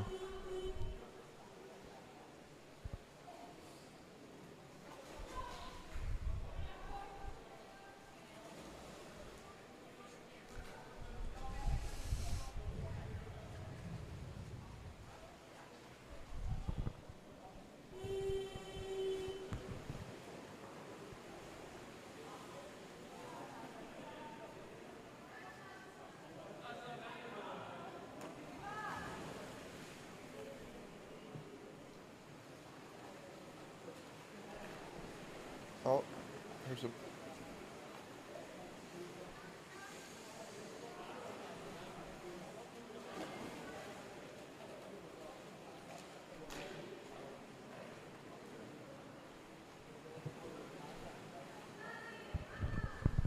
Swedish player with the basket. Oh.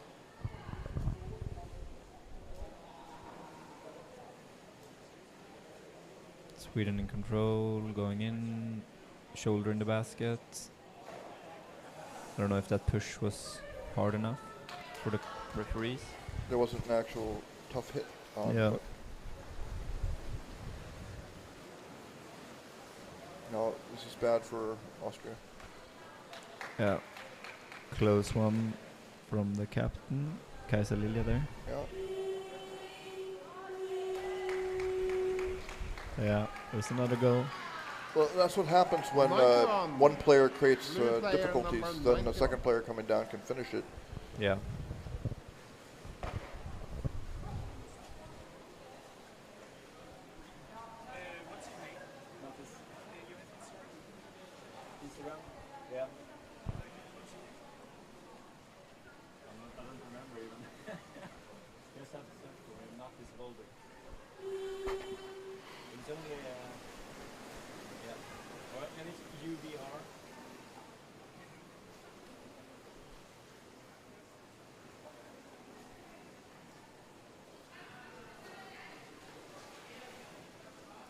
Hæ? Nei.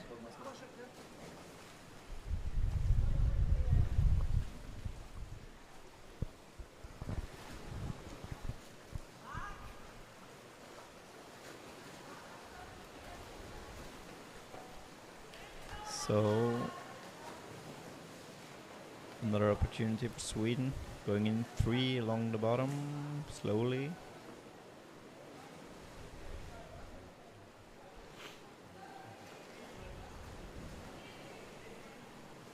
Number 19 lifting off the goalie, Sara Nilsson. Yeah, I mean, I think the Swedish players, they look strong, but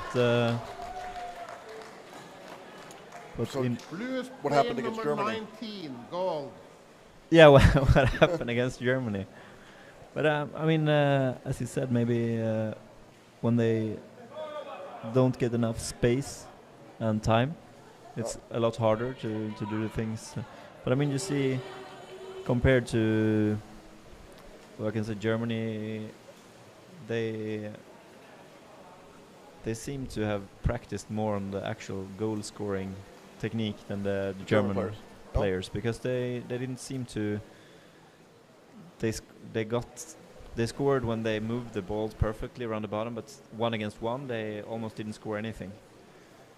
So I don't know. Maybe the Swiss girls had a better defense. I don't know, but it seems that the Swedish players here have practiced more on the actual goal scoring, the final move. Oh.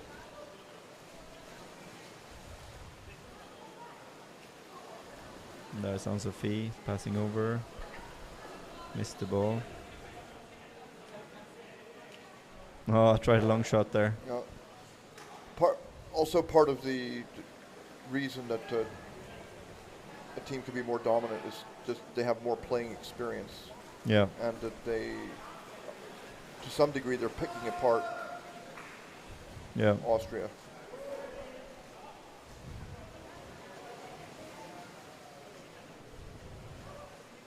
Yeah, it will be exciting tomorrow to see Sweden against Norway, I think. Let's hope for a close game there. Who's going to do the commentary for that game? Wouldn't be us. Huh?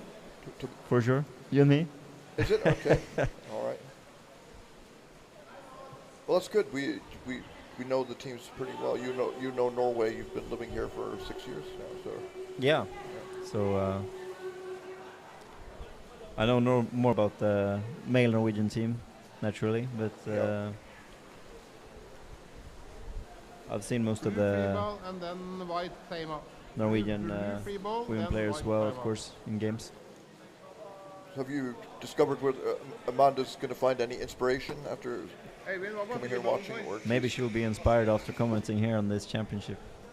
No, but I mean, she's been playing for a long time, so she can pick it up again. Of course. She can pick it up anytime, and I mean, she and Hidan scored a game-winning goal in Graz, so maybe it's a good time to take a break. So we have a timeout. Anything to say?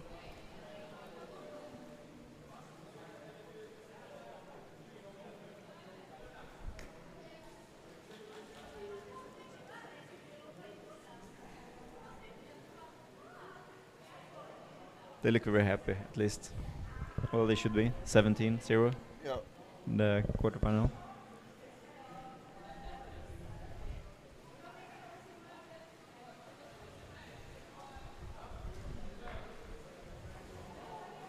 Okay, time.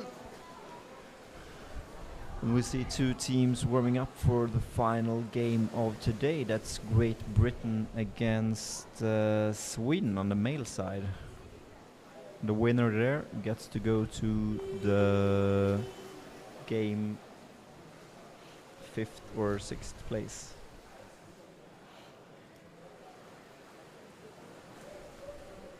And the other game there will be Austria against Czech Republic. This evening. So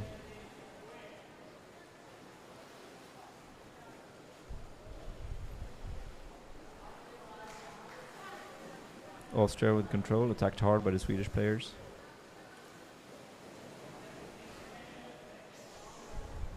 Still in control, midfield. Not able to find anyone to pass. Taking the ball up to the surface. Here's a question about the women's game. So the size of the ball for the men and women is different. And most of the women are playing with mixed clubs, playing with the men's ball. So do they have enough practice holding the ball in one hand, the women's ball that's the size they're going to use in competition? In one hand? Yeah. You could argue that they don't, but I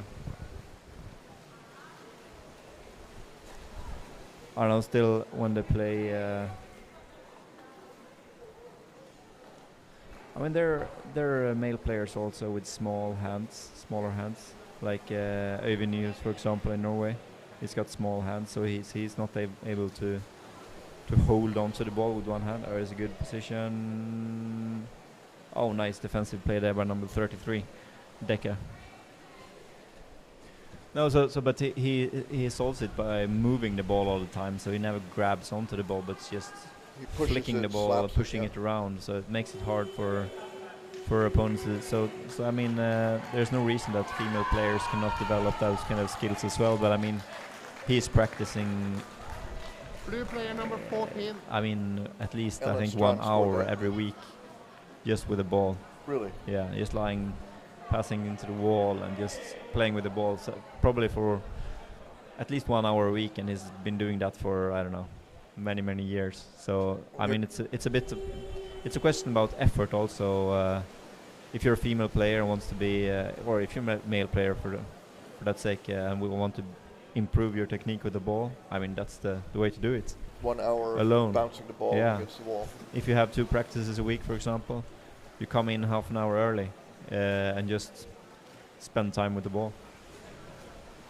That's the recipe if you want to be better, and then you will be more secure holding the ball into one hand and passing yourself between hands. And here we go, 41 captain Kaisa. Did not go all the way. She loses the ball, or good. Yeah, her best skills is not maybe goal scoring, but more in defense.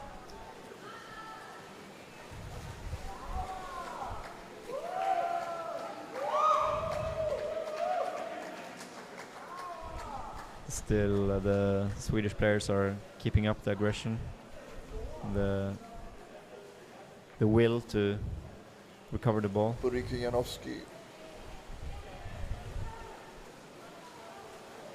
took it as far as she could. Sweden with the ball. Could be a good opportunity here. Shoulder in the basket.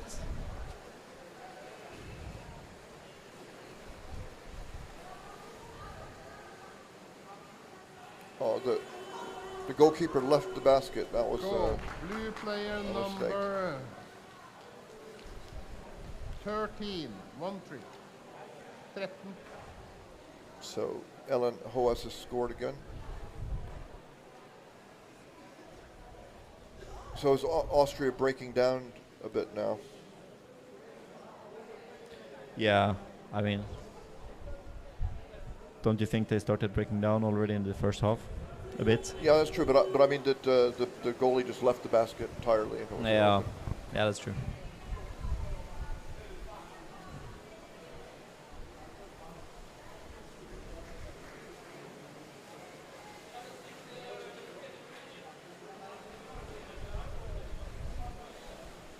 So there's a struggle in the middle.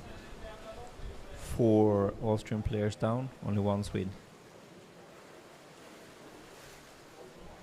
Still in control, moving the ball slowly, swimming slowly. Floating up to the surface. 4 minutes left of the game.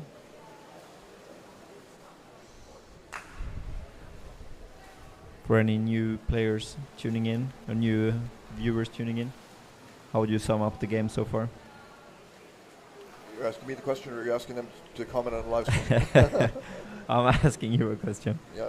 How would do I you sum up summarize the this game for a new viewer tuning in? For a new viewer who knows underwater rugby or is watching. Yeah, who knows underwater rugby and just wanted to tune in and see. This was an uneven game, and the big difference was perhaps ball handling skills and a little bit of the overview. So the Swedish players were doing the right things sooner, and the Austrians were not able to hold on to the ball, and they had a lot of counter-striking against them, and they never really managed to get back in the game after they surrendered early goals. So yeah, it was two goals in the first minute. Oh, here's an empty basket. That's good speed there. Goal, blue player number 3. Vilma. That was, yeah. Woo! She must have scored 6. Probably something like that. So that's it's a good thing to see Sweden win, but I'm hoping that the Austrians are going to come back stronger. Absolutely. They would have to learn from an experience like this, and if they have other players home, they would just have to push them to participate next year in the World Cup. Yep. Because I think the Austrian team can do better than this. Yeah, I think so. Well, I'm definitely impressed by Switzerland. The Swiss women did quite well, didn't they? Were you watching that game? Yeah, absolutely, against Germany. Yeah, I was surprised. They absolutely performed. They kept the score quite low for a long time. Yeah. So the potential's there, and then the question is, if you've got the defensive aspect of underwater rugby down, how are you going to get the offensive aspect in? Yeah, that's a completely different thing. That's number 5. Goal, blue player number 5. Ann-Sophie. Yes. From above. Yeah. No, I mean, yeah. When you see these games here that are pretty lopsided, then you see that the teams are improving their defense and not letting in so many goals, but still there's another dimension to the sport in actually scoring goals as well. Sort of like basketball, that there are certain players who under pressure can sink these critical shots over and over, and other players don't figure in as much. So you have to love the situation. Yeah.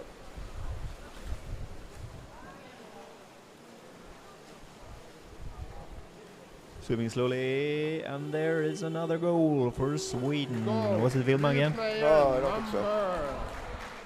Number 91. Number 91, Anna Alfredsson.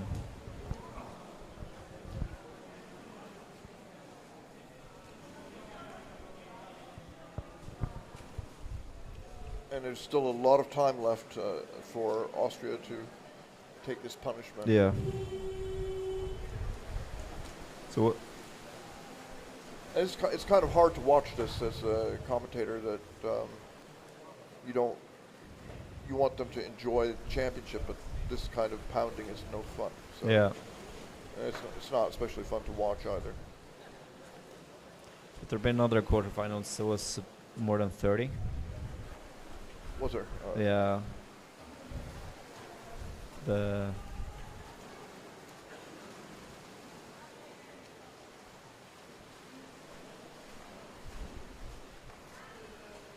Norway against Spain. Oh, it was 32 or something. I don't remember. Yeah, there were a lot of goals. No, nonetheless, I think the Spanish women are taking away a lot of. I mean, still the Austrian team here, they put in a lot of effort. So yeah, they're not. So there's still 100% effort put in from both teams here. Yeah, it's she's just still that, going in trying, and I'm sure the Sweden you know, I scores the know goals. 1 minute. Denise 1 Schmitz, minute. she's a fighter. Yeah. And I mean, when you've been lying in defense the whole game, it's very, very hard. Even if you get the opportunity, like now when they have the ball, it's hard to. You're tired. You're tired when you come to this, and to change the focus from defending to trying to score is could be challenging.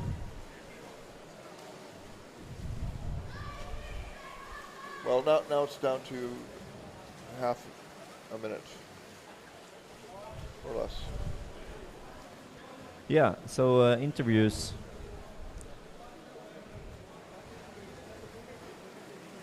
Any suggestions in the chat? Who do you think? Well,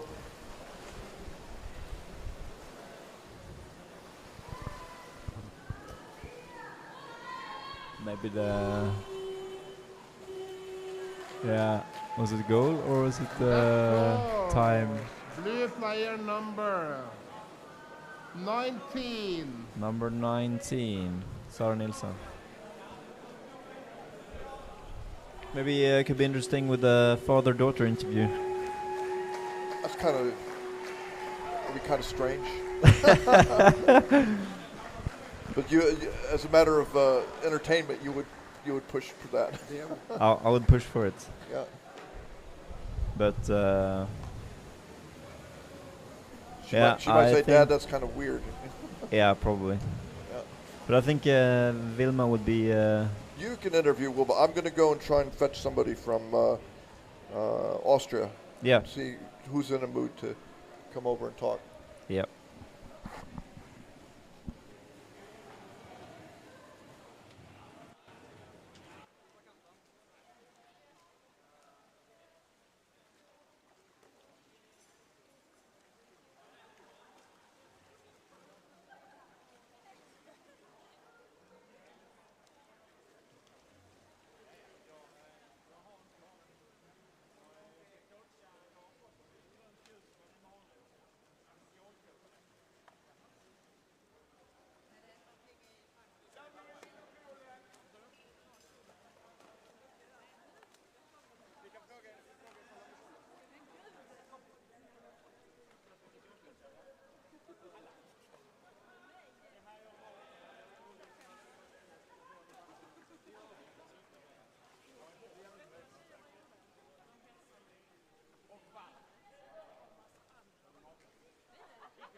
Hey, what? It's like the brown egg in English. Yeah. So I'm standing here with Julia Braunegg from the Austrian team. Tell us a bit about your preparations before this game. Before this game, well, we tried. We are only 10 today because we've had a couple of people fall sick, and we had one girl who had to leave. So we tried our best to keep our spirits up and to decide what to do, to try and play forward, not try to only defend, because we think we're pretty solid if that's all we do. So we wanted to try and go forward. We knew Sweden was going to be stronger than us. So we thought we'd try something new. And what do you take with you from a game like this back home to Austria? We need to swim faster. Yeah, I remember the first time I met a Swedish woman, she told me, we train, it helps. And we have been training more than ever. But we've also, as you know, had some issues with COVID. So we're not our strongest selves today, but I believe that for next year, you might be surprised. That's good news. So how many players are you missing that would have taken a place in this team that you have now back home?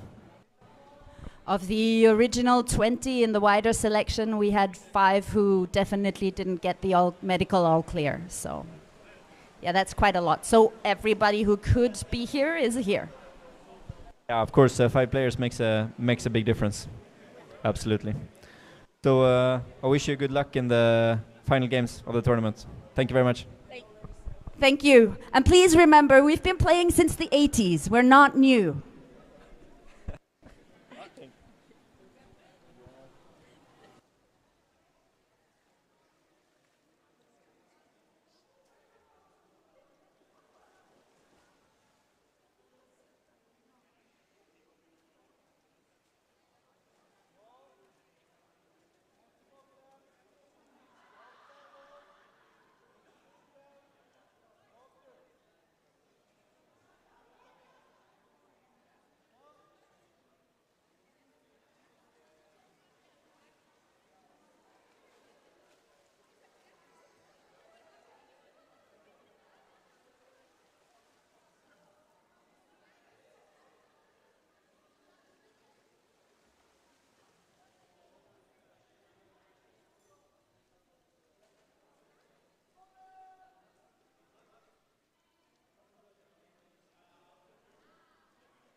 So I'm standing here with Vilma Tien. Congratulations on the place in the semi-final. What are your impressions of this game? I think we met Austria that probably has had like a long, hard tournament, because I didn't really recognize the team that I played before. But overall, it was a good game for us to, just get warm in our clothes and, get our goal-scoring game into shape and, find each other in the water and stuff like that. Yeah. Yeah, I talked to Julia in the Austrian team. She said they were missing 5 players. Yeah, so that of course affects the gameplay. Yeah, but you looked very happy. Do you think you feel that your team is in harmony? Yeah, I think we have to, always like evaluate what we've done well and what we want to improve and build on that. Like, I mean, it's always like a process during a tournament to, go from one game where you might have like, oh, we have these issues, and then in the next game you meet a completely different team, and it might be hard to, oh, how did we actually address the issues we had in the previous game? So I think it's important to always like stay focused. Like every game is equally important. Like, and yeah. So what can you take with you from this game? To the semi-final against Norway. Yeah. Yeah, I think just everyone finding their position in the water, and whether it be in like defense or an attack, and making sure we have a safe passing game, ball handling, and everyone in our team like can score. Like if we look at the scoring list, there's a long list of people that can score. So I think that's a good thing for the Norway game, because anyone can get that opportunity. Of course. Yeah. But you were the top scorer in this game. Oh. How does that affect your self-confidence going into the semi-final against Norway? Well, it's always good to warm up properly. Yeah. To know where the basket is, right? What then? To know where the basket is. Yes. Yeah. Well, wish you good luck in the semi-final against Norway. Yeah. Thank you. Thank you, Mattis.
1 minute.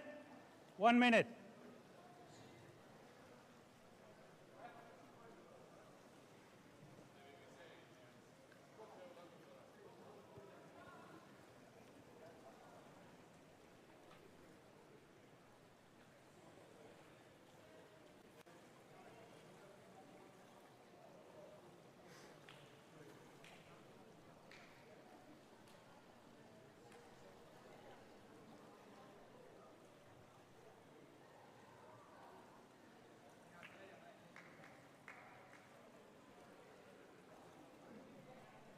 Blue team ready?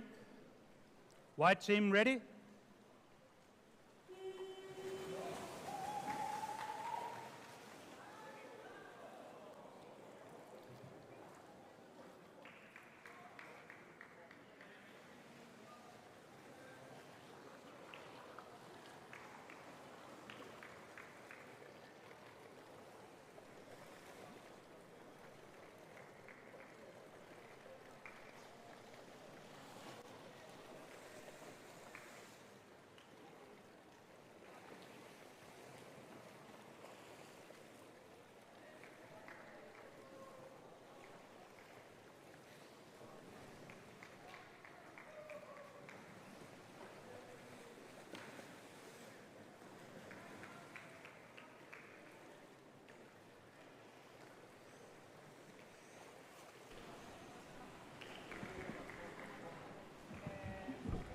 So sorry for tuning late to this game. We just got started. Sweden Pushing. against Great Britain. Blue free throw. Still 0-0 after Pushing. 1 minute. We have a free throw in favor of Great Britain. So the Swedish team are resting the captain, Andreas Bergenholtz, also Kavalin and Carl Falk. I don't know about the Great Britain team. They seem to use all their prayers.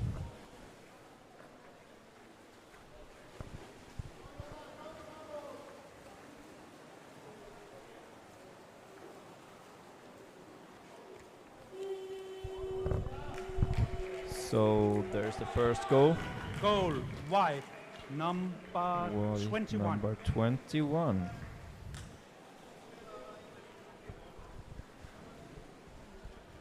So I don't know by heart.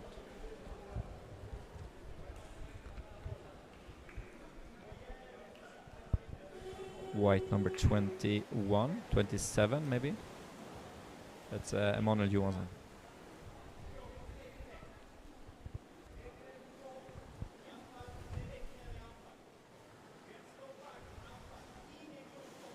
So we have Bergenholtz coaching here on land. They're starting the journey now, a Swedish team towards the World Cup next year by doing the right things. So the first instruction was from the bench, go all the way into the situations. When you are exchanged, you come in with fresh lungs. So then you should be able to go all the way in, no matter where the ball is in the pool. Yeah, number 21 there, that's that is the Felix player. Gustav? No.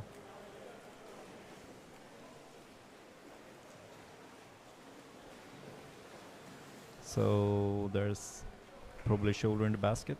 Very hard pushing from Mortensen. Not resulting in any goal. And there's a shot from Jens Westerlin. And still no goal. Good job from the British team there. Ben Eisbeth swam out with the ball. But now Sweden seems, oh, there's a sloppy pass. And Sweden are in control. There's Edvin Mortensen again. having to change direction. Sagström going in along the bottom, passing into Marla position, and there's Emanuel Johansson. Yeah, that's a classic Swedish goal. Has been the last years, but it would be nice to see some other techniques from the Swedish team, apart from the well-known Marla.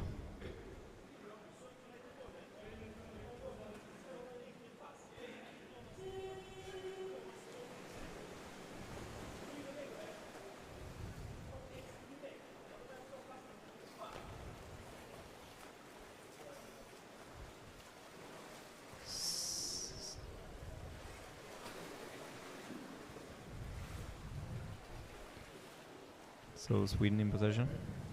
Oh, coming in along the bottom against goalie only, but there's no goal. That is a great effort by number 4, Rob Donner, the 43-year-old goalie. But there it's in. Goal wide. Number 31. Number 31.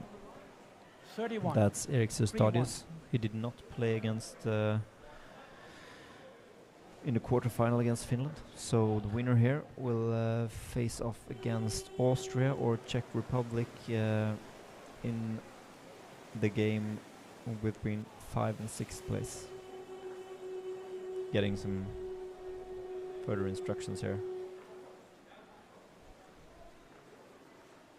Holding. Blue free throw.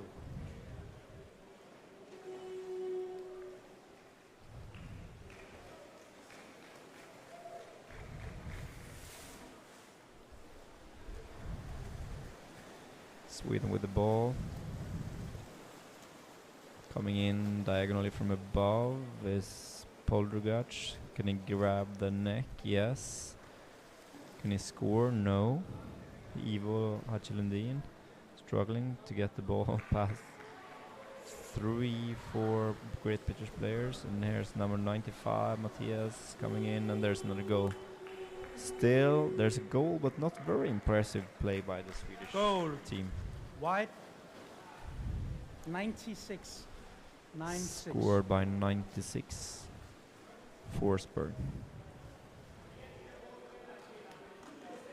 So, at this rate, we would have a result about 30-0.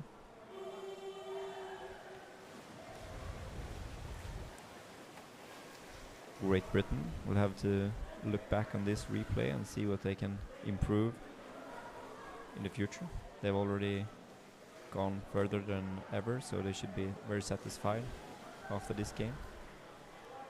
First time reaching a quarter final in a European Championship. Passing the ball, there's Jens Westerlin going in chasing, not getting the ball.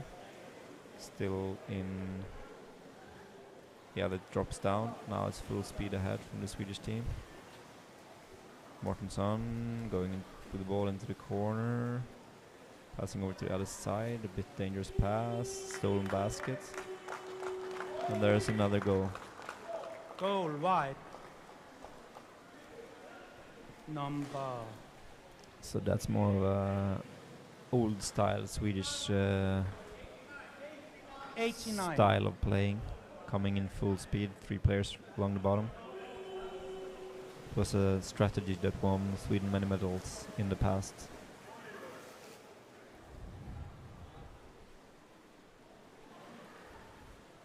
So Great Britain with the ball. Passing down. Still in control, going into the corner. Do they have any more ambitions?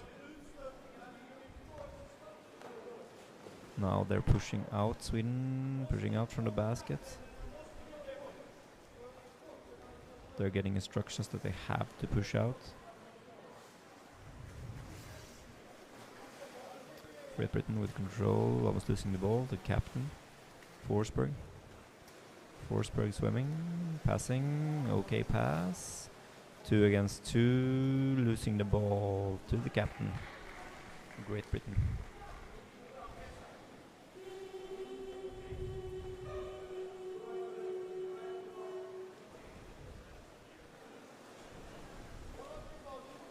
outside of playing area. So we have a white free throw for Sweden. Wide free throw. Sweden has got the basket. Pass over to Victor Lundin. Can he pass it down? Just leaves it over to Matthias, and the basket is in possession of Great Britain again.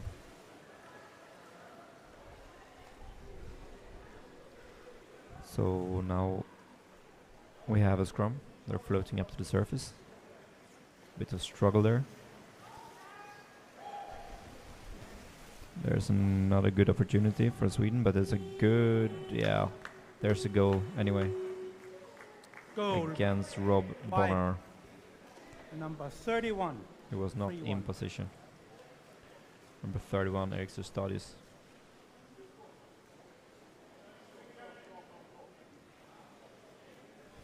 What could be difficult in those kind of games you can practice some things, but many things you cannot practice because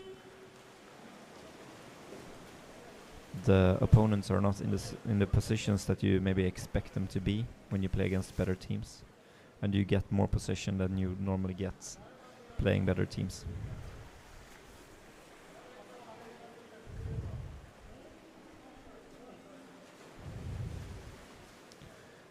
Great Britain with possession, 2-3 Swedish players chasing. Now we have Simon Jobs going straight in, giving away the ball. That was not very good. Oh, fake pass. Good protection, passing forward. Sweden is there. Sweden are there. Going in along the bottom. Can they make something out of this? No.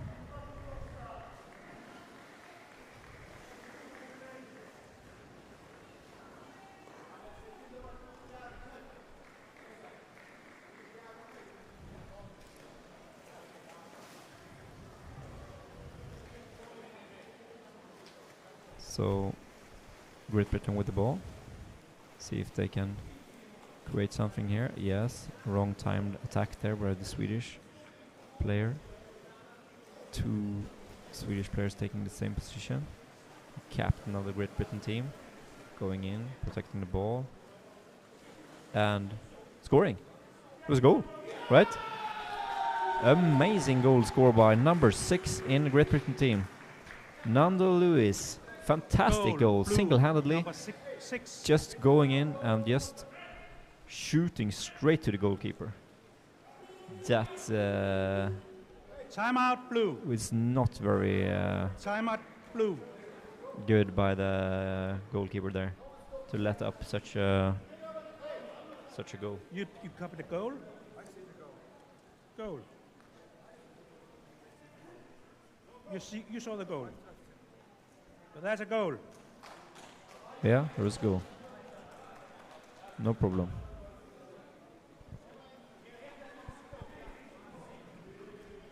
So with Swedish eyes, I think there's could be a bit annoying letting up goals like that. I mean, against better teams, that could be a decider. But from Great Britain point of view, fantastic individual effort by number 6, Nando Lewis.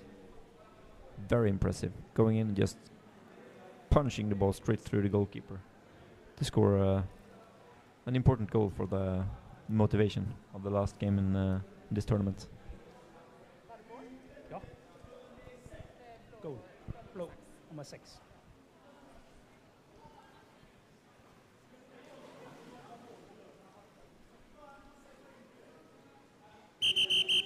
Six players in the water.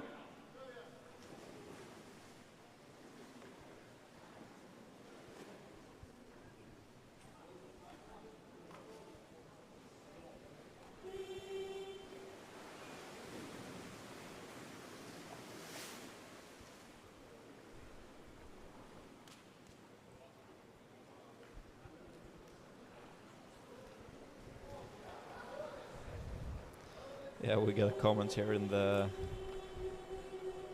comments that Nando is an absolute legend.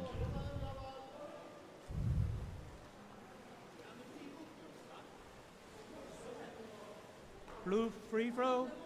out of playing area.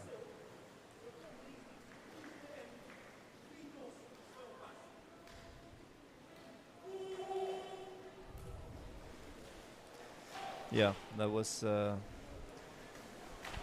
impressive. Impressive goal by Great Britain. Still, I don't think that will change the outcome of the game.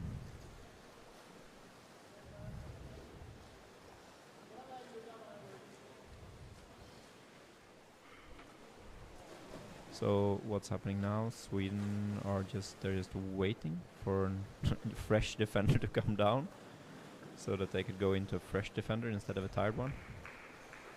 Not very wise.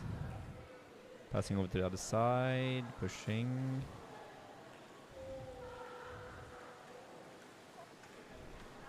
Two, three players pushing. Yeah, I think Sweden's biggest problem here is that they don't have the type of players to play kind of a big, heavy player game. And they don't have the players to swim either. So they're kind of stuck in limbo, trying to play big, heavy player game, but not having the right players to do that. They're getting into situations that's, yeah, if you aspire to play against the top teams in the world, you have to adapt your strategy to the player material. So that could be something for Sweden to think about going into the World Championships next year. Pushing.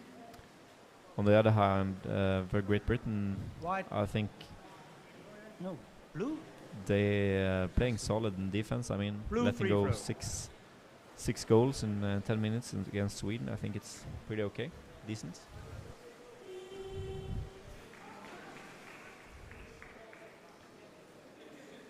Sweden having trouble controlling really the flow of the game.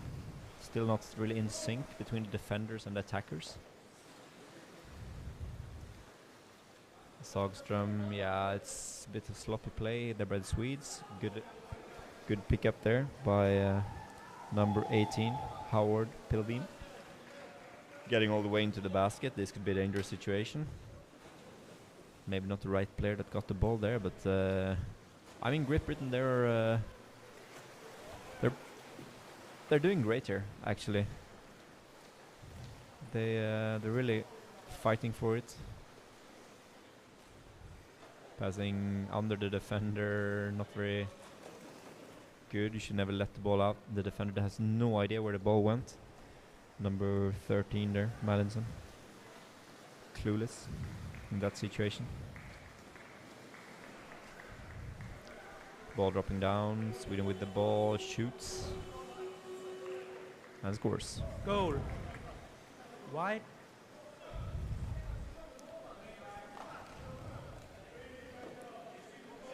White number 27, Emanuel Johansson. Goal.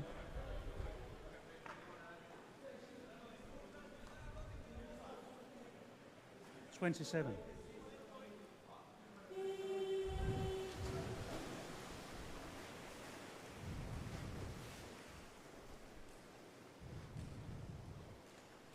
Stolen by Victor. Over to Ivo. Waiting. Going from above, straight into the arms of the defender. Classic. Staying down, passing in the Marla position. Yeah, there's no clear idea here from Sweden, I think, on how they want to play, how should they score their goals. It's a bit high and low. Britain in control. Edwin with the ball, going in centrally, going in full speed ahead. Paul Drugac against 4 players from Great Britain, just taking the ball out, not creating any dangerous situation there.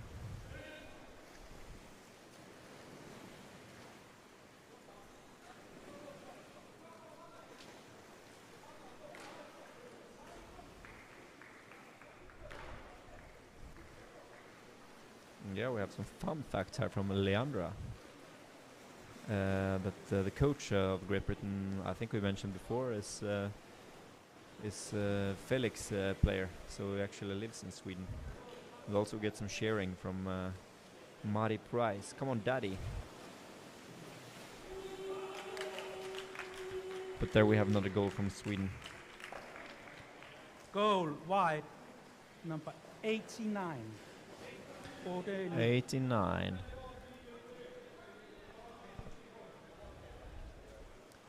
But still not convincing.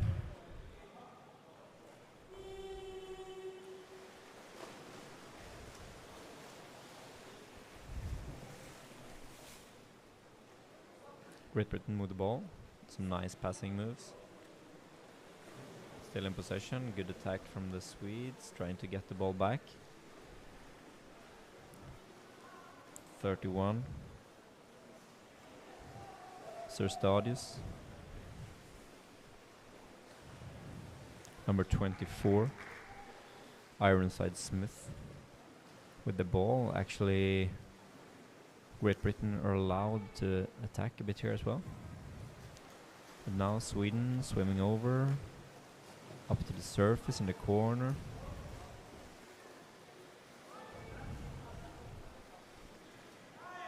With the ball on the other side, Sir Stadius trying to push it in, and he succeeds. Nice goal there.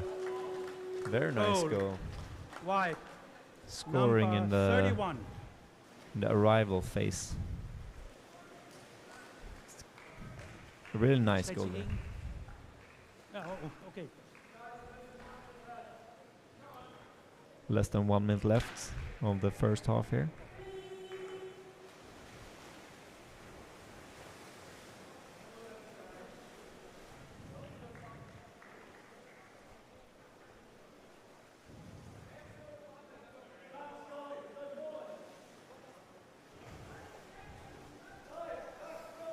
Another opportunity for Great Britain. Passing over to the other side. Oh, that's a nice move by Sir Stadius there to grab that one and throw out the pass there.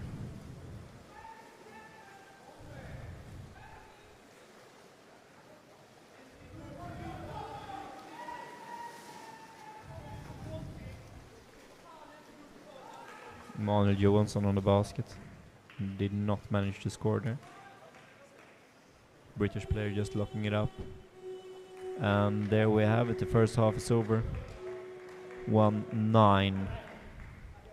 Take the ball in the water. Get the ball in the water. Transfer.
So, guys, we forechecked him a few times to make close to the line here.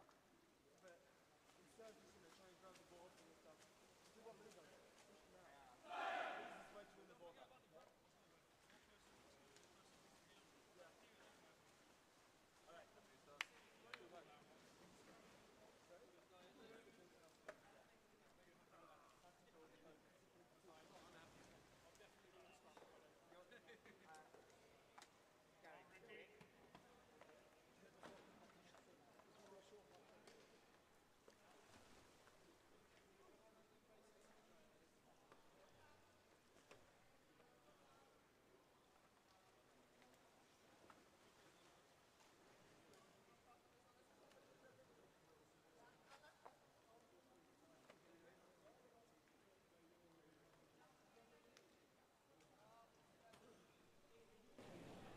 So, getting ready for the second half.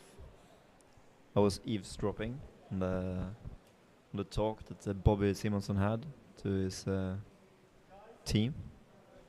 He said just relax, try some fake passes, and just enjoy the game. Actually, keep on with the solid defense. He was very happy with the defense. And with the attackers coming down in defense at in the right times, and also How fast can you go? leaving denying Sweden scoring goals for long periods of time.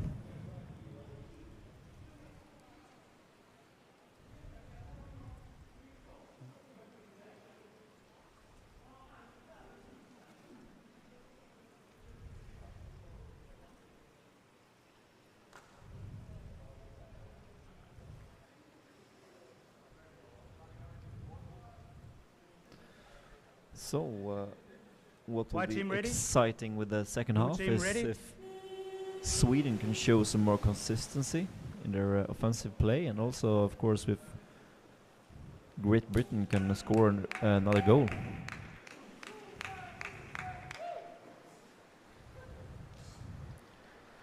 Britain in control with the ball, passing it.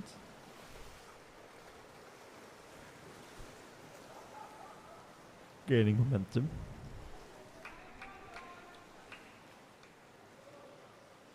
Recaptured by Poldrugac. Some fast passes, but a good defensive play by number 19 there in Great Britain.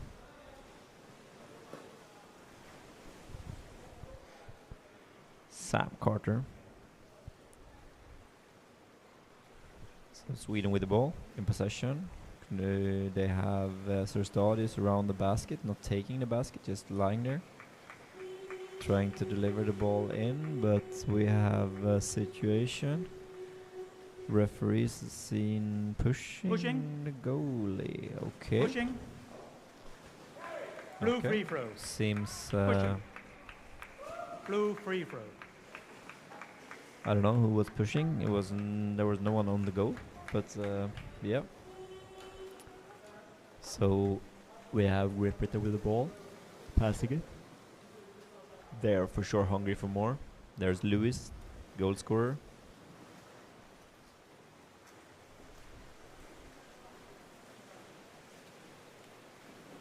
Fast going into the corner here for Sweden, just waiting.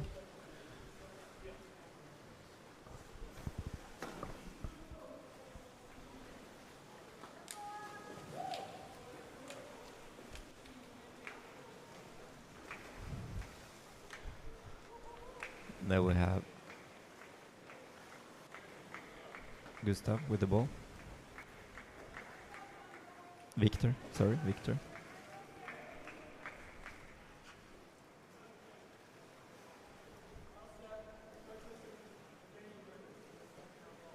And we have Britain in control. Oh, that's a nice one. Goes all the way around. Getting all the way to the basket. That's an impressive move there. Sadly, no one was with him on that one. But it's a great move. We have Forsberg with the ball, coming over to the other side. Could he make something similar? Swimming a little bit more, a little bit calmer, slower. Sweden placing people around the basket. Going from above. Trying to push it down. It's red by Great Britain team. Around the baskets. It's Jens. We have Forsberg there with a solid defense from Great Britain. Sweden still with the ball. Poldragac going in from above. Not the right decision. Passing down. It's captured by Great Britain. Oh, could it be stolen back? Yes, from the Swedish player. Passes forward. Could it be an empty basket? No, we have 3 British players coming down. Could the ball go down? No. That's a solid defensive play here by Great Britain. Sweden struggling to score goals.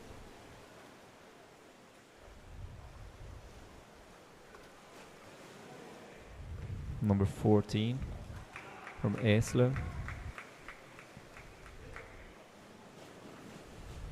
2. But no goals. Great Britain, they look relaxed. They oh, here could be a good opportunity. This should for sure be a goal. Oh, it's in the rim, and there is no goal. Oh, it was a close one. Not very sharp. This one passing. No. He wants to do it himself all the time, Mr. Poldragac. Now we have a Marla situation, and there's the goal. But it's not without solid effort from the Swedish team. 8. Number 8, Kavalin. They are for sure struggling.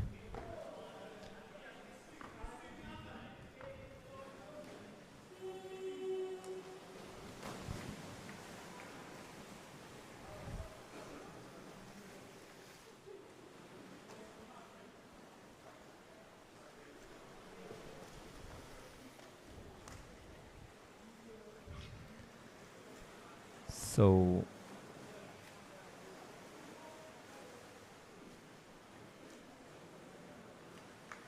there is kind of a joke from the commentator of the last 3 days, Benjamin, who was doing a good job commentating, and now he says that my co-commentator here, which is no one, is doing a better job than him. That's kind of harsh. I don't agree. So still, the Great Britain, they are holding it up very good. Doing a great job. Still no goals. Not many goals from Sweden either. Number 10, Hickey, with the ball. Just casually protecting the ball. Stolen by Victor. Tor coming in. Can he protect it? No, he loses it. Number 18 there. On here's the legend himself, the captain, Lewis, with the ball. Oh, and he drops it. Now we have it, Forsberg on the counter-attack. Going into Marla position, that's good. Into the corner, should be a safe goal, but oh, but they snatched it away. Impressive move there by the Great Britain player. So, Britain attack. Oh, can he get the pass there? Oh no, he didn't look the right direction. Oh, that could have been a dangerous situation for the Swedish team. Sloppy play by the Swedish players. Now in control, going up to the corner. Still showing no signs of a clear strategy here, Sweden, on how they want to play here. Going in from above, Westerlin. Matthias in the wrong position to get the ball to be able to score. Passing, going in from above. Yeah. There's another goal by Edvin Mortensson, but not a very beautiful one. I think it's just more of a lottery goal. And we want to have a timeout from Great Britain. Let's see what they have to say here. Timeout, blue. Timeout, blue.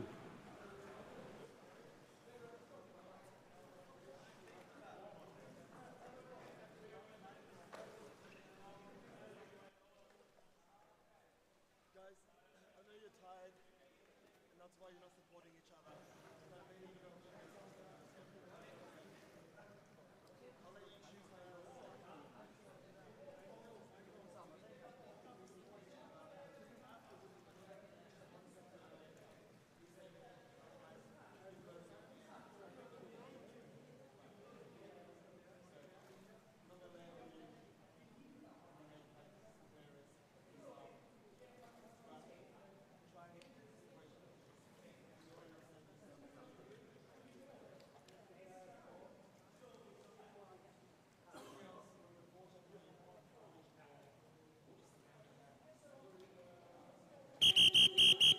6 spillere i vandet.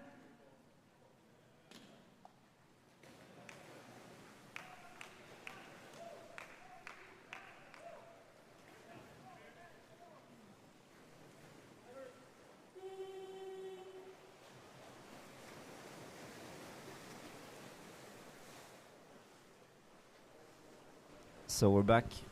The instructions from Bobby here to the Great Britain team was just, I think he just wanted them to breathe a little bit, try to come a bit earlier, dive just 1 second earlier to make it easy for everyone. So let's see if they can follow through on that.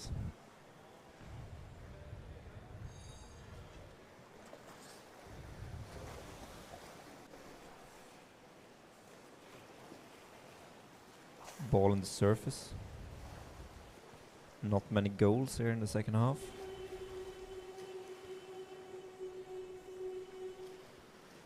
Referees did something. Holding.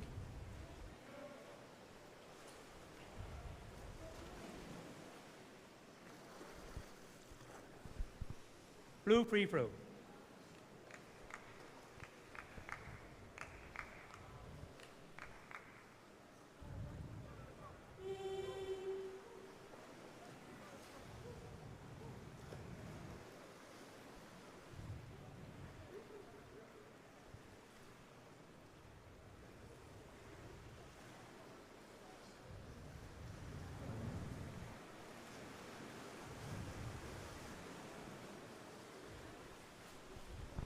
Sweden coming in from above, just giving the ball to the goalkeeper. I think, yeah, Sweden has a lot to work on here.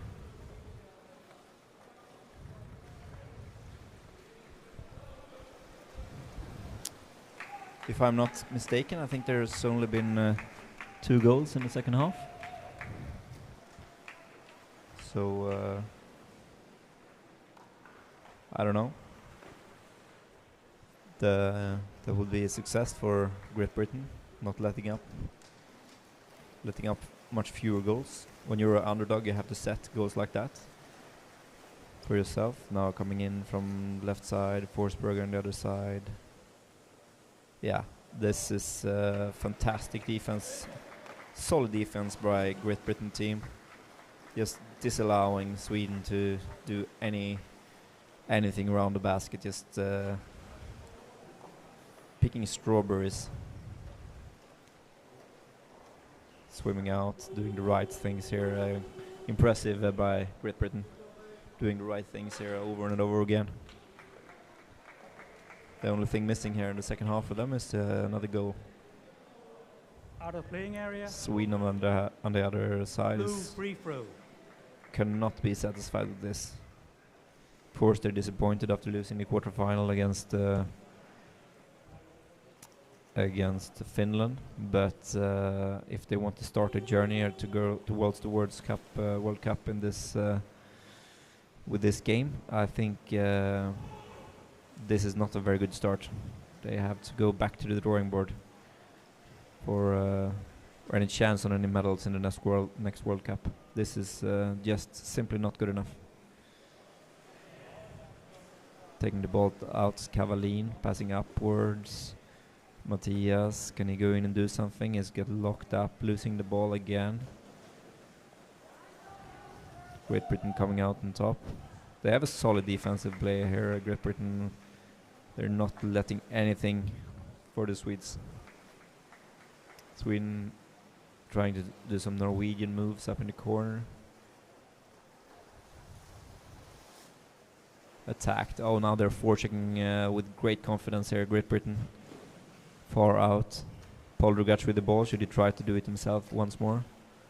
He's not been very successful. Ivo passing upwards. They're not getting anywhere, just passing around. Victor trying to deliver the ball, but it's locked up. And there's Cavalin around the basket. Yeah, they're truly missing a goal getter here, the Swedish team, or a consistent way to score goals. This is not enough to score on a team of caliber of Great Britain to do like this. Oh, here we have maybe a dangerous opportunity again. They're closing in. Oh, trying to shoot again through the goalkeeper. Did not work this time. Same move again from number 6 Lewis. And on the other side, what can we do here? Sagström trying to... Yeah, that's a strong goal. Well done. Very good goal. And he shows that he's happy with that one. He should be. Goal. That was a strong goal.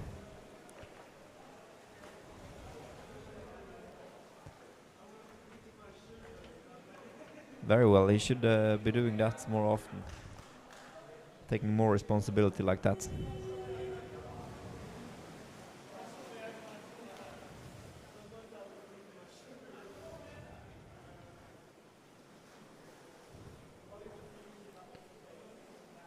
But still, only 3 goals scored by the Swedish team in 15 minutes here. Oh, that's a nice steal there by, was it Cavalin? Dropping down to Serstadius, passing backwards to Tor. Over to Paul Rugac, picking up speed. Passing over to the other side. Paul Rugac taking position. Can he score a Marla goal? Or is just lying there, doing nothing? There's Victor with the ball. Could he pass to Erik Serstadius there with the ball? Solid defense from Great Britain.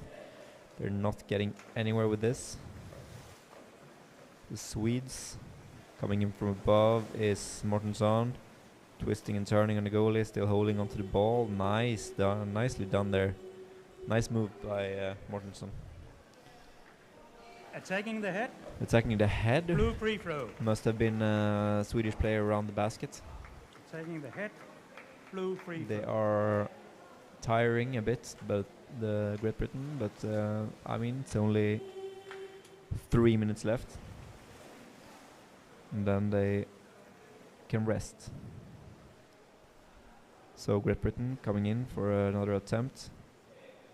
Locked up by Victor, picking the ball from the British player. British player losing it. Yeah, they're on the surface. Coming down is Jobs. Can he pass over? Yeah, but the ball is brought up to the surface again. Coming in with some power. Now they're pushing. Yeah. There is a foul. Blue free throw. There's Jens, I think. Westerlin. Holding, I think. Trying to steal the basket, or something like that. Some referees are really picky about this. As they should be. Yeah. Should not be allowed to steal the basket by pushing off the goalie. Some kicking and shouldering the basket from the Swedish goalkeeper there. Good attempt there by the British team. There are a lot of people around the basket. Could they hold on to the ball? No. It's lost. Picked up by number 10. Mortensson passing down now. There's a good move from Sweden. Ivo. Will he go for attack by himself? That's a good one. But he's not able to score there, Matthias. And they're pushing.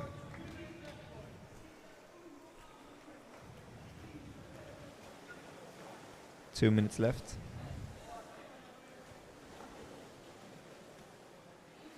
Good attack by Cavalin there. Oh, but he gets it back with the same coins as he took it, in the same manner. So yeah, it's good again by Great Britain. They're playing it solid. Solid game here.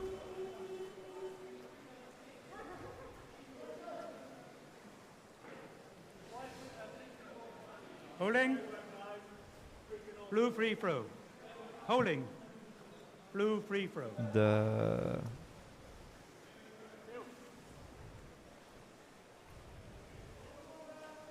There's a lack of killer instinct, I would say, in the Swedish team generally around the baskets. There are too few players that can actually deliver that crucial assists and those goals. They have not scored any that many important goals in this tournament so far.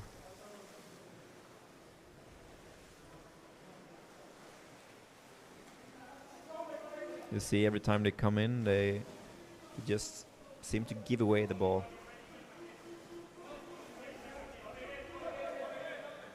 I don't know if it's some kind of underestimation. 1 minute to go. Sweden, could they come with the last attempt? 2 Swedish players taking position, no one helping 1 minute. helping to get the ball in. This Forsberg around the basket. Has to lead. Ball was not delivered on time. 45 seconds to go.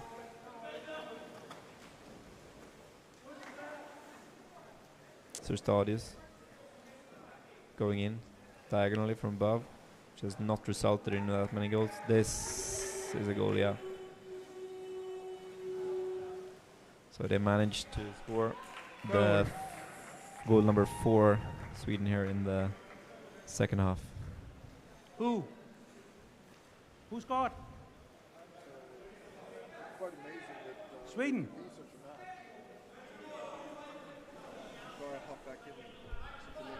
Yes, top back in. 95. It's quite amazing there could be such a match now between Britain and Sweden. And Yeah, that's not amazing. Not bad a match in the sense that, well, the score is not some kind of ridiculous complete blowout. And Yeah, that's a fantastic effort from the Great British team to be able to play this kind of game against Sweden. Absolutely, I agree with you, Deborah, there.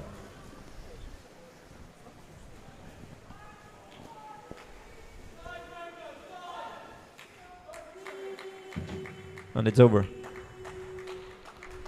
So we'll have Sweden advancing to game 5 to 6, plays 5 to 6, and Great Britain will play against the loser of the game between Austria and Czech Republic. So this was the last game of the day, and I think that the games Thursday and Friday now will be more even games, as the teams are competing for almost the same spots now. So we have the semifinals and the finals, and also the placement games. So it's much to look forward to the last 2 days of this tournament. closer matches. Yes. Thank you. All right.